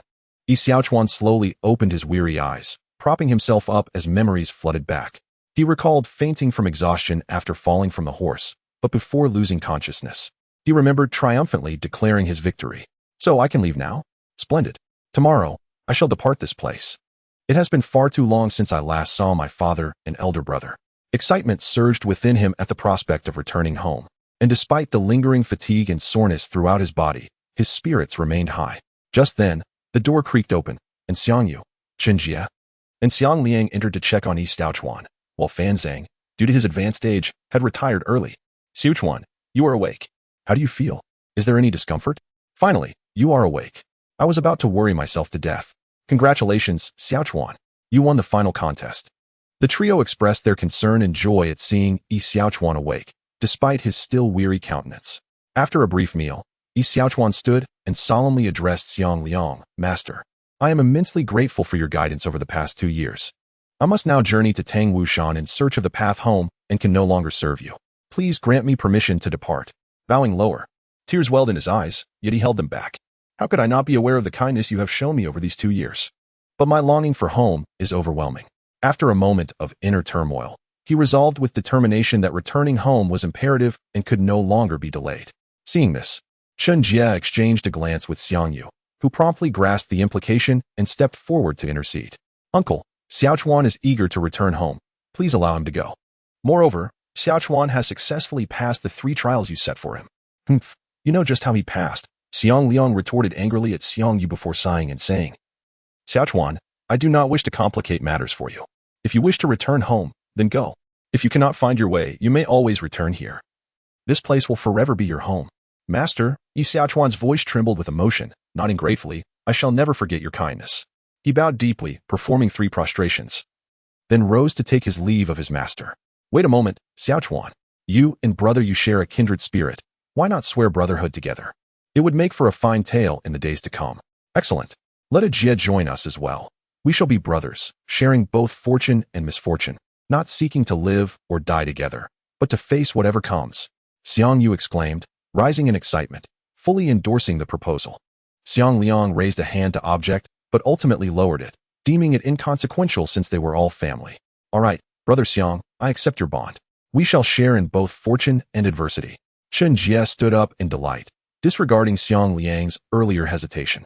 Fan Zeng nodded with a smile, evidently in agreement. Xiao Chuan, overwhelmed with joy and emotion, exclaimed, "Brother Xiang, Jie, you. Haha, today is a fortuitous day. Let us prepare an altar and pray to the heavens together." Xiang Yu declared with a sweeping gesture, decisively arranging the oath of brotherhood. Shortly thereafter, the 3 stood before the altar, with Xiang Liang and Fan Zeng as witnesses. They collectively offered incense to the heavens, bowed thrice, and then raised their hands to declare, "We 3, today, become sworn brothers, sharing fortune and misfortune, not seeking to live or die together, but to face whatever comes. Heaven bear witness. Elder brother, third brother, second brother, third brother, elder brother, second brother."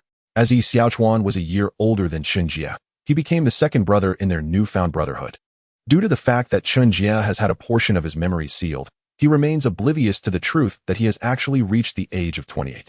After the 3 brothers pledged their brotherhood, they exchanged farewells, wishing each other well.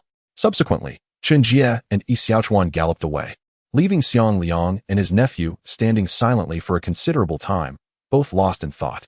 Fan Zeng, on the other hand, had already retreated to his quarters, as his health was somewhat frail. He pondered, "I foresee that Jie may one day become a formidable figure in this realm. I wonder if your decision to ally with him today is right or wrong." "Alas, uncle, do not fret. Yu understands. Our temperaments are well matched. And even if we clash in the future, It shall not tarnish our bond. Please, do not worry. Ah, you see, Xiaochuan is indeed a remarkable talent. Who knows which side he will support in the future? I can only hope that we do not find ourselves on opposing sides. Uncle, very well. Let us return. They have already ventured far. Xiang Liang shook his head, stooping slightly as he departed slowly. The thought of the three brothers possibly turning against one another in the future filled him with an unshakable sense of melancholy. Xiang Yu raised his hand, opened his mouth as if to speak, but ultimately uttered nothing, letting out a resigned sigh before retreating to his chamber. Meanwhile, Yi Xiaochuan and Chen Jie spurred their horses onward, galloping swiftly, driven by Yi Xiaochuan's eagerness to return home, never once pausing. Chen Jie, helplessly observing Yi Xiaochuan's hasty retreat, internally grumbled, "Must you run so fast? Horseback riding is exhausting." But Yi Xiaochuan was undeterred, racing ahead with a clear sense of direction. Suddenly, they found themselves on a mountain path, surrounded by lush greenery. A distinct trail of wagon wheel tracks caught Chen Jie's eye, leading him to suspect that it might belong to the elf family. A cry for help echoed through the air, prompting both Yi Xiaochuan and Chen Jie to spur their horses forward with renewed urgency. Moments later, they beheld a band of mountain bandits attempting to drag a person from a wagon, while the remaining servants lay dead or severely injured, with numerous bandits encircling them, intent on capturing their target. Observing the scene, Yi Xiaochuan and Chen Jie swiftly nocked arrows to their bows, releasing a barrage of projectiles that struck true, wounding the bandits and causing chaos among their ranks. Startled by the sudden assault, the bandits, seeing only two riders before them, rallied and charged towards Yi Xiaochuan and Chen Jie. The two dismounted, drawing their swords as they advanced upon the throng of bandits. The clash of steel echoed in the air as Chen Jie's blade found its mark, felling many foes, while Yi Xiaochuan's compassion momentarily hindered his resolve. "Why did you have to kill them?" Yi Xiaochuan lamented, his face etched with sympathy. "We could have merely injured them." Chen Jie shook his head in exasperation. "Brother, you are too naive. Look at the ground. How many servants lie dead? Do you still feel pity for these bandits? It is laughable." Yi Xiaochuan fell silent, grappling with the reality of taking lives, a heavy burden for one raised in more modern sensibilities. Just then, El Taigong approached, clasping his hands in gratitude. "Thank you, young heroes, for your assistance. I am El, known as El Taigong. Had it not been for your timely intervention, we might not have escaped unscathed." El Taigong's face bore the marks of fear, visibly shaken by the encounter.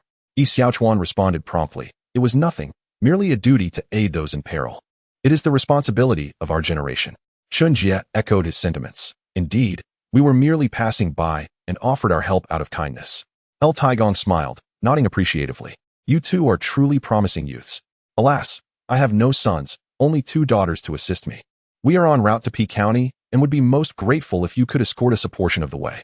With a hint of reluctance, Yi Xiaochuan hesitated, about to decline, but before he could utter a word, Chen Jie interjected, "No problem.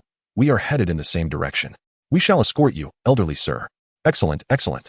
I am most grateful," El Taigong exclaimed, visibly relieved. As the introductions were made, El Taigong gestured towards the wagon. "Allow me to present my elder daughter, El Ji, and my younger daughter, El Su. Come and express your gratitude to our benefactors," he instructed. "Yes, father." Two melodious voices responded in unison as the young women descended from the wagon. Among them, one girl bore a striking resemblance to Chen Zihan.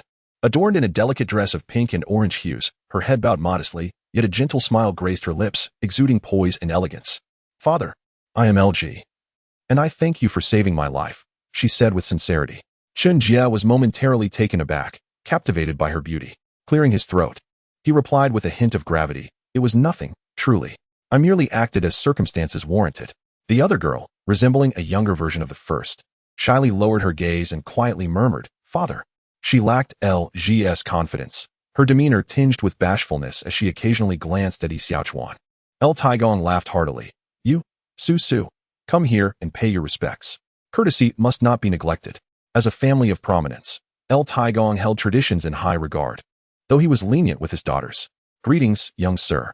I, Su, thank you for your life-saving grace," she said, bowing slightly in Yi Xiaochuan's direction, avoiding Chen Jie's gaze entirely. Chen Jie felt a pang of disappointment, but brushed it off. LG giggled softly, finding the situation amusing. "Forgive my sister. She is not well versed in etiquette. I offer my apologies on her behalf." "Not at all. I bear no resentment," Chen Jie responded with a smile, dismissing any ill feelings. "Please, do rise. My actions were merely instinctive," he added, waving his hand dismissively. Embarrassed, Yi Xiaochuan fumbled through his own greetings, while El Su's charming smile only deepened her allure. El Taigong, pleased with the young man's character, suggested, "Let us not linger here.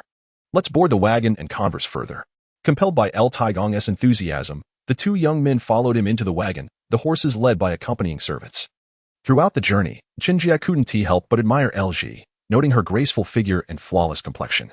While Yi Xiaochuan and El Su remained lost in their own thoughts, each maintaining an intriguing silence. Chen Jie glanced over and noticed Yi Xiaochuan gazing intently outside the carriage, clearly yearning to return. This child was still unaware that he might not make it back.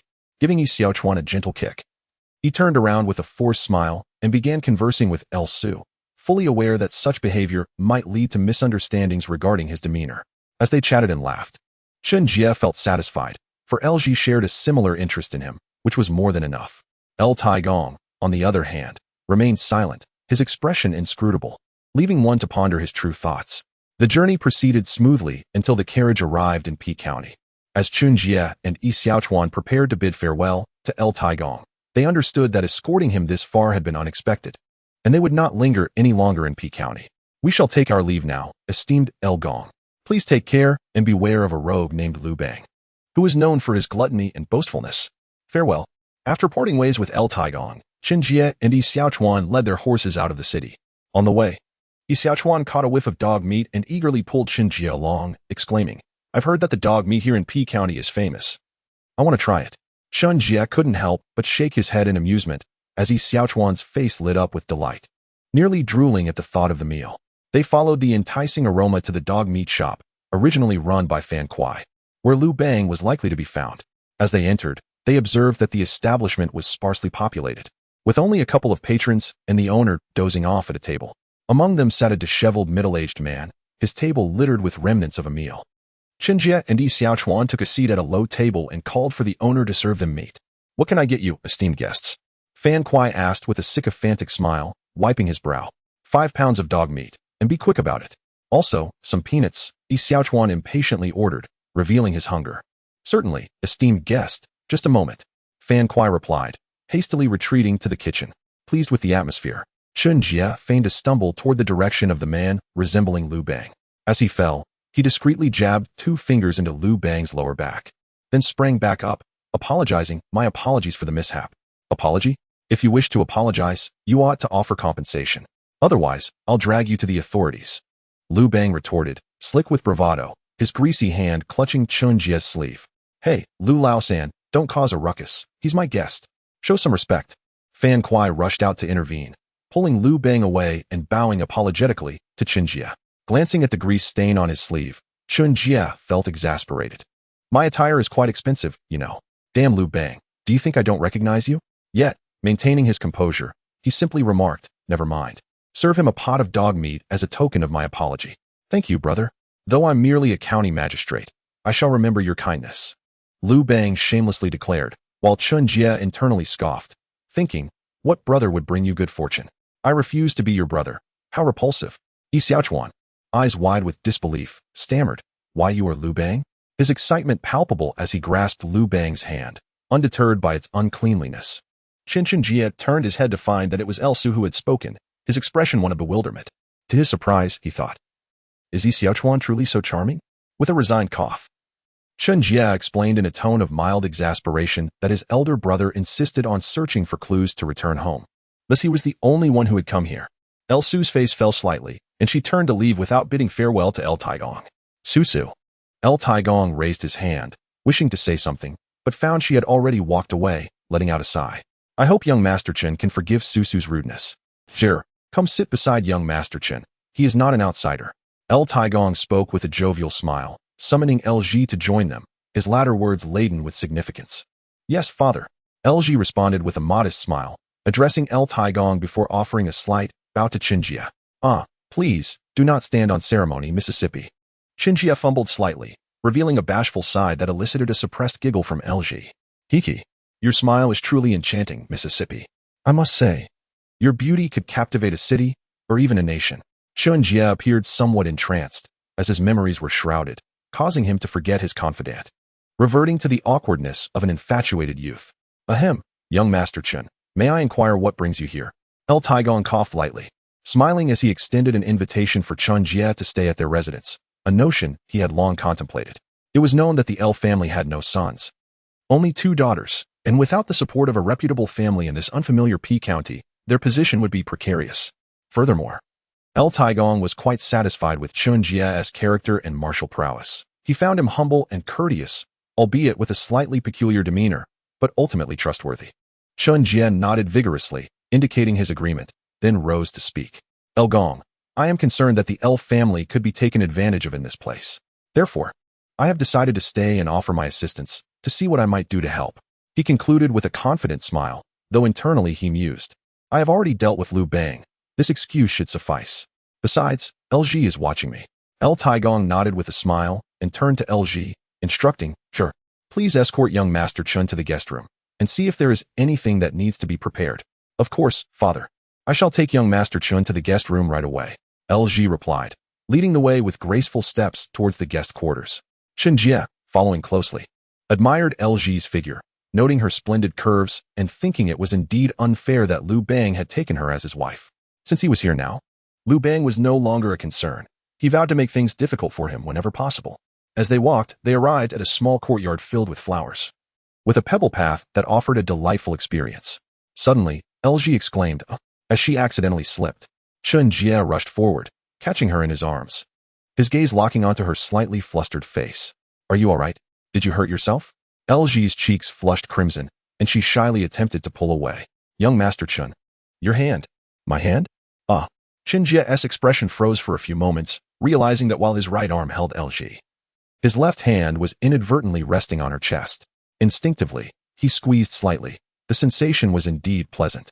LG let out a soft sound, her face growing even redder as she unconsciously clung to him, her cheek pressed against his chest. In that moment, Chen Jie stared at LG's expression, his head lowering instinctively. Are you all right? Why is your face so red? Like a monkey's bottom. Humph, you naughty boy. LG playfully pushed him away, not looking back as she hurried off, her steps quick, indicating that she had not hurt her foot after all. Chen Jie scratched his head, puzzled. What's going on with her? Could it be? Is someone there? Chen Jie turned to see the courtyard empty, scratching his head in disbelief, wondering if it was merely an illusion. At that moment, El Taigong, having quietly followed them and concealed himself among the flowers, sighed in relief, slightly shaking his head as he departed with a smile, having been taken aback by Chen Jie's behavior. Chen Jie shook his head and approached the door of his room, intending to inspect his quarters before anything else. Chapter 48. Yi Xiaochuan arrives. The double ninth festival banquet, as evening descended. The golden sun dipped below the horizon, casting a serene twilight, and it was time for dinner. A servant arrived at Chen Jie's courtyard, inviting him to the hall for the meal. Upon entering, he noticed El Taigong and his 2 daughters already seated at a low table, which made him blush slightly. El Gong, Miss, and second Miss, you are here so early. With a cheerful demeanor, Chen Jie greeted the El family before taking his place at the low table. Not too early. We have just arrived. Bring in the dishes. El Taigong waved his hand with a smile, signaling to the waiting servants outside. The expressions of LG and El Su were markedly different. LG kept her head lowered, her face slightly angry and silent, while El Su appeared lost in thought, absently fiddling with the hem of her dress. This atmosphere feels rather strange. Chen Jie mused internally, focusing on the meal at hand. He turned to El Taigong, seeking to break the tension. El Gong, may I ask if your affairs have settled? Most matters have been arranged, yet we are still not at ease, El Taigong replied, stroking his beard with a sigh. Shaking his head, clearly waiting for Chen Jie to inquire further. Oh, what do you mean, El Gong? Having settled your affairs? Why do you say you are not at ease? Chen Jie pondered El Taigong's words, soon realizing he meant they had not firmly established themselves in this new place. El Taigong cast a glance at his daughters, noticing their reluctance to speak, each lost in their own thoughts. With a furrowed brow, he addressed Chen Jie earnestly. To be honest, young master, our family has incurred the wrath of an enemy, forcing us to relocate to P County. However, in this unfamiliar territory, we require the acknowledgement of local dignitaries to truly establish ourselves. Unfortunately, at this point, El Taigong shook his head once more, a look of helplessness crossing his face. Though this place is not vast, it is fraught with complexities. Without solid foundations, we are easily victimized. He glanced at Chen Jie, hoping for some insight. Chen Jie noticed the glimmer of expectation in El Taigong's eyes and felt a sudden jolt of anxiety. What is this? I prefer beautiful women. Why is he looking at me like that? Seeing Chen Jie hesitate, El Taigong spoke with urgency. If you can help the El family resolve our plight, I would be willing to betroth my eldest daughter to you. Chen Jie nearly choked, his excitement palpable, yet he found himself utterly flustered. El Jie gasped, her face turning crimson to the roots of her hair, as she averted her gaze, sneaking glances at Chen Jie. Indeed, what I say is true. Young master, what guidance do you have for me? El Taigong smiled broadly at Chen Jie, who found him unexpectedly endearing in that moment. Father, how can you say such a thing? El Su exclaimed, suddenly coming to her senses upon hearing her father's promise. I have made my decision. Do not attempt to dissuade me. El Taigong waved his hand firmly, his tone resolute. El Gong, I have a plan that can help you establish yourselves here. Regarding the talents of Lord El, I too am profoundly impressed. It would be most fitting to host a banquet, extending invitations to the esteemed gentlemen and notable figures of the realm at the El residence. I propose the establishment of a school addressing the educational needs of the many children in County P. While also taking on the role of teacher, this would surely lay a solid foundation. With a calm and confident smile, Chen Jie seamlessly borrowed the idea of Yi Xiaochuan from the original text, without a hint of guilt. Furthermore, the grandeur of this banquet could be widely announced, marking it as the most prestigious event in County P, ensuring a favorable response from all invited. Splendid, truly splendid, Lord El exclaimed with excitement, rising from his seat. His gaze towards Chen Jie filled with approval. El Jie looked at Chen Jie with a hint of admiration in her eyes. She was a woman who revered strength. Although her character in the original narrative was marked by greed for wealth and power, it could not suppress her innate admiration for heroes and powerful figures. At that moment, El Su too felt a stir of emotions, her gaze towards Chen Jie shifting in a manner that was noticeably different, though she remained silent. Her thoughts drifting back to Yi Xiaochuan. Surely he could have devised such a clever plan as well. Soon after, dishes were served one after another, filling the tables of the guests. Come, dear nephew, allow me to toast you, Lord El said with a smile, raising his cup in invitation, his demeanor warm and familiar. Very well, uncle, Chen Jie replied, mirroring the affectionate address, both men appearing quite pleased with their exchange. They drank heartily, embodying the spirit of joyous camaraderie. Moments later, a servant approached, bowing respectfully. Master, young Master Yi has arrived outside. Shall I let him in? Oh, please do, bring him in. Lord El waved his hand, chuckling. Ah, Xiaochuan is here. I thought he would have steadfastly journeyed to Yan to seek out the sorceress. Chen Jie mused internally, maintaining a smile while discreetly observing El Jie. Her cheeks flushed slightly, and upon meeting Chen Jie's gaze, she quickly averted her eyes, though she sneaked glances his way, her heart swelling with delight. Before long, footsteps echoed as Yi Xiaochuan entered the grand hall. Lord El, I am here to trouble you once more, he greeted. Third brother, you run so swiftly. I cannot keep up. Yi Xiaochuan complained to Chen Jie, a hint of dissatisfaction in his tone. Haha, young Master Yi, no need for formalities. Servants, please find young Master Yi a seat, Lord El chuckled, gesturing to the attendants. Thank you, Lord El, Yi Xiaochuan replied with a bow before taking a seat. Brother, I'm not criticizing you, but I find this place quite agreeable. I've already said I would stay to protect the young lady. You may venture to Yen on your own. Chen Jie gazed at El Jie with heartfelt intensity, silently commending himself for his charm. Upon hearing this, El Jie lifted her head, meeting Chen Jie's earnest gaze, momentarily entranced. Yi Xiaochuan sighed in exasperation. I would like to leave, but you are the only fellow townsman I have here. I cannot bear to go alone. Even if I must wait for you, I wouldn't mind. But I hope you can accompany me when the time comes. Whether to stay or leave is entirely up to you. Well, that sounds more agreeable. Chen Jie replied with a grin. By the way, uncle has just promised the young lady to me. Do not be envious.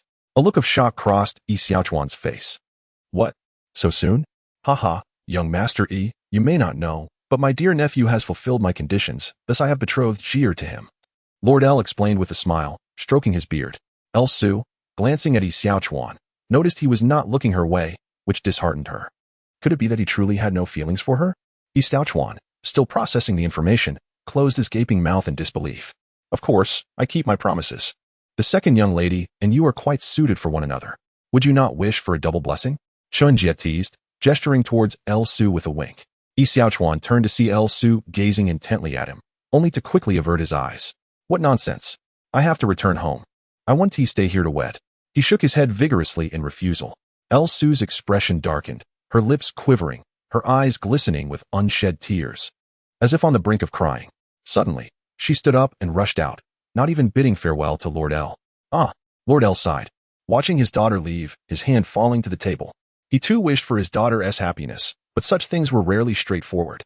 Daddy, I'm going to check on Su, LG declared, abruptly rising to follow her sister, hoping to console her and prevent any unforeseen distress. Yi Xiaochuan felt a bit awkward, scratching his head as he turned to Lord L with an apologetic expression. I am truly sorry, Lord L. I did not intend for the second young lady to feel this way. Ah, it is quite all right. I find myself weary. Please, dear nephew and young Master Yi, take your rest. Servants, prepare a guest room for young Master Yi. I shall take my leave, Lord L said, shaking his head in resignation. Signaling to the servants before bidding farewell to Chen Jie and Yi Xiaochuan, his spirit no longer in the gathering. Chen Jie rolled his eyes at Yi Xiaochuan and said, You truly are something else. Women are fond of you, yet you push them away. Incredible. Let us depart. It is no longer pleasant here. Yi Xiaochuan chuckled awkwardly. Following Chen Jie, their guest rooms were arranged in the same courtyard, adjacent to one another, allowing for continued conversation. Once seated at the table, Chen Jie poured water for Yi Xiaochuan and himself. So what brings you here so late? Ah, it is a long story, Yi Xiaochuan sighed, sipping his water before slowly beginning to recount his day. Chapter 49. What happened to the L sisters? Third brother, you have no idea. Brother Lu took me to see a play and drink, which was fine enough. But then he dragged me to a brothel. Had I not been quick-witted, I would have lost face. Is that so terrible? It's just a brothel. Why be so tense? Chen Jie dismissed with a scoff, though he could not hide his amusement. You laugh, but that is not all. He took me from the south gate of County P to the north, and not once did he spend a single coin. Well, save for a copper coin. I am utterly exhausted, Yi Xiaochuan exclaimed, visibly shaken by the experience. Realizing Lu Bang's remarkable appetite. Huh, I can hardly believe it. Chen Jie laughed heartily, slapping his thigh in amusement, unable to contain his mirth. Hey, stop it. Yi Xiaochuan playfully smacked Chen Jie's shoulder, crossing his arms as he continued. I barely managed to shake him off. Do not let him know I'm here. By the way, what conditions did Lord L mention? How did you win LG's hand so easily? Yi Xiaochuan asked, curiosity evident in his eyes as he awaited Chen Jie's response, having wished to ask earlier but refrained due to Lord L's earlier mood. Oh, you mean that? Well, of course. I resolved a significant issue for their family. Chen Jie paused for dramatic effect, a mischievous smile playing on his lips. Spill it already. I'm dying of curiosity. I can barely keep my eyes open after our long day of wandering and eating. If it weren't for my good constitution, I would have collapsed by now. All right, I won't tease you any longer. The situation unfolded as follows. Chen Jie shook his head with a smile, recounting the matter to Yi Xiaochuan in detail, as it was not of great significance and would eventually come to light. I see, Yi Xiaochuan responded, pleasantly surprised. Your intellect is quite commendable. Come, let me pat your head, second brother. With a grin, he reached to touch Chen Jie's head, only for Chen Jie to deftly sidestep. The two engaged in playful antics within the room before retreating to their respective quarters. For the following day, they were to arrange the banquet for Lord L. Although the event was not imminent, the guest list was extensive and preparations were numerous. The next day, Chen Jie woke, stretching his arms, momentarily perplexed as he blinked and realized he was still in the elegantly antiquated room, silently lamenting that he was indeed in the waning days of the Qin dynasty. Initially thinking it was merely a dream, after freshening up, he proceeded to the study to seek Lord L, aiming to discuss the various arrangements in detail.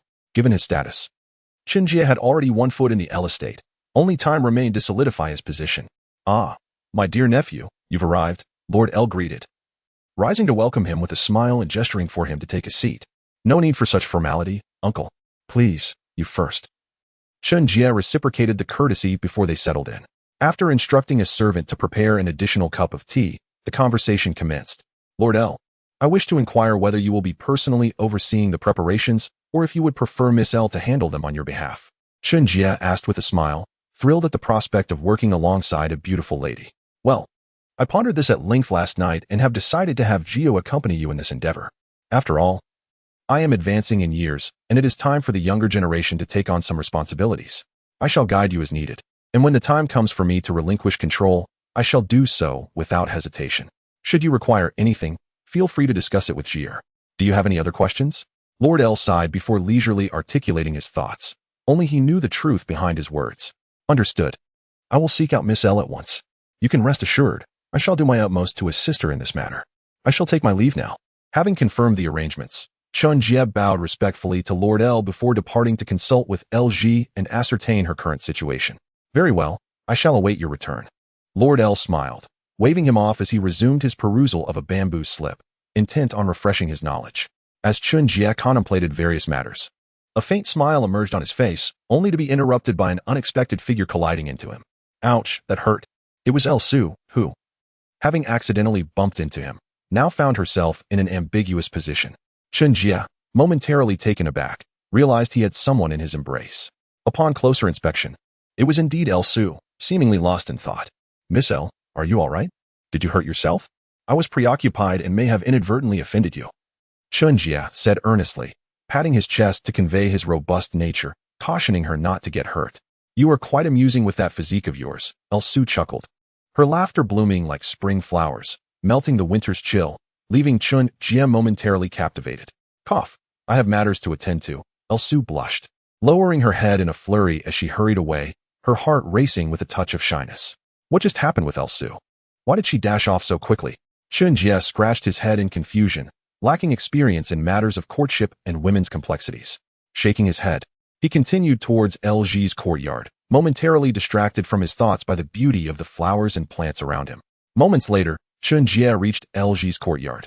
Discovering her diligently watering the flower pots in the garden, her focused demeanor and gentle smile captivating him. Good morning, Miss L. Have you had breakfast yet? Chen Jie greeted her warmly. Good morning. I have already eaten. You are quite early. What brings you here? LG responded, her smile maintaining a sense of propriety. Oh, no need for such formalities. Just call me Brother Chen. Your father has asked me to discuss last night's events with you, Chen Jie replied, his smile unwavering as he anticipated LG's reaction. Really? My father has been quite prompt. LG gasped softly, covering her mouth, her expression a mix of shyness and apprehension as she recalled her father's intentions to betroth her to Chen Jie. Is something the matter? Chen Jie inquired, gently touching her forehead. You don't have a fever. Why are you blushing so? Humph. You are the one who's feverish. I'm merely shy. Do you not understand? LG huffed, pouting slightly in frustration. Huh? Is that so? But why are you shy? I don't believe I've said anything inappropriate, Chen Jie remarked, perplexed by her reaction. You're driving me mad. Didn't you say your father wanted to discuss last night's matters? LG reiterated, her irritation evident. Oh, that matter. I meant to discuss the arrangements for the double ninth festival banquet. Where did your thoughts wander? Chen Jie replied, his gaze shifting to LG, sensing something unusual about her today. It's nothing. Let's talk in my room, LG said, turning to leave, eager to escape the moment before she succumbed to her rising emotions. Wait. Be careful, Chen Jie exclaimed as LG stumbled again, instinctively rushing to catch her, using his body as a cushion to prevent her fall. In that instant, his hand inadvertently brushed against her bosom. Chapter 50, triggering a hidden task. In that moment, Chen Jie and LG found themselves extremely close, their faces mere inches apart, the air thick with unspoken tension. Ultimately, Chen Jie leaned in, closing his eyes as their lips met. LG's eyes widened in surprise, yet she made no effort to resist, gradually surrendering to the moment. After what felt like an eternity, they finally parted, gasping for air. LG nestled against Chen Jie's chest, a gentle smile gracing her lips, while Chen Jie wore a knowing grin, one hand embracing her back, the other resting upon her softness, appreciating the sensation. Brother Chen, from now on, I shall be yours. You must not disappoint me, or I might go mad, LG whispered, her cheeks flushed. Is it truly that serious? Chen Jie replied, astonished yet understanding, realizing the weight of the times they inhabited. Fear not, I shall take responsibility, he vowed softly in her ear, both still on the ground, reluctant to rise. After a moment, they finally stood, Chen Jie taking LG's delicate hand as he guided her back to her room for some rest. As soon as the door closed, Chen Jie eagerly leaned in for another kiss, this time emboldened by their newfound connection, his hands exploring her form with abandon. Lu Ji let out a soft hum, slightly stirred by Chen Jie's teasing. However, she retained enough awareness to press his hand down, murmuring, "Don't." Chen Jie suddenly became alert, his gaze clearing as he withdrew his mischievous hand and embraced Lu Ji tightly, whispering, "I'm sorry, I can't control myself. You are simply too beautiful."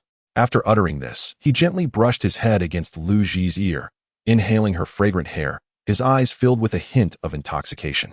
"Do you really mean that?" Lu Ji responded playfully, her cheeks flushed as she cautiously inquired, for women, especially beauties, are always concerned about their allure. "Of course, my Jier is undoubtedly the most beautiful." Chen Jie laughed heartily, planting a kiss on Lu Ji's profile, his face radiating joy. That's good to hear. Earlier, you mentioned that father summoned you to discuss last night's events. Perhaps we should address the matter at hand. Lu Ji gently pushed Chen Jie away, her lovely face still tinged with red as the weight of serious affairs returned to her mind. Oh, very well, Chen Jie replied reluctantly, a hint of disappointment lingering as they had just solidified their relationship, leaving him longing for deeper connection. However, he proceeded to discuss. I suggest that instead of inviting people directly, we create an allure that draws them in. The former seeks favors, while the latter has others seeking us. What do you think? At this point, a confident smile spread across Chen Jie's face. This method resembled an advertising strategy, transforming an event into a grand spectacle, thereby making attendance a matter of prestige. Really? That sounds wonderful. But how do we write it? Lu Ji's eyes sparkled with excitement as she pressed further. It's simple. We shall announce that the Lu residence is hosting the grandest Chongyang festival in all of P County, inviting the county magistrate and local nobility to attend. We will also present their qualifications to the locals, ensuring this becomes the most significant event in P County this year. Chen Jie articulated, his confidence unwavering as he took a sip of tea to wet his throat, his smile unbroken. Marvelous. Brother Chen, you truly possess both wisdom and courage.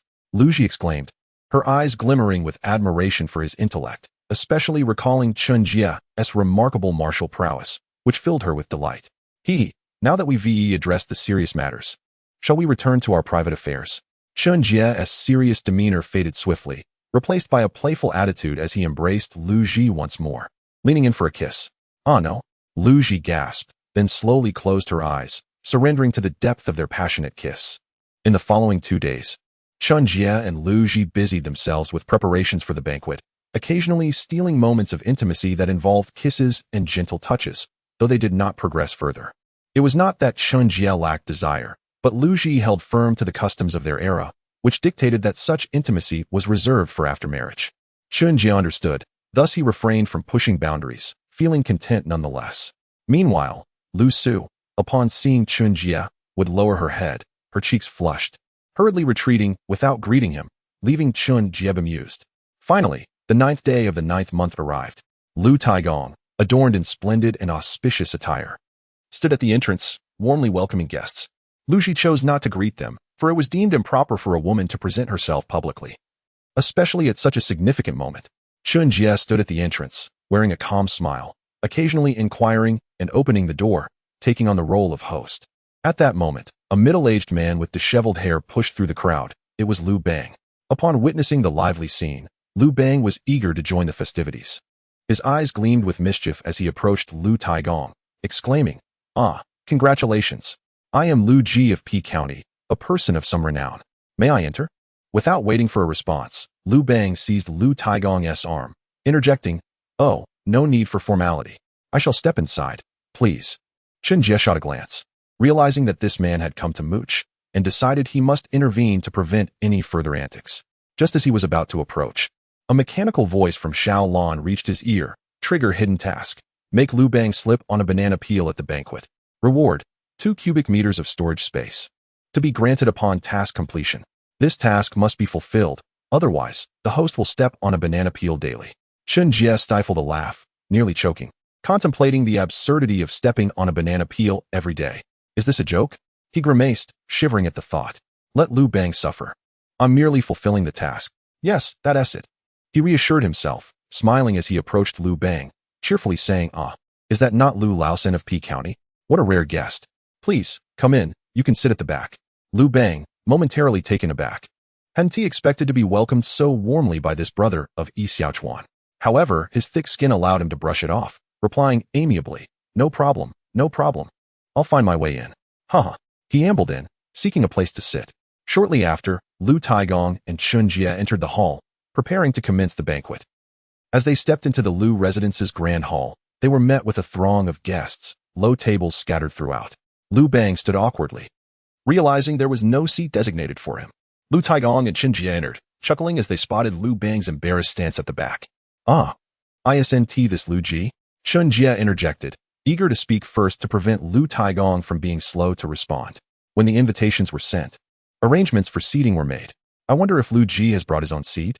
If not, it seems you may have to find a spot at the back." Lu Bang, feeling slighted, protested, "This is not fair. I, Lu Laosan, am a well-known figure in P County. I cannot be relegated to such a casual seat." He pointed to the spot next to Lu Taigong, which was actually Chen Jie's seat, causing whispers among the guests who were well aware of Lu Bang's brazen demeanor. Anticipating a spectacle, "That is my seat, Lu Ji. Dare to sit there?" Chen Jie replied, a mix of anger and amusement in his tone, his formidable presence bearing down on Lu Bang, enough to intimidate lesser individuals. "Is that so? Then I shall not hold back." Lu Bang, undeterred, took a step toward the seat, completely unfazed by Chen Jie's imposing demeanor. In a flash, Chen Jie swiftly grabbed a banana from the side, deftly discarding the fruit, and hurled the peel at Lu Bang. The entire exchange transpired in an instant, leaving the guests oblivious to the unfolding drama. With unfortunate timing, Lu Bang stepped on the banana peel and fell hard to the ground. As he lifted his head, he found himself surrounded by amused onlookers, all watching him with mirthful expressions, unaware of the source of the banana peel that had caused his downfall. Lu Bang's initial anger flickered before he resumed his playful demeanor. Lazily rising, Lu Bang brushed off the dust from his backside and continued onward, remarking, "This ground is truly slippery. I wonder which immoral scoundrel carelessly discarded a banana peel." Ah, Lu Bang is indeed remarkable, demonstrating remarkable forbearance. Let us allow him another moment of indulgence. Chen Jie, wearing a cold smirk, repeated his earlier actions, this time with numerous witnesses. Yet, all present chose to remain silent. Observing the unfolding situation, whoosh bang, the banana peel sailed through the air once more, sending Lu Bang tumbling again. This time, it seemed to strike a sensitive spot, eliciting a sharp gasp from him, and he lay there for a considerable while without rising. At that moment, a loud voice echoed from outside. "The county magistrate of X has arrived." Upon hearing this, everyone swiftly stood, turning their gazes toward the entrance. While Lu Bang was completely overlooked, Chen Jie merely curled his lips in disdain and turned his attention to the door with a bright smile. The county magistrate of P. Shaohe was quite the renowned figure here. Diligent and conscientious, he was admired by both the common folk and the gentry alike for his humble demeanor. A middle-aged scholar, adorned with a crown, entered with piercing eyes and a subtle smile, his beard lightly gracing his chin, dressed in a flowing blue robe, moving with an air of graceful urgency. Seeing this, Lu Taigong hastily approached to pay his respects, bowing respectfully while smiling. "County Magistrate X, please, come inside." With a gesture, Lu Taigong led the county magistrate into the grand hall to take his seat. The guests followed suit, offering their respects in unison, calling, "Please, County Magistrate X." The magistrate, smiling warmly, returned the salutation, exclaiming, "Please, everyone, do not stand on ceremony." Due to his slightly inferior status, Chen Jie merely whispered a greeting and blended into the crowd, opting for a low profile. However, his intentions were thwarted, for as one of the hosts of the banquet and the fiancé of LG, he was destined to be a focal point, especially with Lu Bang lurking nearby. "County Magistrate X, Lu Ji pays his respects to you." Lu Bang greeted Shaohe with a lewd grin, deciding to cling tightly to this formidable ally. Turning around, he noticed Chen Jie attempting to keep a low profile, and with a glint of mischief, he addressed Shaohe, "County Magistrate X, this gentleman is one of the initiators of the L Residence Banquet, well known to all present. Might I inquire why he does not come forth to pay his respects?" Lu Bang cast a shadowy glance at Chen Jie, harboring resentment for the two falls he had just endured, and in this moment, he sought revenge. "Oh, so this is the esteemed young Master Chen Jie? Indeed, he possesses an exceptional demeanor," Shaohe remarked, stroking his beard in praise, showing no concern for Lu Bang's insinuations, indicating his astuteness. "Oh, I dare not take credit. I am merely a humble warrior with a few trivial schemes," Chen Jie replied with a modest smile, emphasizing his warrior status to divert attention from his talents toward his martial prowess. Could it be that young Master Chen is both scholarly and martial? That is truly remarkable," Shaohe exclaimed, his eyes sparkling with interest as he invited everyone to sit, recognizing that, given his status, he would not permit anyone to remain standing. "County Magistrate X, please," Lu Taigong responded with respect before graciously taking his seat, and Chen Jie followed suit. At this juncture, Lu Bang found himself in an awkward position, for he had no seat, standing alone while all others were seated in anticipation of Shaohe's words. "Why does Lu Ji lack a seat, Lu Gong? What is the meaning of this?" Shaohe inquired, noticing Lu Bang standing foolishly. Lu Taigong glanced at Lu Bang and then at Chen Jie, about to explain when Chen Jie interjected, "Your Excellency, all those with seats here are from esteemed families or of high moral standing. Lu Ji is but a ruffian, unworthy of entry into this gathering. Hence the absence of a seat. I hope you will forgive me. Standing tall, Chen Jie's voice rang clear, highlighting Lu Bang's status as a mere ruffian, ensuring that no one would wish to share a table with him. Ah, Lu Ji, you should withdraw. Xiao He sighed, waving a hand in dismissal, hoping Lu Bang would take the hint and avoid further embarrassment. However, Lu Bang opened his mouth to protest, only to find the eyes of all present gleaming with schadenfreude. While Xiao He threw him knowing glances, inciting a simmering anger within him. Why must they treat me thus? Why? When I rise to power, none shall escape my retribution. Humph. With fury glistening in his eyes, Lu Bang surveyed the gathering before bowing to Xiao He, declaring, "Then Lu Ji shall take his leave." With that, he turned and exited.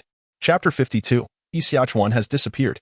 As the banquet unfolded with lively exchanges of toasts, the atmosphere grew even more congenial after Lu Bang's departure. Guests engaged in cheerful conversations until dusk marked the end of the evening. Gradually, the guests began to disperse, their faces radiant with satisfaction, leaving the L residence while engaging in amicable exchanges with the local gentry. Notably, the initiative to establish a private school received overwhelming support from the local elite, even garnering a thumbs up from County Magistrate Xiao He for L Gong's virtuous character. The night passed without incident. The following day, Chen Jie, shaking off the remnants of a drunken slumber, became slightly more alert. He had spent the previous night accompanying numerous guests in their revelry, eventually being escorted back to his quarters by LG. Upon opening his eyes, he noticed LG resting on the wooden table, softly snoring. A smile crept onto Chen Jie's face. LG had surely endured a long night, caring for a drunken fool like himself. Gently, he pulled back the covers, approached LG, and carefully lifted her into bed, tucking her in snugly. She remained fast asleep, evidently exhausted from the previous evening's exertions. Quietly exiting the room, Chen Jie went to the courtyard to freshen up and then returned to the kitchen, preparing a light breakfast to take back to his chamber. Upon entering the room, he noticed LG's eyelids fluttering before she gradually opened her drowsy eyes. Realizing she was lying in bed, blinking in surprise, she exclaimed, "How did I end up here?" She quickly checked her attire, relieved to find it intact, and then turned her gaze toward the door, where she saw Chen Jie smiling at her. Her cheeks flushed slightly as she softly greeted, "Elder brother Chen, you are awake?" "Indeed. I woke up to find you resting at the table. I feared you might be uncomfortable, so I carried you to bed. Feel free to sleep a little longer." Chen Jie replied gently, his voice unusually soft, wishing for LG to understand his concern for her well-being. Then I shall continue to rest," LG said playfully, winking at Chen Jie, revealing a rare display of girlish shyness that enchanted him. Shortly after, she drifted back to sleep, clearly exhausted from the previous night. Chen Jie nibbled on a light breakfast before quietly closing the door behind him as he stepped outside. Upon entering the hall, he was surprised to find El Taigong already seated at a low table, sipping tea. It was astonishing that, after such a night of revelry, he could rise so early. "Good morning, uncle. I did not expect you to be up so soon," Chen Jie remarked, genuinely astonished. "Ah, good morning, my dear nephew. I am growing older. My sleep is less sound, and I awaken easily. How about you? Shouldn't you be sleeping a bit longer?" El Taigong chuckled, his gaze toward Chen Jie increasingly warm, as they were soon to become family. "Ah, I merely saw that LG was too tired last night and did not want to disturb her rest, so I came out for a stroll."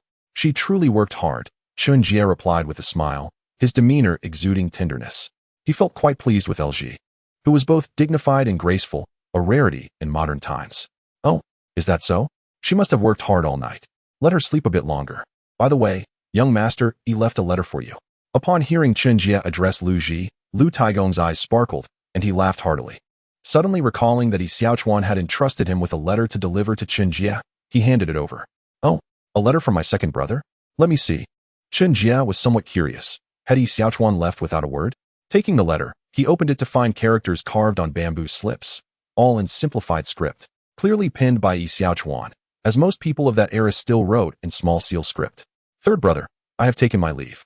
I am traveling to Xianyang with brother Lu, who is taking some people there for conscription. I will deed her to Yin to see if I can find any clues.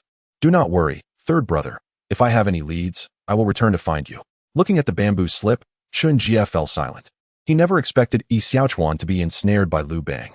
It seemed necessary to rescue him. After all, they were brothers.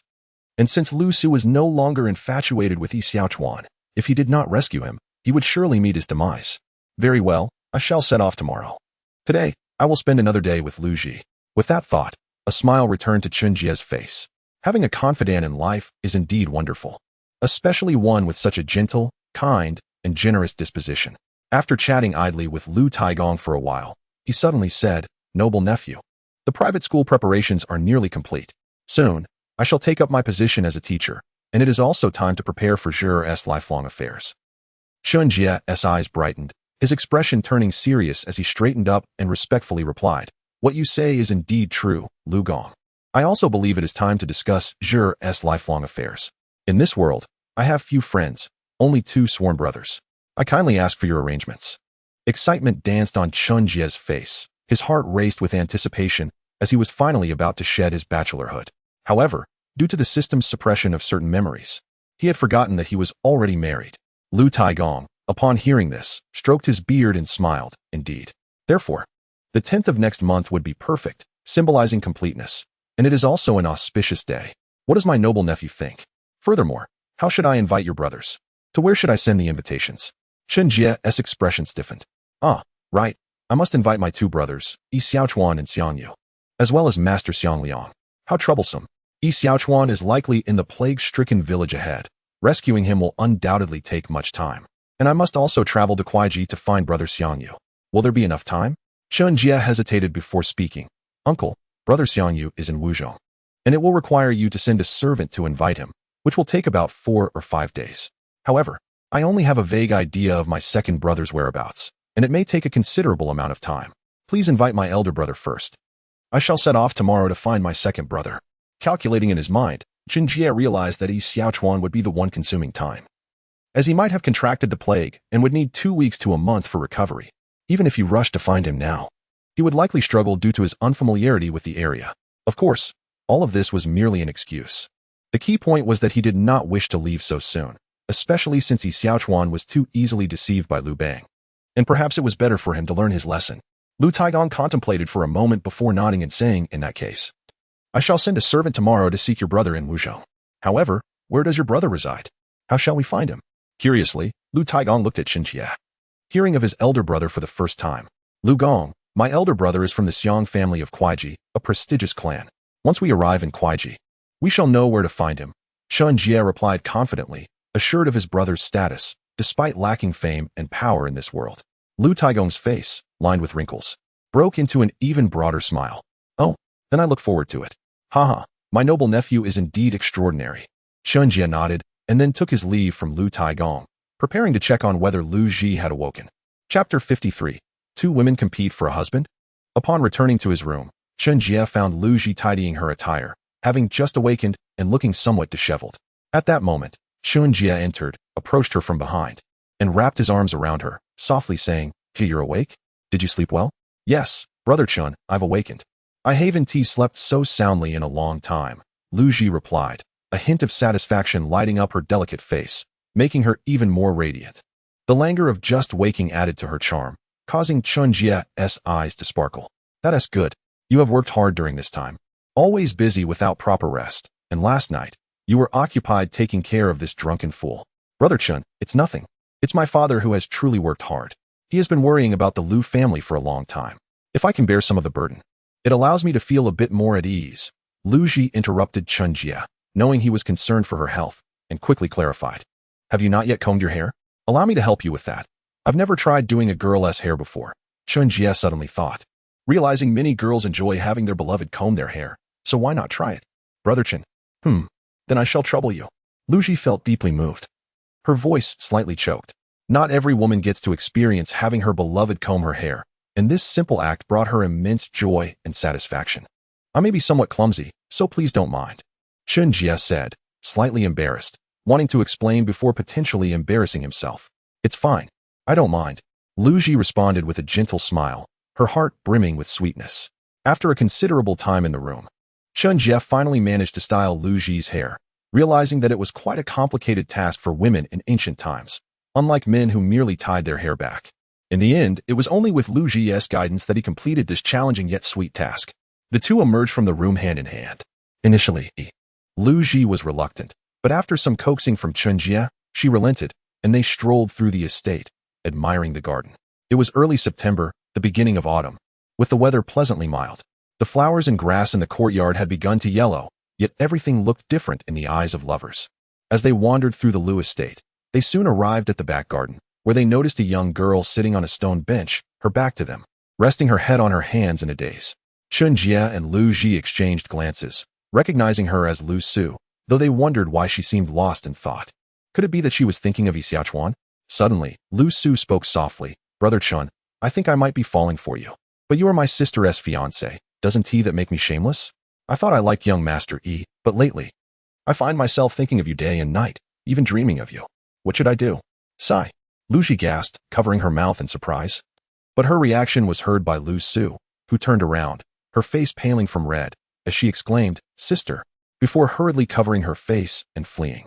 Chen Jie offered an awkward smile, internally panicking. When did Lu Su develop feelings for me? I was completely unaware. I am innocent. Lu Ji cast a glance in the direction Lu Su had run, her expression filled with disbelief as she looked at Chen Jie. Brother Chen Yu. Chen Jie shook his head vigorously, waving his hands, exclaiming, Jure, let me explain, it's not what you think. I won't listen. I won't listen. Lu Ji covered her ears, her voice choked as she ran off, leaving Chen Jie standing alone in the courtyard. The cold wind tousled Chen Jie's garments, leaving him feeling disheveled amidst its gusts. What a predicament this is. With a wry smile, he shook his head, unsure of how to proceed, especially since he harbored no feelings for Lu Su. He had always regarded her as immature and naive, particularly since she fancied the likes of Yi Xiaochuan. A mere pretty boy, yet today had taken an unexpected turn. Gazing up at the azure sky, Chen Jie resolved to confront the situation head-on. He intended to seek clarity from Lu Su first, followed by Liu Ji, who was relatively more rational. He believed that once Liu Ji calmed down, she would come to terms with the matter, whereas Lu Su's innocence might lead to unforeseen complications. With a plan in mind, Chen Jie hurried to Lu Su's courtyard. At that moment, Liu Ji was quietly sobbing, her expression clouded with sorrow. She found it hard to accept that her younger sister had developed feelings for her fiancé. Sitting on a low couch in her room, she waited for Chen Jie to arrive and explain himself. After a lengthy wait with no sign of him, her frustration deepened, and her heart ached as she began to contemplate her sister's words. Arriving at Lu Su's door, Chen Jie was surprised to find no servants or maids around. This was peculiar, as the place was quite large, and typically one would need assistance for even the simplest tasks. He knocked on the door, but there was no response. Calling out, he said, Second miss, please open the door. I need to speak with you. I'm not here. Go away. Lu Su's reply was riddled with inconsistencies, prompting Chen Jie to chuckle at the oddity of her words. I just want to talk for a moment. It won't take long. Come in. After a long wait, just as Chen Jie was about to lose patience and leave, the door finally creaked open. He stepped inside and took a seat on a wooden stool. An awkward silence enveloped them. You. Go ahead, they both stammered simultaneously, leading to shared laughter. All right, ladies first, Chen Jie said with a grin, his expression carrying a hint of playful mischief. I refuse. You're bullying me. Lu Su shook her head, her tone teasingly petulant, causing Chen Jie's heart to flutter. She was simply adorable, and he felt utterly captivated. Ahem, well then, Su, when did you start liking me? Chen Jie scratched his face, his gaze fixed on the floor while occasionally glancing at Lu Su. Big brother Chen, Lu Su murmured, her hands fidgeting with the hem of her skirt, her voice barely above a whisper. That time you touched me there. Upon finishing her sentence, her cheeks flushed crimson, and she turned her head away, biting her lip in shyness. There? Where? I don't recall touching you anywhere. Chen Jie looked bewildered, unable to remember any particular incident, especially since he had been preoccupied with Liu Ji lately. Just there. Lu Su continued to speak ambiguously, her embarrassment preventing her from articulating the specifics. Where exactly? You're driving me crazy, Chen Jie exclaimed, raking his hands through his hair as he struggled to comprehend her meaning. Lu Su raised her gaze, her cheeks puffed in indignation, and pointed to her chest. It's here, she exclaimed before lowering her head again, her face as red as a ripe apple. Chen Jie, taken aback, stuttered, This here? Yes, that's it. Lu Su's voice barely registered, almost inaudible. Realization dawned on Chen Jie, and he pointed to the area she indicated, exclaiming, Oh, so it's here. Just as Lu Su leaned forward slightly, his finger made contact, prompting her to gasp, Big brother Chen, you. Feeling faint, she leaned into him, utterly overwhelmed by shyness, her face burning with embarrassment, her eyes fluttered shut. Chen Jie instinctively embraced her, calling out, Su, why are you so warm? Are you unwell? He placed the back of his hand against her forehead. But Lu Su did not respond, merely clutching Chen Jie tighter, seemingly content to be in his arms. Su, don't scare me. Should I fetch a doctor? Chen Jie felt a wave of panic wash over him, fearing that Lu Su might have fainted, given that her eyes were closed. Suddenly, Lu Su lifted her head, her soft lips brushing against Chen Jie's mouth. Desperate not to let her happiness slip away, she resolved to seize the moment. She kissed me. Chen Jie's expression turned to astonishment as he gazed at the sweet girl in his embrace, her eyes shut in an innocent kiss. Moments later, a smile spread across his face, and he closed his eyes, savoring the intimacy of the moment. This was Lu Su's first kiss.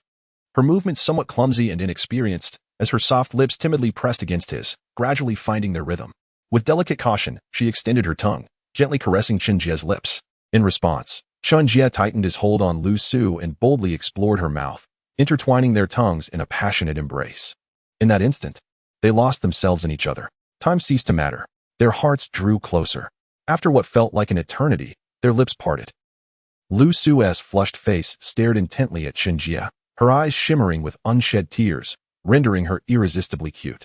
Su, why put yourself through this? Chen Jie asked, wrapping his arms around her, a bittersweet smile gracing his lips as he accepted her feelings, bewildered by her audacity. I don't want to miss out on my happiness. Big brother Chen, am I being too forward? Lu Su lay nestled in his embrace, her tone laced with uncertainty about her bold actions.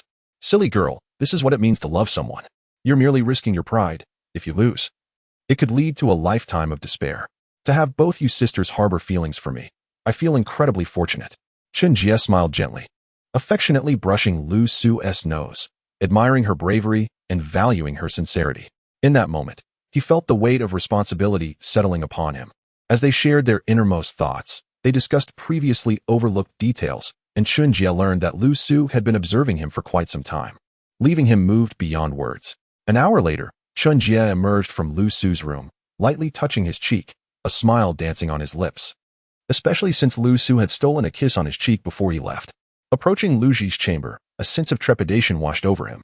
Initially intending to console Lu Su, he found himself enveloped in tenderness, and now it seemed he might end up marrying both sisters. The thought made his head spin. Arriving at Lu Ji's door, Chen Jie hesitated before gently knocking. Moments passed without a sound. Growing anxious, he called out, Jie, are you in there? Big brother Chen is here. Please open the door. Jie.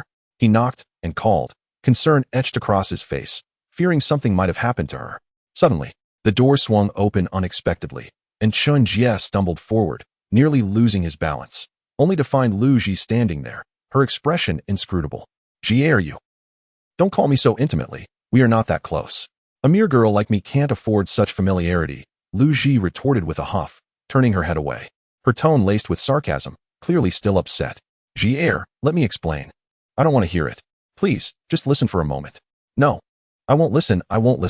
LG's head shook like a rattle drum, unwilling to hear any explanations.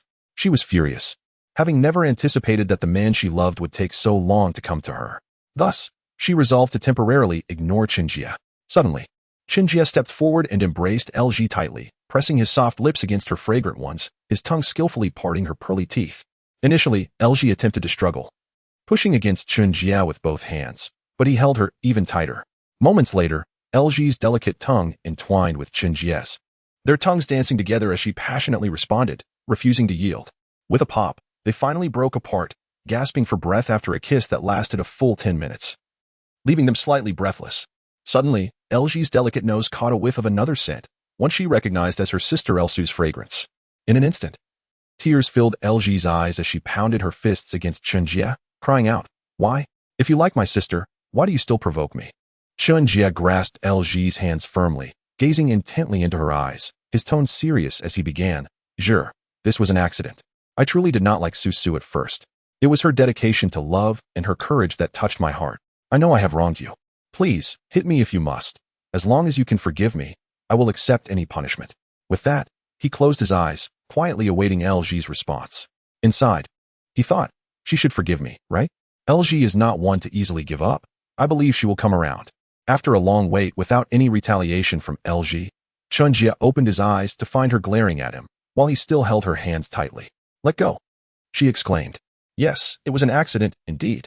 Jie, please don't be angry. I truly understand my mistake. I promise I will not provoke any other women in this world. After saying this, Chen Jie prepared to raise 3 fingers in a vow, but LG pressed down on his hand, anxiously interjecting, There's no need for a vow. I believe you. You truly are my nemesis from a past life. As LG leaned gently against Chen Jie, her tone carried an unspeakable sorrow. Chen Jie instinctively tightened his embrace, soothing her. Jure, it is my fault. I will treat you both well for a lifetime. Trust me. A smile broke through LG's tears, her eyelashes still glistening with unshed tears, the traces of her sorrow still evident on her face. They lingered in the room for quite some time before finally emerging for lunch, heading towards the hall.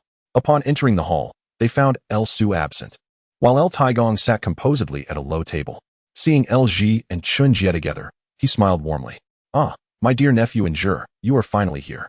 Wait, Jie, have you been crying?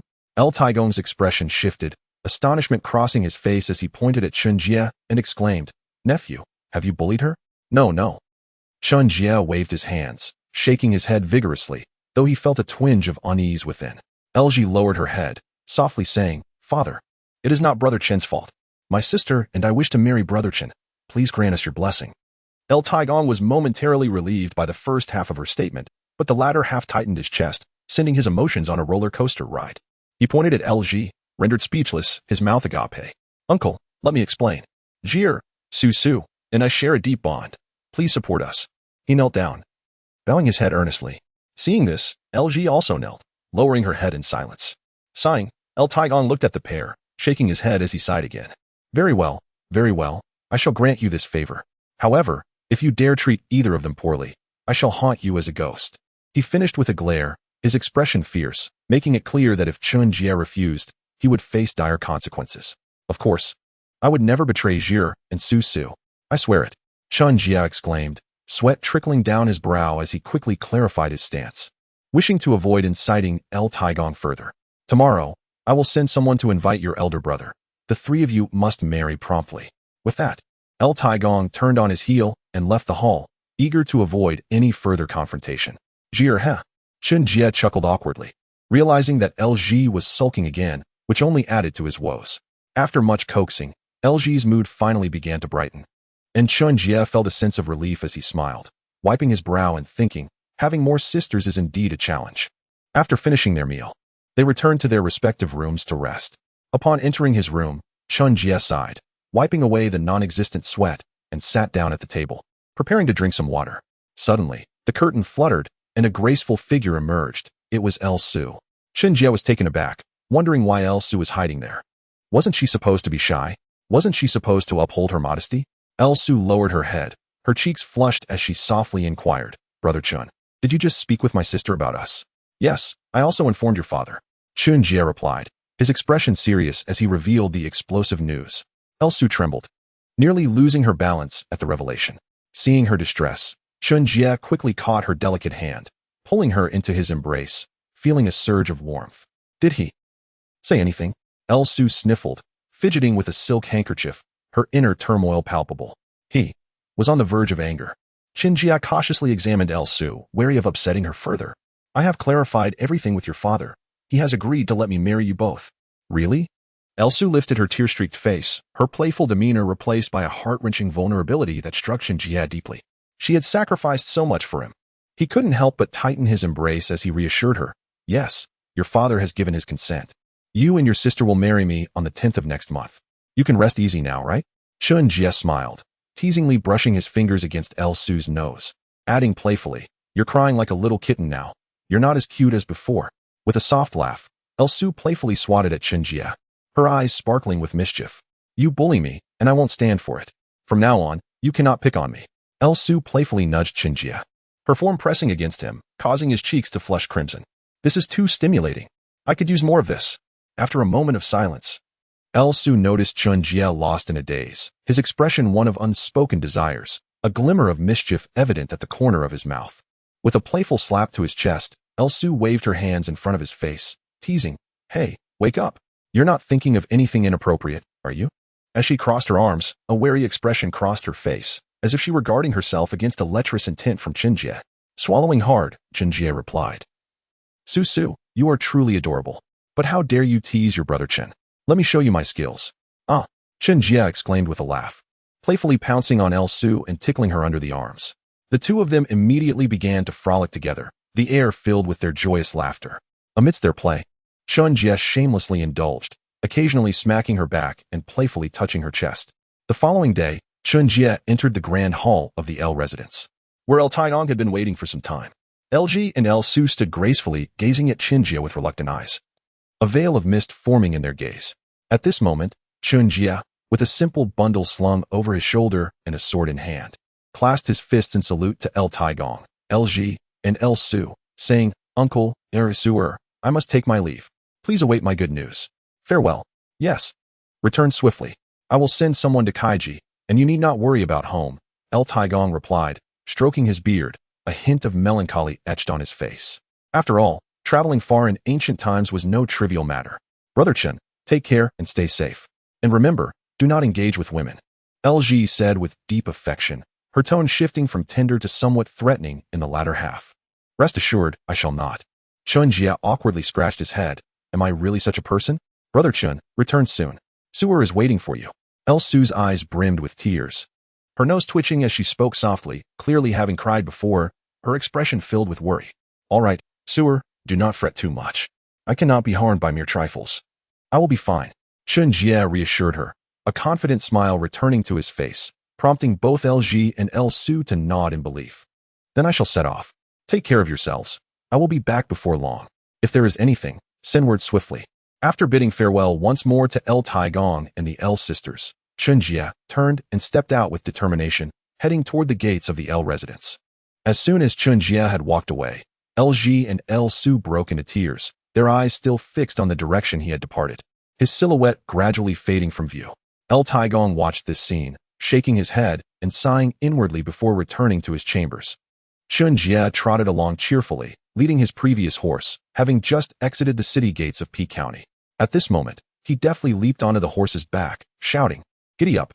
The horse surged forward rapidly, kicking up clouds of dust. After traveling for half a day, Chen Jie noticed numerous footprints on the ground and began to examine them from his mount, discerning the direction of travel. He continued to urge his horse onward. As night fell, the road became obscured by darkness, compelling him to halt and spend the night outdoors. After 3 days of travel, Chen Jie finally spotted a humble inn for travelers, a simple place for merchants to rest and dine. A sharp-eyed attendant rushed forward upon seeing Chen Jie arrive on horseback. Bowing deeply, "Honored guest, may I inquire if you wish to rest inside and have a meal?" Chen Jie dismounted gracefully, responding, "Yes, I would like some hot food. Please tend to my horse. Here's a reward for you." He tossed a piece of silver to the attendant and proceeded into the inn. At that moment, a young man wearing a tall white chef's hat and an apron emerged, wielding a spatula and ladle. Chen Jie paused in surprise, realizing the peculiar attire belonged to. "Good sir, I am the chef here, Gao Yao. May I ask what you would like to eat?" Chapter 56, encountering Liu Bang again. Observing this young man, who appeared to be in his 30s, with a fair complexion, tall chef's hat, and a simple apron, Chen Jie cleared his throat and asked uncertainly, "Are you Gao Yao, a friend of Yi Xiaochuan?" Gao Yao's expression shifted to one of astonished joy, his eyes welling with excited tears. You know Xiaochuan? Where is he? Where's this place? Can I return?" He stammered, eyes wide with anticipation as he gazed at Chen Jie, causing a shiver to run down Chen Jie's spine. "Stop. We can discuss this later. I'm starving. Please bring me some dishes." Chen Jie quickly interrupted, clutching his stomach, which audibly grumbled in agreement. "Hee, I got too excited. Just a moment. I'll whip up a couple of dishes for you." Gao Yao awkwardly smiled, confidently brandishing the 2 ladles in his hands before hurrying to the kitchen. Before long, Gao Yao returned with a sizzling stir-fried cauliflower and braised eggplant, the fragrant aroma wafting towards Chen Jie, making his mouth water as his nose twitched in delight. After devouring the meal ravenously, Chen Jie let out a satisfied burp and patted his belly, exclaiming internally how refreshing it felt. Meanwhile, Gao Yao watched eagerly, perched on a high stool, waiting for Chen Jie to finish. Despite his own impatience, he understood that it was not the right moment to ask questions, so he patiently waited.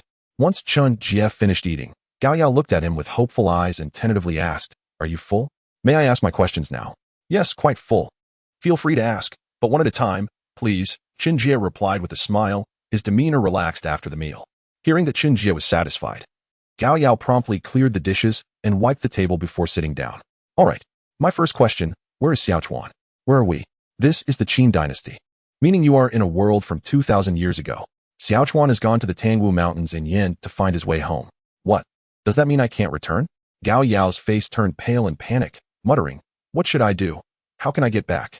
By the way, can you tell me how to get to the Tangwu Mountains? I want to find Xiaochuan. I need to leave this place. It's too terrifying. Surrounded by forests and frequented by bandits." Gao Yao suddenly turned to Chen Jie, speaking earnestly and looking at him with pleading eyes, hoping for assistance. "Well, I believe you need not rush. He is traveling with a group of laborers heading to Xianyang, and he should arrive here soon. I am on horseback, so I am traveling faster." Chen Jie sipped his tea leisurely, responding in a relaxed manner, pouring himself another cup. "Oh, I see. That's a relief. I thought I would have to venture to the Tangwu Mountains alone. By the way, how do I address you? Are you also from 2010? Gao Yao relaxed, realizing he had not yet learned Chen Jie's name or whether he was from the same time period. "Me? I am Chen Jie. Just call me a Jie. I am here on vacation. However, unlike you, I arrived in 2016. Chen Jie stretched, feeling utterly at ease, enjoying the moment of relaxation after a fulfilling meal. "Oh, what? You say you are here on vacation?" Gao Yao initially failed to comprehend, then suddenly exclaimed in disbelief, his eyes wide with astonishment. "Ahem, how should I put this? I must complete a task before I can leave this world, so you could say I am on a sort of vacation. Unlike you, I am unable to assist you." Chen Jie shrugged, indicating his limitations. "Oh, is that so? Then, what is your task?" Gao Yao sighed with a hint of disappointment before continuing to inquire. "The task cannot be disclosed, lest I face dire consequences. Additionally, how did you come to be a chef here?" Chen Jie rolled his eyes, responding in a somewhat languid tone, not particularly earnest, for the true circumstances remained unspoken. "I suddenly appeared in the nearby woods and later noticed the absence of a chef here. With a smidgen of confidence in my culinary skills, I took on the role." Gao Yao puffed out his chest, his voice brimming with self-assuredness. "Here, cooking is my domain. Others can only manage a pot of stew. Thus I am quite content in my position." He chuckled, sheepishly scratching the back of his head, realizing he had slightly boasted. Indeed, in this era, the wok has yet to be invented. Everything relies solely on stewing, which has grown rather tiresome. So, let us wait here. Xiaochuan will arrive shortly. Just after Chen Jie finished speaking, a flurry of footsteps approached. He looked up to see a group of burly men hastening toward them. At the forefront was a disheveled figure exuding a roguish aura. Liu Bang had arrived. Chen Jie couldn't help but smirk. He was here. Should I eliminate him? Well, perhaps it would be wise to wait a while longer. He contemplated the potential unraveling of the plot should Liu Bang meet his end, thus deciding against immediate action. As the ragtag group, dusty and weary, entered the inn, Liu Bang was the first to spot Chen Jie, his expression tightening and heart sinking. This calamity had arrived, and it boded ill. Although turmoil raged within, Liu Bang plastered a smile on his face. "Ah, is that not Brother Chen? What a coincidence." "Not so coincidental. We've come specifically to find you." Chen Jie replied with a cold smirk, his gaze icy as he regarded Liu Bang. He felt no fear of the true villain. But the hypocrite was another matter entirely. "Oh, what do you mean by that, Brother Chen?" Liu Bang's smile faded, replaced by a tone of feigned innocence. "Spare the pretense. Speak plainly. Where is my second brother, Xiaochuan?" Chen Jie's voice was devoid of warmth as he looked at Liu Bang, wishing he could strike him down were it not for the fear of altering the storyline. Liu Bang was about to deny knowledge, but someone else interjected from behind. "Young master, he has contracted the plague and is currently quarantined. He likely won't survive much longer." "Yes, indeed, our hands are tied. How cruel of you to abandon your brother. You ought to be ashamed." Chen Jie seized Liu Bang by the collar, a faint aura of menace surrounding him, causing Liu Bang to tremble. Wait, we're not so heartless as to forsake him. The plague spares no one. I've done my utmost. I cannot sacrifice the lives of dozens for Xiaochuan. Feel free to do as you wish." Liu Bang retorted defensively, his face a mask of righteous indignation, oblivious to the deception he was weaving. "Fine, I will deal with you later. Where is my second brother now? Speak quickly." In the 57th chapter, Xiaochuan hangs by a thread. He is in a small village quarantined at the edge of town. If you hurry, you might still have a chance to speak with him. However, tread carefully. He has caught the plague. A man in gray linen warned the group. Chen Jie, accompanied by Gao Yao, rode swiftly toward the town's entrance. Moments later, they arrived at the isolated village designated as a plague zone, where they found 4 or 5 elderly doctors in white attire, hurriedly moving about with their medicine bags, intermittently checking on patients. Chen Jie dismounted, securing his horse at a distance among the trees, before covering his mouth and nose with a cloth and advancing toward the village. Observing this, Gao Yao tore a piece of fabric from his clothing, also shielding his face, and cautiously followed Chen Jie. As they approached, They inquired of a remaining physician, "Good sir, I seek a man named Yi Xiaochuan. Might you have seen him?" The aged doctor, his white beard gently stroked, nodded slightly, and spoke in a low tone. "I know that young man. He is in that building over there. Alas, my medical skills are limited. I cannot save these souls." He cast a sorrowful glance at the wailing patients before pointing Chen Jie in the right direction and departing. "Oh no, will Xiaochuan not survive?" Gao Yao asked anxiously, his heart heavy as he surveyed the many deceased nearby, fearing for Yi Xiaochuan's life. "Do not speak nonsense. Xiaochuan will not perish. Have faith." Chen Jie shot a stern look at Gao Yao, his tone resolute as he continued toward the building, with Gao Yao closely in tow. Pushing open the wooden door, they found the interior dimly lit, with countless bodies strewn across the floor, some living, many dead, and those alive barely clinging to existence. The pair searched earnestly, and after a moment, Gao Yao shouted, "I found him. Come quickly." Chen Jie rushed over to discover Yi Xiaochuan, pale and unconscious, his face contorted in pain. Though his chest faintly rose and fell, he was still breathing. Had they arrived any later, Yi Xiaochuan would surely have perished. Yet without a capable healer, there would be no salvation for him. Quickly, they lifted Yi Xiaochuan, one by the head and the other by the feet, and hurried toward the direction where they had left their horse. After some time, they reached an old, dilapidated wooden house on the outskirts of the village, clearly long abandoned, with cobwebs covering the interior and dust blanketing every surface. They gently placed Yi Xiaochuan inside, tidying up a bit before discussing their next steps. "Gao Yao, do you know of any skilled doctors? I'm unfamiliar with this place and must rely on you." "Let me think. Oh, there's a renowned physician who frequently visits my tavern for drinks. I'll fetch him now. Just wait here." With that, Gao Yao hurried off, fully aware of the urgency of the situation. Alas, second brother, I wonder if this is too cruel, but without facing adversity, how can one learn to guard against treachery? I hope you remember this lesson and avoid falling into his trap again. Chen Jie gazed at Yi Xiaochuan's handsome face, softly speaking, feeling a pang of guilt. It was necessary for his growth, albeit painful. Yi Xiaochuan, in a dazed slumber, murmured for water, water. Seeing this, Chen Jie dashed to retrieve a water pouch from his horse, feeding Yi Xiaochuan until he lapsed back into a stupor. May fortune favor the worthy. Chen Jie sighed, acutely aware of the harsh reality that death was a possibility, praying fervently for Yi Xiaochuan's resilience.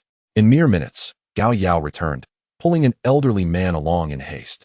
The elder stumbled, his face flushed with intoxication, a large gourd dangling from his waist. "Doctor, please, the patient is here. Hasten to his aid." "Thank you." Chen Jie bowed respectfully, his tone earnest. The old man squinted, seemingly assessing Chen Jie, but his eyelids barely opened, releasing a waft of alcohol as he replied, "No need for such formality. As a physician, I shall do my utmost." Waving his hand dismissively, the elderly man staggered toward Yi Xiaochuan. Chen Jie watched, a smirk forming at the corners of his mouth, thinking, is he still asleep? How can he be so unreliable? Unperturbed by Chen Jie's thoughts, Gao Yao urged the doctor to act quickly, clearly anxious. The old man grasped Yi Xiaochuan's wrist, taking his pulse for a moment before slowly releasing it, his eyes flashing with clarity for but an instant before returning to a dazed state. He spoke, "He is still salvageable. If we had delayed any longer, even a deity could not have intervened." As Chen Jie and Gao Yao observed the elderly doctor diagnosing while simultaneously indulging in alcohol, a sense of unease crept into their hearts. It seemed rather dubious. However, remaining faithful to the narrative, Dr. Cui employed a duck feather to induce vomiting in Yi Xiaochuan, subsequently administering some medicinal concoction from the gourd he carried.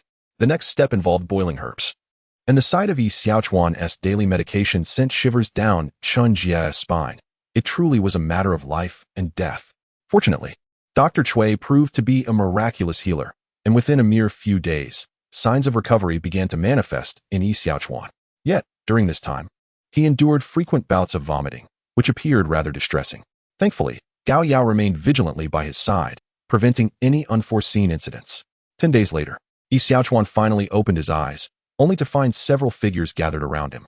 Momentarily taken aback, he weakly inquired, "Am I still alive?" "Well, you came perilously close to death. If it weren't for the timely intervention of Dr. Cui, you would have already met the king of hell." Chen Jie replied with a smirk, his expression betraying a sense of schadenfreude. With Yi Xiaochuan's awakening, he felt a wave of relief wash over him, returning to his usual demeanor. "Xiaochuan, look at me, it's Gao Yao." Gao Yao exclaimed, his eyes glistening with tears as he moved Chen Jie's side, calling out to Yi Xiaochuan with excitement and a quivering voice. Gao Yao, how did you end up here? Xiaochuan, his eyes half closed and clouded with fatigue, asked in evident confusion. Let us not discuss that now. You should continue resting. We'll talk later, Gao Yao urged, gently helping Xiaochuan to lie back down and tucking him in with utmost care, clearly overjoyed to see his compatriot awake, yet aware that Xiaochuan needed rest to expedite his recovery. As evening approached, Xiaochuan regained consciousness once more, noticing Gao Yao slumped beside a haystack. Mumbling incoherently in his sleep, Xiaochuan, sister, let us go home. Observing Gao Yao in such a state made Xiaochuan realize how much he too longed for home. And the hardships Gao Yao had endured during his illness weighed heavily on his heart. This reflection led him to ponder the loyalty of Liu Bang, his sworn brother, questioning why he had treated him with such disregard. Lost in thought, Xiaochuan felt he had been too naive in trusting others. Chapter 58. Returned to P County the following day, the group gradually awakened and, after freshening up, Gao Yao once again pulled Xiaochuan aside for a conversation. Meanwhile, Chen Jie engaged in idle chatter with Dr. Cui outside. With a puzzled expression, Chen Jie posed a question to the doctor. Mr. Cui, I find it hard to comprehend why you remain inebriated all day. As a healer, do you not fear for your health? Old man drinks merely to alleviate boredom and savor the present moment. Look around. This world is seemingly united, yet soon it shall plunge into chaos. What appears tranquil conceals tumultuous currents beneath. I wish to avoid being among the innocent casualties when the storm brews. Hence, I seize the day with gusto. Dr. Cui replied with a hearty laugh, his countenance radiating warmth and wisdom, as if he had glimpsed the essence of life and death. Chen Jie nodded, albeit somewhat perplexed, and inquired further, Mr. Cui, I noticed you moved with a certain lightness the other day. Despite the flush of inebriation on your face, you seemed quite spirited. What accounts for this? Oh, young man, you observed that? Dr. Cui's eyes sparkled as he scrutinized Chen Jie with newfound interest. With a slight nod and a mysterious smile, he said, This is because I have mastered the ancient art of qi cultivation. While it may not enhance physical strength, it can prolong life and strengthen one's mental fortitude. Are you interested? Qi cultivation? Isn't that a fabled practice? I wish to learn. Can you teach me? Chen Jie exclaimed, momentarily flustered by the revelation, curious as to why Dr. Cui regarded him with such distinction. Why not? Follow me, Dr. Cui chuckled, evading a direct answer and leading Chen Jie to the edge of the forest to impart the principles of qi cultivation. Though puzzled, Chen Jie chose not to dwell on Dr. Cui's reticence. They stood at the forest's edge, where Dr. Cui first taught him a series of health-regulating exercises before elucidating the breathing techniques, providing detailed instructions on the accompanying precautions. Meanwhile, Xiaochuan and Gao Yao conversed indoors for an extended period before finally emerging. Upon noticing Chen Jie and Dr. Cui engrossed in discussion, they approached to listen. Gao Yao, finding the discourse rather mundane, merely basic exercises and breathing techniques, lost interest, as did Xiaochuan. After a brief interlude, Chen Jie and Dr. Cui ceased their conversation. Only then noticing Xiaochuan and Gao Yao had been waiting patiently. Stretching lazily, Chen Jie addressed them. What have you two been discussing for so long? By the way, I'm getting married on the 10th of this month. I need both of you, and you good to assist. Xiaochuan was taken aback, incredulously asking, What? You're really not leaving? It's not as convenient here as in modern times. Have you truly thought this through? Xiaochuan's tone was laced with urgency and concern, given their close bond and the camaraderie they had developed as sworn brothers. He genuinely wished for Chen Jie to accompany him back. Gao Yao glanced at Xiaochuan and then at Chen Jie, interjecting, Xiaochuan, if he doesn't wish to leave, then so be it. Everyone has their aspirations. Let us seek our own path home together. I sigh fine. I will accompany you back with Gao Yao. After your wedding, I shall take my leave. Wishing you happiness. Xiaochuan cast a complex look at Chen Jie, then patted his shoulder, offering a reluctant blessing, though a sense of loss lingered. Don't be like this. This is my choice, and I shall not regret it. But you, do you truly intend to return? There's nothing wrong here. Your needs are met, the air is fresh, everyone is kind, and the scenery is beautiful. Chen Jie urged. Xiaochuan shook his head resolutely. I cannot stay here. My elder brother and my father are waiting for me to return. In that moment, Xiaochuan's determination shone through as he resolved to find his way back. I feel the same. My sister is waiting for me to care for her, so I too must return, Gao Yao declared, jumping up to assert his presence. Very well, since that is the case, it shall be as you wish. My brother's health has improved significantly. We shall depart today. I will go rent a carriage. You wait here, Chen Jie exclaimed, hastily departing. With an inscrutable smile, Dr. Cui watched Chen Jie leave, then bid farewell to Gao Yao and Yi Xiaochuan, swaying slightly as he took his leave, gourd in hand. A short while later, Chen Jie returned with a carriage, having tied his original horse to a tree near the dilapidated house. He and Gao Yao assisted Yi Xiaochuan onto the carriage, with Gao Yao joining him inside, while Chen Jie took the driver's seat, securing the horse to the carriage's rear. Thus, the trio set off at a leisurely pace towards P County. After 4 or 5 days of travel, they finally arrived, with only a few days remaining before Chen Jie's wedding day. However, the absence of Xiang Yu and his nephew raised Chen Jie's suspicions that they might have encountered unforeseen delays. As the carriage returned to the gates of the Lu residence, Chen Jie noticed that Lu Ji and Lu Su had been waiting for quite some time, causing a tremor in his heart. He softly called out, "Jie, Su. Brother Chen, you've finally returned." Lu Ji and Lu Su exclaimed, tears streaming down their faces. Ignoring the presence of onlookers, they both rushed into his embrace. Chen Jie opened his arms wide, enveloping the two beauties, and tenderly whispered, "You have worked so hard. Brother Chen, thank goodness you're back. We were so worried for your safety." Even the usually composed Lu Ji had tears blurring her vision, her voice filled with emotion as she expressed her longing during their separation. "Oh, Brother Chen, we missed you so much." Lu Su clung tightly to Chen Jie, her tears flowing freely, her excitement at his return beyond words. Chen Jie, choked with emotion as he gazed at Lu Ji and Lu Su, responded in a low tone, "I missed you both so much too. Please, don't cry. We are all grown-ups now. Be good." He gently wiped away the tears from Lu Ji's eyelids and playfully brushed Lu Su's delicate nose with his fingertip before smiling and speaking again. At that moment, old Master Lu appeared, quietly observing the scene before him with a smile, discreetly turning away to dab at the corners of his eyes. Yi Xiaochuan and Gao Yao, standing beside the carriage, watched this touching reunion, their thoughts drifting to their own families. In that instant, Chen Jie felt a resolute determination to protect them both, vowing never to abandon them, regardless of what unforeseen events may arise in the future. The trio held each other tightly, as if time itself had come to a standstill. Chapter 59. The Arrival of the Xiang Uncle and Nephew. Ahem, my dear nephew, let us step inside and discuss matters there. This is. Old Master Lu cleared his throat, gesturing to indicate that they were in a public space. "Ah, my apologies." Chen Jie replied awkwardly, smiling at Old Master Lu. "Ah."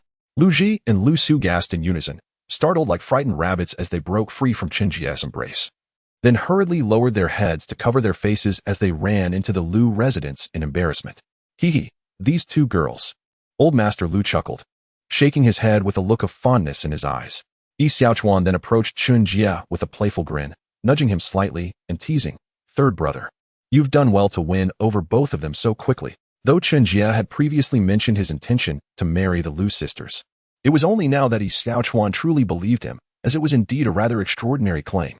Yao Yao rubbed his hands together, a mischievous grin spreading across his face as he chimed in, "Hey, Jie, do you have any valuable items here?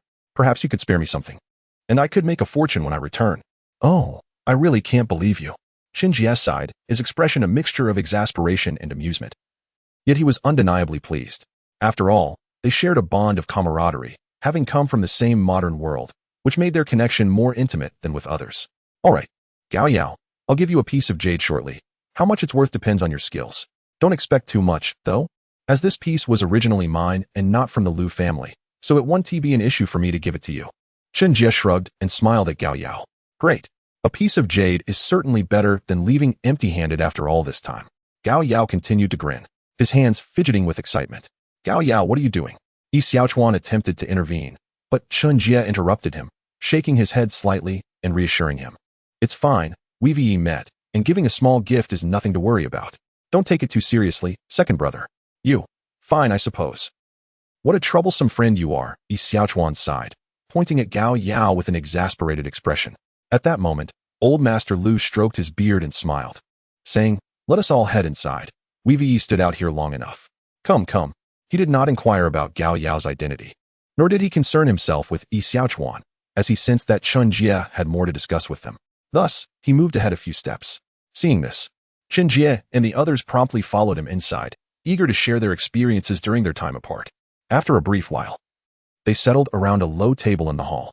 Old Master Lu ordered the servants to bring tea and snacks, and then the conversation began. "My dear nephew, who is this?" Old Master Lu inquired, glancing at Gao Yao, his curiosity piqued. "Oh, this is Gao Yao. He is a fellow townsman of my second brother and me. We met along the way. Chen Jie quickly introduced him, omitting any mention of Gao Yao's culinary prowess. Ah, I see. May I ask why you have returned after such a long journey? Old Master Lu continued, his interest growing. Well, my second brother was gravely ill and nearly lost his life. Fortunately, we encountered a miraculous doctor who was able to save him, which delayed our return somewhat. Chen Jie's tone turned somber as he recounted the events, reflecting on how close they had come to tragedy. Young Master Yi was seriously ill before? Old Master Lu exclaimed in surprise, clearly unable to believe it, especially since Yi Xiaochuan appeared perfectly well at the moment. Indeed, Old Master Lu. I was fortunate to have the assistance of third brother and Gao Yao. Otherwise, my life would have been in jeopardy. Yi Xiaochuan added, a hint of paleness crossing his face as he recalled his near brush with death. Yes, Xiaochuan was on the verge of facing Yama, the king of hell. Thankfully, I happen to know Dr. Cui. Otherwise, he would have been lost to us, Chen Jie confirmed. The gravity of the situation weighing on him as he recalled how numerous physicians had already given Yi Xiaochuan a grim prognosis. So it seems that the doctor truly deserves the title of miracle worker. May I ask where this esteemed physician is now? Old Master Lu inquired with a nod, intrigued by the doctor's abilities. Unfortunately, it seems that Dr. Cui has already taken his leave. His current whereabouts are unknown, Yi Xiaochuan lamented, shaking his head in disappointment. Gao Yao echoed the sentiment, nodding vigorously without adding anything further. Chen Jie observed the two of them and pondered. It appeared that Dr. Cui preferred to keep his whereabouts a secret. Was it possible that he had gone to Tangwushan? Chen Jie found himself lost in thought for a moment. Such a pity. It is unfortunate that we cannot meet such an extraordinary person, Old Master Lu sighed, shaking his head in regret. After conversing for 2 hours, the discussion ceased, and they ordered dishes to be served while also inviting Lu Ji and Lu Su to join them for the meal. 4 days later, the Lu residence was adorned with lanterns and colorful decorations as invitations were sent out to various distinguished guests, all the while preparations for the wedding were in full swing. Over the past 2 days, Gao Yao and Yi Xiaochuan had worked together to create a hand crank generator to charge Yi Xiaochuan's phone. Meanwhile, Chen Jie had not ventured outside, choosing instead to remain at the Lu residence, spending quality time with Lu Ji and Lu Su, engaging in playful banter and intimate conversations. With only 2 days remaining until Chen Jie's wedding, the anticipation was palpable. Finally, on that evening, Xiang Liang and Xiang Yu raced in on horseback, their arrival commanding attention. Xiang Yu led the way, riding with an air of confidence that made him seem like an unstoppable force, drawing the gaze of pedestrians along the streets. Xiang Liang followed closely behind, pulling gently on the reins as his horse trotted briskly. In no time, they arrived at the gates of the Lu residence, pulling the reins sharply, causing their horses to rear up momentarily before landing back on their hooves. Both men dismounted with fluid grace, their movements precise and elegant. The servants at the Lu residence were taken aback by the sight, quickly approaching with utmost respect to inquire, "Esteemed sirs, what brings you to the Lu residence?" Upon noticing the vibrant decorations adorning the Lu residence, they confirmed their arrival was indeed correct and nodded in unison. Xiang Yu stepped forward and, with an air of arrogance, spoke to the servant, instructing him to inform his brother-in-law that his elder brother had arrived, and he would surely understand. As he finished speaking, a smile appeared on Xiang Yu's face as he recalled the brother who was his equal in strategy. Feeling a sense of anticipation, the servant respectfully guided Xiang Liang and Xiang Yu into the Lu residence, leading them to the hall where they took their seats before rushing to the backyard to report. Chapter 60. The Reunion of the Three Brothers. Before long, hurried footsteps echoed through the hall, and Chen Jie emerged, his face brimming with excitement. Upon spotting Xiang Yu, he grinned and exclaimed, "Brother Yu, you kept me waiting."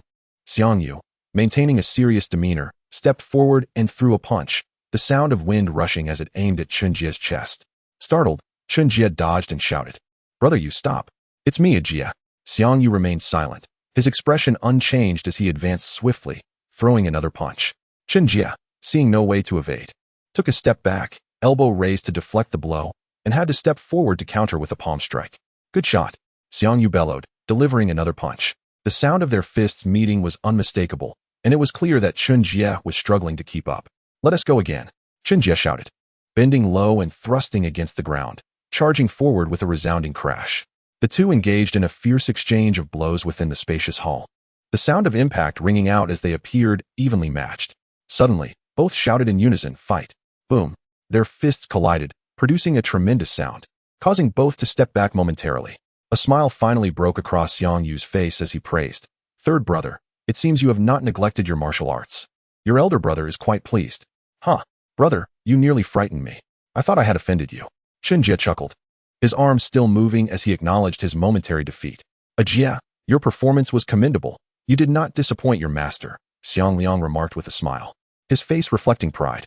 Xiang Yu draped an arm around Chen Jie's shoulders, laughing heartily. I never expected you to marry so soon. You truly surprised me. By the way, where is Xiao Chuan? I miss him. Oh, you mean second brother? He left early this morning and hasn't returned yet. I believe he has been tinkering with something, though I'm not quite sure. He should be back soon. Chen Jie shrugged, indicating his uncertainty, as Xiao Chuan had been frequently coming and going with Gao Yao lately. I see. When he returns, I shall test his skills, Xiang Yu replied, a hint of displeasure evident as he cracked his knuckles, prompting Chen Jie to shrink back slightly, offering a silent moment of tribute for Xiao Chuan. Xiang Liang too felt puzzled by Xiao Chuan's mysterious comings and goings, shaking his head as he resolved to inquire further later. Chen Jie entertained his uncles, Xiang Liang and Xiang Yu, when at that moment, old man Lu hurriedly emerged from his study. Upon seeing the distinguished guests, a glimmer sparked in his eyes. My apologies for my tardiness. Please forgive the old man, he proclaimed, bowing respectfully to the two brothers with a gentle smile. Not at all. We have only just arrived. We appreciate your hospitality, old man Lu, both Xiang Liang and Xiang Yu replied, rising to acknowledge the elder's courtesy. Please, take a seat. Old man Lu urged with a beaming smile, motioning for them to sit. After they had settled down, old man Lu cut straight to the point, stroking his beard as he inquired, I have heard that the Xiang family hails from the noble lineage of Chu. Is this true? At this question, Xiang Yu tensed, as if ready to explode. Sensing this, Xiang Liang gently pressed a hand on Xiang Yu's shoulder before responding with a smile. I am not certain what you mean. Old man Lu. Chen Jie rolled his eyes inwardly, thinking to himself, two cunning old foxes. Forgive me for my boldness. I have always held the esteemed scholars of Chu in high regard, hence my inquiry. There is no need for concern, Mr. Xiang, old man Lu clarified. Oh, I see. Indeed, I am a descendant of the great General Xiang Yan of Chu, though my lineage has fallen short of his illustrious legacy, Xiang Liang sighed, reminiscing about his father, who had once been greatly respected in Chu. Indeed, you are a descendant of General Xiang. I am honored. Old man Lu expressed, bowing deeply in respect towards Xiang Liang. Let us not dwell on past glories. Come, let us enjoy some tea, Xiang Liang suggested, raising his cup in invitation, and old man Lu, understanding the cue, smoothly changed the topic. After sharing tea, they began discussing Chen Jie's upcoming marriage. Following a thorough deliberation, they agreed to hold the wedding on the 10th day of October. Just then, Xiao Chuan suddenly burst in, proclaiming, I'm back. Xiang Yu, upon seeing him, glared fiercely and leapt up, charging at him with a fist raised. Xiao Chuan, stunned and unprepared, only regained his composure when Xiang Yu's fist was mere inches from his face. Brother Yu, you scared me. Xiao Chuan gasped, clutching his chest in shock. Xiang Yu huffed in frustration, turning his head away as he chastised. You have greatly disappointed me. How can you protect yourself if you have no reaction? Xiao Chuan offered a wry smile, softly trying to explain. Brother Yu, please let me. There is no need for explanations. You squander your time. It is a disservice to your uncle's teachings. Xiang Yu snapped, not bothering to look back, his chest heaving with agitation. Brother Yu. Second brother was quite ill recently and almost passed away. Chen Jie interjected, walking over with a sigh to defend Xiao Chuan. What happened? Xiao Chuan was seriously ill? Xiang Liang stood up abruptly, concern etching his features. Ah, master, your disciple pays his respects. Xiao Chuan knelt before Xiang Liang, speaking hurriedly. Rise. Tell me what happened with your illness, Xiang Liang said, helping him to his feet. Xiao Chuan, are you well now? Let brother Yu examine you, Xiang Yu added, turning to scrutinize Xiao Chuan's condition, his expression anxious. Master, brother Yu, I'm fine now. Here is what happened. Xiao Chuan's heart warmed, and he smiled as he recounted the events to both Xiang Liang and Xiang Yu. Chen Jie remained silent, allowing Xiao Chuan to share his tale. While internally reflecting on Xiao Chuan's remarkable fortune, it seemed that only the protagonists enjoyed such a charmed existence. After the gathering, preparations continued for 2 more days, and finally, the day of Chen Jie's grand wedding arrived. Chapter 61, The Wedding. On this day, the weather was splendid, and the Lu residence was adorned in vibrant red, exuding joy and festivity. Servants bustled about, attending to guests with tea, seating arrangements, and various tasks. Suddenly, the sound of firecrackers erupted outside, and the hired officiant, clad in red, announced loudly, "The auspicious time has arrived." At once, Chen Jie, holding the red silk ribbons of two brides draped in red veils, entered the hall, where old man Lu and Xiang Liang were seated at the head, one on each side. "Bow to heaven and earth," the officiant commanded, as Chen Jie and the brides bowed deeply.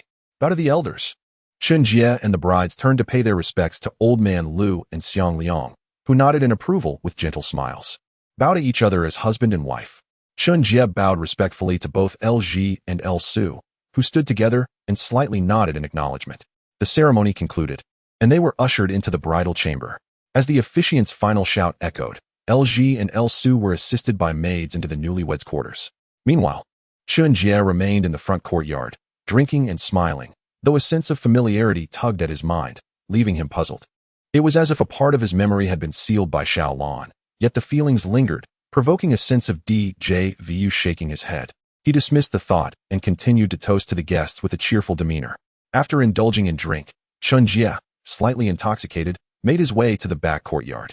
Upon opening the door to the new room, he caught a glimpse of Lji and Su sitting on the bed, their bodies tensing slightly, fingers nervously twisting the hem of their garments. "Haha, I'm here." Chen Jie laughed heartily and rushed toward the bed. However, his inebriation took over, causing him to collapse onto the bed and fall asleep.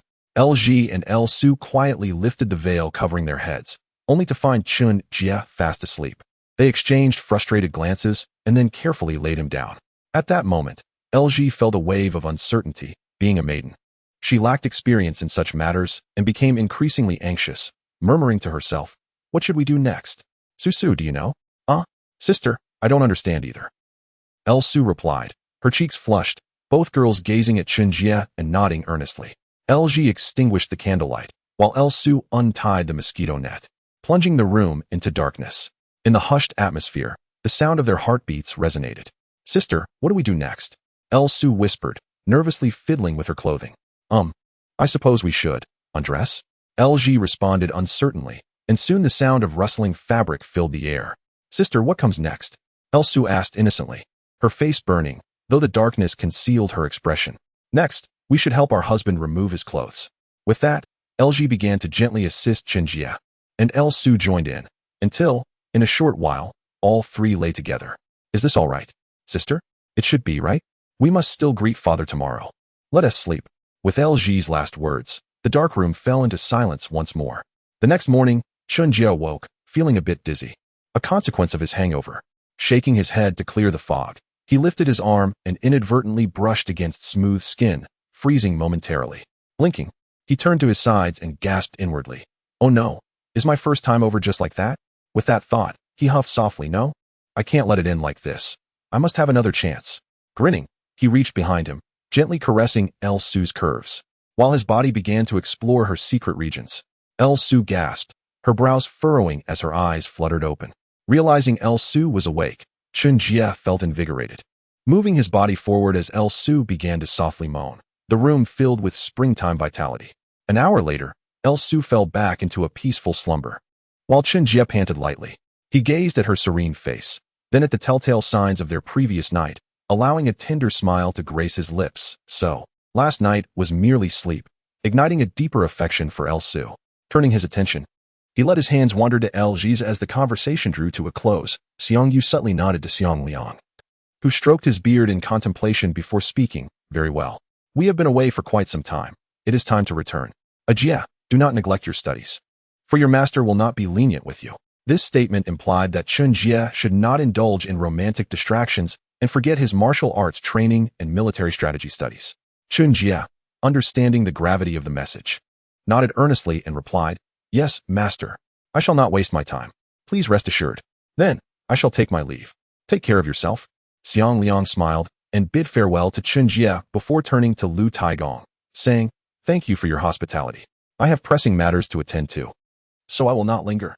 Please take care." Mr. Xiang departs in such haste. I apologize for my inadequate hospitality. However, as the saying goes, all gatherings must eventually disperse. Please take care, Lu Taigong replied with a respectful gesture. Meanwhile, Chen Jie stood aside, his head slightly bowed as he awaited the farewell exchange. Once they concluded their goodbyes, Chen Jie approached Xiang Yu, patting him on the shoulder with a hint of reluctance, saying, "Brother Yu, take care." Do visit us when you have the chance. Indeed, between brothers, there is no need for such sentimentality. We shall meet again. Xiang Yi replied with a hearty laugh before mounting his horse and departing alongside Xiang Liang. Watching their figures fade into the distance, Chen Jie internally wished, "Brother Yu, I hope we can remain brothers for a lifetime." After Xiang Liang and Xiang Yu left, Chen Jie and the two ladies, Lji and Su, bid farewell to Lu Taigong and returned to their quarters. Lu Taigong, meanwhile, went to his study to continue his preparations for the private academy. Chen Jie took the hands of both women, guiding them slowly back to their room, as they were still somewhat unsteady on their feet. Upon entering, Chen Jie helped them to sit in chairs, busily attending to their needs with tea and refreshments. Eventually, he sat down to chat with his newlywed wives.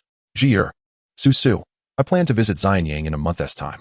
I hope to encounter my elder brother and the others there, Chen Jie announced. Why Xianyang and not Yen? Lji inquired. Yes, Brother Chen, what business do you have in Xianyang? Su added, both expressing confusion over his choice of destination. Well, you see, I know a renowned physician in Xianyang, and I plan to seek him out while also inquiring about my brother's whereabouts. Of course, if I cannot find them, it is no matter, I will return quickly. Do not worry, Chen Jie explained with a smile. In truth, the likelihood of encountering Yi Xiaochuan in Xianyang was quite high, though he deemed it inappropriate to disclose the specifics. Oh, I see, please be careful on your journey. Jie will await your return at home, Elshi said, her gaze filled with affection as she gently grasped Chen Jie's hand, her tone laced with concern. Yes, Brother Chen, you must prioritize your safety. Su will also wait for your return, Su chimed in, leaning against Chen Jie's arm with a timid voice. Rest assured, I will take care. You both should also stay in good health and avoid falling ill. If anything arises, do consult with father-in-law, understood? Chen Jie replied, his eyes radiating warmth and affection. Yes, we understand, they responded in unison, each embracing Chen Jie tighter, as if wishing to merge with him. Now that I feel reassured, it seems we should engage in some enjoyable activities, Chen Jie said with a mischievous grin, lifting one of them onto the bed, then doing the same with the other, exclaiming, here I come. The bed shook with laughter and playful shrieks.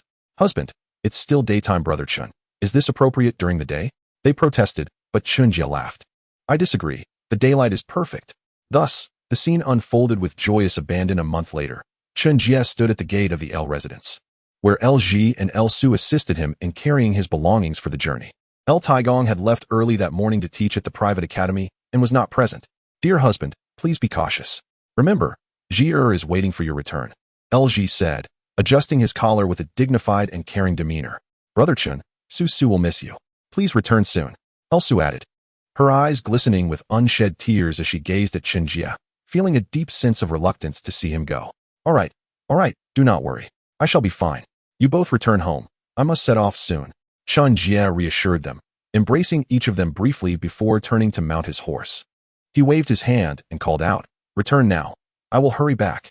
With a flick of the whip, Chen Jie urged his horse forward, galloping away in a cloud of dust, swiftly disappearing from view, while Lji and Su remained standing for a long moment before slowly making their way back inside the L residence. Chapter 63, The Struggles of Gaoyao.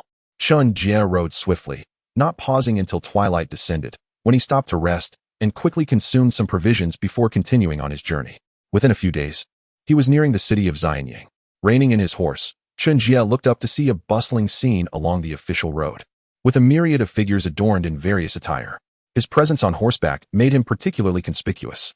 Dismounting, he led his horse forward, opting to walk due to the throngs of people, as riding could lead to accidents. Before long, the city of Xianyang loomed ahead, its grand, ancient walls manned by countless armored soldiers wielding spears, while the Qin flag, inscribed with ancient characters, billowed in the wind. At the city gates, rows of soldiers stood in formation, scrutinizing incoming travelers and collecting entrance fees. As Chen Jie stepped into Xianyang, he first sought refuge in an inn to stable his horse, then leisurely strolled through the city, observing the layout of the streets and the various vendors. Initially, he found it intriguing, but as time passed, ennui began to set in. He wandered around the vicinity of the high officials' residences, catching sight of the home of Chancellor Li Si, the Prince Fusu's abode, and even the estate of Meng Tian. Naturally, Chen Jie dared not approach too closely, merely glancing from a distance before departing. As he prepared to return to the inn, a thought struck him. Liu Bang should be overseeing the construction of the Great Wall at this time. With this in mind, Chen Jie inquired about the location of the construction site and made his way there. Upon arrival, he paused at a distance, observing numerous farmers toiling diligently. Yet he did not spot Liu Bang. To his surprise, he did see Yi Xiaochuan. Astonished, Chen Jie thought, I can't believe Yi Xiaochuan has been conscripted for labor. What about Gao Yao? Surely he hasn't become a eunuch? A shiver ran down his spine at the notion, and he shook his head as he approached the scene. At that moment, a steward wielding a short whip approached, barking, What are you doing here? Do you not know this is a restricted area? Do you wish to be punished? He glared at Chen Jie as if ready to strike. Chen Jie calmly retrieved a silver coin from his pocket, smiling as he said, My lord, it appears you have dropped something. Might this be yours? He cleverly concealed the coin with his sleeve, presenting it in a casual yet deceptive manner. The stewardess' eyes widened, repeatedly exclaiming, Yes, yes. I lost something. Did you see it? Indeed, my lord, it is your property. Please take care not to misplace it again. Chen Jie replied with a knowing smile. Silently, he discreetly passed the silver, causing the steward to squint his eyes, nod slightly, and reveal an unsightly grin as he praised.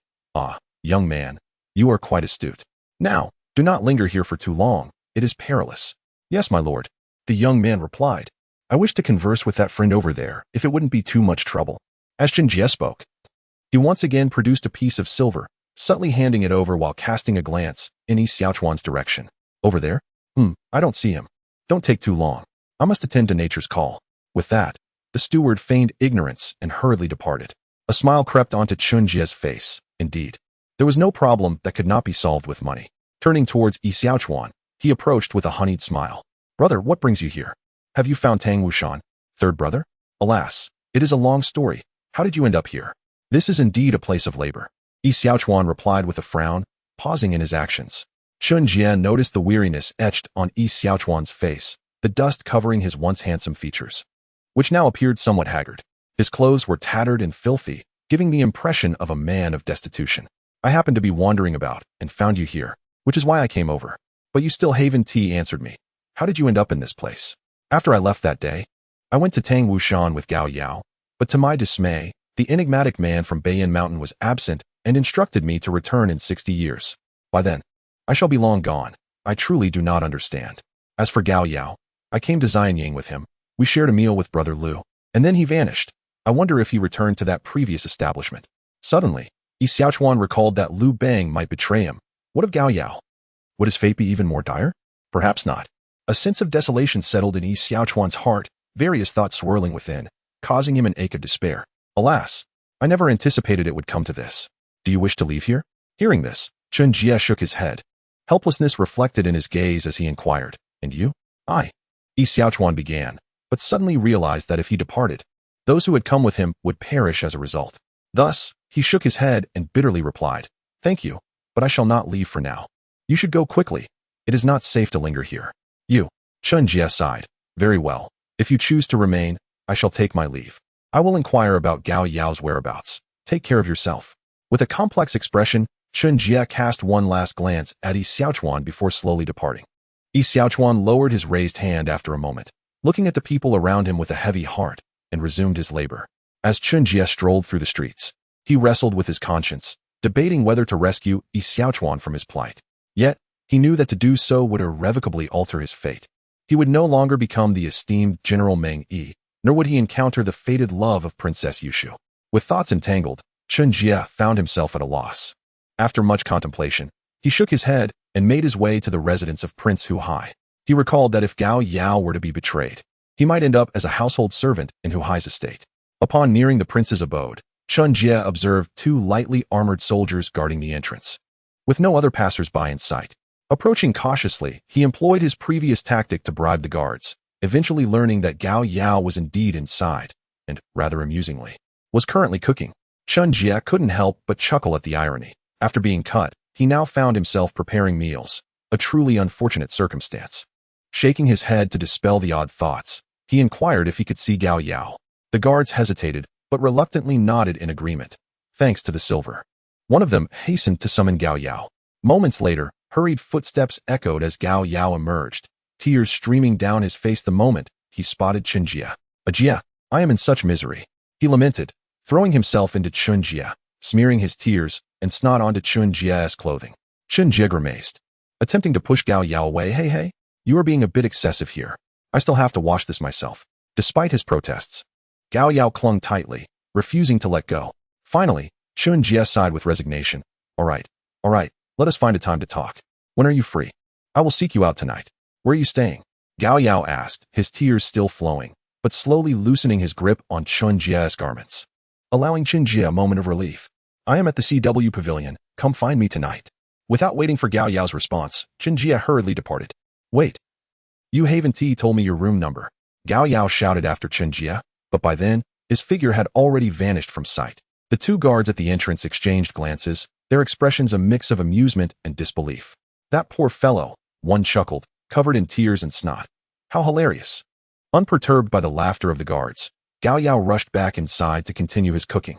As dusk fell, the golden hues of the sun sank in the west, casting a soft glow over the streets of Xianyang, where pedestrians hurried past and most shops had already closed for the day.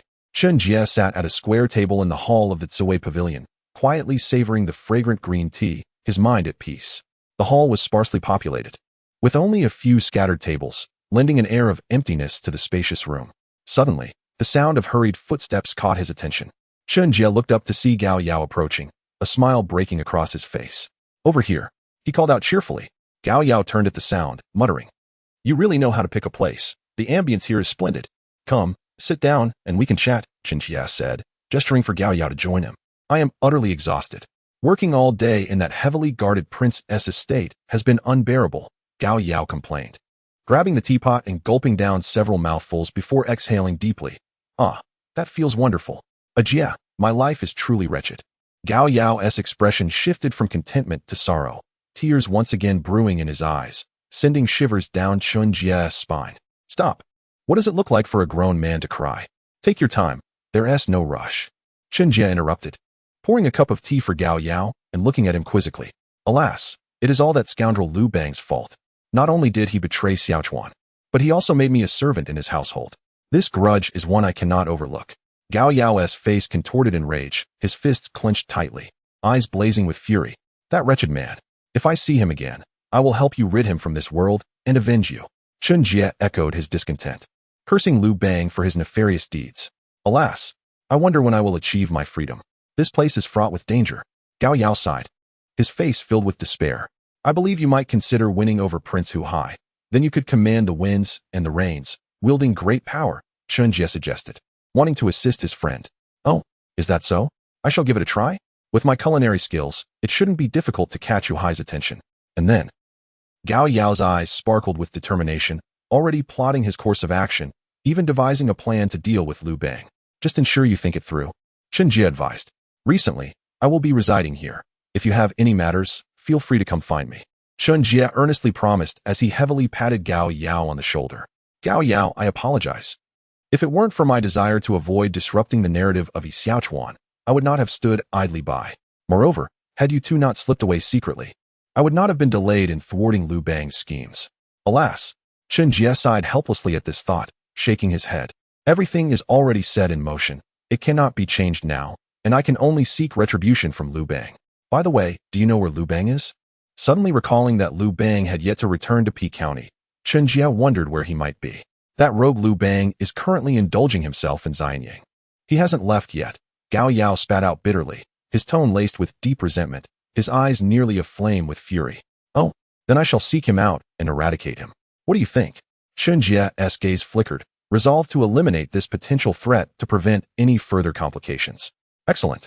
Just make sure to toss him into the wilderness. I want to thoroughly desecrate his corpse.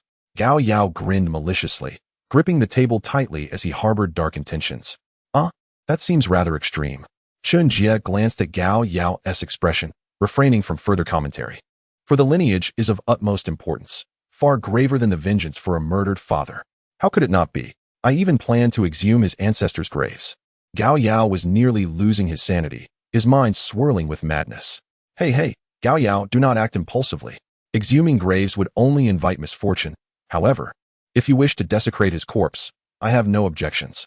Chen Jie hurriedly intervened to curb Gao Yao's frenzied thoughts, lest he devolve into madness. Taking a deep breath, Gao Yao somewhat calmed himself, nodding without further comment. Whether he truly absorbed Chen Jie's words remained uncertain. Await my good news. Chen Jie clapped Gao Yao on the shoulder, swiftly departing, feeling as though he were on the brink of madness from the tension. All right, I shall take my leave as well. Contact me if anything arises. Gao Yao shouted toward Chen Jie's retreating figure, his footsteps carrying him away from the scene. Just as Gao Yao arrived, the hall was already deserted. Otherwise, their conversation would not have been so wild. 7 days later, Chen Jie returned to the residence of Lord Hu Hai. The same two soldiers stood on guard, and after bribing them once more, he met with Gao Yao. It's all taken care of. I left him near a small hill outside Xianyang. Do as you wish. I will not intervene. I must take my leave now. Chen Jie whispered the details of Liu Bang's demise to Gao Yao before hastily departing. As this was not a particularly safe environment, I appreciate your assistance. Until we meet again, Gao Yao replied quietly, suppressing his excitement as he briskly entered the estate.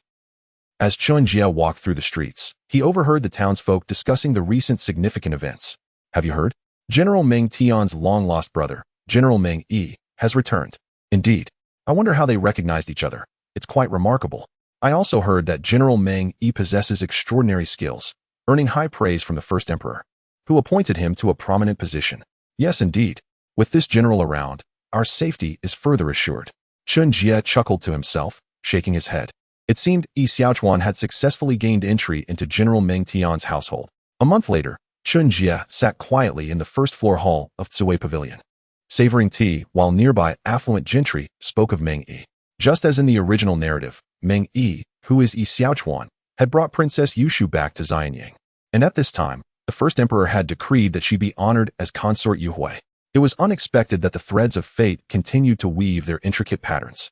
With Liu Bang gone, what changes might unfold in this world? A smirk played at the corners of Chen Jie's lips as he gazed into the distance, his heart swelling with ambition. However, it was time to return. Unrest was looming on the horizon. With this thought, Chen Jie rose, gathered his belongings, and rode off swiftly, leaving no trace of lingering sentiment. Days later, Chen Jie rode swiftly into P County and dismounted to walk. Within minutes, he arrived at the gate of the Liu residence.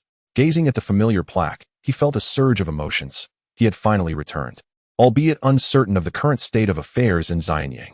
Had Gao Yao become the overseer? Was Yi Xiaochuan still safeguarding the borders for the first emperor? Shaking his head slightly, Chen Jie let out a bitter smile before stepping into the Liu residence. Upon his arrival, the servants hurriedly bowed, exclaiming, "Greetings, young master. You must be weary. Allow us to tend to your horse." Nodding slightly, Chen Jie made his way toward the back courtyard without notifying anyone, wishing to surprise them. As he approached his room in the back courtyard, he vaguely heard voices within. "Sister, do you think Brother Chen has encountered any trouble being away for so long?" "Susu, do not worry. My husband is destined for greatness. He promised he would return. He must have been delayed, but will be back soon. But I miss Brother Chen so much. I feel the same." Alas. Hearing them, Chen Jie felt a pang of bittersweetness. He had not anticipated that in such a brief time away, his two wives would worry so deeply for him. His eyes grew slightly moist as he gently pushed the door open and softly called, "I'm back. My husband. Brother Chen." Two exclamations filled the air, and a fragrant breeze enveloped him as two warm figures embraced him. "Jie, Susu, how have you both been?" Chen Jie gazed at the two women in his arms with tender concern. "Wu, Brother Chen, I missed you so much," Lu Su cried, tightening her grip around him. "My husband, Jie, has been worried about you," Lu Ji responded, her voice trembling slightly. "I missed both of you as well. You both look thinner," Chen Jie remarked, noticing the frail appearances of Lu Ji and Lu Su, his heart aching for them. "Brother Chen, my husband." Lu Ji and Lu Su did not respond with words, but instead held Chen Jie tightly, their eyes closed, revealing contented smiles. After sharing tender moments with Lu Ji and Lu Su, Chen Jie visited Lu Taigong to pay his respects and share his experiences. Omitting the details of Liu Bang's demise, but mentioning his encounters with Yi Xiaochuan and Gao Yao. In the ensuing days, Chen Jie returned to a blissful life of intimacy and affection, until a month later, the first emperor suddenly issued an edict announcing the quest for an elixir of immortality, shocking the nation. Instantly, the atmosphere grew tumultuous, with various factions observing closely. And beneath the surface, currents of unrest began to stir as remnants of the 6 fallen states grew restless. Meanwhile, in Kuaiji County, at the Xiang residence, "Uncle, the first emperor has begun to court disaster. Should we not take action?" Xiang Yu exclaimed with fervor, his body pulsing with adrenaline. "Not yet. We must remain still for now. This is merely the beginning. We shall only plot for assassination once the first emperor ventures out. The path to restoring our nation is becoming clearer." Xiang Liang gazed up at the sky, his heart racing with anticipation. They were finally on the brink of action. Very well, we shall continue to observe. Intensify your training with the troops. Rest assured, uncle. Indeed, let us await the outcome. At the P County Government Office, Xiao He sat quietly at his desk, stroking his short beard, lost in thought. The world was already in turmoil. Unrest would not linger for long. What should I do now? Lu Laosan has fallen silent, and it seems he can no longer be relied upon. Chen Jie, the young man who speaks eloquently and possesses a unique charisma. Could he be the future sovereign? Xiao He pondered deeply, making a silent decision to continue observing. When chaos reigns and heroes emerge, the truth shall reveal itself. With this thought, Xiao He smiled faintly, his gaze profound and wise, radiating an extraordinary light as he looked towards the Lu residence where Chen Jie was. His expression was inscrutable at the Lu residence, in the study. Chen Jie sat opposite Grand Duke Lu, with Lu Ji seated beside him, while Lu Su was absent. After all, such significant matters were beyond Lu Su's capabilities. She was more suited for the roles of a devoted wife and nurturing mother. Esteemed son-in-law, shall we commence our preparations? Grand Duke Lu stroked his beard, pondering quietly. Indeed, my esteemed father-in-law. Chen Jie replied assertively, we must sharpen our weapons, stockpile provisions, and fortify our defenses. These are the preparations required in these times. A confident expression adorned his face. Father, Ji agrees with her husband's proposal. Currently, the nation is rife with undercurrents. Failing to prepare could lead to untimely demise. Moreover, this presents us with an excellent opportunity. Lu Ji spoke elegantly, leaving a mystery hanging in the air, choosing not to elaborate further. Oh, Ji, do enlighten us on this opportunity. Could it be? Grand Duke Lu asked with a smile, satisfaction evident in his gaze towards Lu Ji. Father, this is the best chance for us to make a name for ourselves, to position ourselves among the nobility. Once the moment is ripe, we shall rise, and all will be possible. Lu Ji's clear and resonant voice was particularly sharp and resolute, prompting Chen Jie to beam with delight. Excellent. Ji, let us prepare. We shall await the opportune moment when the winds of change arise. Grand Duke Lu exclaimed, his excitement evident. Your wisdom is unmatched, esteemed father-in-law. I shall do my utmost to assist, Chen Jie declared, confidence radiating from him. Time shall not linger. With a smile of assurance, he gazed towards the direction of Xianyang, internally lamenting, Emperor Shi, may you become a deceased monarch. The three exchanged knowing smiles, then departed to gather provisions and arms. In Xianyang, at the residence of Prince Hu Hai. My lord, I have heard that the emperor plans to construct a royal tomb and create an elixir of immortality. Gao Yao reported solemnly, bowing to the young man who appeared gaunt from indulgence. Zhao Gao, share your insights on this matter. Hu Hai replied dismissively, gesturing for Gao Yao to continue. Yes, my lord. Currently, the emperor's health is in decline. It is time for us to prepare to topple the eldest prince and elevate you to power. When the time comes.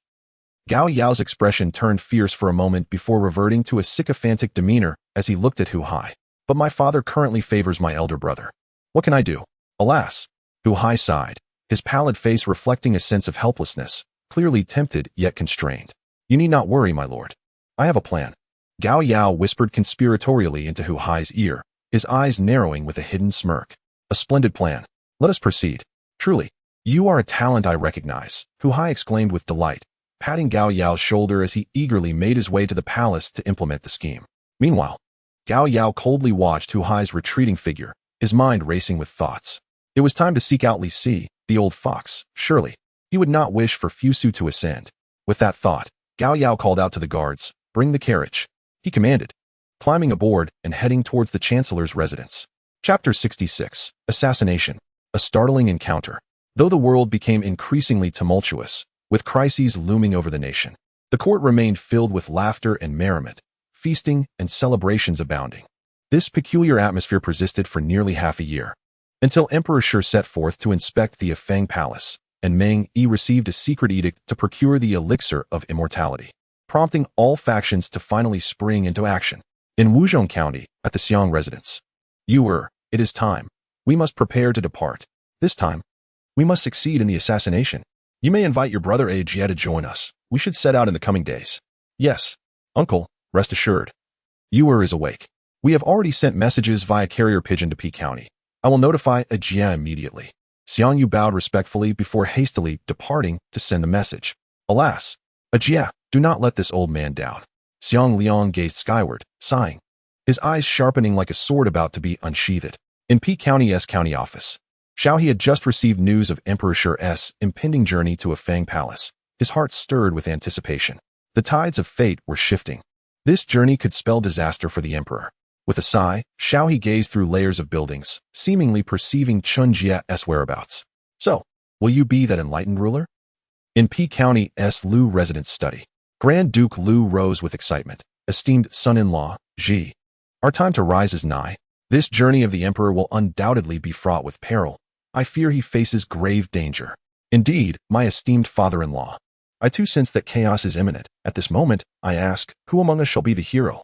Chen Jie proclaimed passionately, his enthusiasm unwavering. After such a long wait, the first emperor is finally nearing his end. My quest is close to fruition. It has not been easy. Chen Jie reflected deeply, yet his expression remained resolute, his eyes shining like stars, a smile unconsciously playing on his lips. His confidence brought joy to Lu Ji, who thought, truly, he is the man I admire. Father, husband, we must hasten our preparations. Turbulence is brewing. Heroes will soon rise, and time will not linger. Lu Ji's cheeks lifted slightly, her eyes sparkling with unprecedented brilliance. In that moment, Chen Jie silently praised her wisdom. Suddenly, he heard a fluttering sound and rushed outside to find a pigeon with a piece of white cloth tied to its leg. After unwrapping the cloth and reading the message, he contemplated for a long while, ultimately deciding to participate, knowing it could lead to fame. Additionally, meeting this historical emperor would be worthwhile if fortune favored him. He might even encounter Zhang Liang. Resolute, Chen Jie returned to the study to share his decision with Lu Ji and Grand Duke Lu. Initially, they vehemently opposed his plan. But after Chen Jie articulated the significance and likelihood of success, mentioning that the Xiang family uncle and nephew would also be involved, they reluctantly acquiesced. However, Grand Duke Lu insisted that Chen Jie prioritize his safety above all else, to which Chen Jie agreed. Unbeknownst to Chen Jie, there were unforeseen individuals lurking in this world. Prepared with provisions, Chen Jie mounted his horse and swiftly rode forth, traveling at remarkable speed towards Kuaiji. Within just 2 days, he arrived in Kuaiji County. After meeting with Xiang Liang and Xiang Yu, he gathered a dozen servants, and they set off once again in grand procession. However, upon reaching the city gates, they dispersed, regrouping only after exiting the city, racing towards a Fang Palace. The group hastened onward, weary yet determined, finally entering Chang'an City at dusk 7 days later. They were now mere moments away from a Fang Palace. The next day, Emperor Shi set out once more, in grand procession, while Chen Jie, Xiang Yu, Xiang Liang, and a dozen loyal Xiang family warriors lay in wait on the streets near a Fang Palace. As Emperor Qin traversed the land, the populace knelt in reverence, the sound of trumpets echoing through the heavens. A carpet of flowers adorned the ground as the opulent palanquin moved forward slowly, with the illustrious Qin Shi Huang seated atop. Gazing down upon the masses, Chen Jie, glancing up cautiously, struggled to discern the figure from afar. He could only vaguely make out the imperial crown and tassels adorning the emperor's head, his stature of average height, with the rest obscured from view. Suddenly, chaos erupted. A burly man raised a massive stone, hurling it toward the emperor's carriage. The guards shouted in alarm, an enemy attack. Protect the emperor. Instantly, the ground reverberated with the hurried footsteps of armored soldiers wielding spears rushing to the scene, inciting panic among the crowd. An arrow storm swiftly descended upon the carriage, piercing the air with a cacophony of sounds. Fortunately, the number of arrows was limited, and most were deflected by the vigilant soldiers. Arrows are flying. Quickly, protect the emperor, cried a guard captain beside the emperor, fiercely slicing through the incoming projectiles, rendering the vicinity around the carriage significantly safer. Suddenly, a dozen tall, masked figures brandishing daggers surged toward the emperor's carriage, effortlessly carving a path through the throngs. At that moment, the original sturdy man hurled another gigantic stone. With a thunderous crash, it struck the emperor's carriage, causing a violent jolt that dislodged the emperor from his seat. In that instant, the assassins charged forward recklessly. Yet, their efforts were in vain. The guards, a multitude numbering in the thousands, stood resolute. These assailants barely managed to advance 100 meters before being impaled by an array of spears and halberds, their defiant gazes still fixed upon the emperor. Alas! It is time to retreat, sighed Xiang Liang, realizing the opportunity had slipped away. The forces sent to protect the emperor were multiplying rapidly. Any delay in retreat would prove disastrous. Uncle, let me go? Xiang Yu glared fiercely in the direction of Qin Shi Huang, his body poised to charge forward. But Xiang Liang grasped his arm tightly, whispering urgently, hurry. Do not recklessly sacrifice your life. We must leave.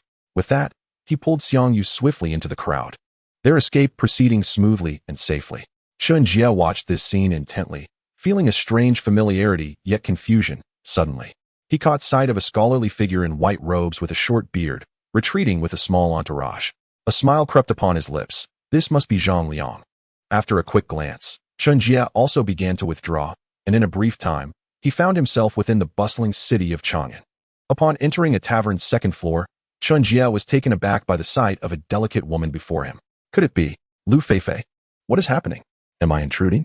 Has the story of the banquet at Hongmen intertwined with my own reality? Chen Jie's mind raced in turmoil as he observed the woman, resembling Lu Feifei, being accosted by a ruffian. Without a moment's hesitation, he charged forward. With a swift elbow to the man's abdomen and a shoulder check, the ruffian was sent flying a meter into the air before crashing to the ground. Chen Jie then wrapped his arm around the woman's waist. His eyes locked onto her exquisite face in disbelief. Are you Lu Feifei? He asked, unable to contain himself. You have mistaken me, young sir. I am Yu Ji, she replied, bowing slightly, her charming visage lowered, her voice timid yet melodious. Chapter 67. An intrusion at the banquet at Hongmen? Chen Jie stared blankly at Yu Ji's enchanting face, which bore striking resemblance to Lu Feifei's. Her features delicate as jade, eyes sparkling like jewels, a refined nose, and slender, rosy lips, clad in a flowing white dress. At that moment, Yu Ji's cheeks flushed, her heart racing as she sensed the unique aura emanating from the young man so close to her. Feeling both nervous and bashful, Chen Jie held Yu Ji in his embrace for nearly a minute, lost in thought. Since arriving in this mythical realm, he had fully immersed himself, almost forgetting his identity as a modern individual, while the affections of the Elle sisters had nearly made him neglect his mission. Suddenly, the sound of footsteps ascending the stairs broke the reverie. Xiang Yu, cloaked in black with a fiery red cape billowing behind him, appeared. Upon seeing Chen Jie, he felt a surge of joy and was about to speak when he noticed the woman in Chen Jie's arms. His expression faltered, speechless as he opened and closed his mouth, ultimately settling on, "Third brother, what brings you here?" I. Chen Jie stammered, startled, and quickly released his hold on Yu Ji, momentarily at a loss for words. The ruffian on the ground, seeing reinforcements arrive, hastily fled, not daring to utter another threat. Yu Ji's eyes dimmed, her heart heavy, and she silently moved towards a nearby chair to retrieve her pipa. "My lords, I must take my leave." Yu Ji bowed and began to walk towards the staircase, seemingly unwilling to stay. "Yu Ji, will we meet again?" Chen Jie blurted out, regretting his impulsive words.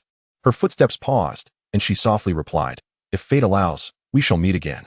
With that, she quickened her pace down the stairs, soon vanishing from the tavern. She merely resembles her. I am not tied to her in any way, especially considering I already have 2 beloved wives. Chen Jie chuckled to himself, attempting to find solace, yet he could not shake Yu Ji's image from his mind. Xiang Yu, meanwhile, watched Yu Ji depart, then turned to Chen Jie, his expression unchanged, though a sense of emptiness stirred within him. Chen Jie glanced up at Xiang Yu, pondering the fateful nature of their meeting, questioning if his presence would alter the course of events. Shaking his head, he spoke solemnly, "Brother Yu, where is our master? Did he encounter any pursuers?" No. Uncle has departed ahead of time. He instructed me to return and find you. We should leave." Xiang Yu, momentarily taken aback, recollected himself and answered Chen Jie, recalling his purpose for seeking him. "Then let us go? Delays may lead to unforeseen changes," Chen Jie urged, casting a final glance towards the direction Yu Ji had taken. "Let us move." Xiang Yu patted Chen Jie on the shoulder and stepped outside first. "Hey, brother Yu." Chen Jie began, but found Xiang Yu already outside, prompting him to hastily follow. As they stepped outside, Chen Jie glanced back at the fading silhouette still within sight, his heart wavering. Should I pursue her? He wrestled with indecision for a moment before resolutely dashing out, calling to Xiang Yu, "Brother Yu, you go ahead. I will catch up shortly."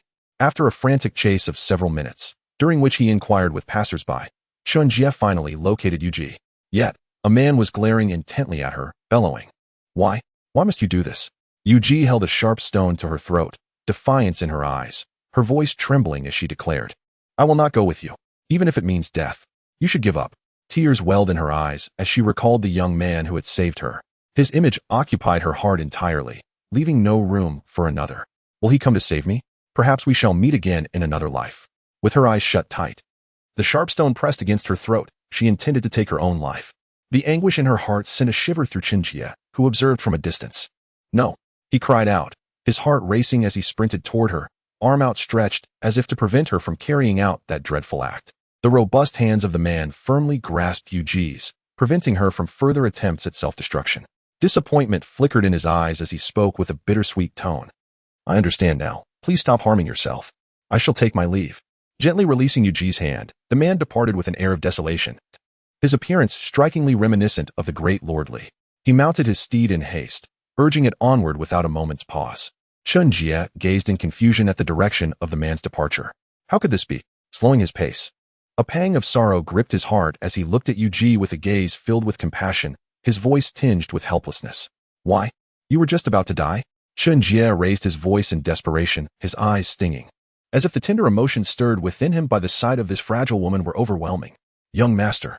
Yu Ji found it impossible to let go of the presence of another. She offered a faint smile, her eyes shimmering with unshed tears, rendering her delicate features even more enchanting. The stone she had clutched was now released, her reddened wrist a constant reminder that none of this was a mere dream. Sighing softly, Chen Jie approached her, his gaze filled with affection, admiration, and joy, a complex, genuine look directed toward the vulnerable woman before him. "My lord, it is truly wonderful that you have come," Yu Ji murmured, slowly leaning back, her body succumbing to the tension that had gripped her. "Careful," startled by her sudden collapse. Chen Jie rushed forward to catch her, falling to the ground and cradling her in his arms. "Are you all right?" Yu Ji asked, her pallor betraying her concern. "I am fine. You startled me." Chen Jie exhaled, tightening his embrace. It was only then that he realized one of his hands rested upon the fullness of Yu Ji's chest. "My name is Chen Jie, remember it." He did not withdraw that hand, but instead whispered his name softly into her fair ear. "I didn't quite catch that." "Chen Gongzi," Yu Ji replied shyly, her neck flushed as if it had been blushed by the heat of a flame. "Ah, as long as you heard me. Call me Chen Jie from now on. And will you follow me?" As he spoke, his hand subtly caressed her chest, stirring within him a sentiment of intimacy. Chen Jie, I am willing." Yu Ji stammered, her voice soft and her cheeks aflame with shyness. "You are truly a remarkable woman," Chen Jie remarked, wrapping his arms around her waist, allowing her to rest against his chest.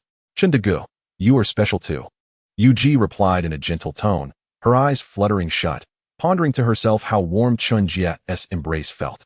Chen Jie felt a peculiar sensation, sensing something was amiss. Was this Yu Ji not quite as depicted on television? Chapter 68. Is it not Yu Ji? Lying upon the cold, rigid ground, holding the warm and alluring figure, Chen Jie momentarily forgot to rise. This tableau persisted for several minutes until Yu Ji softly called out, "Chen Jie, should we not get up?" Oh, right. It seems we are still on the ground." Chen Jie reluctantly got to his feet, pulling Yu Ji up with him. It then dawned on him that Xiang Yu had been gone for quite some time, and he had yet to pursue him. Covering his forehead with a hand, he muttered, "Oh no, my brother has left, and I have not followed. We must hurry." With that, Chen Jie grasped Yu Ji's delicate hand and hurried towards the inn where their horses were lodged. However, Yu Ji's pace was far too slow, prompting Chen Jie to scoop her up in his arms and sprint towards the city, drawing the attention of passers-by who gawked and whispered in astonishment. Ignoring their stares, he raced to the inn, fetched the horses, and helped Yu Ji mount before climbing onto his own steed, positioning himself behind her. Gripping the reins tightly as he urged the horse forward, galloping away in a flurry of dust and startled cries. In just a few days, Chen Jie returned to Kuaiji with Yu Ji, yet he found no trace of Xiang Yu. Contemplating the wisdom of seeking him out at this juncture, he resolved to return to P County instead. Casting a lingering glance at the city walls of Kuaiji, Chen Jie spurred his horse onward toward P County. Yu Ji, filled with excitement, marveled at the surroundings, laughing and pointing at the trees and flowers, as well as the rabbits that scurried away in fright, her body leaning against Chen Jie's side. After a while, they arrived at the gates of the L residence. It was then that Chen Jie began to ponder how he would explain Yu Ji's presence. Before he could formulate a response, LG emerged, her eyes widening in surprise at the sight of Yu Ji linked to Chen Jie's arm. "Who is this sister?" she inquired, her voice soft. "This is Yu Ji. I encountered her on my journey," Chen Jie replied, his heart racing as he met LG's gaze, his own slightly evasive. "Oh, so you are Sister Yu Ji. I am LG, your husband's first wife. Come with me. I shall show you around." Without waiting for Chen Jie to respond, LG took Yu Ji's hand and led her away cheerfully, leaving Chen Jie to watch as they strolled off together. Sighing inwardly, he wondered if he had overstepped this time. Would Su Su be jealous? Perhaps he should first seek out El Taigong to report his safety before pondering the implications of this situation further. As night fell, the moonlight cast a hazy glow, and a gentle breeze rustled the leaves in the courtyard. Chen Jie stealthily approached Yu Ji's room, noticing a light still flickering within. He gently pushed the door open, slipping inside and quickly closing it behind him. To his surprise, he found Yu Ji bathing behind a screen. Swallowing hard, he found himself drawn closer. Yu Ji turned suddenly, gasping as she covered herself, her breath catching upon realizing it was Chen Jie. Her cheeks flushed a deep crimson. Chen Jie, why did you come in without knocking? And not wanting to disturb you? Chen Jie stammered, his heart racing as he stepped closer. I have missed you, he murmured softly.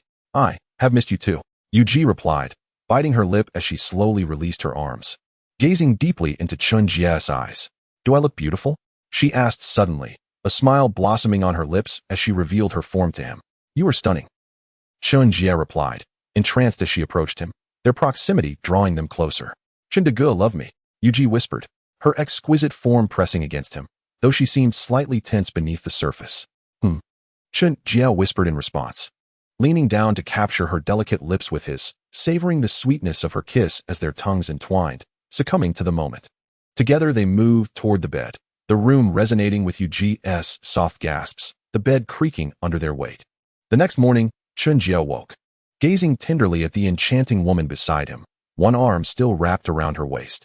Under the enchanting veil of the night, Chen Jie found himself lost in thoughts as he observed the serene figure of Yu Ji, her beautiful eyes closed, glistening with remnants of tears. The corners of her lips curled ever so slightly, betraying a hint of joy from a delightful dream. Contemplating the events that had transpired, Chen Jie mused that having captured Yu Ji's heart might have incited the wrath of Xiangyu. With the imminent demise of Qin Shi Huang, it seemed his mission was nearing completion. As fatigue enveloped him, he decided to close his eyes once more, allowing the uncertainties to drift away, trusting that he would navigate the challenges as they arose. Suddenly, Yu Ji's voice broke the silence, laced with an apologetic tone. Brother Chen, my name is actually Yu Mainyang. Yu Ji is my sister. Chen Jie was taken aback, his mind reeling with shock at this revelation. A wave of relief washed over him, for he realized he had not ensnared the affections of his brother's beloved. His gaze fell upon Yu Mainyang, whose likeness to Lu Fei stirred a sense of longing within him, prompting him to reach out, eliciting soft sighs from her as their night of passion resumed. A month later, the world was once again shaken by the news of Qin Shi Huang's passing. In the ensuing chaos, Crown Prince Fu Su was executed, and his brother Hu Hai ascended the throne as the second emperor, plunging the nation into turmoil. Banditry surged, rebellions erupted, and remnants of the royal family stirred restlessly. Amidst this upheaval, Hu Hai indulged in lavish festivities, neglecting governance, allowing Zhao Gao to eliminate rivals, instigating widespread fear across the realm. Meanwhile, Chen Xing and Wu Guang rallied the people, igniting a fervor of insurrection against the Qin dynasty. In the Xiang residence in Wuzhongjun, Xiang Liang's voice reverberated with determination. Yuer, prepare the troops. It is time to rise. Xiang Yu echoed his uncle's fervor, promising to gather the forces promptly. As he contemplated the unexpected encounter with another Yu Ji, his heart swelled with excitement, yet thoughts of his younger brother tempered his pace. He resolved that it was time to undertake a significant endeavor, unwilling to be outdone by his sibling. In the study of the Lu residence in P County, Chen Jie addressed his father-in-law with urgency. It is time. We shall rally the local militia and gather all willing gentlemen to seize the county office. Confidence radiated from him as he laid out their plans. Tonight, we shall host a banquet for the gentry. Those who refuse will face dire consequences. Lu Taigong's eyes sparkled with hope, envisioning a bright future for the Lu family. As the night unfolded, chaos erupted in the Lu residence, resulting in a massacre that claimed a third of the local gentry. With the assistance of Chief Xiaohe, Chen Jie swiftly eliminated the county magistrate, solidifying his position. The next day, bolstered by Xiaohe's support, Chen Jie effortlessly seized all city gates, with many of the defending officers pledging allegiance to him. By midday, crowds gathered outside the Lu residence, their murmurs signaling unrest. Chen Jie, flanked by his trained retainers, raised his voice, commanding silence. The tyranny of the Qin emperor has wrought suffering upon the people. It is time to rise against this oppression. Who among you will join me in this noble cause? His passionate plea ignited a fervor among the masses, who echoed his call with fervent enthusiasm, shouting, Pei Gong! Pei Gong! Pei Gong! With spirits lifted, Chen Jie declared, From this day forth, I shall be known as Pei Gong, fighting solely for the people. Those who wish to join me, come forth to register. Soon, we shall march against the oppressive Qin. As he retreated inside, the throng surged forward, eager to enlist in his cause. Turning to Lu Taigong, Chen Jie bowed respectfully. I shall soon depart. Please watch over our home. The elder nodded, reassured. All shall be well. You must take care. With a heavy heart, Chen Jie returned indoors to find his beloved wives, Lu Ji and Lu Su, awaiting him, their faces reflecting concern and affection. Take care of yourselves while I am away, he tenderly urged them. Their eyes brimmed with worry, yet they offered reassurances of their support. Finally, he entered Yu Mainyang's chamber, where he found her weeping softly. What troubles you, Mainyang? He inquired, rushing to comfort her. I cannot bear to see you go, she sobbed, her delicate features marred by sorrow. Chen Jie, flustered, promised, do not cry, I shall return for you. Her hopeful gaze met his, as she clutched his garment, yearning for reassurance. Indeed, I do not deceive you. Hee, are you no longer crying? Chen Jie gently traced the elegant bridge of Yu Mainyang's nose with his fingers, a tender smile illuminating his face.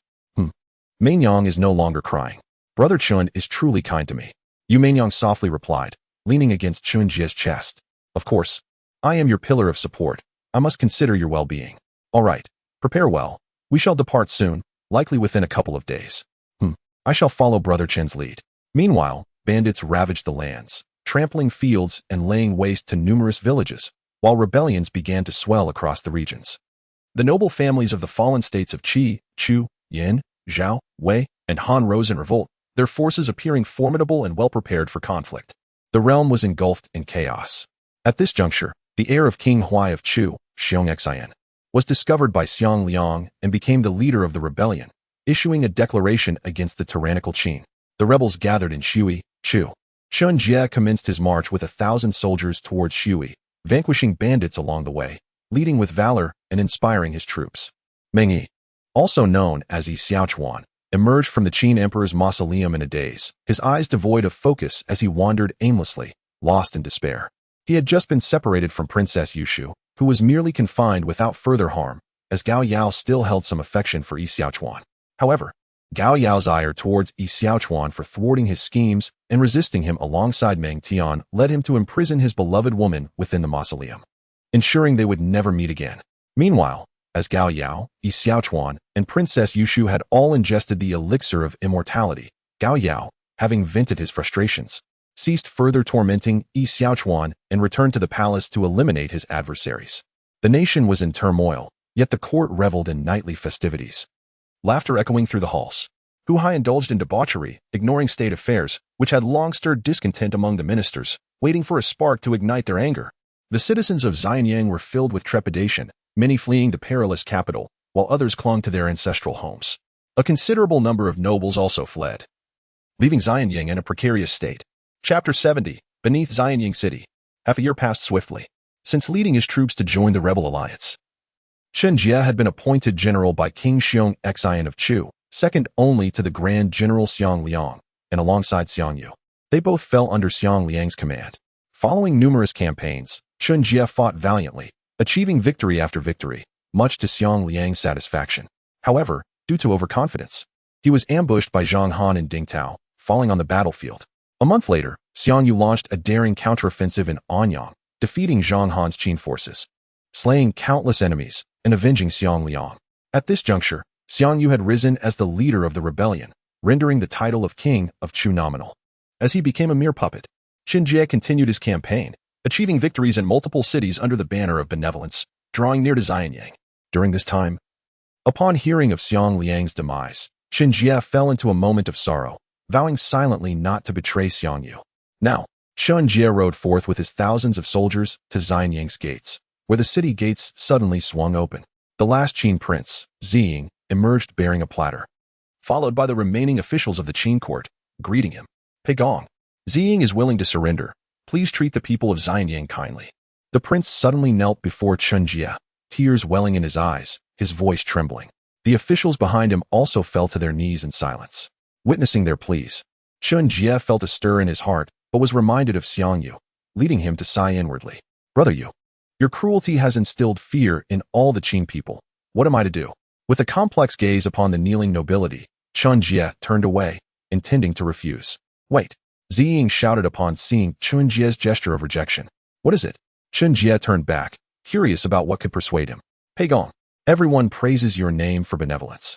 Why do you not assist us? Do you truly wish for us to perish before your eyes? Ziying's sorrowful gaze bore into Chen Jie, tears cascading down his face.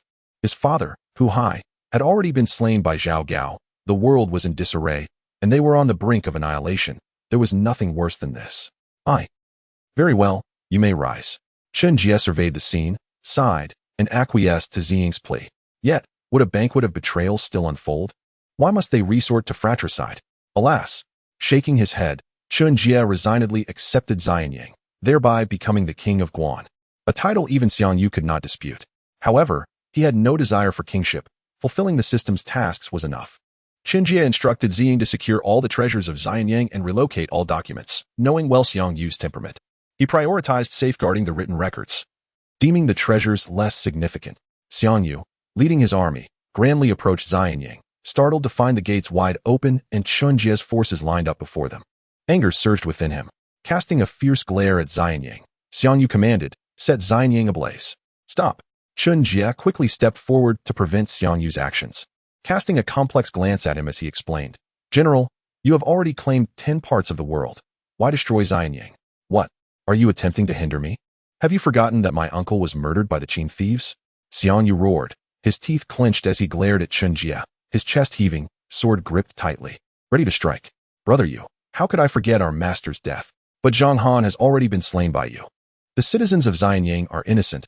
Please show mercy and spare them. Humph, what gives you the right to bargain with me? Have you done anything for my uncle's vengeance? All I desire is to eradicate every Qin person. Do you truly intend to stop me? Xiang Yu's eyes blazed with fury as he approached Chen Jie, his grip on the sword tightened and master. Yi Xiaochuan embraced Xiang Yu tightly, fervently expressing his longing.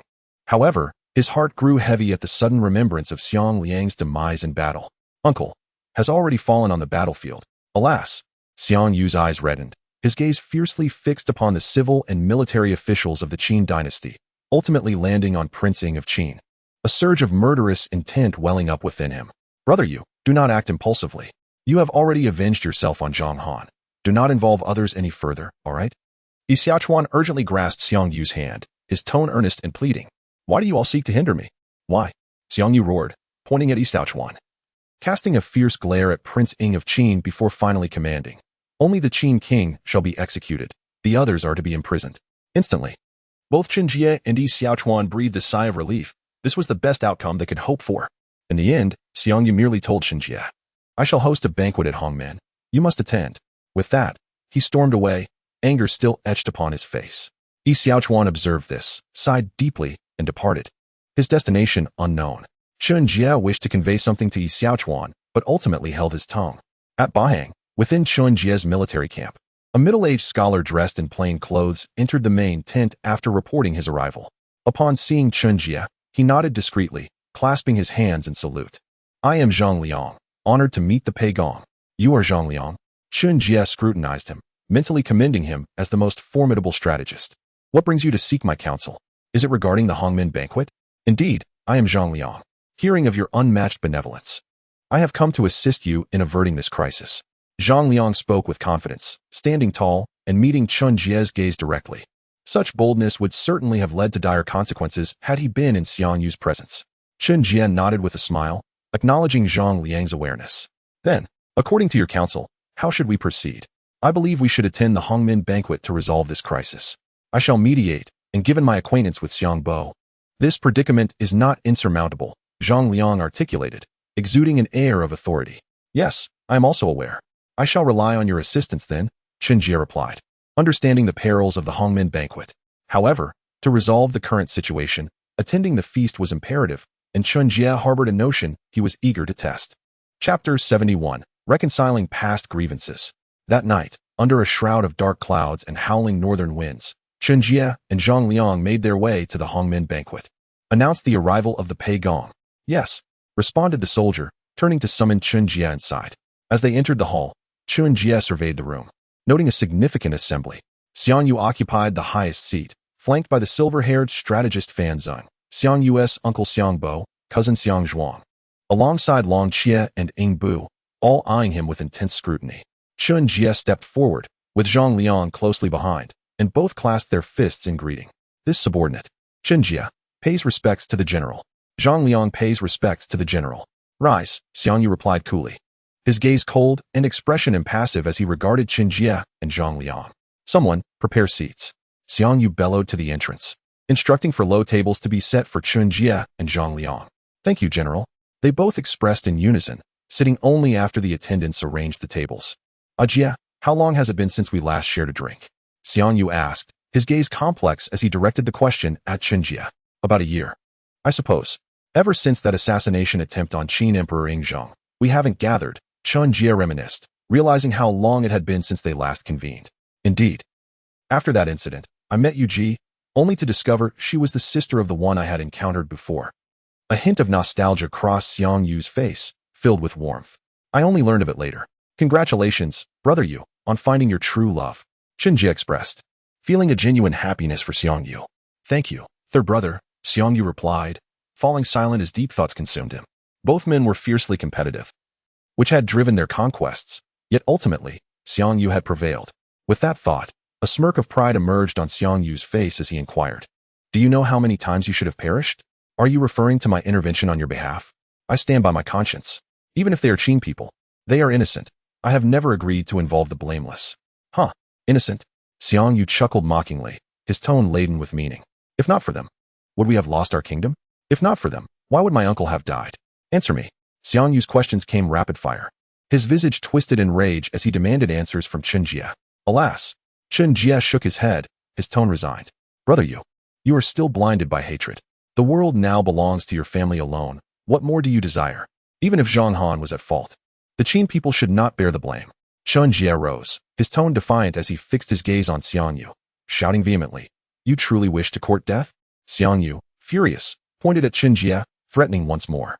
I certainly fear death. Yet, I fear more for my brother Yu, blinded by vengeance. Are you not the towering hero you once were? A buzzing filled Xiang Yu's mind, suddenly illuminating his thoughts, restoring his inner calm. He recalled his uncle's wisdom, to govern with benevolence and to embrace the mantle of a great hero. Yet, he had allowed hatred to cloud his judgment, neglecting the innocent. Tears streamed down Xiang Yu's face as he murmured, Uncle, have I truly erred? Uncle, what must I do? Fan Zeng, witnessing the scene, rushed over and forcefully patted Xiang Yu's back, shouting, Awaken, my child. Do not be deceived by him. Alas, all efforts wasted. Chen Jie and Zhang Liang exchanged glances. Their hearts aligned. What just transpired? Xiang Yu gazed at Fan Zeng, confusion etched across his features. My child, your emotions fluctuated greatly. You nearly allowed Chen Jie to sway your mind. Ahem, it is well now. You may proceed. Fan Zeng observed Xiang Yu with a mix of relief and concern before returning to his seat. Jie. Xiang Yu's complex gaze returned. Yet this time he refrained from further anger, having realized that Chen Jie bore him no ill will, but rather sought to persuade him earnestly. Kill him. Fan Zeng whispered into Xiang Yu's ear. Uncle Xiang Yu found himself in a quandary, for Chen Jie was his greatest rival. Should he eliminate him, the world would be his for the taking. Master Fan, I have heard of your exceptional skills in chess. Might you indulge me with a game? Zhang Liang interjected, recognizing Fan Zeng's actions and knowing it was now or never to intervene. Oh, if Zhang Liang is interested, then let us play 2 matches, Fan Zeng agreed, his pride shining through, always welcoming such challenges. Xiang Yu felt a wave of relief wash over him. He truly did not wish to kill Chen Jie. After several matches, Zhang Liang suffered a dismal defeat, while Fan Zeng wore a smug expression, stroking his beard as if to say, Young one, you still have much to learn. Your skill is indeed commendable, Master Fan. Haha, I must commend your capabilities as well, Fan Zeng replied, his words layered with deeper meaning, his gaze lingering on Chen Jie. Too kind, too kind. Yet, Master Fan is clearly superior, Zhang Liang acknowledged, bowing deeply in respect. Zhang Liang showed no fear in praising Fan Zeng, seemingly unfazed by his loss, a quality that earned him Fan Zeng's attention and admiration. Clang. Suddenly, the cup in Fan Zeng's hand fell to the ground, and the atmosphere in the hall turned solemn once more. I am old and my hands tremble easily. I hope you all understand. With food and drink, how can we not have a performance? Xiang Zhuang, please demonstrate your sword dance for everyone. Yes. Xiang Zhuang cupped his fists in acknowledgement and took center stage, brandishing his long sword.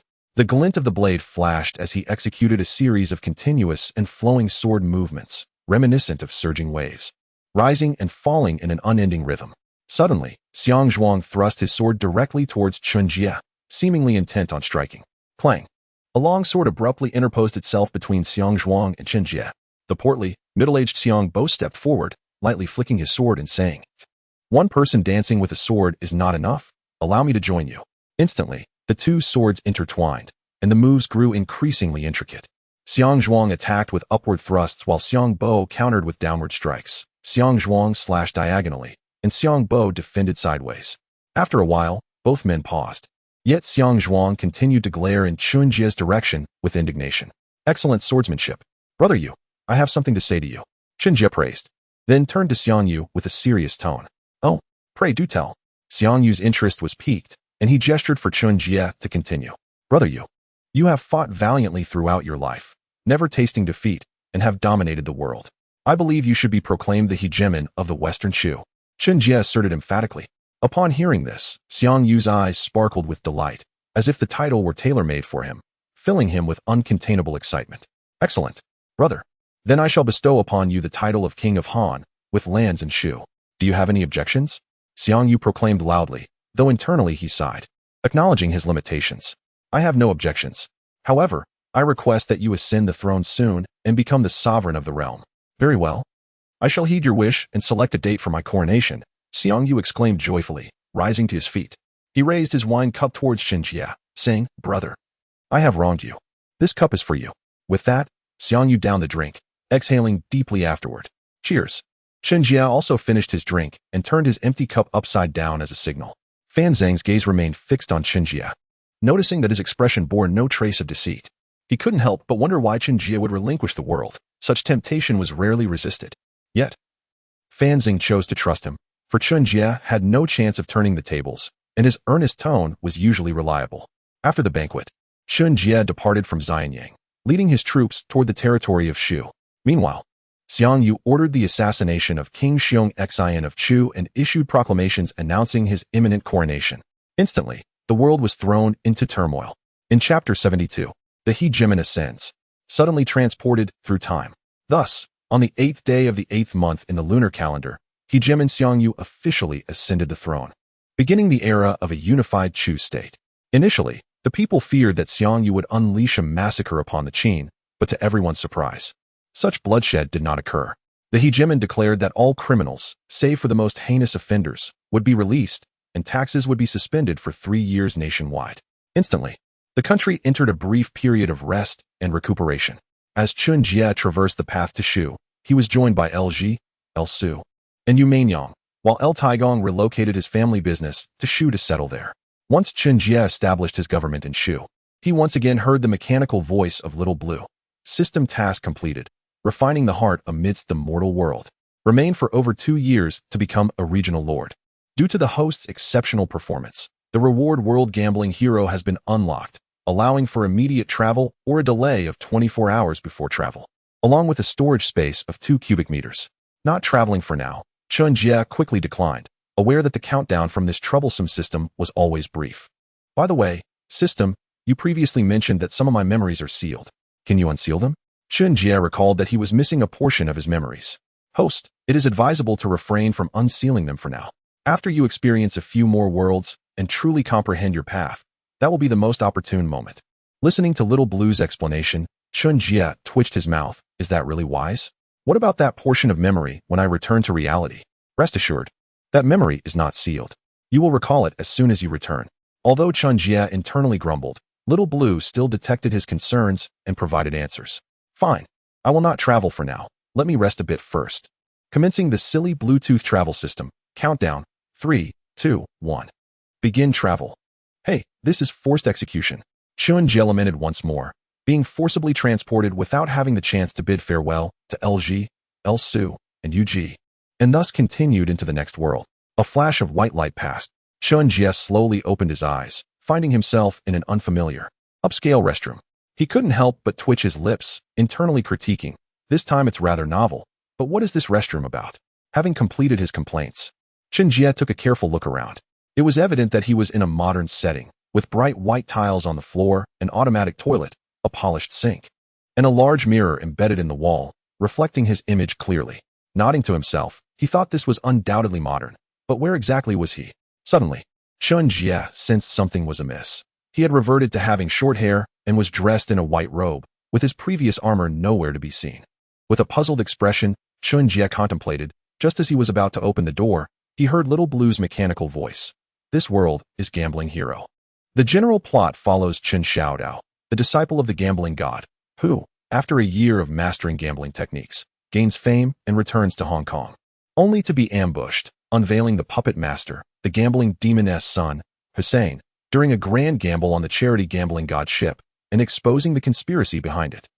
System tasks released. Task 1. Master gambling techniques. Successful reward 100 points. Failure deducts 100 points.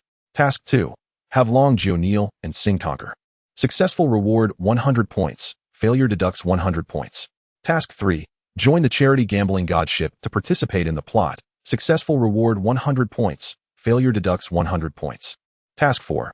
Have Ashing's uncle chased by dogs for 3 blocks. Successful reward 50 points. Failure deducts 50 points.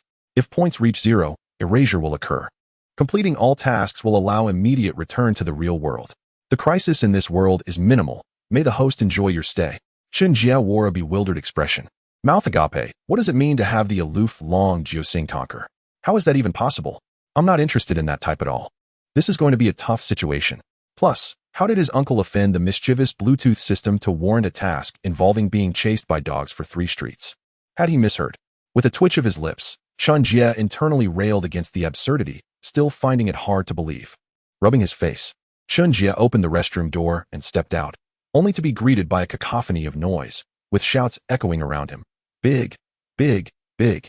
Small, small, small. Open up, open up. Damn, lost again. Various gambling-related voices rang out sharply, causing Chen Jie to feel a headache. He was not fond of such an environment. Suddenly, the noise fell silent, leaving Chen Jie puzzled as he turned to look. Good. No wonder you're the disciple of the gambling god. Well done. Applause and accolades washed over him, and Chen Jie slowly made his way forward.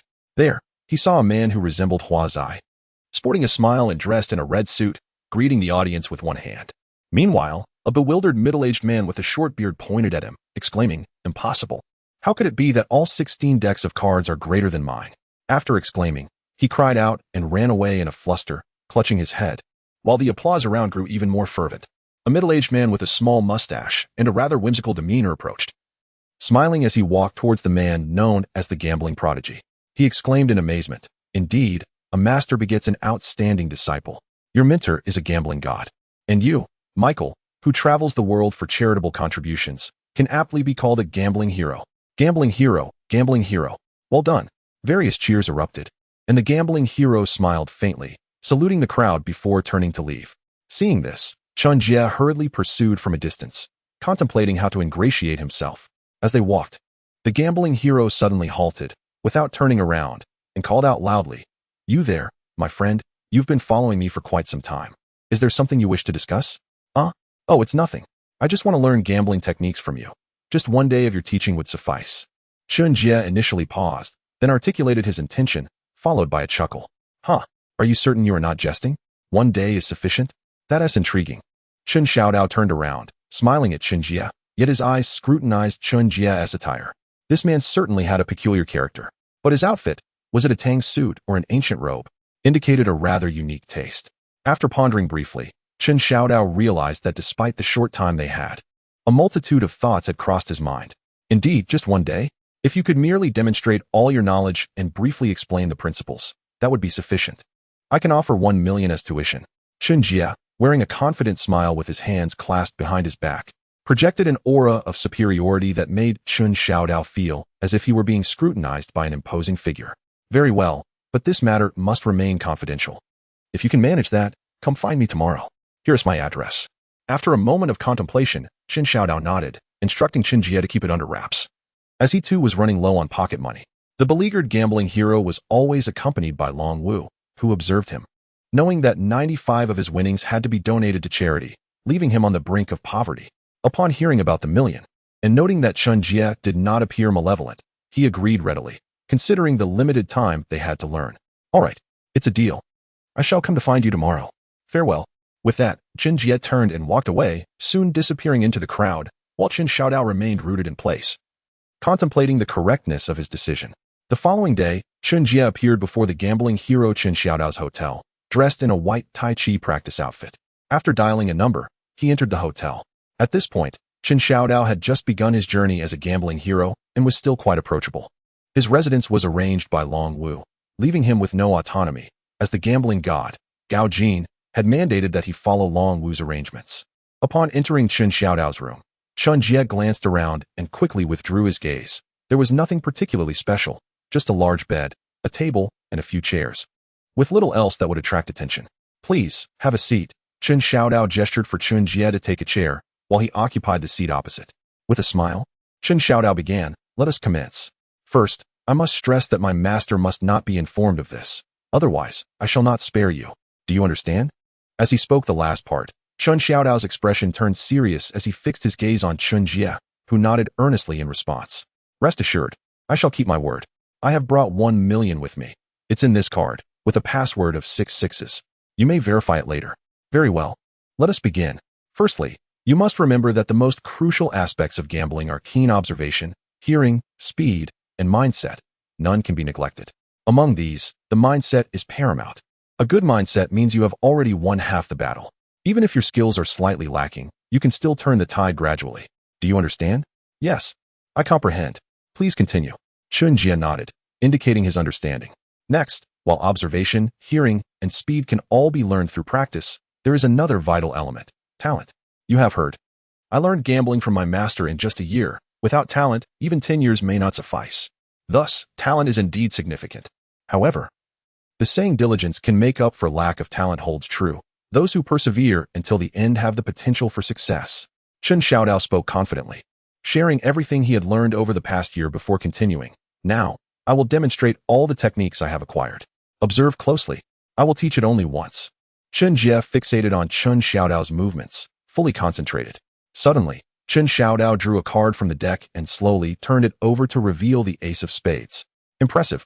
Chen Jie applauded in astonishment, awestruck, yet he managed to grasp the movement, a mysterious smile gracing his face. A day later, Chen Jie exited the hotel with a smile, while Chen Xiaodao stood by the floor-to-ceiling window, gazing at Chen Jie's departing figure, internally exclaiming, "What a prodigy." Chapter 73. The Turbulence of the Casino. Having mastered the art of gambling, Chen Jie, brimming with excitement, ventured to the local casino.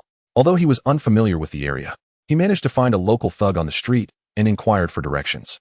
After some investigation, he discovered that he was in Sanpan City, USA, a name he recognized from his visit to Chinatown, where both Chinese and English coexisted. Approaching an iron gate, he encountered 2 tall, muscular African-American men wearing sunglasses blocking the entrance. Chen Jie, upon seeing this, smiled confidently and approached them. "I'm here to enjoy myself," he stated in a somewhat broken English. "Who referred you?" one of the sunglass-clad men asked in a deep voice. "Mark sent me," Chen Jie shrugged and replied. "All right, you can go in," the man nodded succinctly, opening the iron gate for Chen Jie. "Thanks," Chen Jie said with a grin as he stepped into the dimly lit passageway. "Hey, buddy, his English is terrible. He probably didn't even graduate elementary school. I bet his English was taught by an art teacher. We all speak Chinese, and he dares to speak English to us." The 2 men laughed heartily, unaware that Chen Jie was oblivious to their mockery, believing he could communicate effectively in English. As Chen Jie cautiously traversed the dark passage, he finally spotted a light ahead. Squinting slightly to adjust to the sudden brightness, he began to survey his surroundings. He noticed 5 gambling tables, each featuring various games. And at the end of this level, there was a door guarded by 2 men in black attire and sunglasses. After scanning the area, Chen Jie approached what appeared to be the counter to exchange chips. Since he had a storage space, he hadn't kept any money on his person. Instead, he had stored it away. Now, he focused his mind and pretended to pull out a $100 bill from his clothing. "Exchange," he stated succinctly to the bunny girl at the counter, waiting patiently. After casting a glance at Chen Jie, the bunny girl replied, "Please wait a moment," before retrieving a $100 chip from the counter and handing it to him. "Thank you," Chen Jie said with a smile as he walked away. "What a waste of my expression. A poor wretch like him dares to come here," the bunny girl scoffed, disdainfully watching Chen Jie's retreating figure while muttering under her breath.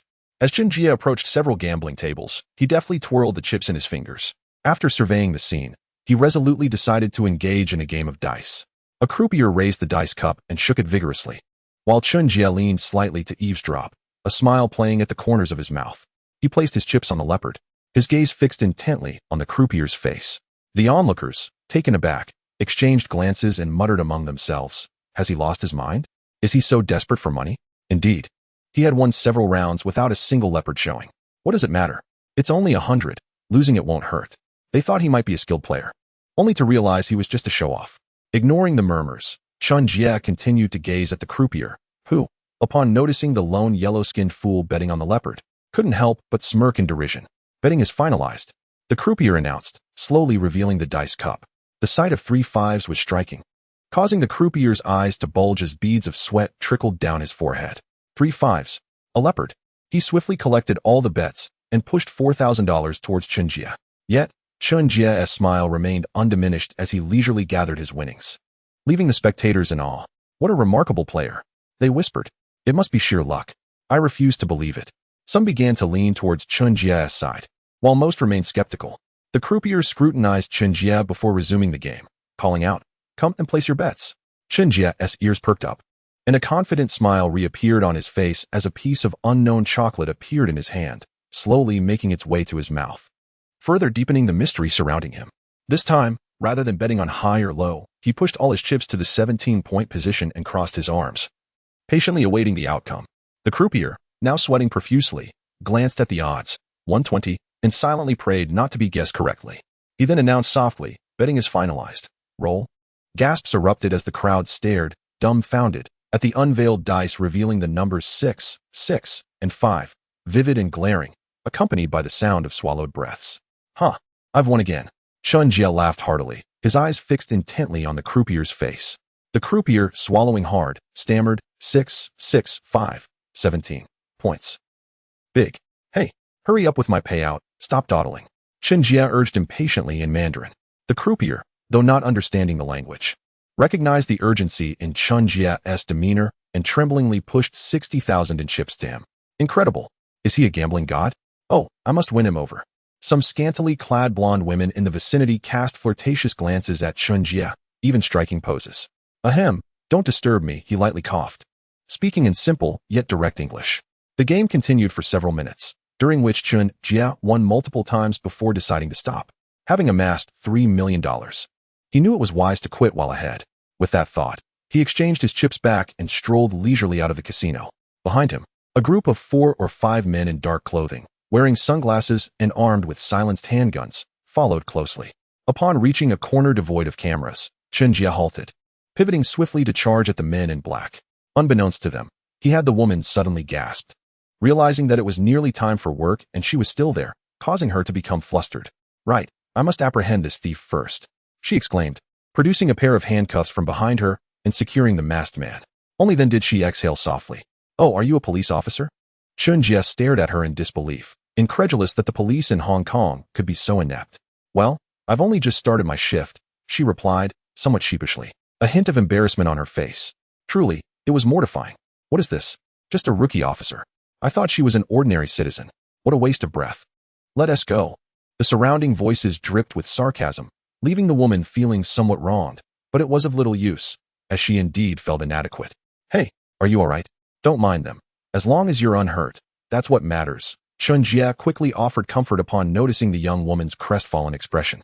These days, not every woman is a tough cookie. Strength takes time to cultivate. "Thank you. I'm fine," she replied, sniffing and forcing a smile, though her heart remained heavy. "Really? You're okay? By the way, I'm Chen Jie. What is your name?" Although Chen Jie didn't believe her assertion of being fine, he sought to divert her focus from her sorrow. "I'm Long Jio. I just started today." "What? Your name is Long Jio? No way." Chen Jie interrupted her, his eyes wide with disbelief. Internally, he was tumultuous, struggling to reconcile her fragile demeanor with the aloof Long Jio he had imagined. "Yes, I just passed the police academy."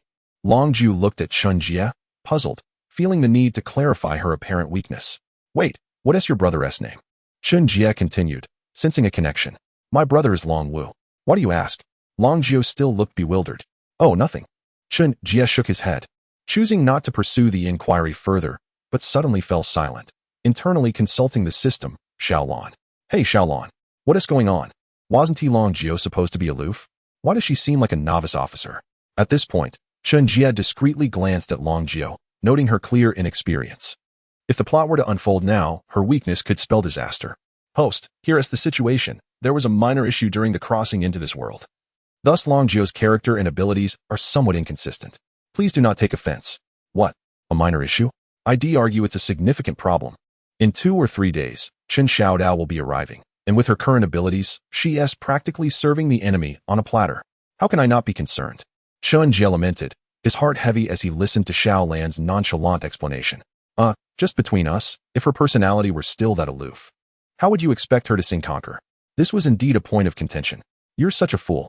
Without her assistance, and given the enemy's overwhelming firepower, things could easily go awry. Chen Jie was about to nod in agreement when he recalled the original narrative's chaotic scenes. Without this fresh force, it was uncertain whether Chen Xiaodao would survive. The system fell silent, and despite Chen Jie's calls, there was no further response, indicating that explanations would not continue. Sighing, he turned his gaze back to the alluring figure of Long Jio, feeling a headache coming on. It seemed he would have to rely on himself. He could only hope that no unforeseen circumstances would arise. With this thought, Chen Jie silently contemplated his next course of action and the necessary preparations, such as acquiring a firearm.